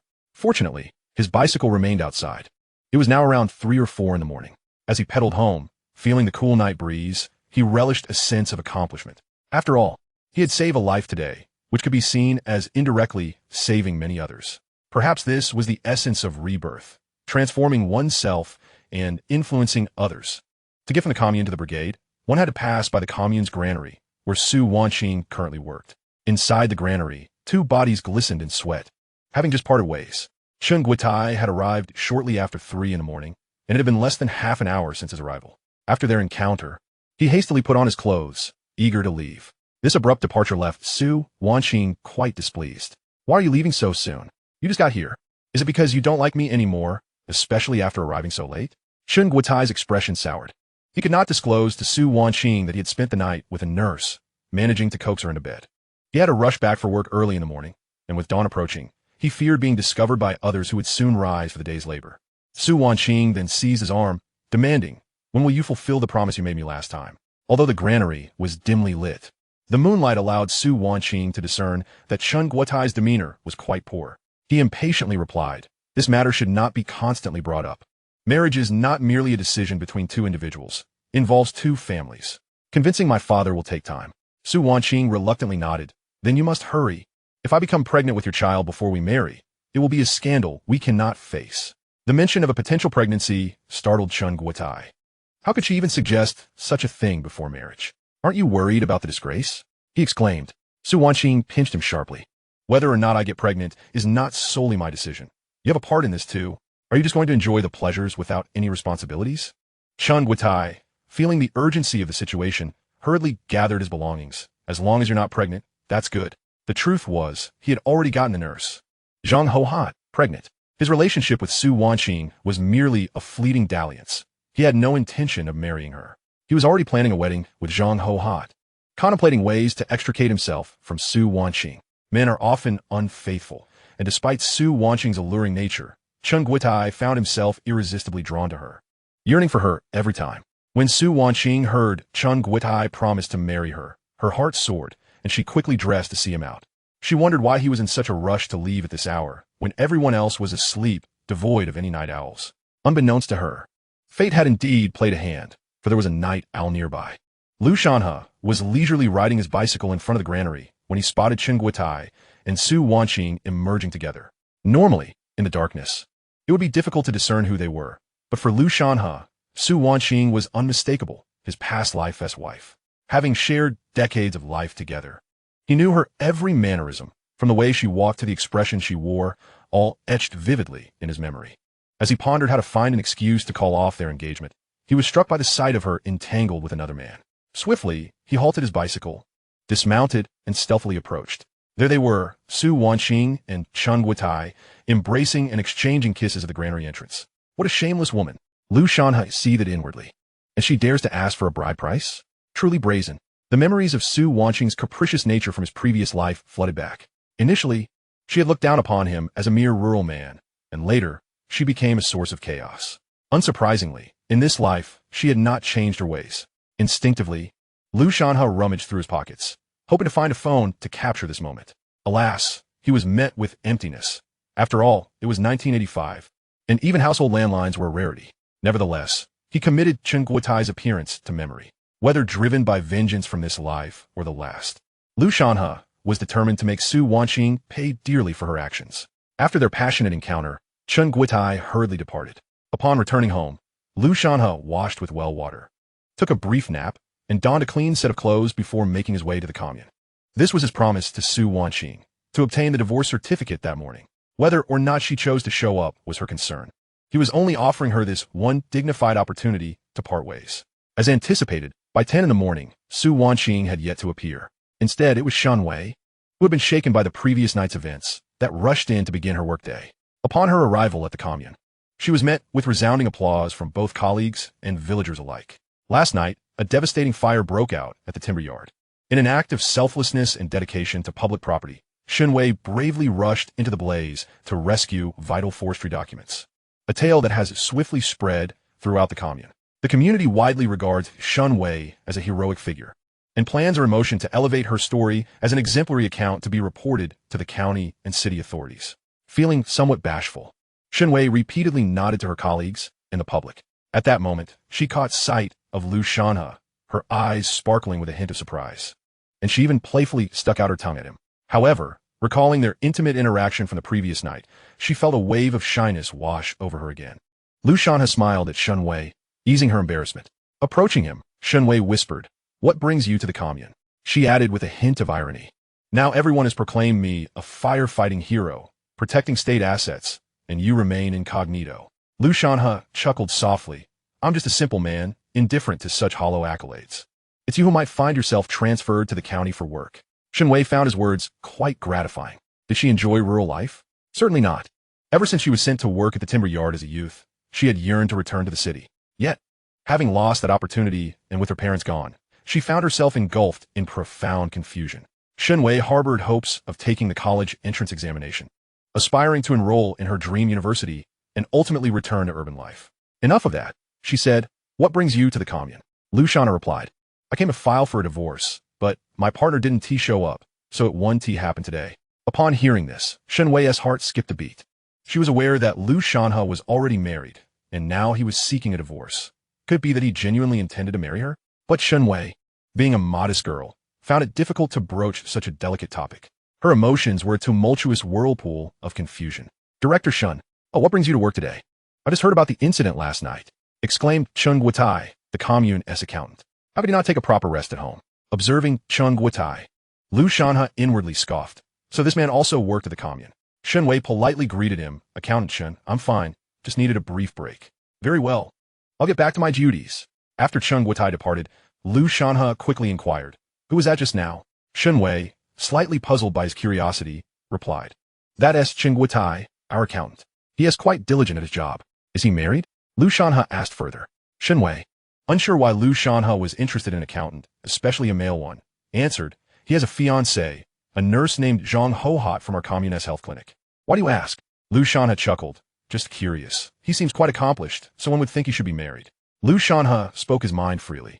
But to Shenwei, his words bore a different weight. Her cheeks flushed as she looked down, pondering if he was implying that if Chung Guotai was indeed so admirable, then what about her? Was she not worthy of marriage? Feeling flustered, she impulsively asked Lu Shanhe, do you think I'm accomplished? Huh? Lu Shanhe's mind momentarily stalled.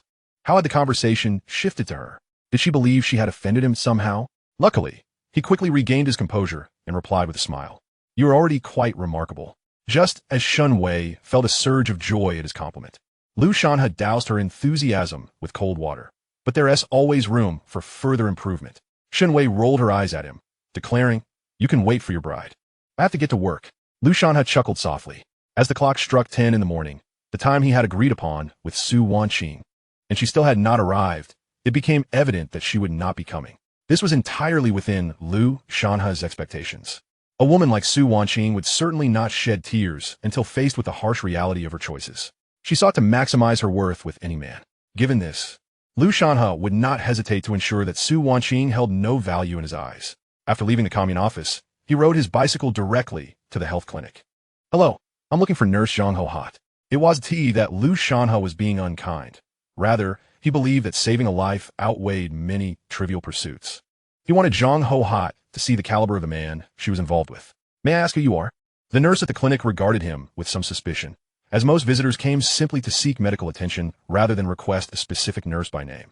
Oh, I'm Zhang Hohat's cousin, here to discuss a matter, he explained.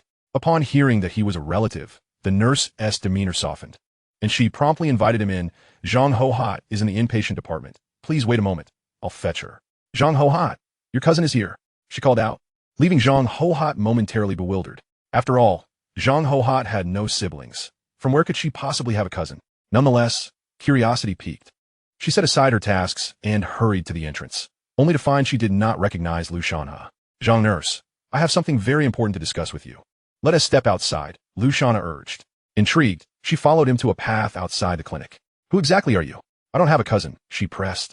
Eyes narrowing, Lu Shanhe took a moment to observe Zhang Hohat. She was an ordinary rural woman, not particularly tall, perhaps just over 1.5 meters, with dark skin, a round face, and a round nose. In terms of looks, she was the type who would blend into a crowd without a trace. Now Lu Shanhe understood why Chung Guotai was entangled with Su Wanqing. Su Wanqing was strikingly beautiful, her figure alluring, a deadly attraction for men prone to infidelity. Any normal man would choose Su Wanqing over Zhang Hohat, though marriage might sway that choice. Lu Shanhe then glanced at Zhang Hohat's abdomen.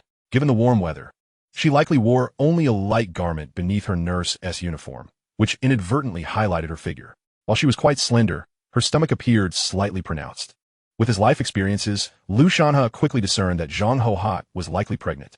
Pregnant, are we? He inquired kindly. Upon hearing this, Zhang Hohat hastily adjusted her clothing, saying defensively, what business is it of yours? Who are you? In the late 1980s, being an unwed mother was a source of great shame. Zhang Hohat had been cautious at work, fearing her colleagues would discover her condition. She had been urging Chung Guotai to marry her, and he had agreed. They were soon to obtain their marriage certificate and celebrate their union. She was baffled as to how Lu Shanhe had figured out her secret.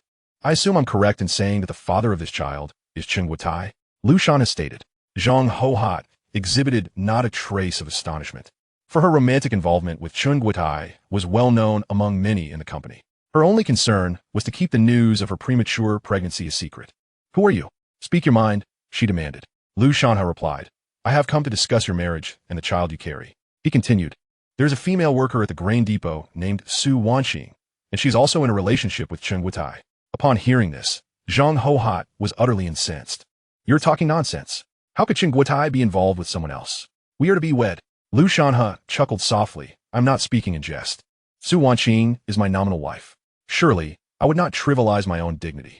At his words, Zhang Hohat gasped and quickly covered her mouth. However, my feelings for Su Wanqing have faded, and we are preparing for divorce. But what about you? What are your plans for the future? What will happen to the child in your womb? These words struck Zhang Hohat like a thunderbolt, leaving her utterly devastated. She sank to the ground, weeping. What shall I do? Our families have already agreed to our marriage after the busy farming season. What will happen to my child? An unplanned pregnancy, or the prospect of abortion. Each possibility could destroy me. My parents would surely disown me. In the face of such despair, Lu Shanhe could only respond with sympathy. After a moment of contemplation, Zhang Hohat declared, no, absolutely not. I cannot allow Cheng Guotai to be with another woman, even if Cheng Guotai's reputation is tarnished. He must marry me. Lu Shanhe discerned the answer he sought, realizing that one must navigate their own fate.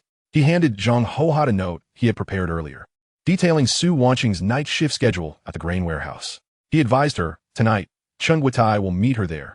Do with this information as you will. Zhang Hohat examined the note and discovered that indeed, Su Wanqing had worked the night shift the previous evening. Coinciding with Cheng Guotai's various excuses to leave home, he had gone to rendezvous with Su Wanqing. 3 days later, Su Wanqing was scheduled for another night shift. Zhang Hohat clutched the note tightly, as if making a pivotal decision. After concluding this matter, Lu Shanhe felt a surge of satisfaction. The impending divorce from Su Wanqing would not be a simple affair. At that time, the relevant authorities of the commune would testify against her for her significant transgressions. Not only would the marriage need to be dissolved, but any compensation Lu Shanhe might demand would be entirely justified. Meanwhile, at the He household, Wang Sufan was in a state of utter turmoil. Chapter 62. The Super Artifact. Wang Sufan was indeed anxious. Today, the brigade had notified each household, stating that accurate weather forecasts predicted heavy rain tomorrow, followed by a rise in temperature of 7 to 8 degrees. Thus, today and tomorrow marked the final opportunity for planting rice seedlings. Should the temperature increase after this, the survival rate of the seedlings would diminish significantly. Even if they survived, the time for them to green would be delayed, leading to yellowing leaves before they could even fill with grain. Despite having promised to assist with the planting, Lu Linshan had failed to make any progress in the fields over the past couple of days. Lu Linshan, are you deliberately trying to make my life difficult? What do you mean by this? Should I and your father-in-law venture into the fields ourselves to plant the rice? Wang Sufan, incensed, disregarded familial dignity and stood at the entrance of the yard, shouting insults at Lu Linshan. Not only did she berate him, but she also took the opportunity to inform the curious neighbors of her grievances, exclaiming, "Look, this is my useless son-in-law. He lounges about at home, and when asked to plant rice, he claims to have back pain. The weather is changing, and after the rain, temperatures will soar. How can we plant rice then? It won't survive. Lu Linshan wants to see us starve to death come autumn. My husband and I have suffered enough, surviving the great famine of the 40s and raising our children through 3 years of natural disasters. We persevered. Now that we are old, people disdain us and wish for our demise." Wang Sufan's performance was compelling, her emotions raw, as tears streamed down her face. This display drew the attention of the neighbors, who began to gossip about Lu Linshan. Meanwhile, He Hui's 2 brothers, like the neighbors, could not resist the urge to criticize Lu Linshan. "Are you trying to drive our mother to her grave for your amusement? He Hui, you are being utterly unreasonable. How can you treat the vital matter of spring planting so lightly?" He Hui, distressed, tugged at Wang Sufan's sleeve, urging her to temper her words. Yet her remarks only incited Wang Sufan further. Wang Sufan, pointing her finger at He Hui's forehead, scolded, "You truly were blind to marry such a coward.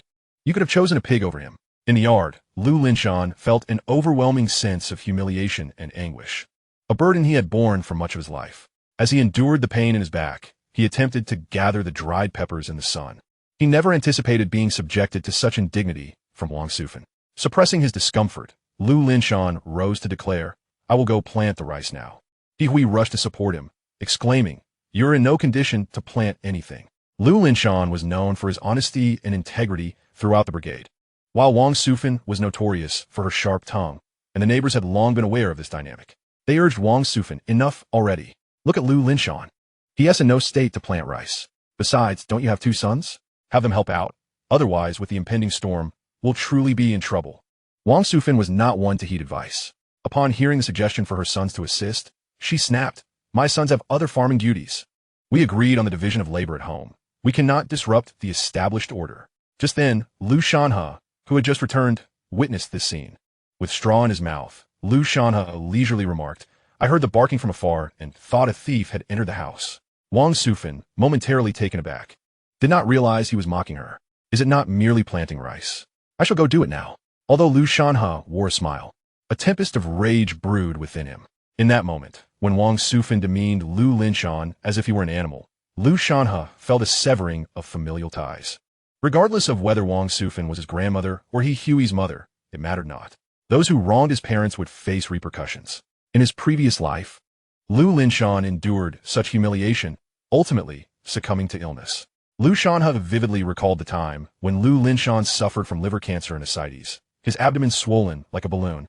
While he Hui knelt before her father, He Fangmin, and her brothers, pleading for financial assistance. He Fangmin and Wang Sufan had callously stated, "Such a person would be better off dead. Why waste money on treatment?" In this new life, Lu Shanhe vowed to show Wang Sufan no mercy. He would ensure his father lived with dignity. Hearing Lu Shanhe's intent to plant rice, Wang Sufan nearly choked on her own outrage. For Lu Shanhe had repeatedly claimed he would plant rice, yet not a single seedling had been sown in the fields. They remained bare and desolate. Thus, Wang Sufan had no faith in his words. Little did she know, Lu Shanhe had indeed prepared the finest seedlings and loaded them onto the donkey cart, retrieving an unusual contraption from behind the house. This time, Lu Shanhe was truly ready to plant the seedlings. Before departing, Lu Shanhe instructed Lu Linshan to rest well at home. Wang Sufan's acerbic demeanor was unbearable even for the neighbors. "Aunt Wang, your family has several acres of land, close to 10 in total. Even if Lu Shanhe had 3 heads and 6 arms, he would not be able to finish planting in a single day. Indeed, the weather is about to change. It would be wise to have Lu Shanhe's 2 uncles lend a hand. Everyone should hurry up and make the most of the time." Little did they know, Wang Sufan was already seething with resentment, thinking about how their family had fallen behind in rice planting this year, which fueled her anger further. "Mind your own business regarding our affairs, unless you're coming over to help." As the busy farming season of May drew to a close, everyone was utterly exhausted, and Wang Sufan's harsh words made it impossible for them to assist. Thus, her statement silenced the neighboring families. Wang Sufan did not trust Lu Shanhe at all, so she, along with Lu Shanhe's 2 uncles, followed him to the hillside. They were not there to help, but rather to supervise. A few curious neighbors trailed behind. The He family's farmland was predominantly sloped, and He Hui knew that a single person like Lu Shanhe could not possibly complete such a monumental task alone. As soon as she arrived at the slope, she rolled up her trousers and began to plant rice seedlings with great efficiency. However, before she could finish even a single row, Lu Shanhe stopped her. "Mom, don't worry. Leave all this to me." What happened next left everyone in utter astonishment. Lu Shanhe placed basket after basket of seedlings onto a peculiar machine. The device moved in curves or straight lines according to the shape of the paddy field. Where both man and machine passed, seedlings were firmly planted in the ground, arranged neatly with reasonable spacing. The efficiency was exponentially greater than manual planting. "What on earth is this?" He Daeong exclaimed in awe. Chapter 63, just to make you anxious. Due to the terraced nature of the fields in Hongxing Commune, the efficiency of rice planting was considerably lower than in flatlands.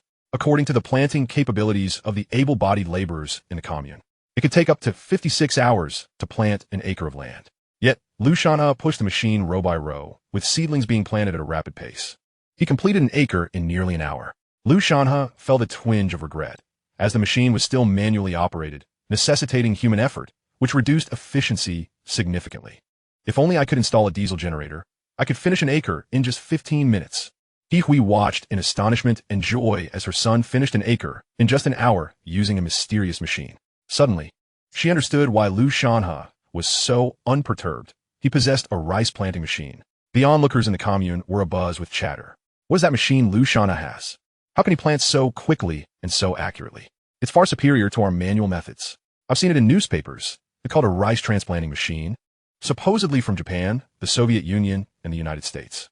It must be incredibly expensive, costing tens of thousands. The sum of tens of thousands was the greatest figure the villagers could fathom. Watching Lu Shanhe effortlessly complete his work, they felt an overwhelming envy. If only we had that machine, planting would be so much easier. It's been scorching hot lately. We've been utterly exhausted. How did Lu Shanhe acquire such a machine? Surely, he didn't buy it. The commune couldn't possibly obtain such equipment. He must have borrowed it from somewhere. This scene left Wong Sufin and Lu Shanhe's two uncles utterly dumbfounded. They had come to supervise and perhaps reprimand Lu Shanhe to vent their frustration over the delayed planning at home. Yet, witnessing Lu Shanhe's remarkable efficiency left them speechless. Neighbors remarked enviously to Wong Sufin, "Auntie, where did your nephew get that machine? Its efficiency is extraordinary. Indeed, just look at how neatly the seedlings are planted. It's far more beautiful than our manual work." Wong Sufin could only manage an awkward smile, neither agreeing nor speaking further. However, as she observed Lu Shanhe's swift movements, a sense of secret satisfaction blossomed within her. With this machine, he would surely manage to plant all the rice fields at home within the next couple of days, allowing the seedlings to take root before the weather changed. The villagers pointed at Lu Shanhe while he continued his work, seemingly indifferent. Meanwhile, the commune received a telegram from the Meteorological Bureau, prompting several teams to urge the planting process. The second team, led by Wong Yongji, arrived just in time to witness this spectacle, leaving him utterly astonished. He rushed over, scrutinizing Lu Shanhe and his handheld transplanting machine with great detail. "Lu Shanhe, where did you get this machine?" Wong Yongji's tone was far from friendly, even condescending. He could not fathom how a seemingly uneducated and lazy peasant like Lu Shanhe could possibly possess such advanced technology. After all, the commune did not have such equipment. Where could Lu Shanhe have obtained it? Was there a connection between that night when Lu Shanhe visited the livestock farm and today's events? Wong Yongji transformed into a detective, convinced that Lu Shanhe was hiding something. He even suspected that the handheld transplanting machine belonged to the commune and that Lu Shanhe had either borrowed it or stolen it. Lu Shanhe glanced at Wong Yongji, dismissing him entirely. Such individuals were the most vexing, acting as if their minor status afforded them superiority. But what status did Wong Yongji truly hold? His father was a retired head of the commune, and Wong Yongji merely worked there. In terms of social standing, they were all farmers, with no hierarchy to speak of. Feeling slighted by Lu Shanhe's indifference, Wong Yongji found his pride bruised, especially with so many witnesses present.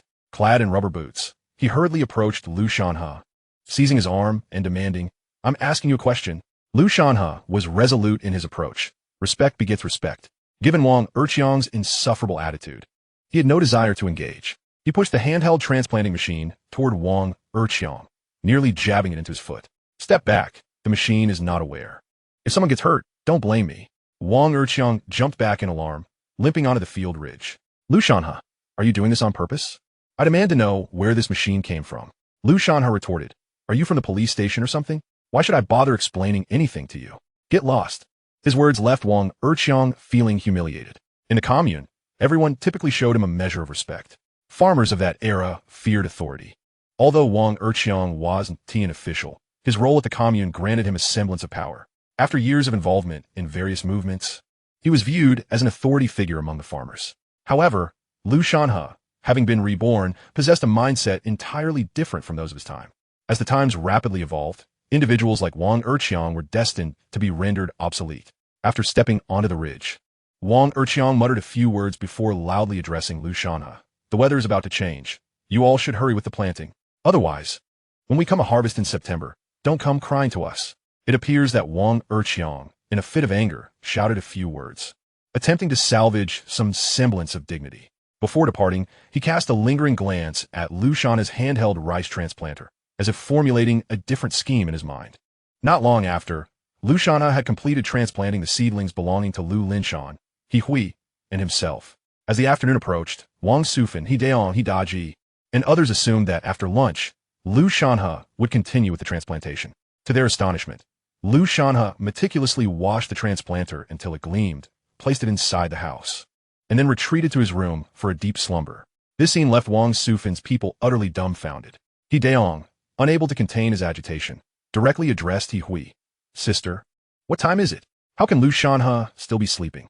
He needs to get up There are still several acres of land to tend to. Hui, feeling a pang of conflict, thought to herself that in such sweltering heat, Lu Shanhe had already toiled all morning, and yet his two uncles had not offered a single drop of water. Now, at noon, as Lu Shanhe took a moment to eat and rest, they were hastily urging him to resume work. Surely, they should not be treating the oxen of the production team this way. Hui's heart ached for her son, and rather than pressuring Lu Shanhe, she said to Daong, "Brother, let Shanhe rest a bit." Daong was increasingly restless, fearing that they would not finish the day's tasks. Without a moment's hesitation, he strode into the house, thinking that a young man should not be resting at such a time. They needed to seize the moment to transplant the rice. Chapter 64, A Reckoning. Daong glared at Lu Shanhe, who was soundly asleep on the straw bed, his frustration boiling over. Get up, get up. There are still several acres to manage. If you don't work now, we certainly won't finish today. A torrential rain is expected tomorrow." However, Lu Shanhe was not feigning sleep. He was genuinely exhausted.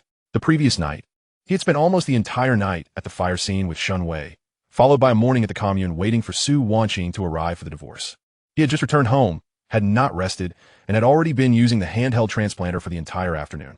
Now, with Daong demanding he continue working, Lu Shanhe merely chuckled to himself. In his plans, he intended to complete the fields belonging to Hui, Lu Linshan, and himself. But he had never considered assisting with the land belonging to his grandparents and uncles.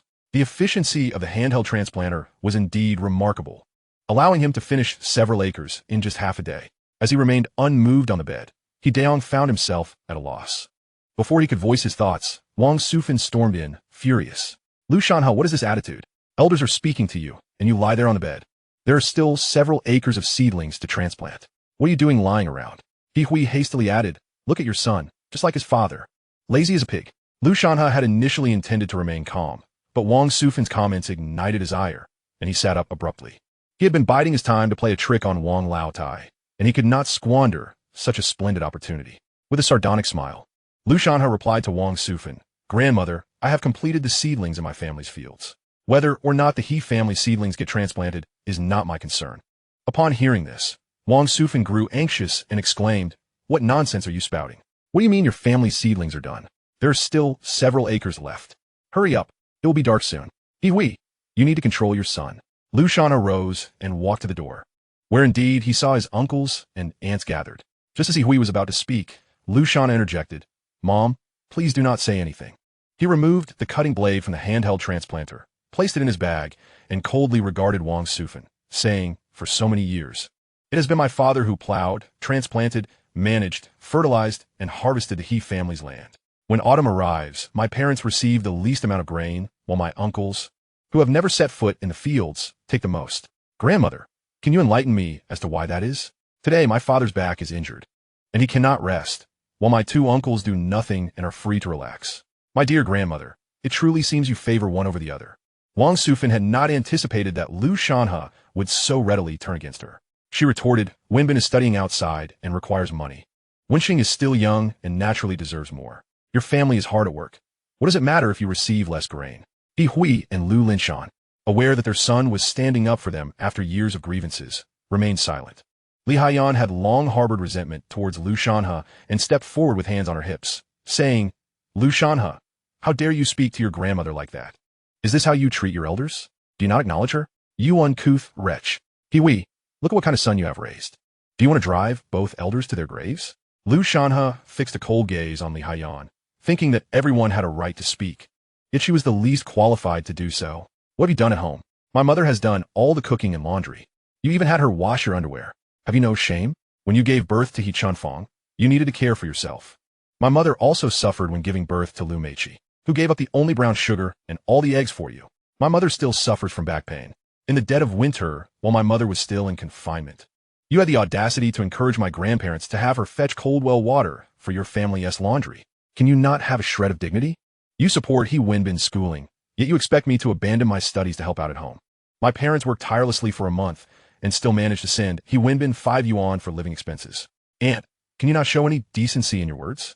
You're the most ungrateful and least qualified to speak." Li Haiyan was taken aback that Lu Shanhe would bring up the matter of her underwear.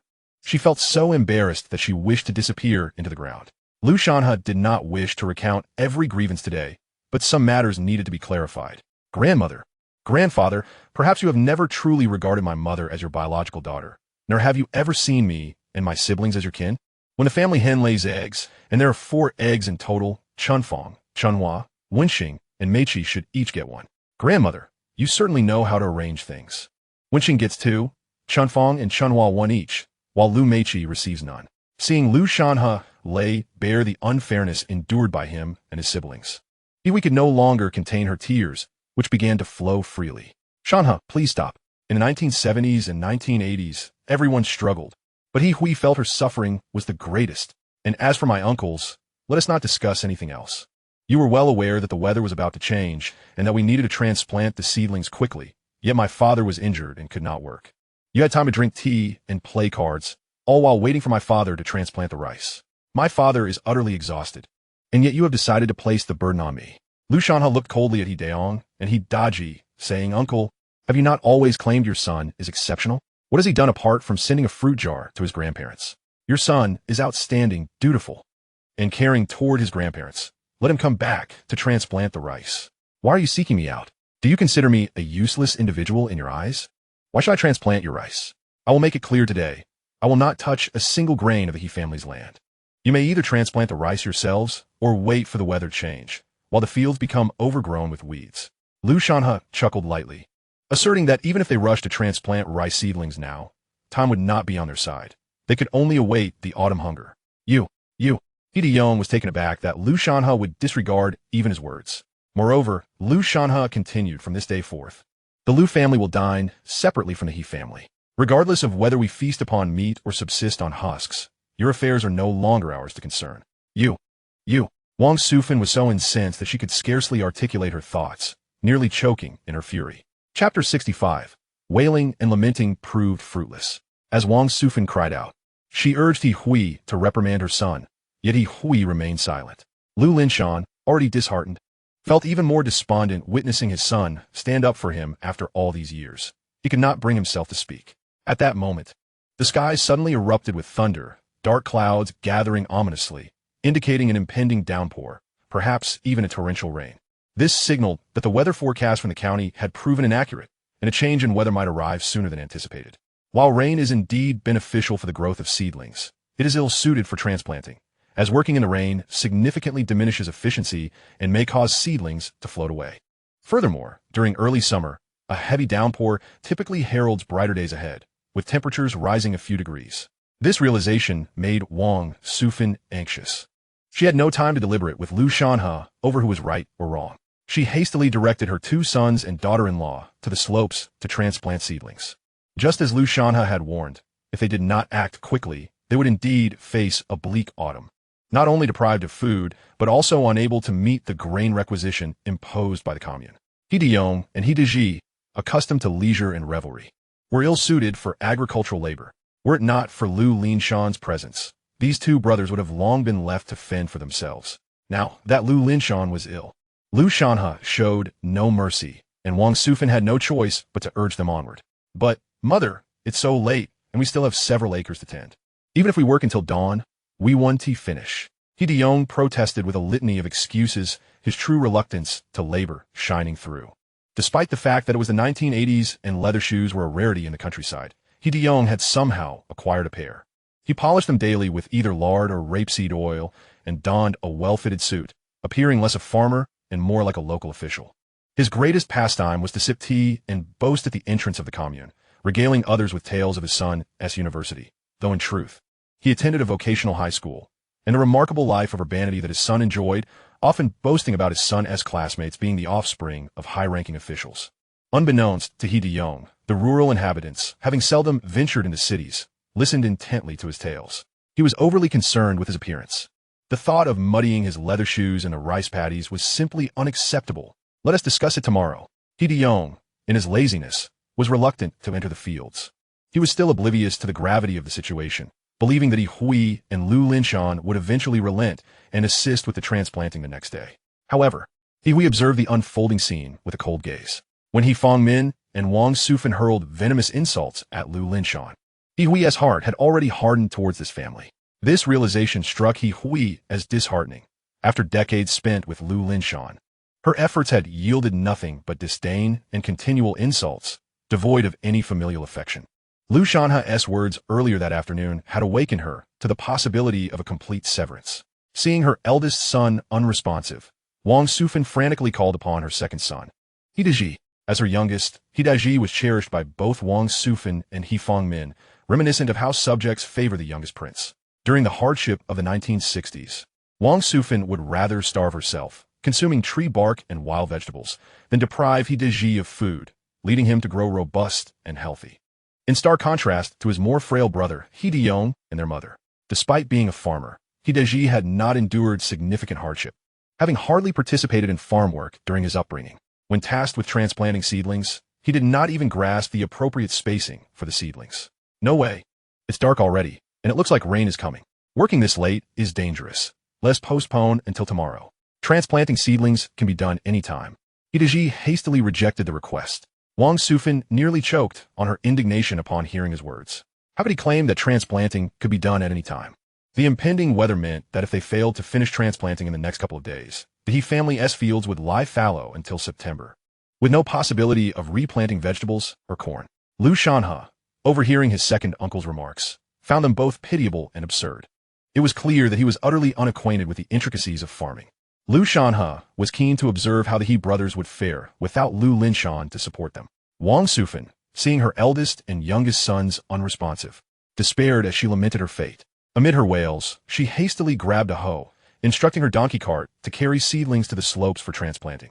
Initially, she had intended to retrieve Lu Shanhe's transplanting tool, but her pride held her back, and she realized she had no idea how to use it, leading her to cry even harder. He Fangmin, having lived through the old regime when landlords would seize grain and punish those who could not deliver, understood all too well that if they failed to meet the grain quota come autumn, it could mean dire consequences. He too hurried to the slopes alongside Wang Sufan.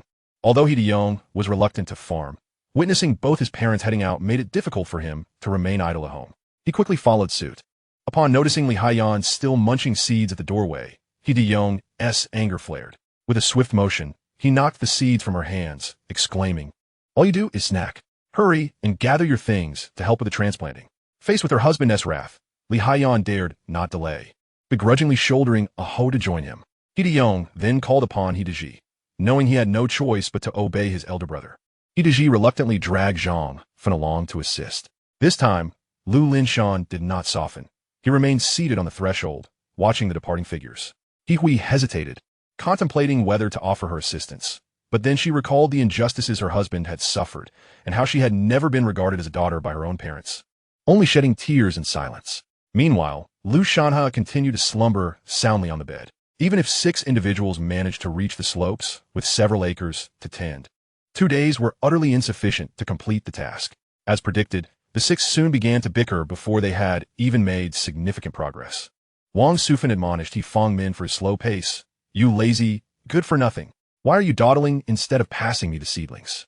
He Fangmin, utterly disheartened, lamented his poor health. He had always relied on Lu Linshan for the heavy farm work, and now to suddenly be thrust into transplanting was a daunting challenge. Li Haiyan and Hideyong soon joined the fray, arguing amongst themselves. Under normal circumstances, everyone would deem transplanting seedlings a straightforward task. However, the seedlings planted by Li Haiyan were either crookedly clustered together or had not been inserted into the soil at all when submerged in water. They merely floated back to the surface. "You foolish woman, you can crack melon seeds all day long, yet you can't even manage to plant a seedling without it resembling a squiggly worm. Hideyong, don't just stand there, speaking as if it doesn't concern you. What are you doing leaning against the ridge?" Hideyong glanced at his polished shoes and shamelessly retorted, "I am not one to engage in such labor." No sooner had he spoken than the heavens unleashed a torrential downpour. Chapter 66. He Fangmin pleads for leniency. The rains of late spring and early summer arrived swiftly and unexpectedly. The downpour was relentless, and the trees on the hillside rustled with a whispering sound. Crows perched upon the branches cawed loudly, seeking shelter in caves from the deluge. Meanwhile, the rice field belonging to the He family had barely seen a fraction of an acre planted with seedlings. Aside from Wang Sufan's adept technique and precisely planted seedlings that could withstand the torrential rain, the seedlings inserted by Zhang Fan and Li Haiyan had all floated to the surface, drifting along the edges of the waterlogged field. In stark contrast, the seedlings planted today by Lu Shanhe, due to their optimal depth and firmness, had successfully anchored their roots into the soil, flourishing even as the rain poured down, sending forth new roots in abundance. With a few sunny days following the rain, these resilient seedlings would swiftly sprout fresh leaves. This torrential rain would not cease anytime soon. And if tomorrow were to bring bright sunshine, the seedlings that had floated in the rice field today, though they might not perish outright, would certainly suffer damage to their roots. If they attempted to plant seedlings again under the sun, the temperature would be several degrees higher than today, prolonging the recovery time, thus jeopardizing the harvest. As these thoughts crossed her mind, Wong Sufin sank to the ground in the rice field, weeping uncontrollably. What are we to do? What shall we do? If there is no harvest in September, what will become of us? The rain had drenched Li Haiyan's hair, unraveling her once beautiful braid. On one side, she struggled to plant seedlings that simply would not take, while on the other, the torrential rain caused those she had just planted to float away. All the while her husband, He Daong, continued to hurl insults her way. Li Haiyan felt a mix of indignation and distress. With a sharp cry, she hurled her seedling tray onto the ridge, sobbing, "I can't do this. I quit." As the women of the family wept, He Fongmin, who was smoking a dry cigarette on the ridge, flicked off the ash only to discover that the pipe had long been soaked by the rain. At that moment, he realized just how crucial Lu Linshan was, a figure often derided by the family. Unable to contain himself, He Fongmin muttered, "If only Lu Linshan were here. He could surely plant an acre or two tonight." He felt a twinge of guilt, reflecting on the hard work Lu Linshan had put in over the years, tirelessly tending to their vast lands alongside He Hui, without a single complaint. This was the first time in years that He Fongmin acknowledged his daughter's husband as anything more than a mere laborer. Planting a few acres of seedlings might sound simple in words, but when it came to the reality of the task, one soon realized that it was far from an easy endeavor. Wong Sufin, incensed by He Fongmin's flippant remarks, retorted, "You scoundrel, what a flippant comment. If you care so much for your precious son-in-law, why don't you go fetch him and help us?" With the rain intensifying, she insisted they call Lu Shanhe to bring his machine over. Despite her bravado, her words betrayed a willingness to relent. "Yes, Dad. Just tell He Hui to send Lu Linshan and Lu Shanhe over to lend a hand. With his machine, we could finish it in a night. You know He Hui listens to you. Go speak to her. We can't keep holding grudges." Drenched like a drowned rat, He Daji wiped the rain from his face. At this moment, he saw Lu Linshan as a savior. "Dad, please, ask Lu Shanhe to come help us. We're family. We shouldn't let this divide us." Li Haiyan chimed in. Hearing her words, He Fongmin found himself bemused. Li Haiyan, who often complained about Lu Linshan and Lu Shanhe, now spoke of family unity, emphasizing they were all one and the same.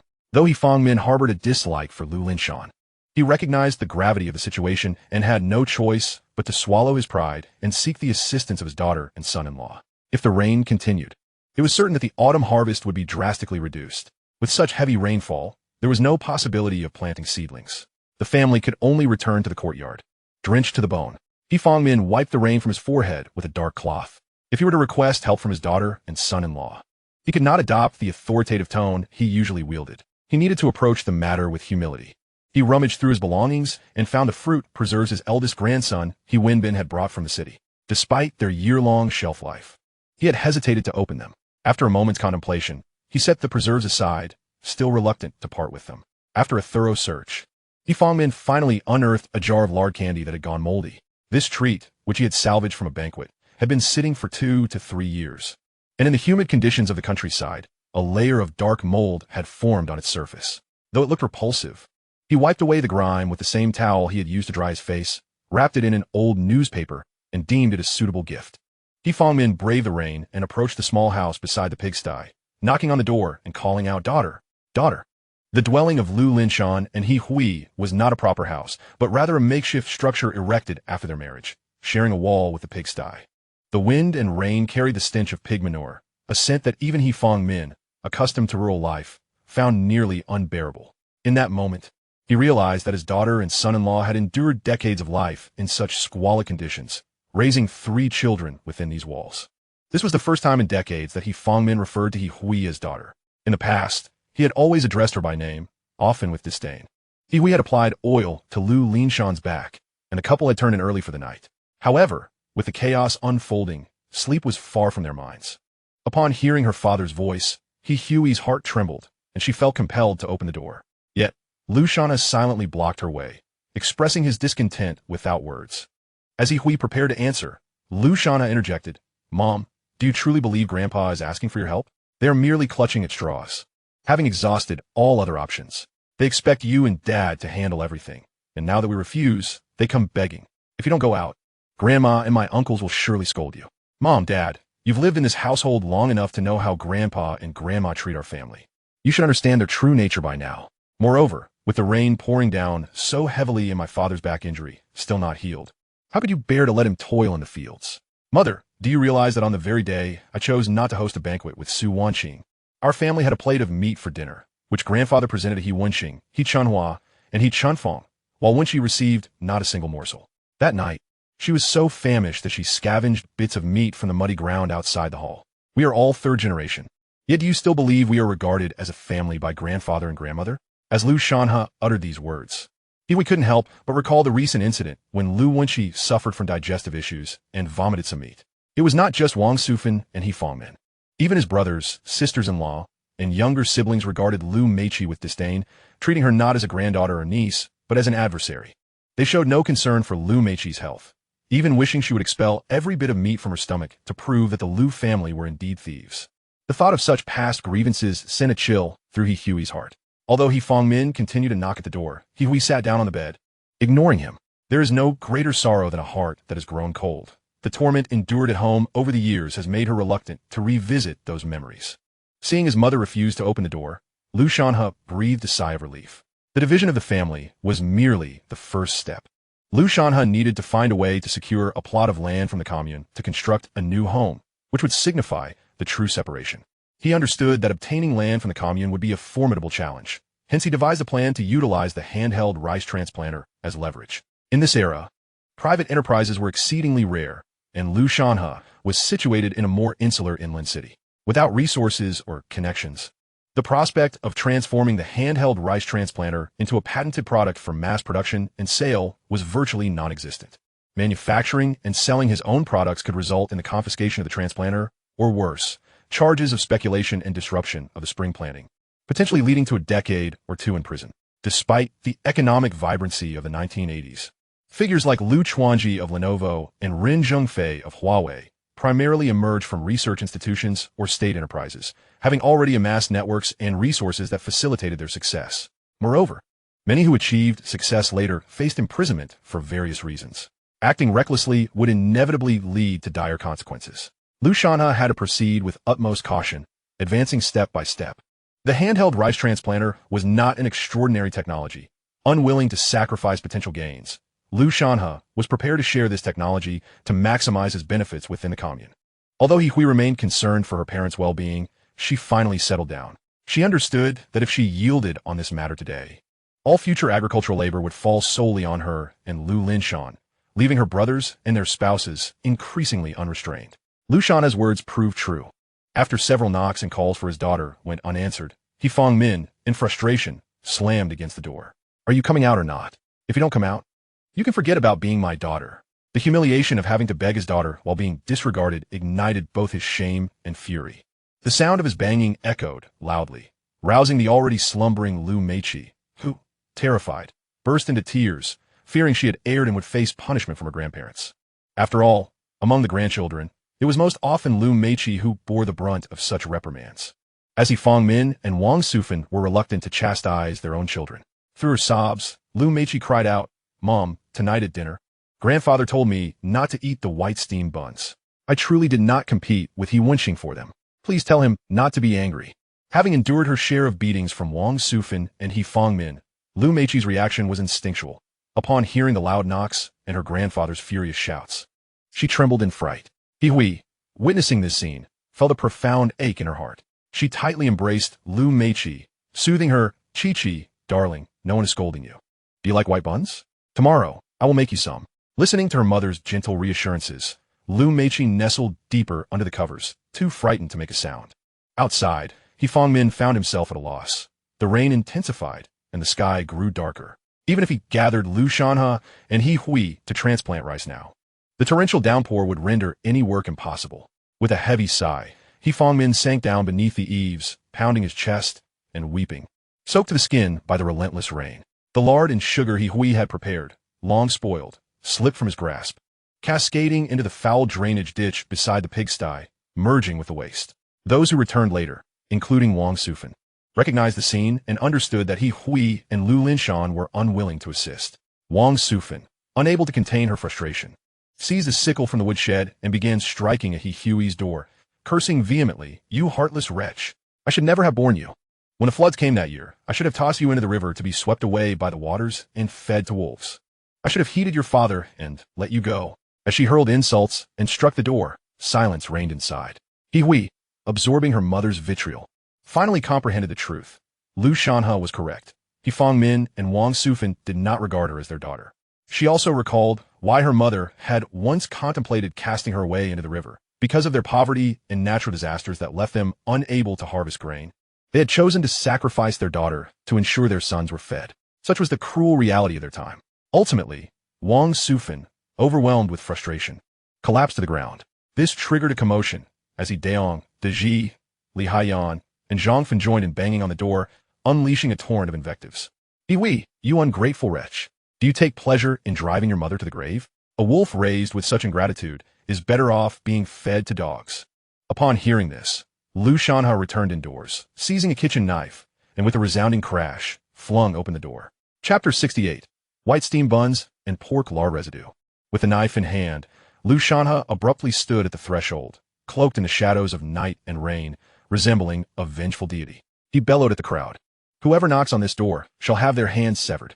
With a forceful thrust, he embedded the knife into the post, startling Li Haiyan, who stood before him. Witnessing Lu Shanhe's fierce demeanor, Li Haiyan had no doubt that should she advance any closer, the knife would surely slice into her arm. Over time, she had perceived a remarkable transformation in Lu Shanhe, from a once docile individual to a merciless figure devoid of compassion. The entire group fell silent, their bravado extinguished. Lu Shanhe withdrew the knife and, with a loud bang, slammed the door shut. Reasoning with rational individuals can be done gradually.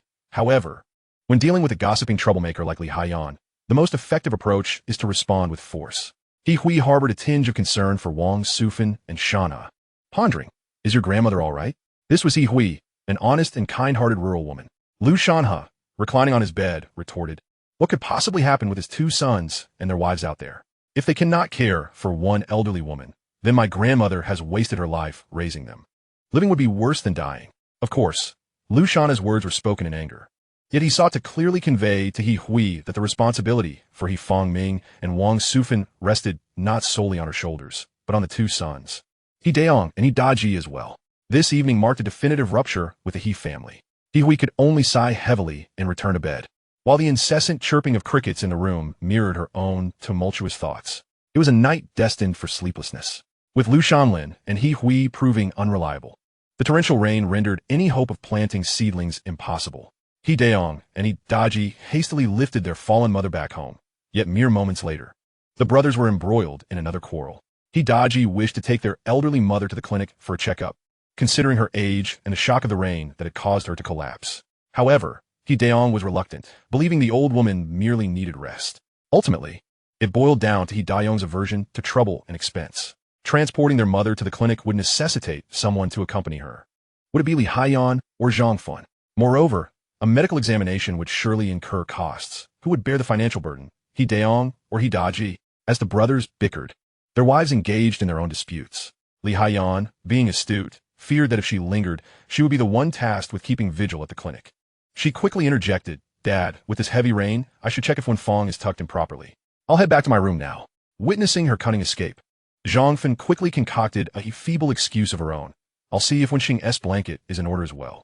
With the brothers still squabbling, He Daong accused He Daji of neglecting their mother, while He Daji retorted that He Daong spent his days idling at the tea house. He Fangming, exasperated by their incessant bickering, bellowed, "Get out! All of you just leave. I'm not dead yet." The brothers, secretly relieved, were eager to vacate the scene, fearing their mother's collapse would fall upon them. Observing her two beloved sons disperse in such haste, Wang Sufan, though not unconscious, began to lament loudly.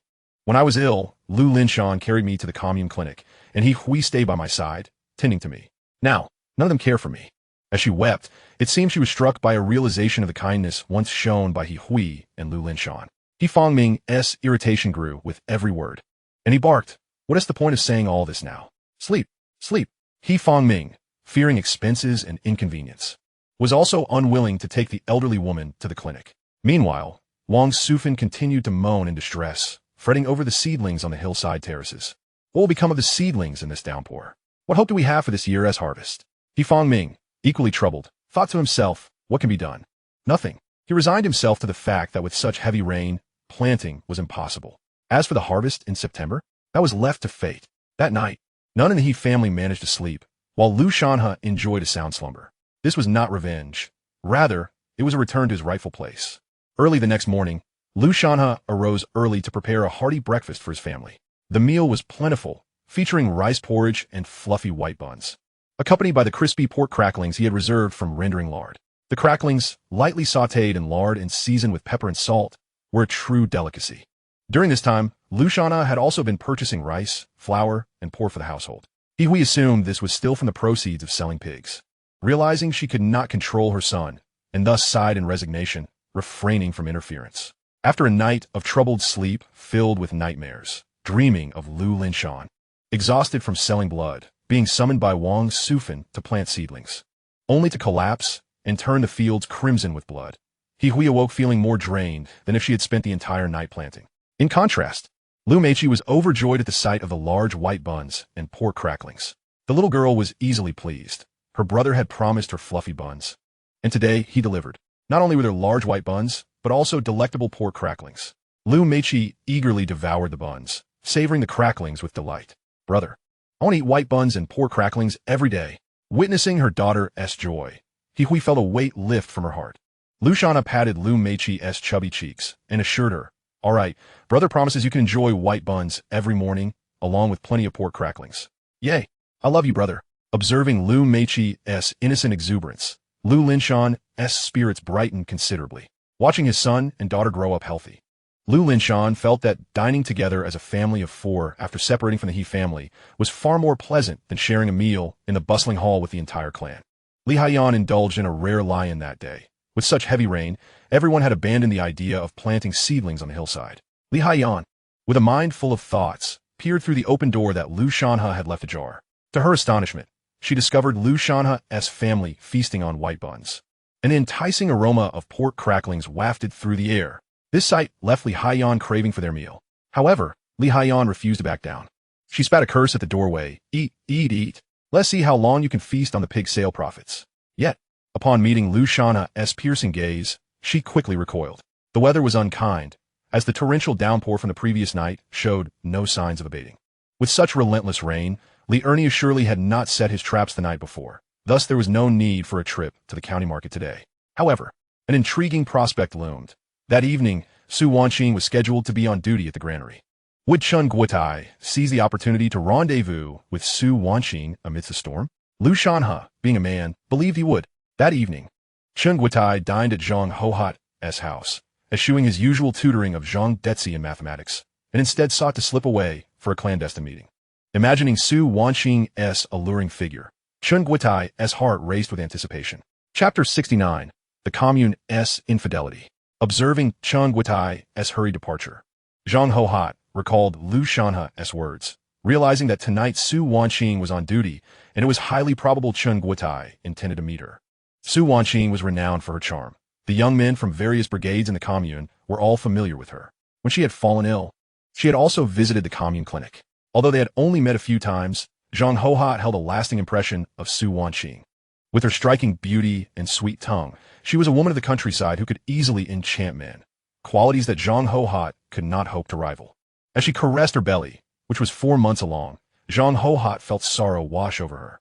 Chen Guotai not only refused to marry her, but was also entangled with other women. Zhang Hohat still harbored a flicker of hope for her man, yearning to believe that he was genuinely at the commune working overtime, rather than clandestinely meeting Su Wanqing at the grain station's warehouse. Guotai, Zhang Hohat called out, halting the departing Chen Guotai, who, after a moment's hesitation, replied, of course, we must be on duty in such heavy rain. Upon hearing this, Zhang Hohat felt as though she had been struck rigid. She placed a hand on her belly and said, Guotai, you know I am pregnant. The baby is almost 4 months along and is already beginning to show. When will you marry me? Chen Guotai was momentarily taken aback by her words. Though he came from a relatively affluent family and held a respectable job, his appearance was far from appealing. Not only was he short in stature, But his childhood illnesses had forced him to take tetracycline from a barefoot doctor for an extended period, compounded by his later smoking and drinking, resulting in yellowed and unattractive teeth and a foul odor when he spoke. Consequently, the young women in the commune or county certainly would not look favorably upon him. His only prospects lay among the rural girls in the brigade, and while he found someone as beautiful as Su Wanqing alluring, he dismissed her due to her family background. After much deliberation, he begrudgingly settled on Zhang Hohat, who was at least tolerable. Yet, a sense of dissatisfaction gnawed at him. After all, he was the accountant of the commune and, with its transformation into a township, was a top contender for the newly created position of deputy township head. Zhang Hohat's rough appearance weighed heavily on his mind. Deep down, he knew he would inevitably marry her, yet in that moment, he felt like a rebellious child, intent on playing to his heart's content before the inevitable responsibilities of adulthood set in. Given the torrential rain, it was imperative for the commune to maintain duty shifts. What if an emergency arose? Ignoring Zhang Hohat's question about marriage, Chen Guotai insisted on the necessity of remaining on duty. All right, you should hurry back. I must get to the commune, he said, raising his umbrella and hastening toward the grain warehouse. His heart soared with such a downpour. The streets of the commune would be deserted that night, and tomorrow, everyone would likely arrive late for work, meaning no one would be out planting rice. This signified that Chen Guotai could linger longer in the grain warehouse, enjoying intimate moments with Su Wanqing.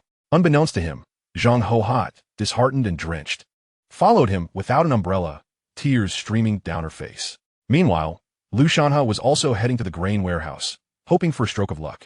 Clad in a raincoat, he pedaled his bicycle toward the warehouse.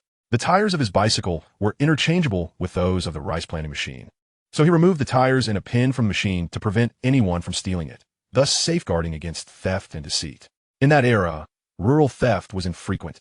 After 3 years of stringent crackdowns, many villages could leave their doors unlocked at night. However, treachery existed in every age. Before long, Chen Guotai arrived at the grain warehouse, navigating his way inside with ease. Su Wanqing had even provided him with a key to the duty room. At that moment, she lay on the bed in the duty room when she suddenly sensed a man touching her from behind. Guotai. Su Wanqing's heart raced, only to be followed by a familiar thrill of delight. In such torrential rain, the fact that he had braved the darkness to find her indicated that he could not bear to be apart. Although Chen Guotai had his umbrella, he was soaked through from the downpour. As Su Wanqing felt his drenched form, she began to undress him. Without hesitation, he stripped himself bare and proceeded to do the same for her. Just as he was about to take further action, Su Wanqing abruptly interjected. What if someone comes to the duty room? It would be safer to go to the grain warehouse. Chen Guotai, already consumed by desire, embraced Su Wanqing and began to kiss her, dismissing any concerns. Who would come in such heavy rain? He scoffed. Suddenly, he recalled that the duty room was equipped with a bed and blankets, but since Su Wanqing was on duty tonight, someone was bound to arrive in the morning. The evidence of their passionate encounter would be glaringly apparent. Thus, the grain warehouse seemed the most prudent choice. It was filled with countless straw and grains, allowing them to roll and tussle without leaving a trace. Moreover, the warehouse provided ventilation at the top, while maintaining dryness at the bottom, ensuring a comfortable temperature far superior to the stifling duty room. Eager and impatient, Chen Guotai and Su Wanqing hastily made their way to the grain warehouse, hardly pausing to dress.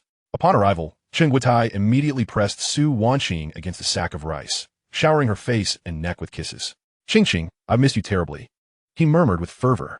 Su Wanqing, who had always envisioned marrying Chen Guotai, found herself reconsidering her feelings. After all, how could she allow herself to be belittled by him? With her mindset shifting, she even began to perceive the foul odor of his breath as somewhat diminished. The two became entwined, gasping for breath. Meanwhile, Zhang Hohat trailed behind Chen Guotai, her heart a desolate wasteland. She was utterly convinced that he had not been on duty, but rather rendezvousing with the shameless Su Wanqing at the grain station's warehouse. Zhang Hohat did not cry. Her face was ashen, her hand clutching her belly as she stood drenched in the rain, contemplating death. She bore no resentment towards Lu Shanhe for revealing the truth. Had she married Chen Guotai without knowing his true nature, she would have truly found herself in despair. As she approached the riverbank, her hand was suddenly grasped by someone. Chapter 70. The Need to Make a Scene. Zhang Hohat's hand was held firmly, and the rain seemed to lessen above her. She looked up weakly, realizing that it was not the rain that had abated, but rather someone had raised an umbrella over her head. Before revealing the truth to Zhang Hohat, Lu Shanhe had felt conflicted, uncertain of her capacity to handle the news. However, some truths cannot be altered. Even if Lu Shanhe refrained from informing her about Chen Guotai, and Su Wanqing's clandestine meeting, Zhang Hohat would inevitably discover it after marriage, potentially facing a far greater emotional blow. Now, with no marriage or child yet in the picture, Zhang Hohat had more options. She could choose to forgive him or opt to cut her losses, concerned that Zhang Hohat might take drastic measures. Lu Shanhe had braved the downpour to reach the grain warehouse, and indeed, he found her there. "You foolish girl, if I had arrived any later, would you have walked into the river?" Lu Shanhe, having suffered a lifetime of betrayal, could empathize deeply with Zhang Hohat's distress. Upon seeing him approach, the previously silent Zhang Hohat finally broke down. "Oh, don't mind me. Let me die," she cried, struggling to free herself from Lu Shanhe's grasp. Yet he held her hand tightly, refusing to let her take another step forward. The small creek before them was merely a drainage ditch, should one leap into it. The water would barely reach their knees, posing no threat to life. If one truly wished to perish, they should seek a mightier river another day. Zhang Hohat was momentarily taken aback, not anticipating Lu Shanhe's manner of persuasion. From a psychological perspective, there exists a phenomenon known as emergency suicide, wherein an individual finds themselves overwhelmed by emotions to the point of despair. At that moment, Zhang Hohat embodied such a mindset. Upon realizing that the creek before her was harmless, her suicidal thoughts dissipated, replaced by an overwhelming sense of sorrow and grief. Lu Shanhe then urged, "Your life stretches ahead of you. Why entertain such dark thoughts? If anyone should be despondent, it is I. Su Wanqing and I have obtained a marriage certificate. Our union is known throughout the entire village. Do you still believe that Su Wanqing is involved with Qingguotai? Let me enlighten you. Su Wanqing has entangled herself with numerous men in our commune, in what seemed an effort to rouse Zhang Hohat from her stupor." Lu Shanhe resorted to coarse language. "The metaphorical green hat I wear is thicker than the winter coat you don. If I were to succumb to despair and take my own life, I would have done so countless times already." Zhang Hohat stared at Lu Shanhe, her expression blank. Rain pattered relentlessly against his face, yet his gaze remained unwavering, devoid of anger, embodying a serene rationality. He relinquished his umbrella entirely to Zhang Hohat, and in that instant, her heart found tranquility. Indeed, this man appeared to share her plight. They were both souls burdened by misfortune. "So what should I do now?" The calmer Zhang Hohat suddenly found herself at a loss, looking to Lu Shanhe for guidance. "What else is there to do? Whether you wish to be with him or not, your priority now is to catch him in the act." Lu Shanhe's words ignited a spark within Zhang Hohat. Yes, that wretched seductress, Su Wanqing. She must be the one leading Qingguotai astray. Tonight, I shall expose her true nature. Let us witness her allure. Upon hearing Zhang Hohat's declaration, Lu Shanhe perceived that her heart still harbored love for Qingguotai. As the saying goes, a fly does not alight on an unbroken egg. And another adage asserts that it takes two to tango. Infidelity between a man and a woman is rarely the fault of one alone. Rather, it stems from mutual impulses and moral failings. Yet, Zhang Hohat's initial reaction was to attribute Qingguotai's infidelity solely to Su Wanqing's seduction, which underscored her deep love for him and her unwillingness to part ways over this matter. Lu Shanhe could not help but take pride in his previous studies of psychology for business. Indeed, the principles of corporate psychology and emotional psychology are often intertwined. It was as if the scenario played out like a narrative from a novel, reminiscent of the gossip circulating among the village as busybodies. The act of catching someone in the act seemed inextricably linked to the use of a stick. After searching for quite some time, Zhang Hohat finally located a branch beneath a large tree and hurried towards the granary. Lu Shanhe rolled his eyes and said, "You are with child. You should stay by the side, sheltered from the rain while I confront them. Just bear witness for me." His aim was to have a witness to the evidence he would gather against Su Wanqing, ensuring that she would have no choice but to divorce him, regardless of her reluctance. After all, an affair within marriage, especially in this era, could easily be branded as lewdness, warranting legal repercussions. Suddenly, thunder rumbled ominously, and a flash of lightning illuminated the night sky, striking a nearby tree in half. The tree, heavy with lush foliage, crashed down onto the granary roof, creating a gaping hole. Shortly thereafter, another tree toppled due to the fierce winds, fortuitously blocking the granary's only entrance. Alarmed by this calamity, Lu Shanhe exclaimed, "This is disastrous. The entire commune's grain is stored in the granary. With this deluge and a week of rain forecasted, the grain will be utterly ruined." In this era, the community held collective responsibility in high regard. Zhang Hohat, possessing a sense of communal awareness, anxiously queried, "What shall we do?" Lu Shanhe handed her the umbrella, instructing, "Seek shelter under the eaves of the office. If the door is ajar, Hurry inside, dry yourself with a towel, and avoid getting chilled. Do not linger under the tree. I shall fetch help from the commune to salvage the grain. Understood. Zhang Hohat nodded affirmatively. Lu Shanhe swiftly mounted his bicycle and rode off to rally support, while Zhang Hohat reflected on his departing figure. How could someone with such a strong sense of community, who was tall and handsome, fail to win Su Wanqing's affection? Chapter 71. Oh no, we are trapped. The heavens poured forth rain, and the path from the commune to the granary was treacherous. One should not expect the rural roads of 1985 to be paved with asphalt or concrete. The ground was merely packed dirt and gravel. A remarkable improvement to have been compressed by a roller. By the time Lu Shanhe reached the commune office, he was drenched in sweat. He wiped his brow, unable to discern whether it was rain or perspiration. The granary has sustained a catastrophic breach. We must act swiftly to save the grain, he shouted at the top of his lungs. Yet, the cacophony of rain and thunder drowned out his voice, leaving him in a state of urgency. Indeed, while he possessed a few hundred yuan and had discovered ways to earn more, many impoverished residents in the commune, like Li Erniu who once followed him, struggled to afford even a meal. A portion of the commune's grain was meant for state requisition, another for emergency relief, and the remainder for sale to the populace.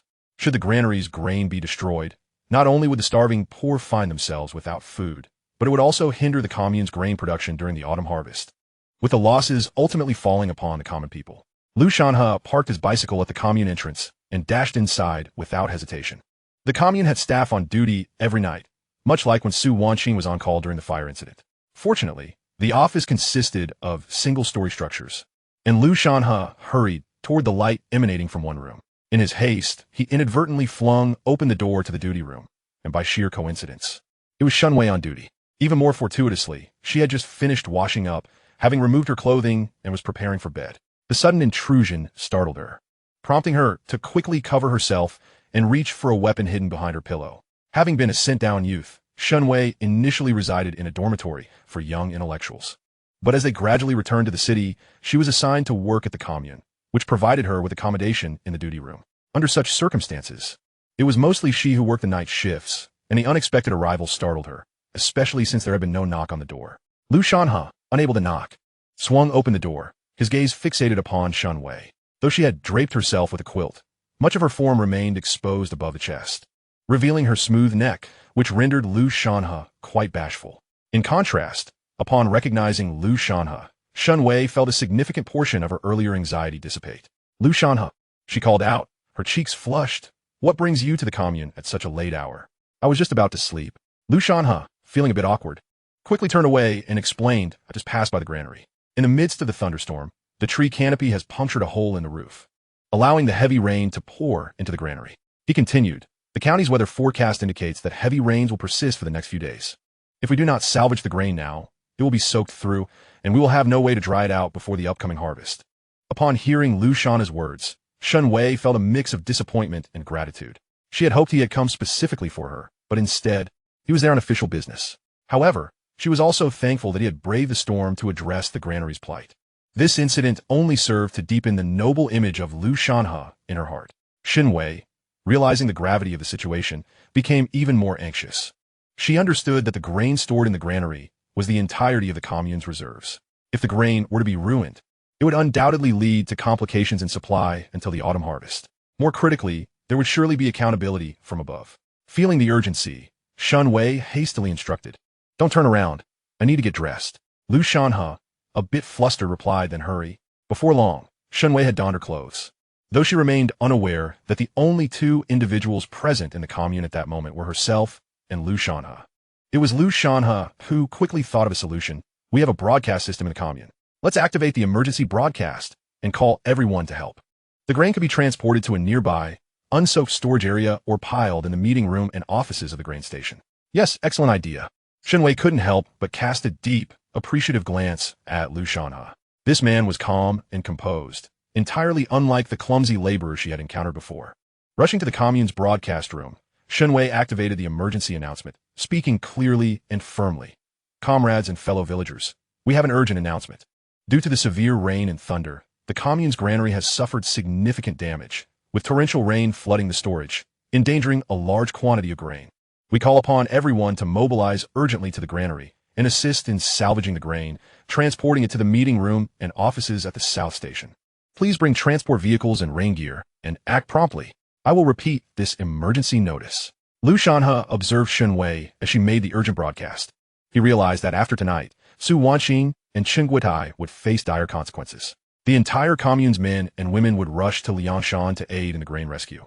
And Su Wanqing and Chen Guotai would inevitably be seen by everyone. In this era, most villagers were imbued with a strong sense of responsibility and collective honor. Upon hearing the broadcast, many realized that if the grain were lost, meals would be at stake, as not every household had sufficient reserves. Especially those living along the commune street depended on purchasing rice from the commune. Thus, the commune and several of its affiliated teams sprang into action, with men and women donning raincoats or brandishing umbrellas, hurrying to the grain station. After completing the broadcast, Shen Wei and Lu Shanhe swiftly joined in the effort. Meanwhile, inside the warehouse, Su Wanqing and Chen Guotai were enjoying themselves when suddenly, a loud crash echoed as a tree branch smashed through the roof, creating a gaping hole. Startled, they realized that something serious was amiss. The grain station also had a broadcast system. Given the severity of the incident, it was imperative for the duty officer, Su Wanqing, to announce a call for assistance from the commune. However, as she frantically made her way to the exit, she discovered that the door was firmly blocked by a fallen tree. Chen Guotai felt the gravity of the situation, knowing that if help arrived and discovered the two of them in such a compromising situation, it would spell disaster. What to do? What to do? Chen Guotai was panicking. In their excitement earlier, both he and Su Wanqing had neglected to dress before heading to the warehouse. If they were found out, it would be catastrophic. Su Wanqing, is there any back door in this warehouse? Su Wanqing, equally anxious, knew that there was only one entrance to the granary, designed for security against theft. Now, they were in a predicament. Chen Guotai searched desperately for clothing, but aside from some burlap sacks, there was nothing to be found. Just then, they heard the grain station's broadcast crackling through the rain. Though the downpour was heavy, the broadcast clarity was undeniable. Chen Guotai heard Shen Wei urging the men and women of the commune to rush to the granary for assistance. His heart sank. The fervor he felt earlier had turned to ice. We need to find a way out, he urged. Did you not hear the broadcast? People will be here soon to assist, and if we are discovered, Chen Guotai had a promising future ahead, if all went well. He would become the deputy township chief by year's end. If this affair were to become public knowledge, his prospects would be irreparably tarnished. Moreover, he had an engaged fiancée, Zhang Hohat, whose family had connections with the township health clinic. If this were to be exposed, not only would his career be at risk, but he might also lose the will to remain in the commune. His father would surely beat him senseless. The thunder roared outside, and Chen Guotai sensed that many were already making their way to the granary. He searched the various rooms and partitions of the warehouse for an escape route. But the granary was constructed specifically for grain storage and theft prevention, making it nearly impossible to find an exit aside from the main door. Su Wanqing, though also helping to search for an escape, had a vastly different mindset than Chen Guotai. She had intentions of marrying him, and in her view, their clandestine meeting was not a moral issue. If discovered, they could always claim it was an uncontrollable situation in a public place. In fact, if word got out about their involvement, it would compel Chen Guotai to take responsibility, thus facilitating their marriage. Su Wanqing remained true to her calculating nature. Whether with Lu Shanhe or Chen Guotai, she aimed to extract the utmost benefit from her relationships. Unable to find an exit, she eventually gave up, grabbing a burlap sack from the floor to cover her upper and lower body, ensuring she wouldn't be found completely exposed, which would be utterly humiliating. Chen Guotai, refusing to relent, continued his desperate search among the scattered grain, muttering curses under his breath. After a prolonged search, drenched in sweat and frustration, he let out a furious shout in the warehouse. The sound startled Su Wanqing, causing her to jump. Chen Guotai gazed up at the window perched 5 or 6 meters high, realizing that his only recourse was to clamber out through it. Time was of the essence. He needed to act swiftly, lest he find himself in a precarious situation when others arrived. Urgently, he summoned Su Wanqing to assist him. Reluctantly, she approached, fully aware that her efforts would likely be futile. The window's height rendered any attempt at descent perilous. Jumping from such a height would undoubtedly lead to catastrophe. Meanwhile, Wu Zhongwang, the grain station director, awoke with a start upon hearing the announcement outside. As the one responsible for the grain station, he knew full well that he would bear the brunt of the consequences for such a significant incident. He barely had time to don his coat, hastily slipping on his shoes before making his way to the grain station. At the commune health clinic, aside from the nurses and doctors on duty, the rest hastened to the granary to provide aid. Shen Wei and Lu Shanhe arrived at the scene, accompanied by Director He of the commune. He, Having no time to bring his raincoat, surveyed the warehouse, which had already been breached by a gaping hole, and felt a chill of dread settle in his heart. As the leaders arrived, the crowd quickly gathered around them. Director, he could not resist praising Shinwei, exclaiming, "Xiao Shan, it's you again. Had you not alerted us in time, all this grain would surely have been lost." Shinwei glanced at Lu Shanhe, who shook his head emphatically, prompting her to hold her tongue. Director, he immediately issued a command, reprimanding Station Master Wu Zhongwang. "Wu, what on earth happened here? Such a calamity." And yet the grain station's broadcast did not sound off immediately. We had to rely on the commune's announcement. Wu Zhongwang, seething with frustration, turned to his subordinates, demanding, "Who was on duty today?" "Wu Station Master, it was Su Wanqing," came the reply, and she didn't even set off the broadcast. Wu Zhongwang's disdain for this connection deepened, and he seized the opportunity to contemplate dismissing Su Wanqing, intending to replace her with his niece. This course of action would appear justified, providing ample rationale even if Su Wanqing's father were to intervene. The group rushed to the office, only to discover it empty, with both men's and women's clothing discarded haphazardly by the bed. Awkward glances were exchanged, their embarrassment mingling with indignation. With matters having escalated to this point, Lu Shanhe melted into the crowd, content to observe the unfolding drama. Meanwhile, Zhang Hohat anxiously awaited developments, having seen Chen Guitai enter the granary. Yet, a flicker of hope lingered within her. Perhaps he had come merely to work. Director, he quickly directed the crowd to clear the large tree blocking the entrance, urging them to salvage the grain by moving it to the office or meeting room. The strength in numbers proved advantageous as the men tied ropes around the fallen branches, laboring under the downpour until they finally managed to shift the obstruction. As the door swung open, Zhang Hohat and Lu Shanhe stepped forward. Zhang Hohat scanned the granary, noting its emptiness, and felt an unexpected sense of relief, as if Chen Guitai had not committed any wrongdoing. However, Lu Shanhe's keen eyes soon spotted Su Wanqing hiding behind the stacks of grain, alongside Chen Guitai, who had climbed to a height of 3 or 4 meters. With a smirk, Lu Shanhe bellowed, "Hey, what are you doing? Stealing grain? Get down here." Chen Guitai, already exhausted from his precarious perch, lost his balance in response to Lu Shanhe's command and tumbled down, crashing onto the grain bags below. Chapter 73. A Pair of Scoundrels. Su Wanqing had just draped a cloth bag over herself, while Chen Guitai, in a state of panic, was solely focused on making an escape, utterly exposed. The commune staff illuminated Su Wanqing and Chen Guitai with their flashlights. Overwhelmed with embarrassment, Chen Guitai wished for a chasm to swallow him whole. He quickly sought to grab the nearby cloth bag to shield himself, only to find it laden with grain, impossible to don. As the light fell upon Chen Guitai's face, he felt entirely stripped of dignity. "Wait, isn't that accountant Chen?" Someone murmured, and the staff quickly recognized him. The scattered clothing in the duty room suddenly made sense, and an understanding dawned upon them. Wu Zhongwang showed no mercy to Su Wanqing, his outrage palpable. "How shameless can you be, engaging in such disgraceful behavior in the granary? And you didn't even sound the alarm when the building collapsed." At this moment, attention shifted to Su Wanqing, a somewhat notable figure in the commune. Whispers circulated among the crowd, some commending her beauty, while others derided her lack of shame. Despite the scrutiny, Su Wanqing approached Chen Guitai, wrapping her arms around him. With a haughty lift of her chin, she addressed Station Master Wu, declaring, "Station Master Wu, Chen Guitai and I are in love. We have committed no crime. We intend to marry." She playfully nudged Chen Guitai, urging him to affirm their plans. "Isn't that right, Guitai?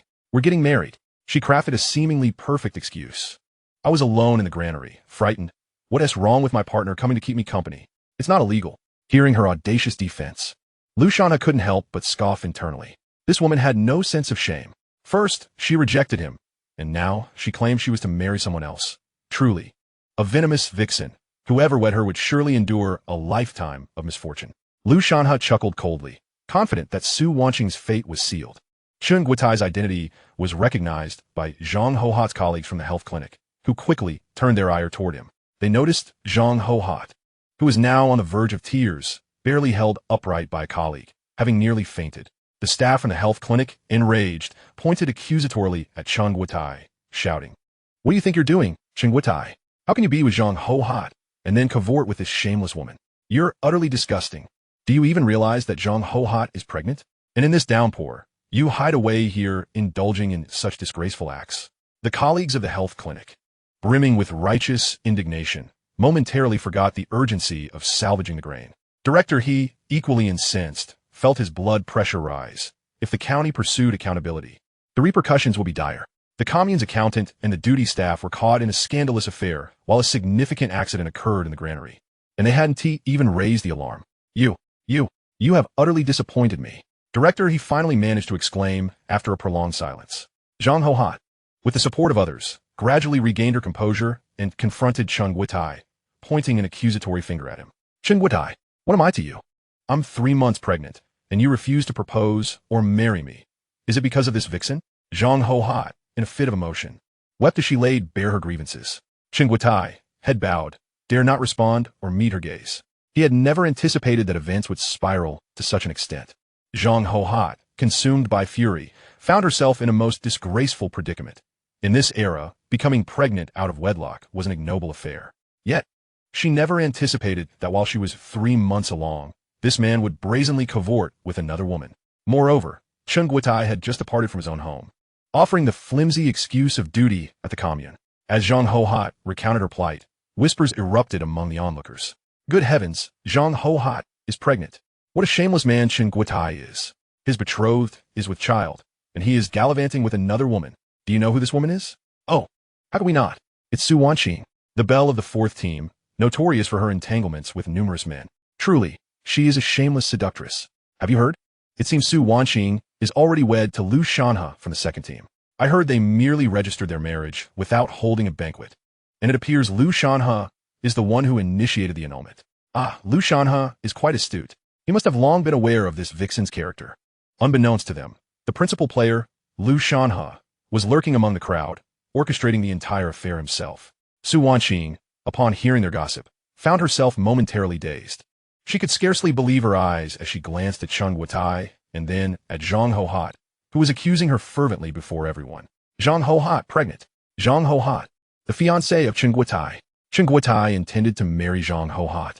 Was she not the third party in this scandal? What colossal jest! Su Wanqing's complexion drained of color, her stability faltering. She swiftly turned to interrogate Cheng Guotai. Who is this woman? How can she be pregnant? Is it your child? Su Wanqing, filled with anticipation, believed Cheng Guotai would undoubtedly defend her. Little did she know, the ever-avoiding Cheng Guotai seemed resolute in his decision. He furtively raised his head, still unable to meet the eyes of Zhang Hohat and the crowd. Yet, Cheng Guotai stammered, Hohat, please forgive me. This woman seduced me. She dragged me to the granary and threw herself upon me. As he spoke, Cheng Guotai suddenly knelt before Zhang Hohat and the commune's director Hohat, director It was this woman who lured me. I never wished to be with her. She insisted on clinging to me, threatening to take her own life if I did not comply. Out of fear for a life, I had no choice but to be with her. In his desperate plea for his future, Cheng Guotai wept as he slapped his own face. Hohat, you are the only one in my heart. I was coerced. I was momentarily foolish. Hohat, you must forgive me. As he continued, his slaps echoed, reddening his face in no time. Su Wanqing was incredulous at this spectacle. After all this, the fool was she? Driven to madness, Su Wanqing shouted, Cheng Guotai, you scoundrel. Chapter 74, Despairing Su Wanqing. At this moment, Su Wanqing's mind was in a haze. Cheng Guotai had always showered her with sweet words, fervently promising to marry her. Everything Su Wanqing had done recently, including their unreserved rendezvous in the granary, was predicated on the foundation of their impending marriage. Cheng Guotai had professed his intent to wed her on multiple occasions. Today, with the granary's roof caving in, Su Wanqing knew the commune officials would surely arrive to salvage the grain. She had even resolved to ensure that the commune personnel witnessed her with Cheng Guotai, thereby applying pressure on him to hasten their marriage. Everything was unfolding according to Su Wanqing's design, until she discovered the presence of Cheng Guotai's fiancé today. Cheng Guotai had an actual fiancé. To make matters worse, she was nearly 4 months pregnant. Just as Su Wanqing was filled with joy, believing Cheng Guotai would defend her in front of everyone, he knelt before Zhang Hohat, repeatedly begging for forgiveness. What shattered Su Wanqing's spirit was Cheng Guotai's audacity to assert that she had seduced him, casting the entirety of the blame upon her. The bitterness within Su Wanqing was palpable. How could he claim she had pursued him when it was he who had ensnared her with his various temptations? Now, he had the gall to assert she was the one who had seduced him. Su Wanqing felt a tumult of rage within her, one that could neither be extinguished nor expressed. As the rain poured down, lightning illuminated her face, rendering her pallid as she trembled, on the verge of suffocating. Su Wanqing fixed her gaze intently on Zhang Hohat. Zhang Hohat was short, stout, and dark-skinned, an unattractive woman by any standard. What audacity did this hideous creature have to vie for a man against her? A sudden wave of panic washed over Su Wanqing. Following this incident, if she failed to secure Chen Guotai, she would inevitably become the pariah of the commune, a woman despised by all. At that point, not only would she be unable to marry someone like Chen Guotai or Lu Shanhe, but even those of respectable standing would shun her. Desperation engulfed Su Wanqing. She grasped Chen Guotai's arm, her tone oscillating between interrogation and plea. Chen Guotai, what has happened to you? Why are you kneeling before her? We are in love. You promised to marry me. Whenever I was on duty at the granary, you would always come to see me. How can you claim I seduced you? Chen Guotai, this woman is dark, ugly, and fat. How could you possibly be attracted to her? You must be under duress, correct? Whether it was director he of the commune, Wu, the station master of the granary, or the other townsfolk who had come to salvage the grain, none were fools. Observing Chen Guotai's reaction and hearing Su Wanqing's statements about their encounters in the granary, they began to develop a clearer understanding of the situation. It was not a matter of seduction. Rather, it was the tale of two morally reprehensible individuals. The man had a pregnant fiancée, and upon encountering a beautiful woman, sought to stray. The woman merely sought to leverage her physical allure to secure a stable husband, nothing more. Director, he was seething with fury, yet he chose to grant Chen Guotai some leeway. After all, Chen Guotai's father had once served as the deputy director of the commune and was an old Red Army soldier. Some respect was due. However, Su Wanqing was not within the realm of director he's considerations. After much contemplation, director he devised a plan to protect Chen Guotai. He would firmly assert that Su Wanqing had seduced him, while Chen Guotai would need to apologize to Zhang Hohat to gain her approval, allowing the matter to be downplayed. Su Wanqing had initially believed her pitiable demeanor would prompt Chen Guotai to side with her. Little did she know, Chen Guotai suddenly shook off her grasp, continuing to kneel before Zhang Hohat, pleading for her forgiveness. Colleagues from the health clinic, witnessing this scene, rushed to confront Su Wanqing, pointing fingers and hurling accusations. You shameless woman, how dare you try to seduce him? She's pregnant with Chen Guotai's child, and you still attempt to steal him away. In the old society, you would have been punished severely for such behavior. They were ready to report her to the authorities, declaring her a rogue. Beat her. Do not let this vile woman escape. The doctors and nurses from the clinic grew increasingly incensed, especially upon seeing Zhang Hohat drenched in rain, still bravely confronting them while pregnant. Their anger was palpable and uncontainable. The agitated crowd clenched their fists and called out to Su Wanqing, with some spitting at her and others tugging at her hair. As Su Wanqing struggled and wept, she pleaded for Chen Guotai to assist her. However, Chen Guotai remained kneeling on the ground, indifferent to her plight. If this continued, it could lead to tragedy. Director he hastily addressed the crowd, saying, Enough. Let's discuss this later. Everyone, focus on salvaging the grain. The leaders of the health clinic also urged their colleagues to help rescue the food. Only then did the crowd relent and give Su Wanqing a moment's reprieve. Her hair was significantly disheveled, and her body bore bruises and swelling. She crouched on the ground, lost in thought, neither crying nor laughing. It was indeed a pitiable sight, yet the deserving of pity often harbors faults of their own. Zhang Hohat, a tender-hearted woman, witnessed Chen Guotai kneeling before her, slapping himself in contrition, and, contemplating the life growing within her, she found it in her heart to forgive him. Observing the scene, Lu Shanhe could only shake his head repeatedly. A woman in love, it seems, cannot be dissuaded unless she collides headlong into a wall of reality. Lu Shanhe was no savior. He was, in fact, a selfish man, primarily concerned with his own well-being and the protection of his family. Thus, he could not sway Zhang Hohat's decisions. Returning to the duty room, Lu Shanhe picked up Su Wanqing's clothing and handed it to her. Curled up in the grain storage. Put this on and hurry home. You wouldn't want to face further abuse, he advised. Tomorrow, I will secure a divorce certificate from the commune. Given the events that transpired, whether you come or not, they will issue it to me. Su Wanqing's expression stiffened in surprise. She had not anticipated Lu Shanhe's presence here. Swiftly, she wiped away her tears and sweat with the garment. Looking at Lu Shanhe as if she were drowning in a turbulent river, suddenly grasping a piece of driftwood.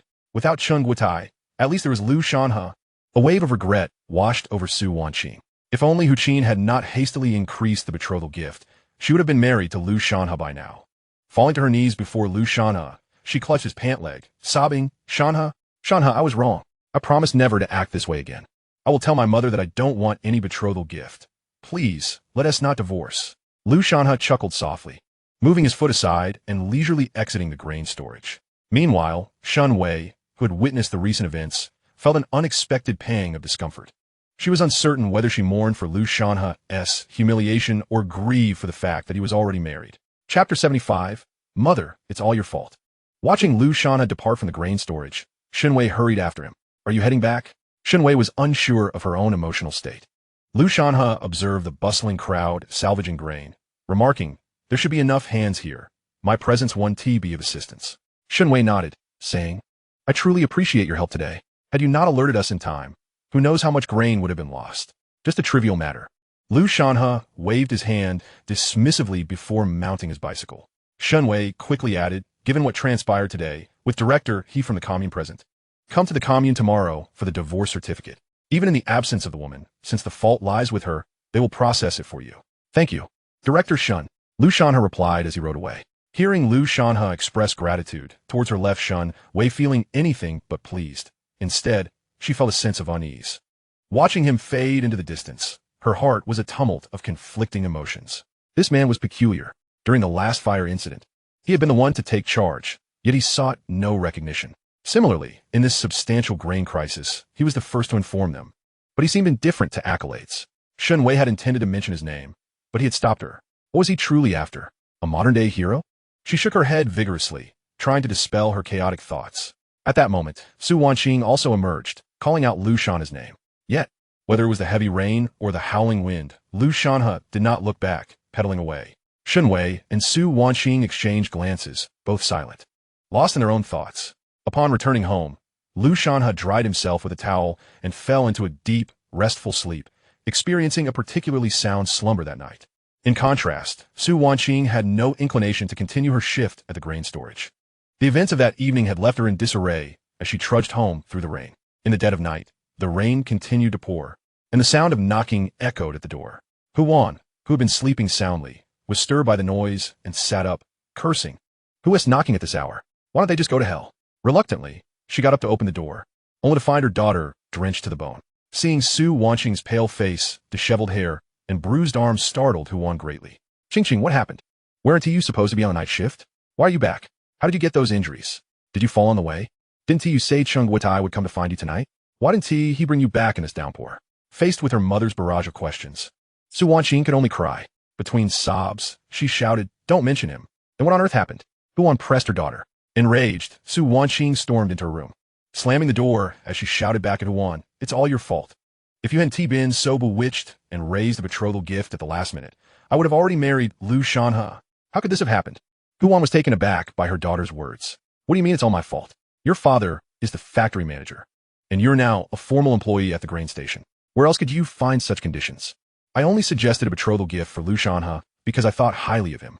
Lu Shanhe is just a poor farmer. How does he deserve you? Isn't everything fine now? We don't need Lu Shanhe. We want Chung Guotai. Chung Guotai is the accountant at the commune, and I've heard that the commune will be upgrading to a township soon, which will require an additional deputy township head. Chung Guotai's father was a deputy director and a veteran, making him quite competitive. You little girl, even now you're still dreaming of Lu Shanhe. Chung Guotai is far better than Lu Shanhe. Huan intended to say more, but before she could, Su Wanqing slammed the door, locking herself in her room, sobbing uncontrollably. At this point, she realized she could not attain either Chung Guotai or Lu Shanhe. Early the next morning, Lu Shanhe arrived at the commune to obtain a divorce certificate from the women's director, Tao Lihua. In the 1980s commune, the women's director was a pivotal figure, overseeing all women's affairs. Tao Lihua had already heard about the events at the grain storage the previous night. The Red Star commune was relatively small, and apart from the commune street, there were only 7 large teams. As the women's director, she knew nearly all the women in the commune. Upon hearing that Su Wanqing and Chung Guotai had been caught together, she realized that this was the Su Wanqing who had been publicly rejected by Lu Shanhe. Tao Lihua regarded Lu Shanhe with a hint of pity. After all, it was tragic for a man to witness his wife caught in the act of infidelity with another man before a crowd. This gaze made Lu Shanhe feel uncomfortable. Director Tao, can I still obtain the divorce certificate without the woman's presence? He inquired. Tao Lihua initially intended to offer some words of comfort, but upon hearing Lu Shanhe's remarks, she too felt a sense of injustice on his behalf. Without further ado, Tao Lihua promptly facilitated the issuance of Lu Shanhe's divorce certificate, assuring him, this is the fault of the woman. You hold no blame in this matter. Young man, this is a fortuitous turn of events. Divorcing such a woman is indeed for the best. If you have given her a bride price, you may request its return. The commune will support your claim. There are still devoted and loving women in this vast world. And as long as you work diligently and create wealth through your own labor, girls will be willing to marry you. Lu Shanhe merely smiled in response, refraining from further conversation. Holding the 2 divorce certificates in his hands, he expressed his gratitude. Thank you, Director Tao. Director Tao hastily called after him. These divorce certificates come in duplicate. You are divorcing under special circumstances. Yet one must still be provided to the woman. It is our duty at the commune to inform her. Lu Shanhe waved his hand dismissively. That is not an issue. I shall deliver the other certificate to Su Wanqing. After Lu Shanhe departed, Shen Wei, who had been lingering at the door without entering, quickly approached Tao Lihua and whispered, Director Tao, has Lu Shanhe successfully divorced? Tao Lihua took a sip of tea and nodded. Yes, he has divorced. The woman is at fault, and under such circumstances, the commune will certainly support him. The poor lad has indeed encountered misfortune. Shen Wei fell into contemplation. By the way, Shen Wei, do you know Lu Shanhe? No. I only heard about the incident at the granary last night. Shen Wei quickly defended herself. At that very moment, Su Wanqing, who was reluctantly heading to work at the granary station, was summoned directly to the office of the station chief. A termination notice was handed to her. Though Su Wanqing had not completed high school, her elementary education allowed her to read the words terminated on the notice, leaving her utterly bewildered. This was something Su Wanqing had never anticipated. She had expected perhaps a reprimand or a minor wage deduction at worst, but termination? This position had been secured through an introduction letter from Su Haisheng, which had been passed through the Jiangsheng government to the commune and then to the granary station. Now, Wu Guangzhong had the audacity to dismiss her without consideration. Regaining her composure, Su Wanqing vehemently protested, Chief Wu, I'm a full-time worker at the granary. On what grounds can you terminate me? Wu Guangzhong believed that Su Wanqing ought to retain some semblance of dignity. After receiving the termination notice, she should have quietly gathered her belongings and left. He was taken aback when she questioned his decision. Wu Guangzhong's frustration mounted as he suppressed his anger, responding, Su Wanqing, do you not have any awareness of why you are being terminated? Do you still need to ask? So many people witnessed the disgraceful acts you committed at the granary yesterday. Su Wanqing grew anxious. Working at the granary provided her with a modest monthly salary. Though it was not comparable to working in the county, it was certainly better than toiling as a farmer. If she could not even retain her position at the granary, she would be forced back to a life of hardship, earning meager wages. She had had enough of that existence. In a fit of rage, she slammed the termination notice onto Wu Guangzhong's desk. Chief Wu, yes, there were many people at the granary yesterday. So what? Chen Guotai and I are in love. We are to be married. He was merely keeping me company during my shift. I have committed no crime. Why do you terminate me? Su Wanqing declared emphatically, Chief Wu, I'm going to work. Hearing Su Wanqing's shameless retorts, Wu Guangzhong felt as though he might suffer a heart attack. Aunt Lu, who was pouring tea for Wu Guangzhong, was Zhang Hohat's second aunt, and upon hearing Su Wanqing claim to be in love with Chen Guotai, she trembled with indignation. Su Wanqing was clearly the other woman, yet she shamelessly proclaimed her affection for Chen Guotai. Aunt Lu restrained her sarcasm, saying, You are truly a shameless vixen. To which Su Wanqing retorted, What do you mean? Lu, who are you insulting? Aunt Lu slammed the teapot onto the floor, hands on her hips. I am indeed speaking of you. How can you be so shameless? You fox spirit? Zhang Hohat and Chen Guotai are already discussing marriage, and she is 3 months pregnant. How dare you seduce another woman's man? Those words struck Su Wanqing like a dagger, piercing deep in her heart. In a fit of rage, she grasped a teacup from the table and splashed the scalding water onto Aunt Lu. Aunt Lu shrieked, jumping up and crying, Murder! Su Wanqing is killing me. Wu Guangzhong felt utterly cursed. To witness 2 women squabbling early in the morning was nothing short of misfortune. Given the significant incident at the granary the previous day, he was still uncertain about how the authorities would respond. Enough! Cease this uproar. Wu Guangzhong stood up, declaring, Su Wanqing, your termination from the granary is not up for discussion. This is merely a notification. You are free to seek employment elsewhere. The granary will not pay you a single cent. Moreover, Zhang Hohat is 3 months pregnant. If someone were to report you, you would be charged with indecency. I also heard that you and Lu Shanhe from the 4th Brigade have acquired a marriage certificate. You have not even finalized your divorce, yet you are with another man. You have no shame left and still wish to work here. With that, Wu Guangzhong stormed out of the office, seething with anger. Initially, he had intended to show some leniency towards Su Wanqing out of respect for her father, but her outrageous behavior in his office had extinguished any goodwill. Wu Guangzhong had never been satisfied with her, and now he certainly would not extend her any favors.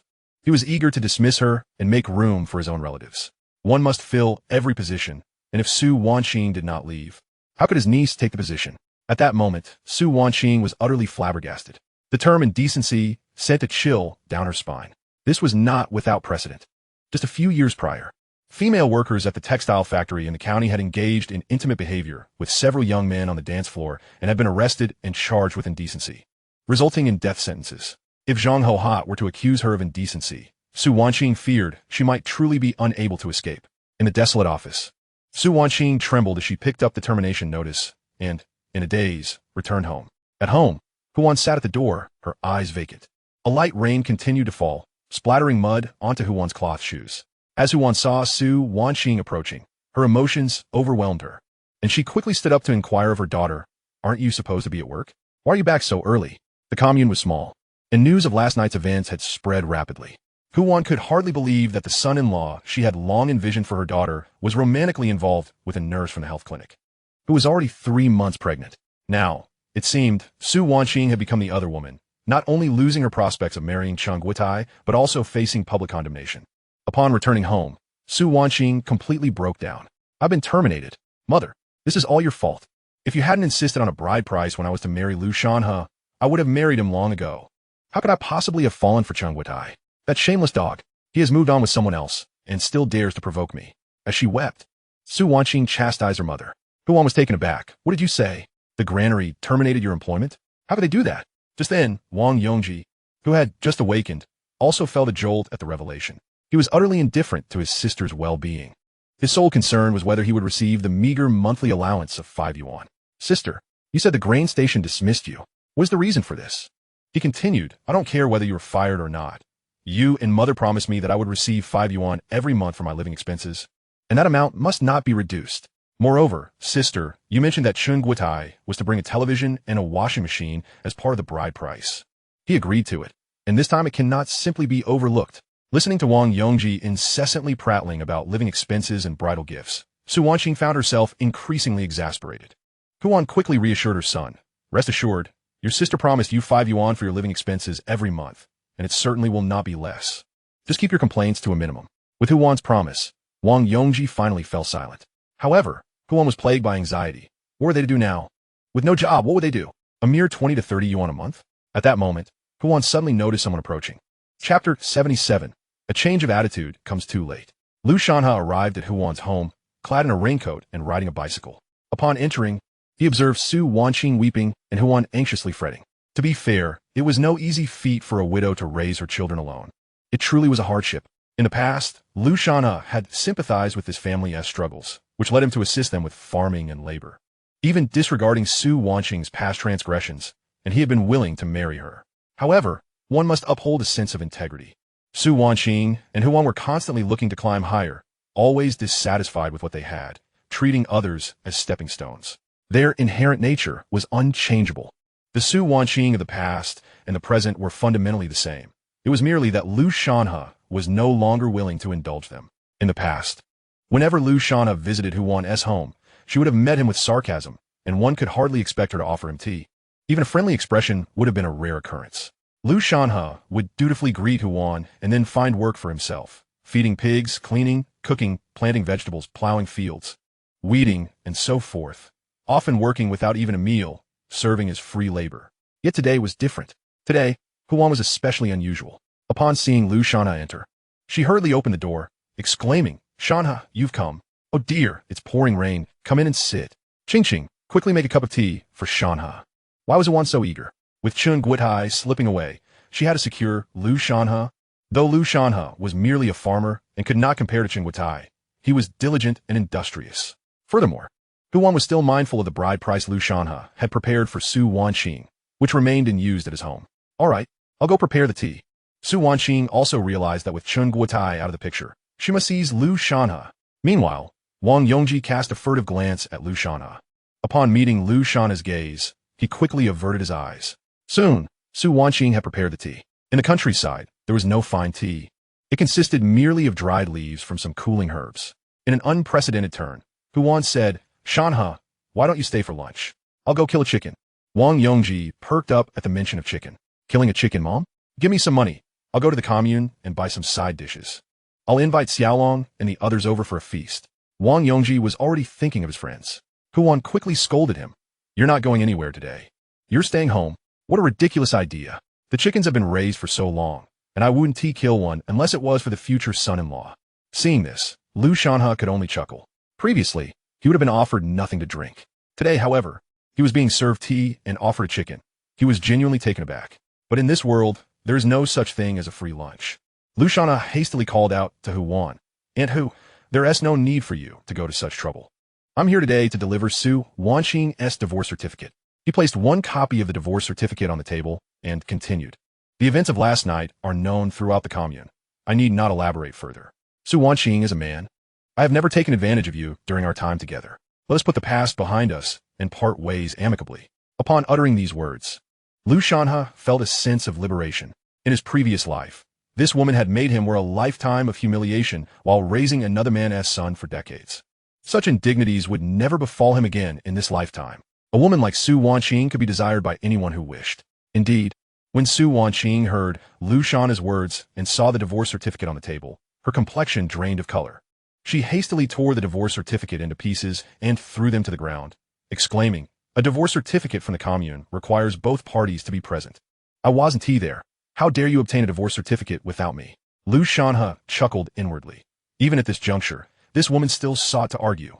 He replied, everyone in the commune is aware of the sordid events at the grain depot last night. The head of the Women's Committee, Director He, issued the divorce certificate without hesitation. Su Wanqing, tearing up the divorce certificate is futile. We are no longer connected. Whether you are with Cheng Guotai or not is none of my business. Lu Shanhe believed he had been considerate enough, refraining from confronting her publicly at the grain depot the previous night. After saying this, Lu Shanhe shook off the rainwater from his raincoat and prepared to ride away. Lu Shanhe, Su Wanqing called out loudly, do you truly feel nothing for me? You once promised to care for me for a lifetime. Huan quickly interjected, oh dear. Shanhe, don't leave. The past is behind us. Both of you are married now. What is the point of a divorce? Let us live well together from now on. We can calculate an auspicious date for a wedding banquet. I won't even ask for a bride price. As long as you two are happy, I, as your mother, will be at ease. Hearing Huan's insincere remarks about marriage, Lu Shanhe felt a wave of nausea. He fixed his gaze on Su Wanqing and Huan, saying, let us not kid ourselves. If Cheng Guotai comes to propose later and sees me here, don't let there be any misunderstandings. Lu Shanhe's words were merely a jest, a sardonic commentary on Huan and Su Wanqing. Little did he know, the pair were too dim-witted to recognize his sarcasm. Su Wanqing's eyes lit up, and she quickly asked, are you saying Guotai is coming to propose? When is he coming? Seeing Su Wanqing and Huan's reaction, Lu Shanhe could only shake his head in resignation and walked away without looking back. Truly, those who are pitiable often possess qualities that are detestable. Even now, Huan and Su Wanqing were still scheming. Even if Lu Shanhe softened and reunited with Su Wanqing, he could guarantee that in the future, should Su Wanqing encounter a more admirable man, she would remember her allure and her conditions, and would inevitably pursue him, repeating the same patterns as in her past life. When Lu Shanhe truly departed, Su Wanqing finally realized Lu Shanhe had been jesting with her. Cheng Guotai was likely still with that little nurse. How would he possibly come to marry her? With this realization, Su Wanqing broke down in tears. Huan also regained her senses, anxiously pacing the room. No. We cannot lose the man. You must secure your position at the grain station. Otherwise, how will Yongji marry in the future? What will we do for living expenses? Qingqing, hurry and find your father. Have him think of a solution. After Lu Shanhe returned home, the sky momentarily cleared, and he estimated that he would go out this evening with Ernio to catch eels, as the state-run canteen would undoubtedly be awaiting his delivery of the catch. Meanwhile, in the main room, Li Haiyan had been fixated on Lu Shanhe, her intentions unclear. Chapter 78. I relish the sight of your anger, though it is futile. Prior to the recent torrential rains, the spring sowing for the commune had been entirely concluded. Almost all the rice paddies across several brigades in the commune had been planted with seedlings. Only a few acres of land belonging to the He family had remained unplanted, owing to the brothers' mutual shirking of responsibility, and due to Lu Shanhe's separation from the He family. The incessant rain over the past few days rendered any attempt to plant seedlings futile. This predicament left old Lady Wong and the He brothers in a state of acute distress. He Daong sought assistance from the commune's agricultural society to see if the technicians there could provide any technical support to ensure the survival of the late-planted seedlings. The agricultural society, initially under the purview of Shun Wei, happened to be without her when He Daong arrived, so he consulted Wong Yongji instead. During a visit to inspect the planting efforts, Wong Yongji had noticed Lu Shanhe's handheld seedling planter, which piqued his interest immensely.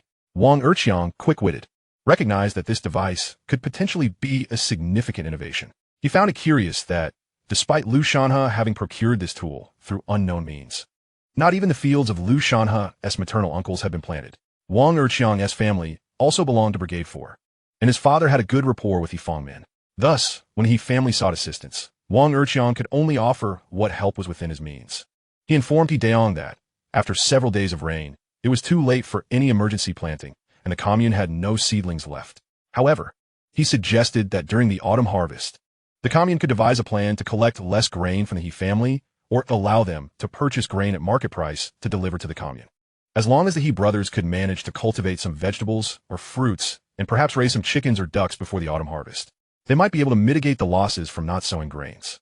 Grateful for Wong Yongji's enthusiastic assistance, He Daong readily expressed his appreciation.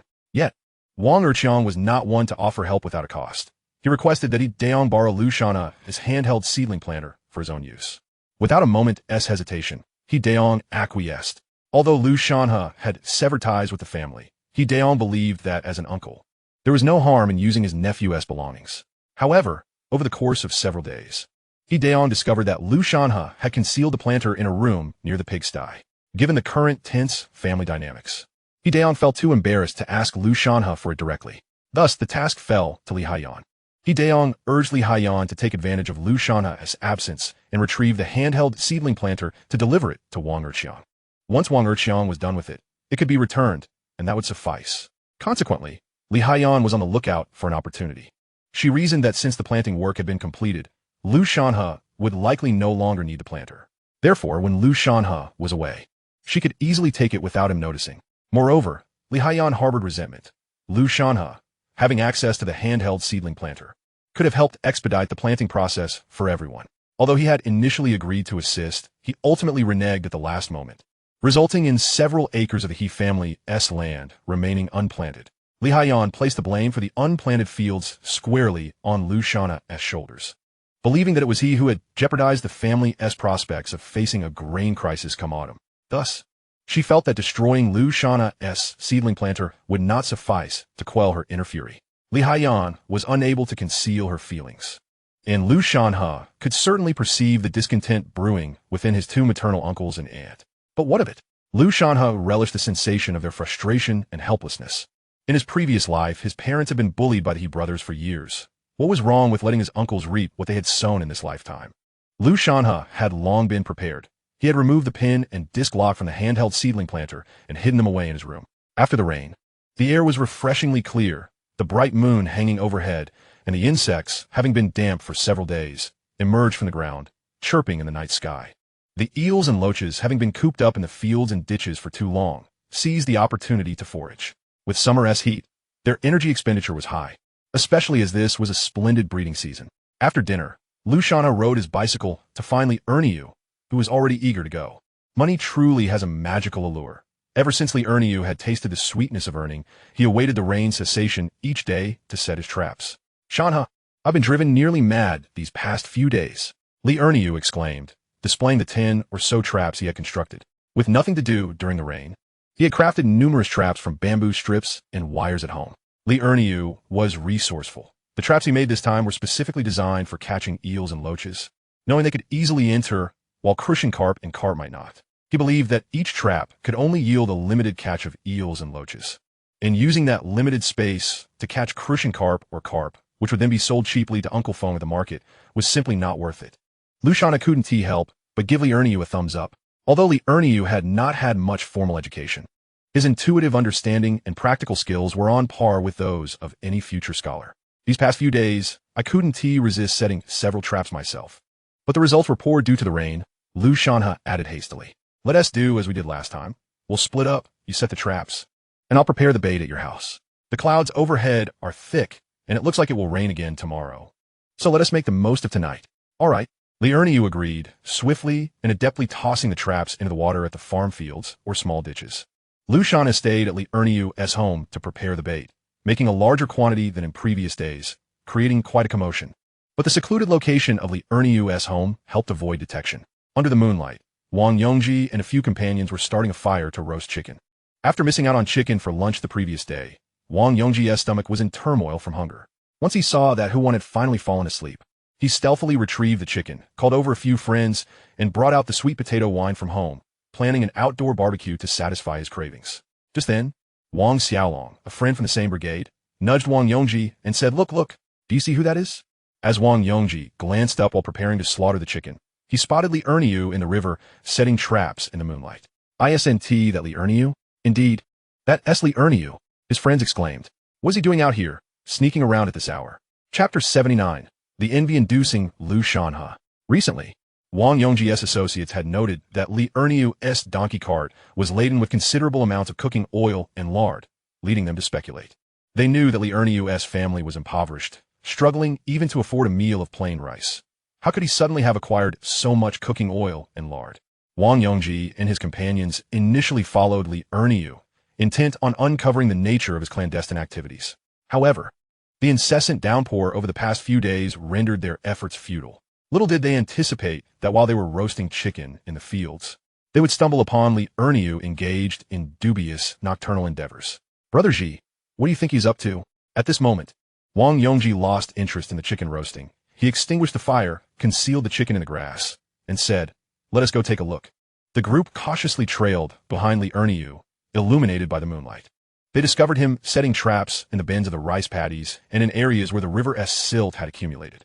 Wong Yongji casually examined one of the traps and found it already filled with several eels. The group exchanged puzzled glances, uncertain about Li Erniu's motives for catching eels. Eels were commonplace in rural areas, and no one deemed them worthy of such effort. Typically, traps were set for carp or crucian carp, which were far more desirable. Wang Xiaolong retrieved an eel from the trap and handed it to Wong Yongji, saying, "Brother Ji, Li Gu, what do you think this lad intends to do with all these eels? Is he perhaps feeding pigs?" Although Wong Yongji was somewhat of a scoundrel, he possessed a sharp mind. He pulled a cigarette from his bag, lit it, and took a deep drag, saying, "Feeding pigs seems excessive, doesn't he it? Li Erniu can scarcely afford 2 or 3 pigs. He wouldn't need this many eels. Moreover, who would have the leisure to catch eels at this hour for pig feed?"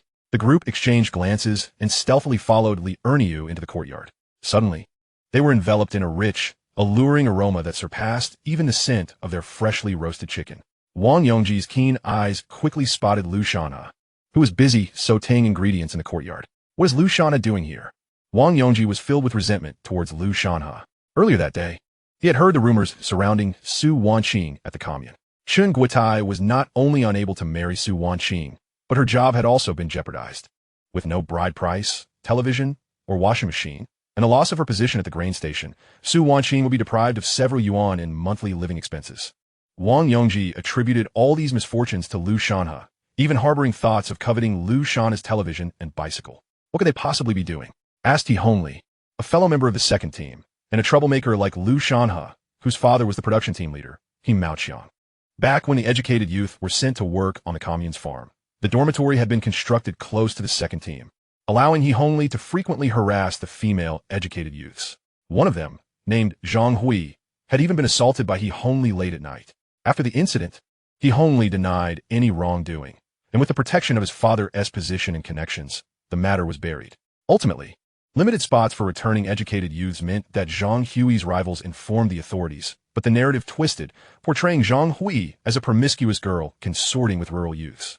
In the 1980s, such incidents were scandalous, leading to Zhang Hui being ousted by her competitors and unable to return to the city, unlike Shen Wei, who managed to secure a position at the commune.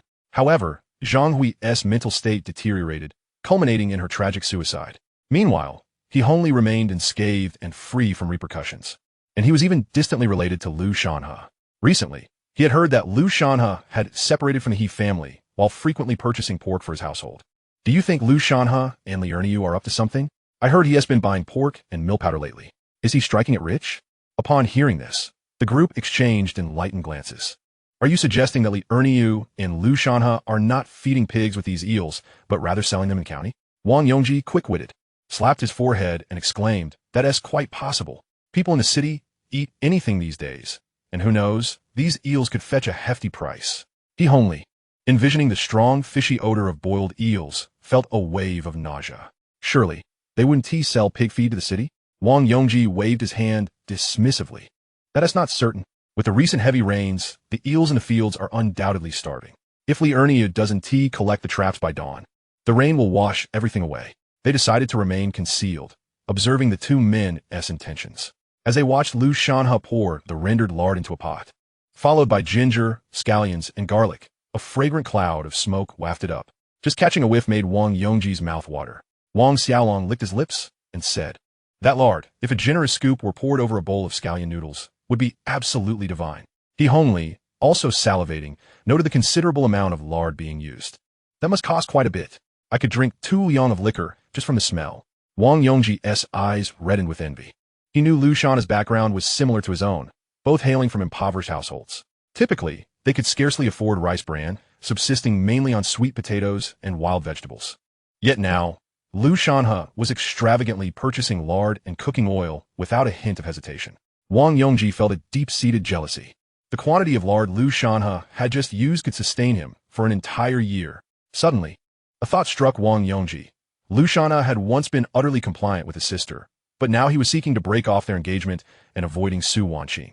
What could be the reason? Had Lu Shanhe truly struck it rich and grown disdainful of Su Wanqing? With this realization, Wong Yongji's anger intensified. In his view, anyone in the commune could live better than he, but Lu Shanhe was an exception. Thus, he resolved to stay put, determined to uncover Lu Shanhe's true intentions. He Hongli, unable to contain himself, plucked a handful of wild mustard greens from the ground, munching on them with the flavor of Lu Shanhe's ingredients. As dawn approached, Lu Shanhe finished preparing the dish, and, along with Li Erniu, set out to collect eels. The slumbering Wong Yongji and his companions were roused by the sound of a donkey cart. Chapter 80. Lu Shanhe is striking it rich. Hurry, wake up everyone. Wong Yongji hastily roused his still sleeping comrades. The weather forecast had been inaccurate. Instead of rain, a bright sunny day greeted them. By 6 a.m., as the first light of dawn broke, the clouds in the sky were turning white, signaling another hot day ahead. The wild grasses in the fields, having soaked up the moisture from the days of rain, sparkled in the morning light. Unbeknownst to them, the dew had soaked their clothes. With little time to appreciate the morning scenery, they shook off the dew and stealthily followed behind Li Erniu's donkey cart. After several days of continuous rain, the eels and other creatures in the field were undoubtedly ravenous. Thus, the previous night's traps yielded an impressive haul of over 200 pounds. Lu Shanhe and Li Erniu sat atop the cart, munching on pork and cabbage buns while humming a tune as they headed toward the county. The pork and cabbage buns belonged to Lu Meiqi, with the pork purchased by Lu Shanhe at the commune and the cabbage grown in their own garden. Given the sweltering heat, Lu Shanhe returned with an ample supply of pork, and fearing it would spoil, Lu Meiqi decided to stir-fry the meat into a filling and encase it in buns. Stored in the well cellar, these buns could be preserved for quite some time. In this era, there were no British white pigs. Only the native Chinese black pigs were available. The meat of the black pig is dense, and when sautéed in lard, exudes an irresistible aroma. Coupled with the crispness of the cabbage, each bite bursts with rich flavor that fills the mouth with savory essence. After a long night of labor, Lu Shanhe and Li Erniu found great satisfaction in consuming the hearty buns, their spirits and taste buds delightfully uplifted. In times past, Li Erniu would have hesitated to eat such a bountiful filling, as he could have turned the scraps into several dishes. However, his current disposition was markedly different. He savored the fortune of dining on meat alongside Lu Shanhe. Today, as he contemplated selling his yellow eels, his spirits soared with the prospect of earning a substantial income. This scene was enough to leave Wong Yongji utterly envious. Having gone without a meal the previous night, he watched hungrily as the two indulged in their meat buns, wishing he could devour them whole. As the donkey cart sped away, Wong Yongji struggled to keep pace with his companions. Among the trio, he Hongli took the lead. Observing the path ahead, he Hongli licked his lips and remarked, "This road certainly leads to the county town. Let us head to the commune for a bowl of noodles and then explore the county." Lu Shanhe and Li Erniu, as usual, found themselves at the market, with Li Erniu selling his yellow eels. The townsfolk greeted Lu Shanhe warmly. Upon spotting Lu Shanhe, Zhang Guodong hurried over, exclaiming, "You finally made it. My old comrades are visiting in a few days, and I want to buy some yellow eels to treat them." "I thought you had been swallowed by the eels." With a light-hearted jest, Zhang Guodong enlivened the atmosphere of the market. Lu Shanhe, feeling a bit bashful, explained, "I've been busy with the farming season, working on transplanting rice seedlings at home. If you need yellow eels, just let me know, and I'll reserve the best for you." Their familiarity had grown over time, and Zhang Guodong thanked Lu Shanhe with a pat on the shoulder. As for the payment, even if Zhang Guodong offered, Lu Shanhe would not accept it, for he recognized that Zhang Guodong had aided him in establishing the business at the state-run restaurant. Business, after all, is not merely about reaping all the benefits. One must leave room for others to thrive as well. Zhang Guodong, being young and efficient, often received a few kilograms of yellow eels from Lu Shanhe, which was, in essence, an investment in Zhang Guodong's future. Who knows? He might rise to prominence one day. In the 1980s and 1990s, connections were paramount. Without them, one could hardly progress in either business or employment. Lu Shanhe was meticulously cultivating his network of friends. After leaving Li Erniu at the market, he loaded 50 kilograms of yellow eels onto the donkey cart, preparing to deliver them to the state-run restaurant. The agreement stipulated 30 kilograms per delivery. But this time he brought along 50, as the restaurant had begun promoting a dish featuring cucumber and yellow eel. Meanwhile, Su Wanqing, having hastily devoured a meal at home, donned what she believed to be her most attractive dress. She intended to seek her father's assistance in the county town, as there had been no word from Chen Guotai, who would certainly not marry her. However, she could not afford to lose her job at the grain station. Even if that job were to vanish, she needed to persuade Su Haisheng to find her another position. Otherwise, how would they manage the household expenses? Having grown accustomed to easy money, Su Wanqing would rather face death than toil in the fields again. As Su Wanqing arrived in the county town, Wong Yongji and his companions followed the trail left by the donkey cart, asking questions along the way until they finally reached the market. Jiangchen County was not particularly large, and vehicles were scarce. It was quite simple to track down two men riding a donkey cart. "There, over there," Wong Yongji exclaimed upon spotting Li Erniu selling yellow eels at the market. They could clearly see several customers handing over cash to Li Erniu in exchange for a few kilograms of meticulously prepared yellow eels. This sight left Wong Yongji and his companions astonished. "Did you see that? That old man just handed over some cash." One said, "It was too far. I couldn't see clearly, but I think I saw 2 red bills, at least 2 or 3 yuan." Another chimed in, "Look, here comes another person. Looks like he handed over a big 10. A big 10 refers to a 10 yuan note from the 3rd series of the renminbi, a substantial sum in those days. Witnessing Li Erniu receive such a large bill and then hand over a hefty bag of yellow eels made it evident even to the dullest observer that Li Erniu was indeed selling yellow eels profitably in the county market. As Li Erniu continued to collect money, Wong Yongji's eyes turned red with envy. Working in the fields at home barely brought in a few yuan a month, while he knew several guys in the county town who earned only 30 to 40 yuan monthly at state-run factories. Just standing there for a moment, Wong Yongji saw Li Erniu pocket at least over 10 yuan. Humans are often more troubled by inequality than by scarcity. In the past, Li Erniu had been impoverished, earning little and facing ridicule. Now, witnessing Li Erniu's profitable yellow eel sales, Wong Yongji was consumed by jealousy. He homely, too, expressed disbelief, saying, "How can people actually buy yellow eels, which pigs won't even eat? The tastes of city folks are truly peculiar." As an elderly man approached to buy yellow eels, Wong Yongji hurried to intercept him, asking, "Excuse me, sir, were you just buying yellow eels?" The old man, thinking Wong Yongji was also in search of yellow eels, replied, "Are you looking to buy yellow eels too? They're selling just up ahead. You'd better hurry. Their yellow eels sell out quickly." Wong Yongji pressed on, "How much are the yellow eels per pound?" The elderly man responded, "With seasoning, it's 1 yuan and 8 jiao per pound. They taste delightful." Upon hearing this price, Wong Yongji was momentarily speechless. He realized that his brother-in-law, Lu Shanhe, was likely striking it rich. Chapter 81. The Business Under Scrutiny.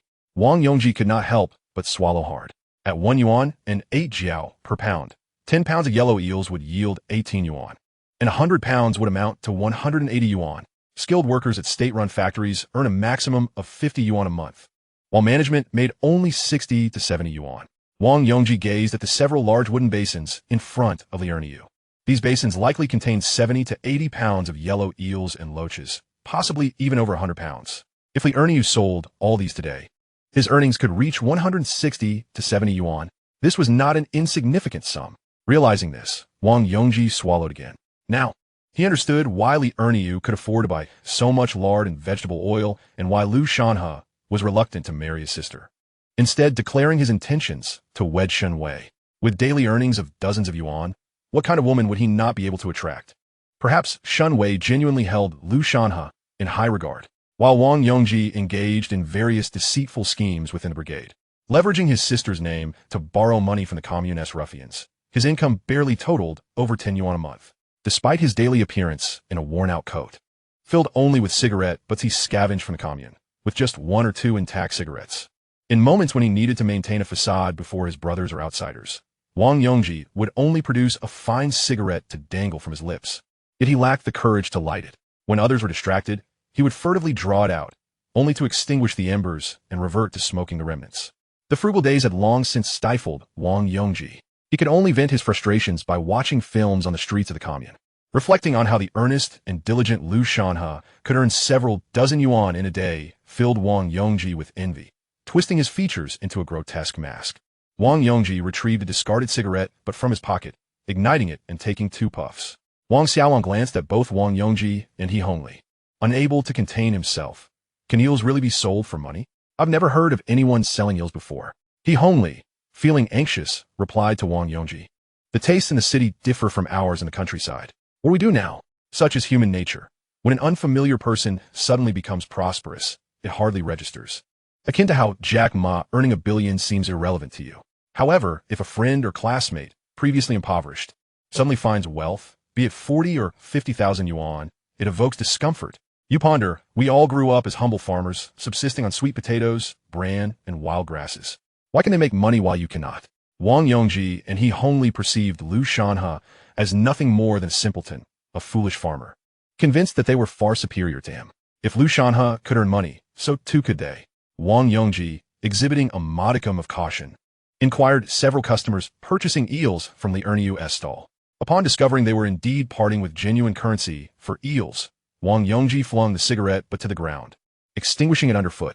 He turned to He Hongli and declared, the eels in the collective fields are not solely Lu Shanhe's or Li Erniu's to sell.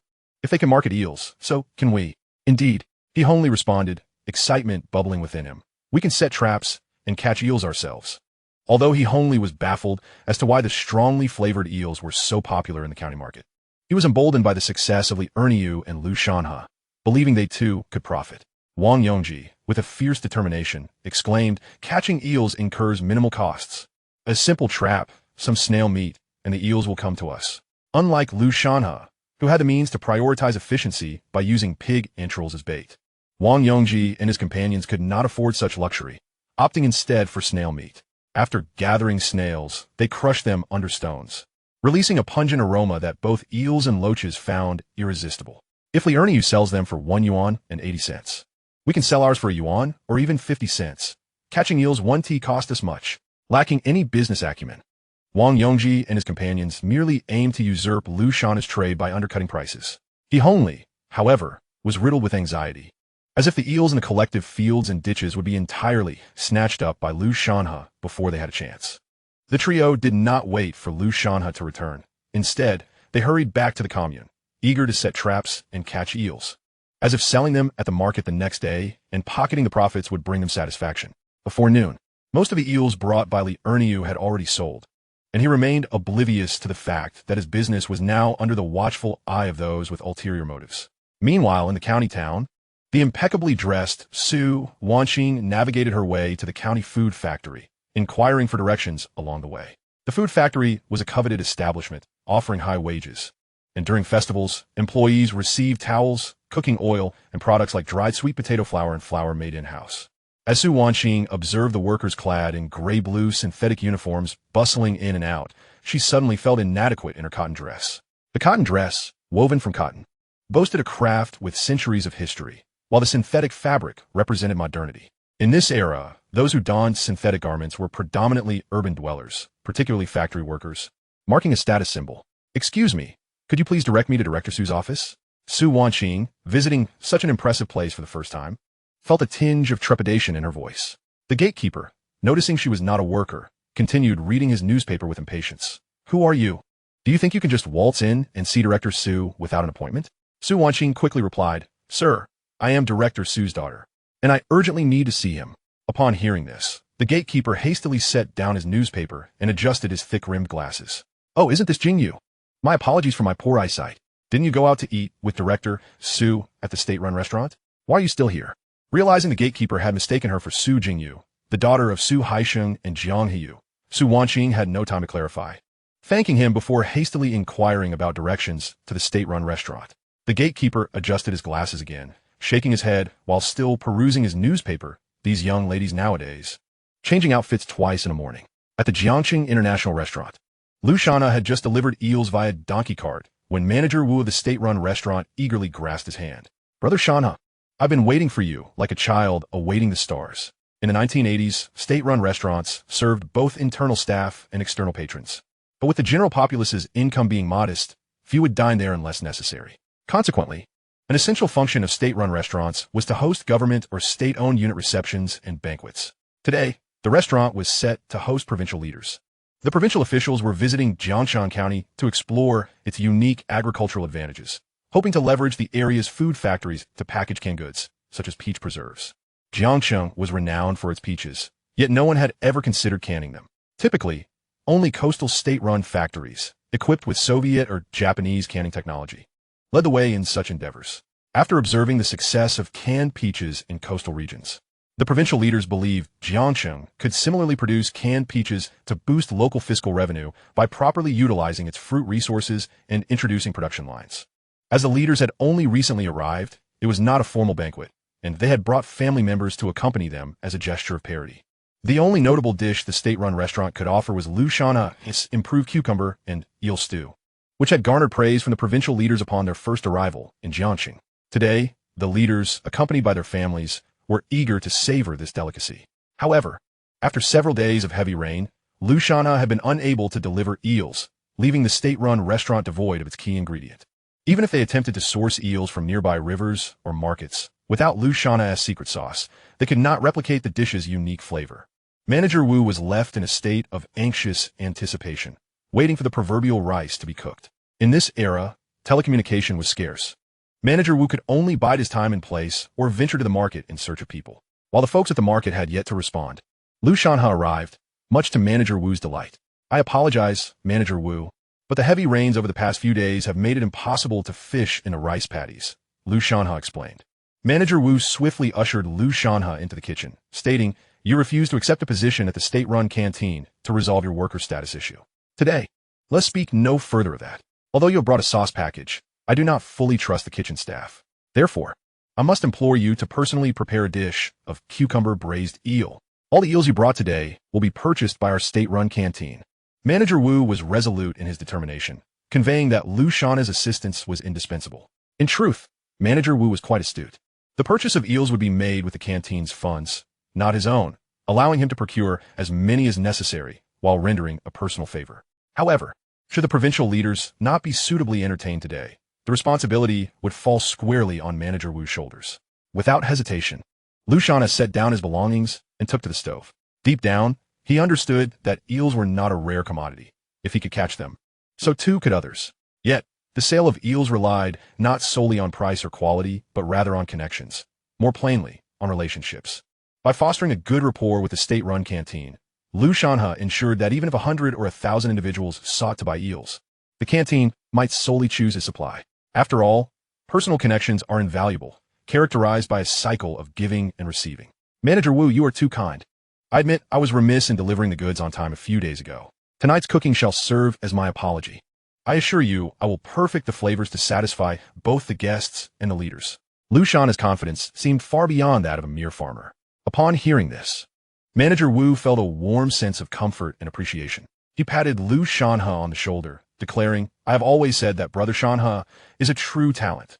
He values reason and camaraderie." Lu Shanhe chuckled, preparing the garlic, chopping scallions, and dicing chilies, readying himself for the task. The chefs and assistants in the kitchen recognized Lu Shanhe's exceptional skills, willingly offering their support. Meanwhile, in the peony hall of the state-run restaurant, county-level leaders from Jiangxing, officials from the food factory, and provincial leaders, along with their families, were enjoying fruits, snacking on seeds, sipping tea, and engaging in light conversation.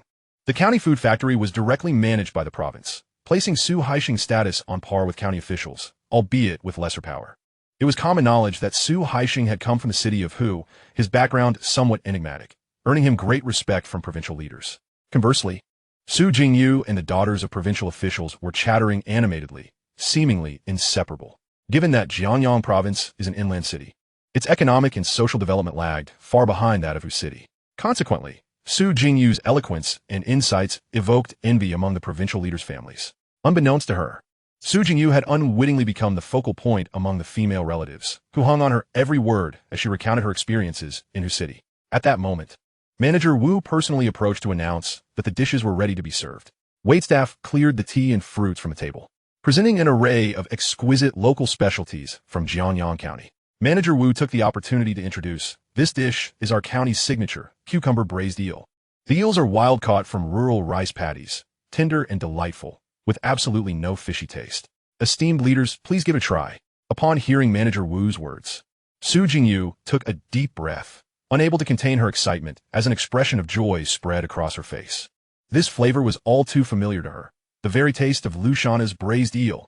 She could not fathom how she had been so captivated by it. Just days prior, amidst the rain, she had even visited the market, hoping to catch a glimpse of Lu Shanhe. Yet, for 2 consecutive days, he had not appeared.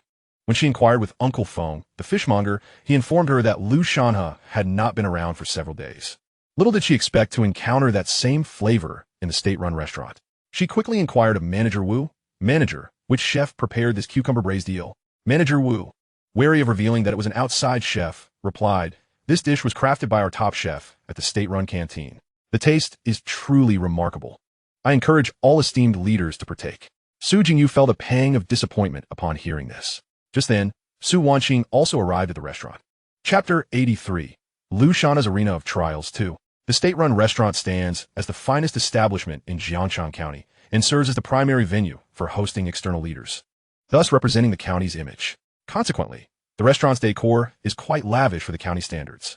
At the entrance, 2 imposing white marble lions stand sentinel, while the interior boasts a grand, Soviet-inspired golden decor. As a rural woman, Su Wanqing had only been to the highest echelons of places like the commune office. Stepping into such opulent surroundings left her feeling timid and overwhelmed. Although she had previously dined at the state-run restaurant with Su Haisheng, her mind had been elsewhere during that visit. Now, alone, her emotions were entirely different. However, recalling her near expulsion from the food factory, she forced herself to remain composed. Carefully searching for Su Haisheng in the lobby, finding no one, she began to check each private room one by one. The waitstaff, observing that Su Wanqing was dressed quite attractively, assumed she was simply another patron dining at the restaurant and did not inquire further. At that moment, Jiang Heyu and Su Jingyu were exiting the hall via the back door to use the restroom. As Jiang Heyu returned to the private room, she caught sight of Su Wanqing. The resemblance between Su Wanqing and Su Haisheng was striking, and she bore a notable similarity to Su Jingyu as well. Recognizing her, Jiang Heyu felt a surge of animosity and indignation. She had previously made an agreement with Hu Wan that Su Haisheng would assist Su Wanqing in securing employment, with the condition that both Hu Wan and Su Wanqing would refrain from interfering with Su Haisheng's family. How could it be that, after such a short time, Su Wanqing was here seeking her father again? Was she not intentionally provoking her? Jiang Heyu strode purposefully towards Su Wanqing. Su Wanqing, recognizing the stunningly dressed middle-aged woman as Su Haisheng's second wife, felt a chill. "What are you doing here?" Jiang Heyu crossed her arms, her eyes radiating hostility, blocking Su Wanqing's path. Just a step further, and Su Wanqing would catch sight of Su Haisheng's private room. Women can be inherently selfish. Despite the passage of years and the fading allure of Hu Wan, Jiang Heyu could not shake the bitterness of the past. She had gone to great lengths to secure Su Haisheng's transfer to the city while he had reveled in rural life with Hu Wan. And the thought of allowing Hu's family to encroach upon Su Haisheng's life was intolerable, a persistent thorn in her side. Su Wanqing awkwardly greeted Annie. Jiang Heyu retorted with irritation, "What are you doing here?" After a brief moment of panic, Su Wanqing looked directly at Jiang Heyu. She harbored resentment towards Jiang Heyu, not out of paternal affection, but rather due to her current predicament and the benefits she believed were rightfully hers. She contemplated that if it weren't for Jiang Heyu, Su Haisheng could have taken her mother, Hu Wan, back home upon returning to Jiangsheng. In that case, Su Wanqing and Hu Wan would have seamlessly integrated into urban life, and Su Wanqing would not have been compelled to frantically come to the county seeking her father's assistance for a meager job at the grain station. Firmly, Su Wanqing declared, "I came to find my dad."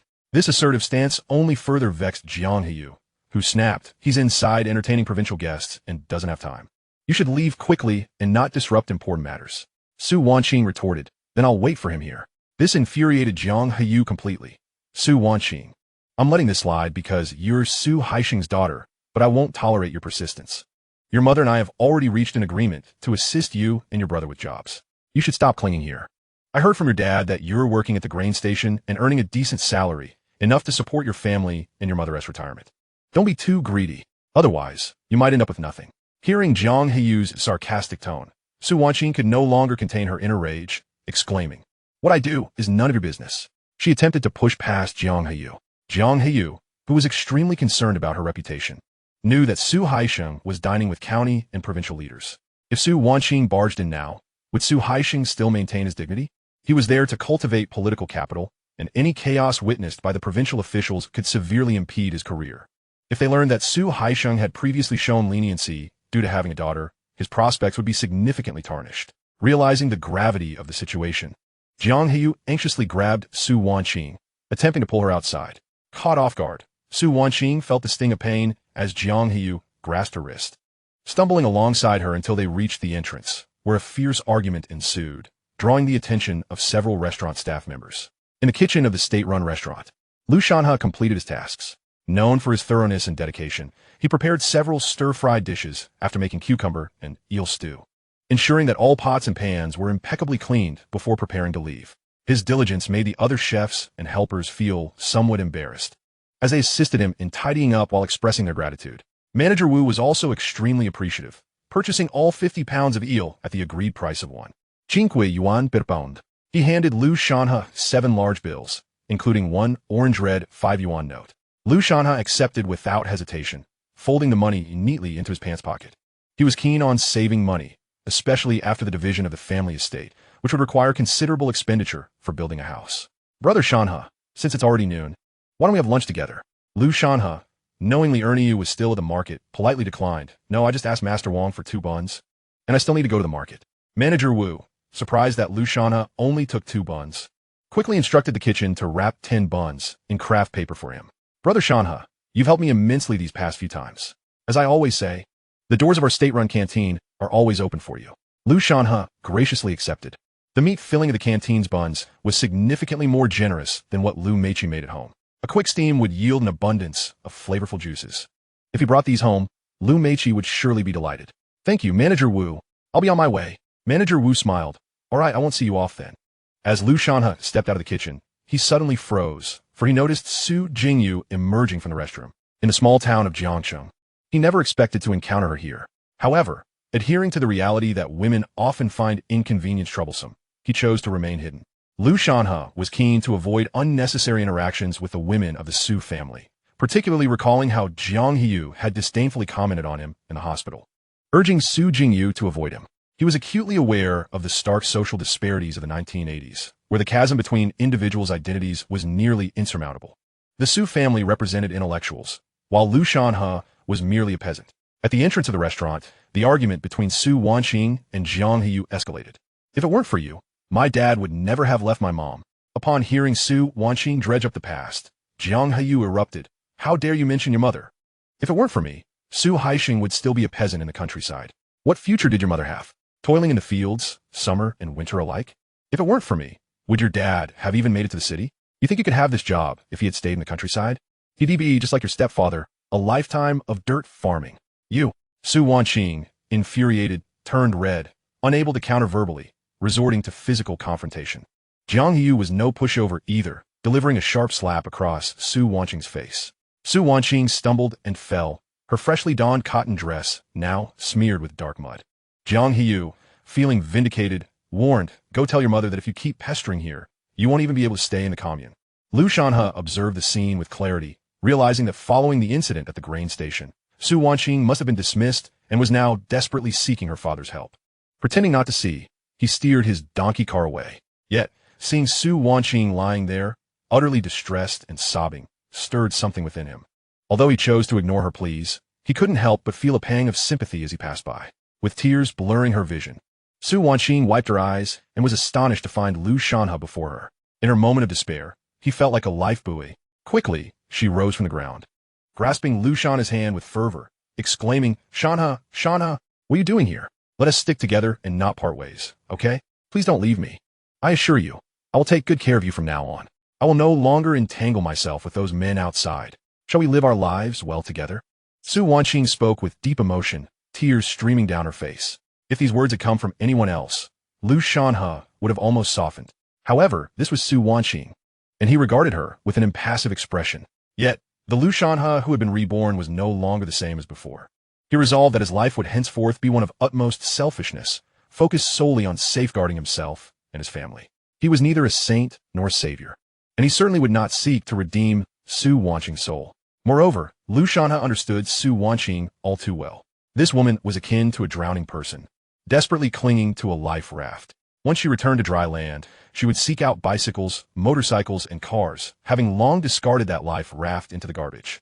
People can change in myriad ways, but one's character remains immutable. Lu Shanhe spoke to Su Wanqing. I did not come to find you. I merely passed by. Su Wanqing stood there, frozen. Lu Shanhe smirked sarcastically. Su Wanqing, I am not the accountant of the commune, and I do not earn a mere few dozen yuan each month. You would find following me to be quite disadvantageous. At that moment, Su Jingyu, who had not seen Jiang Jinghe in the private room, emerged to search for her. Coincidentally, she spotted Lu Shanhe at the entrance. Just as she was about to greet him excitedly, she caught sight of Su Wanqing grasping Lu Shanhe's hand and heard her say, "Let us stay together and not part ways." From Su Jingyu's perspective, Lu Shanhe and Su Wanqing appeared to be deeply entwined in affection, and Su Wanqing's plea not to separate suggested something profound. Did this imply they were dating, or had they already married? When Su Wanqing uttered the words, "Let us not divorce, shall we?" it became evident that the matter was settled. Su Wanqing and Lu Shanhe were indeed married. Strangely, upon hearing this, Su Jingyu's smile froze on her face. She could not comprehend her own emotions, feeling as if she had plunged into a bottomless ice cellar. A sensation of weightlessness and powerlessness enveloping her. Tears pricked at her nose, and though she felt the urge to cry, she found herself unable to do so. Finally, she managed to stand still, staring blankly at Lu Shanhe. After Lu Shanhe spoke, he departed the state-run restaurant, and Su Wanqing, realizing that Jiang Heyu was there and that she would not have the opportunity to meet Su Haisheng, hurriedly chased after him. After watching the two leave, Su Jingyu took a while to regain her composure. She gazed at her mother, somewhat dazed, and casually asked, "Mom, what were you doing outside? Who was that woman just now?" Since childhood, Su Jingyu had been the apple of Jiang Heyu's eye, to ensure their daughter's healthy upbringing. Jiang Heyu and Su Haisheng lavished her with their utmost affection. Even when Su Haisheng came to Jiangsheng to seek fortune, they were reluctant to leave their daughter in the care of her grandmother, opting instead to bring her along for schooling. Therefore, Jiang Heyu would never reveal to Su Jingyu that her father had an old flame here, a romantic entanglement. Jiang Heyu brushed her slightly disheveled hair, and, glancing at her hand, which bore scratches from Su Wanqing, casually responded, "Oh, it's nothing. A mad woman was trying to extort money from me, but I sent her away. Now let us go back and eat. What are you still standing there for?" Outside, Su Wanqing quickly caught up with Lu Shanhe. "Shanhe, wait for me," she exclaimed, her hair in disarray, her beautiful dress smeared with mud, presenting an utterly disheveled appearance. Lu Shanhe had no choice but to halt the donkey cart. However, when Su Wanqing finally confronted him with a calm demeanor, she opened her mouth but found herself at a loss for words.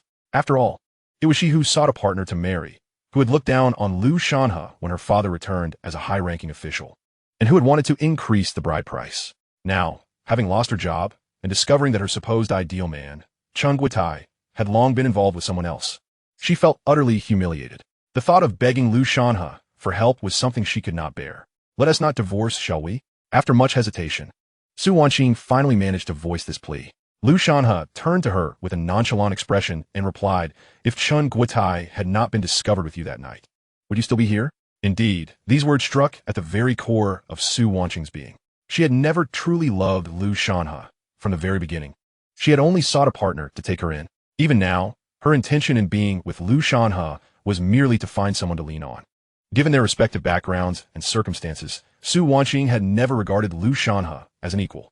She believed herself to be beautiful and privileged, and with her father's newfound status, she felt even more entitled to look down upon him. Throughout, Lu Shanhe had merely been her last resort during her most desperate and helpless moments.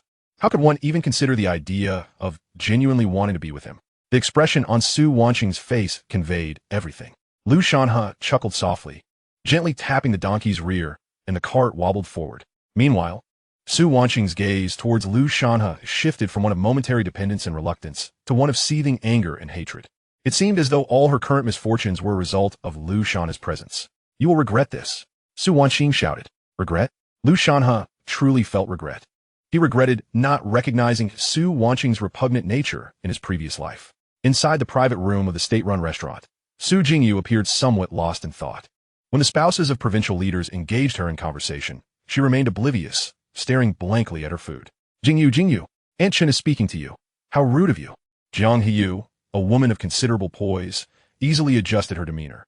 Having just had a fierce altercation with Su Wanqing, she now regained her elegance, as if nothing had transpired.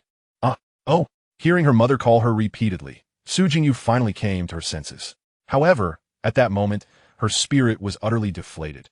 Not even her favorite dish, cucumbers with eel, could entice her to eat. Su Jingyu found herself engaging in self-deprecating thoughts, attempting to comfort herself.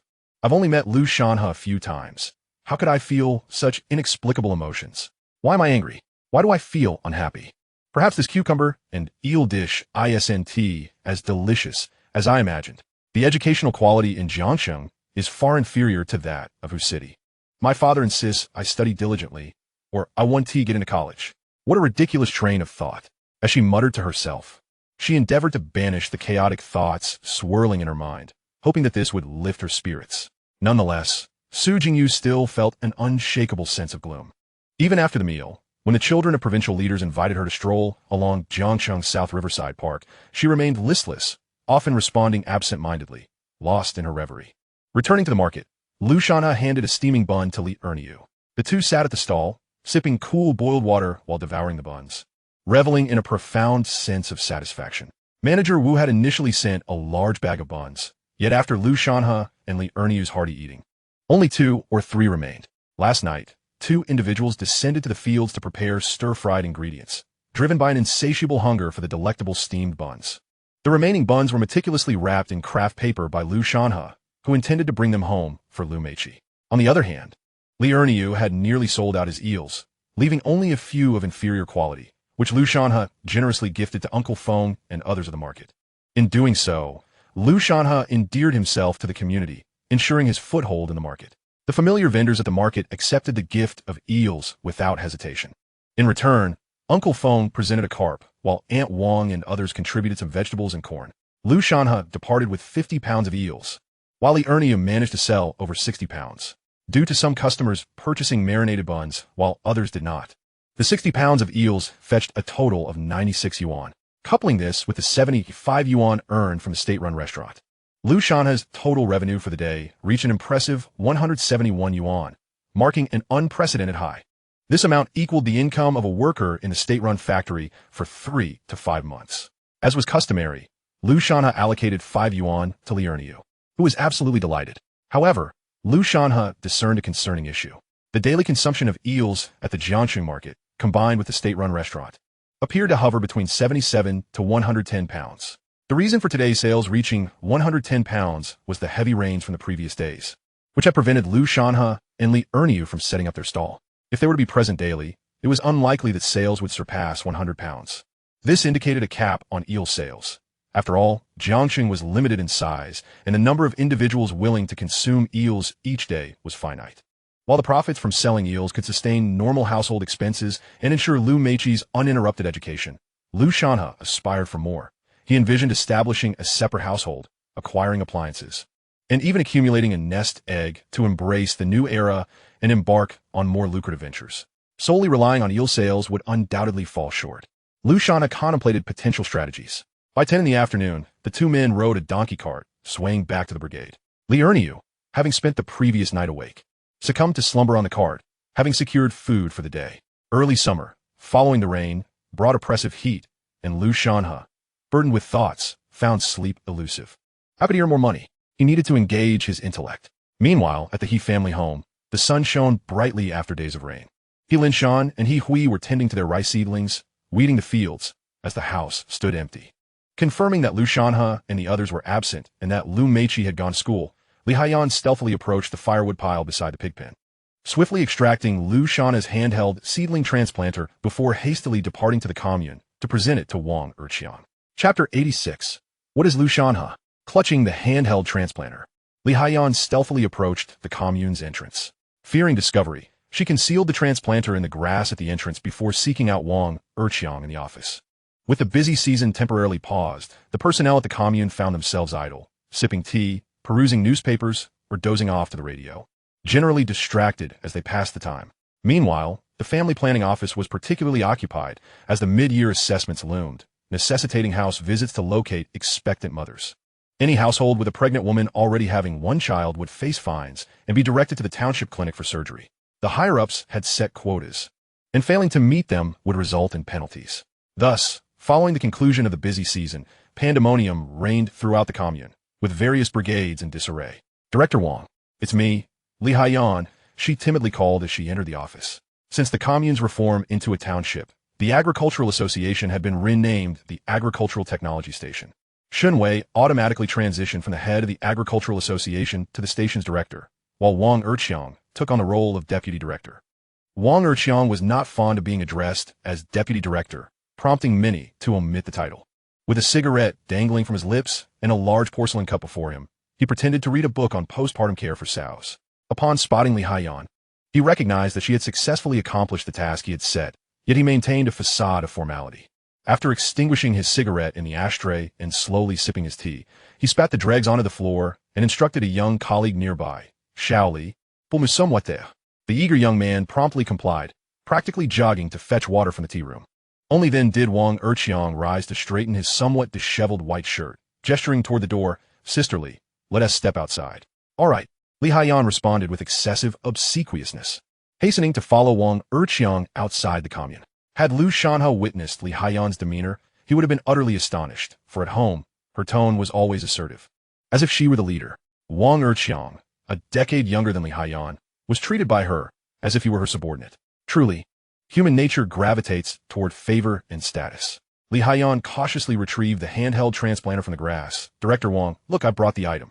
Wong Yongji, fearful that others in the office would see it, felt a surge of anxiety, yet maintained a serious demeanor. All right, just leave it there. I understand. You can go now. That won't do, Li Haiyan insisted. Having brought the item for Wong Yongji with the expectation of securing a promise from him to reduce her allocation during the autumn harvest. While others could afford a rest after the busy season, she and He Daong had no such luxury. They needed to cultivate vegetables and fruits to compensate for the grain shortfall. The sweltering heat following torrential rains made working under the sun unbearable, causing her skin to peel from sunburn. Over the past few days, she had endured 2 layers of skin loss. Her complexion darkened considerably. Moreover, this was not the ideal season for planting vegetables and fruits. Rushing to sow them now left the potential for a poor harvest uncertain. In fact, during these days, Li Haiyan and He Daong had been embroiled in arguments morning, noon, and night over the issue of planting. Li Haiyan often berated He Daong for his slow work pace, while simultaneously criticizing him for not bringing Wang Sufan and He Fengmin to assist. She attributed all her grievances from the past few days to Lu Shanhe, feeling an intense anger towards him. Director Wong, the matter you promised me that day, Li Haiyan urgently pressed. Wong Yongji, somewhat impatient, replied, I'm aware of it. Just go home for now. Li Haiyan stood at the door, feeling disheartened. Although she had received a verbal assurance from Wong Yongji, a lingering sense of unease remained. All right, you can head back now. Don't linger here, he repeated, somewhat exasperated. Then, Director Wong, you must remember, I will head back now. With that, she reluctantly turned to leave. After watching her depart, Wong Yongji glanced around to ensure no one was watching before he retrieved the handheld transplanter and stashed it in an empty room adjacent to the office. Gazing at the handheld transplanting machine, Wong Yongji's eyes sparkled with excitement. This was indeed a remarkable invention. In just a few days, the commune would convene a summary meeting on spring plowing, where some would be commended while others would face criticism. If Wong Yongji were to present this device, he would undoubtedly receive accolades from the commune leaders, solidifying his position as the deputy head of the Agricultural Technology Station. Moreover, being youthful, he saw a glimmer of hope for himself, especially since the position of deputy township head, once held by Chung Wutai, was now vacant due to Chen's tarnished reputation. Shinwei, being a sent-down youth and wholeheartedly focused on the college entrance examination, was bound to leave the commune. Wong Yongji still harbored ambitions for his political career. Additionally, his affection for Shanwei fueled his motivation. If he showcased this device and received praise from the leaders, she would surely regard him with newfound respect. He was not concerned that everyone would know the invention belonged to Lu Shanhe, as he had already conspired with a few colleagues at the agricultural technology station, who would collectively assert that the handheld transplanting machine was a product of Wong Yongji's long-standing work and extensive knowledge. As for Lu Shanhe, what was he? Merely a peasant from the 2nd Brigade, who had dropped out after junior high school and was unknown to the commune's leaders. No one would believe that this invention was his. Furthermore, with several colleagues from the agricultural technology station willing to vouch for him, Wong Yongji was confident in the success of his scheme. With this thought, he felt even more triumphant. Humming a tune, he locked the door to the empty room and returned to his office to continue sipping tea while perusing postpartum care for sows in detail. Meanwhile, not far away in the office of Deputy Township Head Luo Hongtao, the former deputy director of the commune, Lu Linshan stood awkwardly in place, beads of sweat dotting his forehead.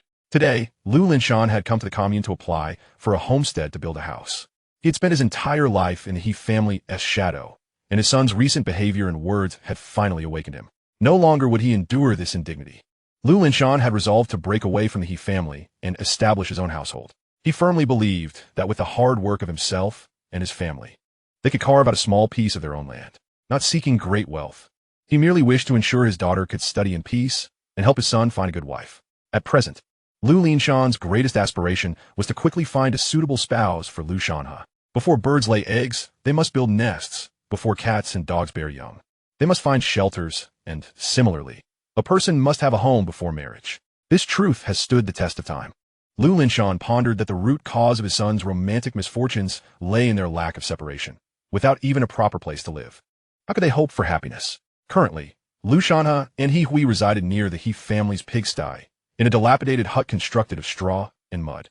The dwelling was divided into 2 sections, but in reality, it comprised only a single room and a small half-room resembling a balcony. This tiny space could barely accommodate a bed and lacked even a window. He Hui, Lu Linshan, and Lu Meiqi shared one room, while Lu Shanhe, having grown older, was relegated to the windowless half-room. Such appalling living conditions meant that in the summer, flies, mosquitoes, and rats were a constant nuisance, compounded by the foul stench from the adjacent pigsty.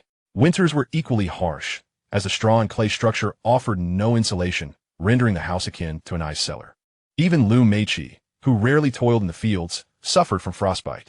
It was in this dire environment that the eldest sister, Lu Meiqi, had reluctantly chosen to marry. Had she not done so, their living space would have become even more cramped.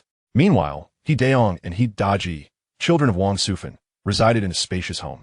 Their house was not only built with wooden beams, but also featured 3.5 large, square rooms. What struck Lu Shanhe as most unjust was the situation with He Daong. He Chunfang, still quite young, shared a room with He Daong and Li Haiyan, which meant He Daong had 2 unused rooms. Lu Linshan and He Hui had approached He Fangming and Wang Sufan more than once, hoping He Daong would relinquish one of his rooms for Lu Shanhe, allowing him a private space and making his future marriage prospects more appealing. However, He Daong, Li Haiyan, and Wang Sufan, along with He Fangming, resolutely opposed the idea. Li Haiyan had even resorted to tears and threats, lamenting how her son had worked hard outside for his education while still thinking of his grandparents, only to find his room denied to him. Wang Sufan, already deeply concerned for her own grandson He Wenbin, had little regard for Lu Shanhe, thus supporting He Daong and Li Haiyan. She argued that the vacant room was intended for He Wenbin, who, despite studying away from home, could return at any time, especially during holidays. If the room were given to Lu Shanhe, where would He Wenbin stay? When Lu Meiqi learned of this, she was infuriated and rushed back from her in-laws to advocate for Lu Shanhe. To her dismay, she was met with scorn from Wang Sufan and Li Haiyan. Wang Sufan even remarked, "What business does an outsider have meddling in the He family's affairs? A barren hen has time to eat pickles." This was a clear insult to Lu Meiqi, implying that after years of marriage, she had not produced any children and was foolishly meddling in matters that did not concern her. Hearing such words made Lu Meiqi weep bitterly, vowing never to return to the He family. Had it not been for Lu Shanhe's wedding, she would have never set foot in that household again. Now, as Lu Meiqi grew older and Lu Shanhe prepared for his own marriage, securing adequate housing became the foremost issue. Lu Linshan resolved, gritting his teeth, to endure hardships and economize, even borrowing money from outside sources to build a home. Otherwise, Lu Shanhe would remain without a wife. Any normal girl would surely refuse to marry him upon seeing his living conditions.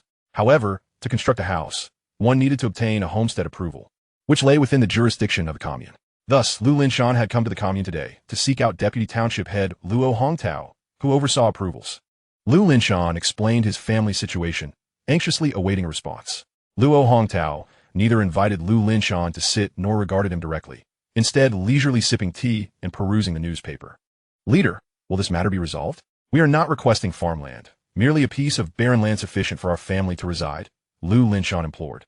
Once a scholar, Lu Linshan had, over the decades, lost much of his intellectual aura due to the caprices of fate.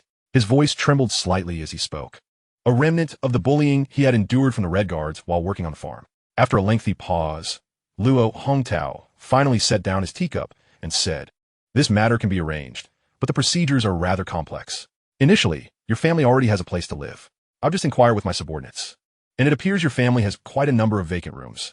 Applying for a homestead now does not meet the requirements." Upon hearing this, Lu Linshan grew anxious. "Those empty rooms do not belong to us. They belong to the He family."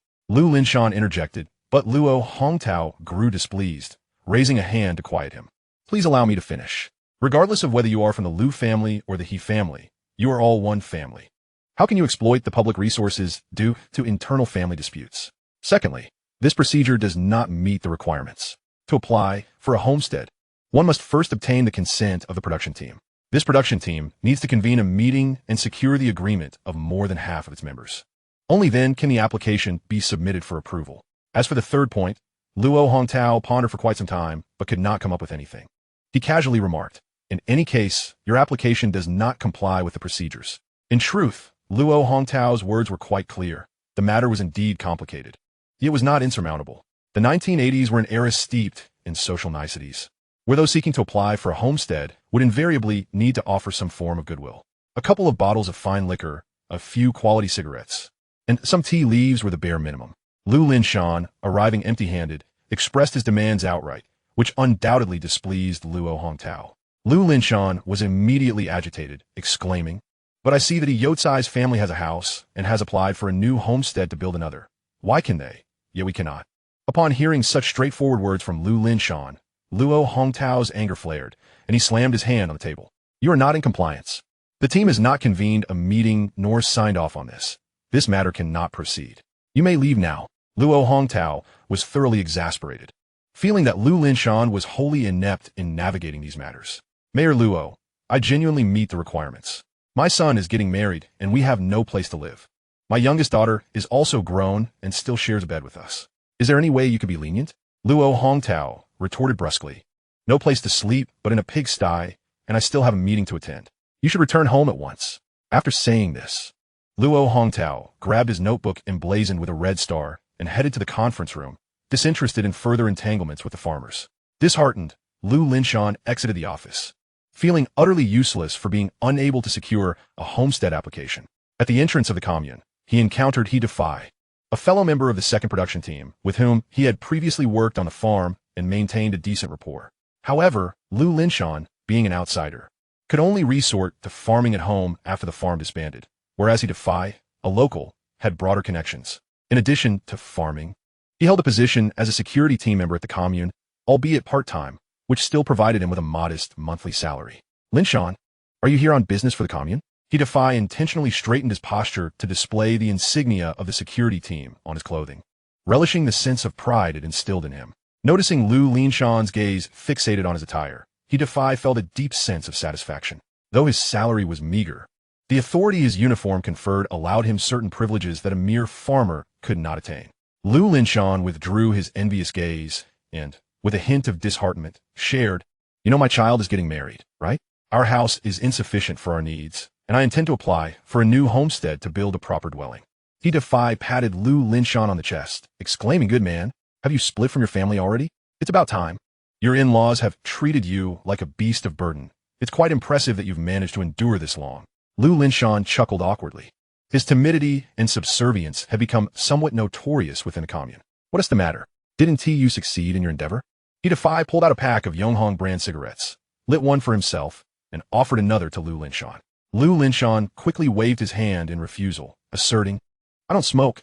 I don't meet the requirements." Recognizing Lu Linshan's naivety, He Defy explained, "You haven't offered anything to Mayor Luo." "Offered?"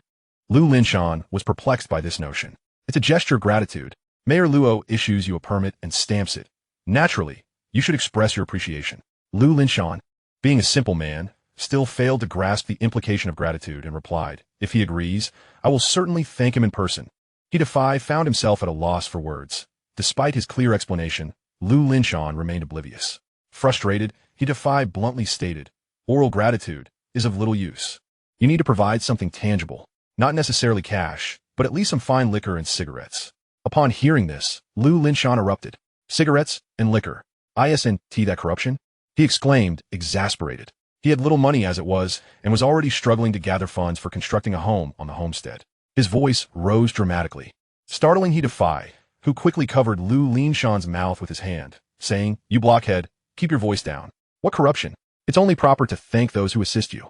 Lu Linshan remained indignant. The commune is meant to serve the people. He was utterly speechless, no longer willing to argue with Lu Linshan. You are truly a bookworm. Lost in your readings. What era do you live in? If you don't express gratitude and provide benefits, you'll never receive that homestead permit. Frustrated with Lu Linshan's obstinacy, he concluded that the man was beyond redemption, hopelessly misguided by his education. Lu Linshan returned home in a huff. Unable to fathom that his inability to secure a homestead application stemmed from not offering cigarettes, liquor, or tea. At that moment, he realized that Luo Hongtao likely held little regard for common offerings, yet he lacked the means to procure anything of higher quality. Facing this dilemma, Lu Linshan resolved to take matters into his own hands. If all else failed, he would find a piece of land, gather materials himself, and construct a house. He was determined to see his family settled, regardless of whether the commune would evict them afterward. Upon returning to his office from the meeting room, Luo Hongtao noticed a homestead application left on his desk by Lu Linshan. Picking it up, he observed that Lu Linshan was indeed a scholar. His handwriting was quite elegant. However, what good was beautiful handwriting if it could not provide sustenance? Without bothering to scrutinize the content, Luo Hongtao crumpled the paper into a ball and tossed it into the wastebasket. That night, Lu Linshan found it impossible to sleep, tossing and turning in bed as he pondered where he might find a plot of land suitable for constructing a home. After much contemplation, he remained hesitant to take risks. Should the house be built without proper documentation, it could be demolished by the commune, rendering his efforts futile. Stubborn by nature, Lu Linshan resolved to rise early each morning to seek out the production team leader, He Yukai, and persuade him to facilitate the necessary procedures. Once the team's approval was secured, he would submit it to the commune, convinced they would have no choice but to grant his request. That evening, Li Erniu and Lu Shanhe refrained from catching eels, having spent the previous night awake. They needed to rest and recuperate. In contrast, Wong Yongji, Wang Xiaolong, He Hongli, and others headed out to set traps for eels, hoping to sell their catch in the county the next day for a substantial profit. At that moment, Wang Erqiang also found himself unable to sleep, mentally rehearsing how to present the handheld rice transplanter to the commune leaders during the spring plowing summary meeting the following morning. Early the next day, Wong Yongji and his companions secured a donkey cart and stealthily transported the eels to the county. Both Wong Yongji and Wang Xiaolong were typically lazy and inept, lacking the skills to catch eels as expertly as Li Erniu. After smashing some snails to use as bait, they found their traps insufficient and their bait ineffective, resulting in a meager catch of just over 20 pounds. Despite the limited quantity, Wong Yongji and his group still planned to venture to the county to see if they could sell their haul. In the early morning, as the first rays of sunlight filtered through the Venetian blinds, the conference room was illuminated by the scorching sun, signaling the commencement of the summary meeting. Following the leadership's review of this year's spring plowing efforts in the commune, Wang Erqiang raised his hand, eager to speak. Chapter 89. This is not an invention. This is theft. Mayor He Zhonghua, who had previously served as the commune director, smiled at Wang Erqiang, who was keen to express his thoughts, and invited him to take the floor. Wang Erqiang straightened his collar and swiftly approached the podium. He began, this year, under Mayor He's guidance, our commune has achieved a remarkable victory in spring plowing. This success is inseparable from the leadership of Mayor He, Mayor Luo, and many others. Our commune has made an outstanding start in spring plowing, ultimately achieving a great victory and contributing significantly to the rejuvenation of our nation and the realization of modernization. The audience in the conference room applauded enthusiastically. Only Shen Wei sat in the audience, feeling utterly helpless, as the speeches from Mayor He to Mayor Luo and then to Wang Erqiang consisted mostly of empty rhetoric. Shen Wei diligently took notes in her notebook. The content was quite sparse. First ellipsis, second ellipsis, third ellipsis. As the leaders spoke vacuously, Shen Wei merely noted down the ellipses. Bored to tears, She resorted to her artistic talents, sketching in her notebook. The drawing depicted a scene in the granary cellar, featuring herself and Lu Shanhe. Shen Wei's talent in drawing was remarkable, and her sketch was vividly lifelike. Once the leader's meaningless chatter concluded, Shen Wei finished her drawing as well. Gazing at her completed sketch, she found herself momentarily lost in thought, unsure of what occupied her mind. After a lengthy diatribe, Wong Yongji finally arrived at the crux of his presentation. He stated, however, during this year's spring plowing, we encountered numerous issues. Firstly, our Hongxing commune, now known as Yuanshan Township, has a complex terrain with limited flat farmland, and mechanization is underdeveloped. Therefore, during the spring plowing, I collaborated with our agricultural technology station colleagues to visit each production team and thoroughly inspect each field, uncovering several problems. One issue is the prevalence of mountainous and sloped areas, making manual transplanting labor-intensive, time-consuming, and inefficient. Another issue. Wong Yongji elaborated on several points, prompting Mayor He to nod in approval, recognizing that this young man had indeed done his homework. After analyzing the challenges, Wong Yongji instructed his subordinates to bring forth Lu Shanhe's handheld rice transplanting machine. Through careful analysis and diligent research, I have developed this handheld rice transplanting machine. It simply requires placing seedlings in a fixed basket, and, as one pushes it through the slope paddy fields, it will securely plant the seedlings at predetermined intervals. We conducted a small experiment, and it took less than an hour to transplant seedlings for an acre of land, significantly enhancing our productivity compared to the 6 to 7 hours it would take manually. Wong Yongji showcased the handheld transplanting machine in the conference room, capturing the attention of the township government, leadership, and colleagues. Mayor He quickly rose to challenge Wong Yongji, stating, "I visited the Northeast for a study tour, where they use large mechanized transplanting machines, imported from the Soviet Union or Japan. I've never heard of a handheld transplanting machine. Is it truly that remarkable?" Wong Yongji remained silent, subtly signaling to his subordinates. They promptly stood up, asserting, "Mayor He, we conducted field tests, and it took less than an hour to fully transplant an acre of seedlings. I believe the handheld transplanting machine deserves to be widely promoted in our commune." Another added, "Indeed, Mayor He, the seedlings transplanted with this machine are arranged very neatly, with proper spacing, unlike manual transplanting, where some individuals lack skill, resulting in uneven rows that can adversely affect the growth and harvest of rice." Upon hearing that the handheld transplanting machine had been tested and could complete the task in under an hour, Mayor He became exhilarated. This is a significant invention. If we submit this to the county, city, and province, it will undoubtedly attract the attention of the leadership. Mayor He, still youthful and ambitious, aspired to climb the ranks further. Let us not mince words. At the very least, I want to make a mark in the county. Excellent, excellent, excellent, Mayor He exclaimed, his excitement palpable as he patted Wong Yongji on the shoulder, saying, "Wong Yongji, I didn't realize you had such talent in this area." Wong Yongji felt a touch embarrassed, rubbing his forehead, yet his eyes gleamed with pride. This is all thanks to Mayor He's wise leadership. He often reminds us that we must take the revitalization of our nation and the realization of modernization as our mission. I always keep Mayor He's words close to my heart, never daring to forget them.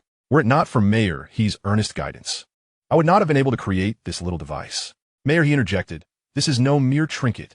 This is a monumental invention.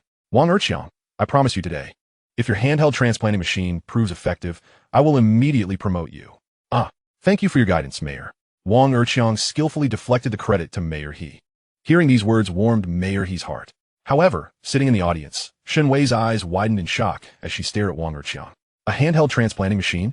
The name resonated with her, stirring a sense of familiarity. Suddenly, a realization struck her.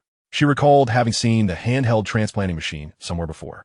That day, while spring plowing with Wong Yongji, Lu Shanhe had been scribbling in a notebook on the edge of the field. Wong Yongji had even slandered Lu Shanhe, claiming he was reading an adult novel, and had tried to snatch Lu Shanhe's notebook. Ultimately, Lu Shanhe's notebook had ended up at Shen Wei's feet.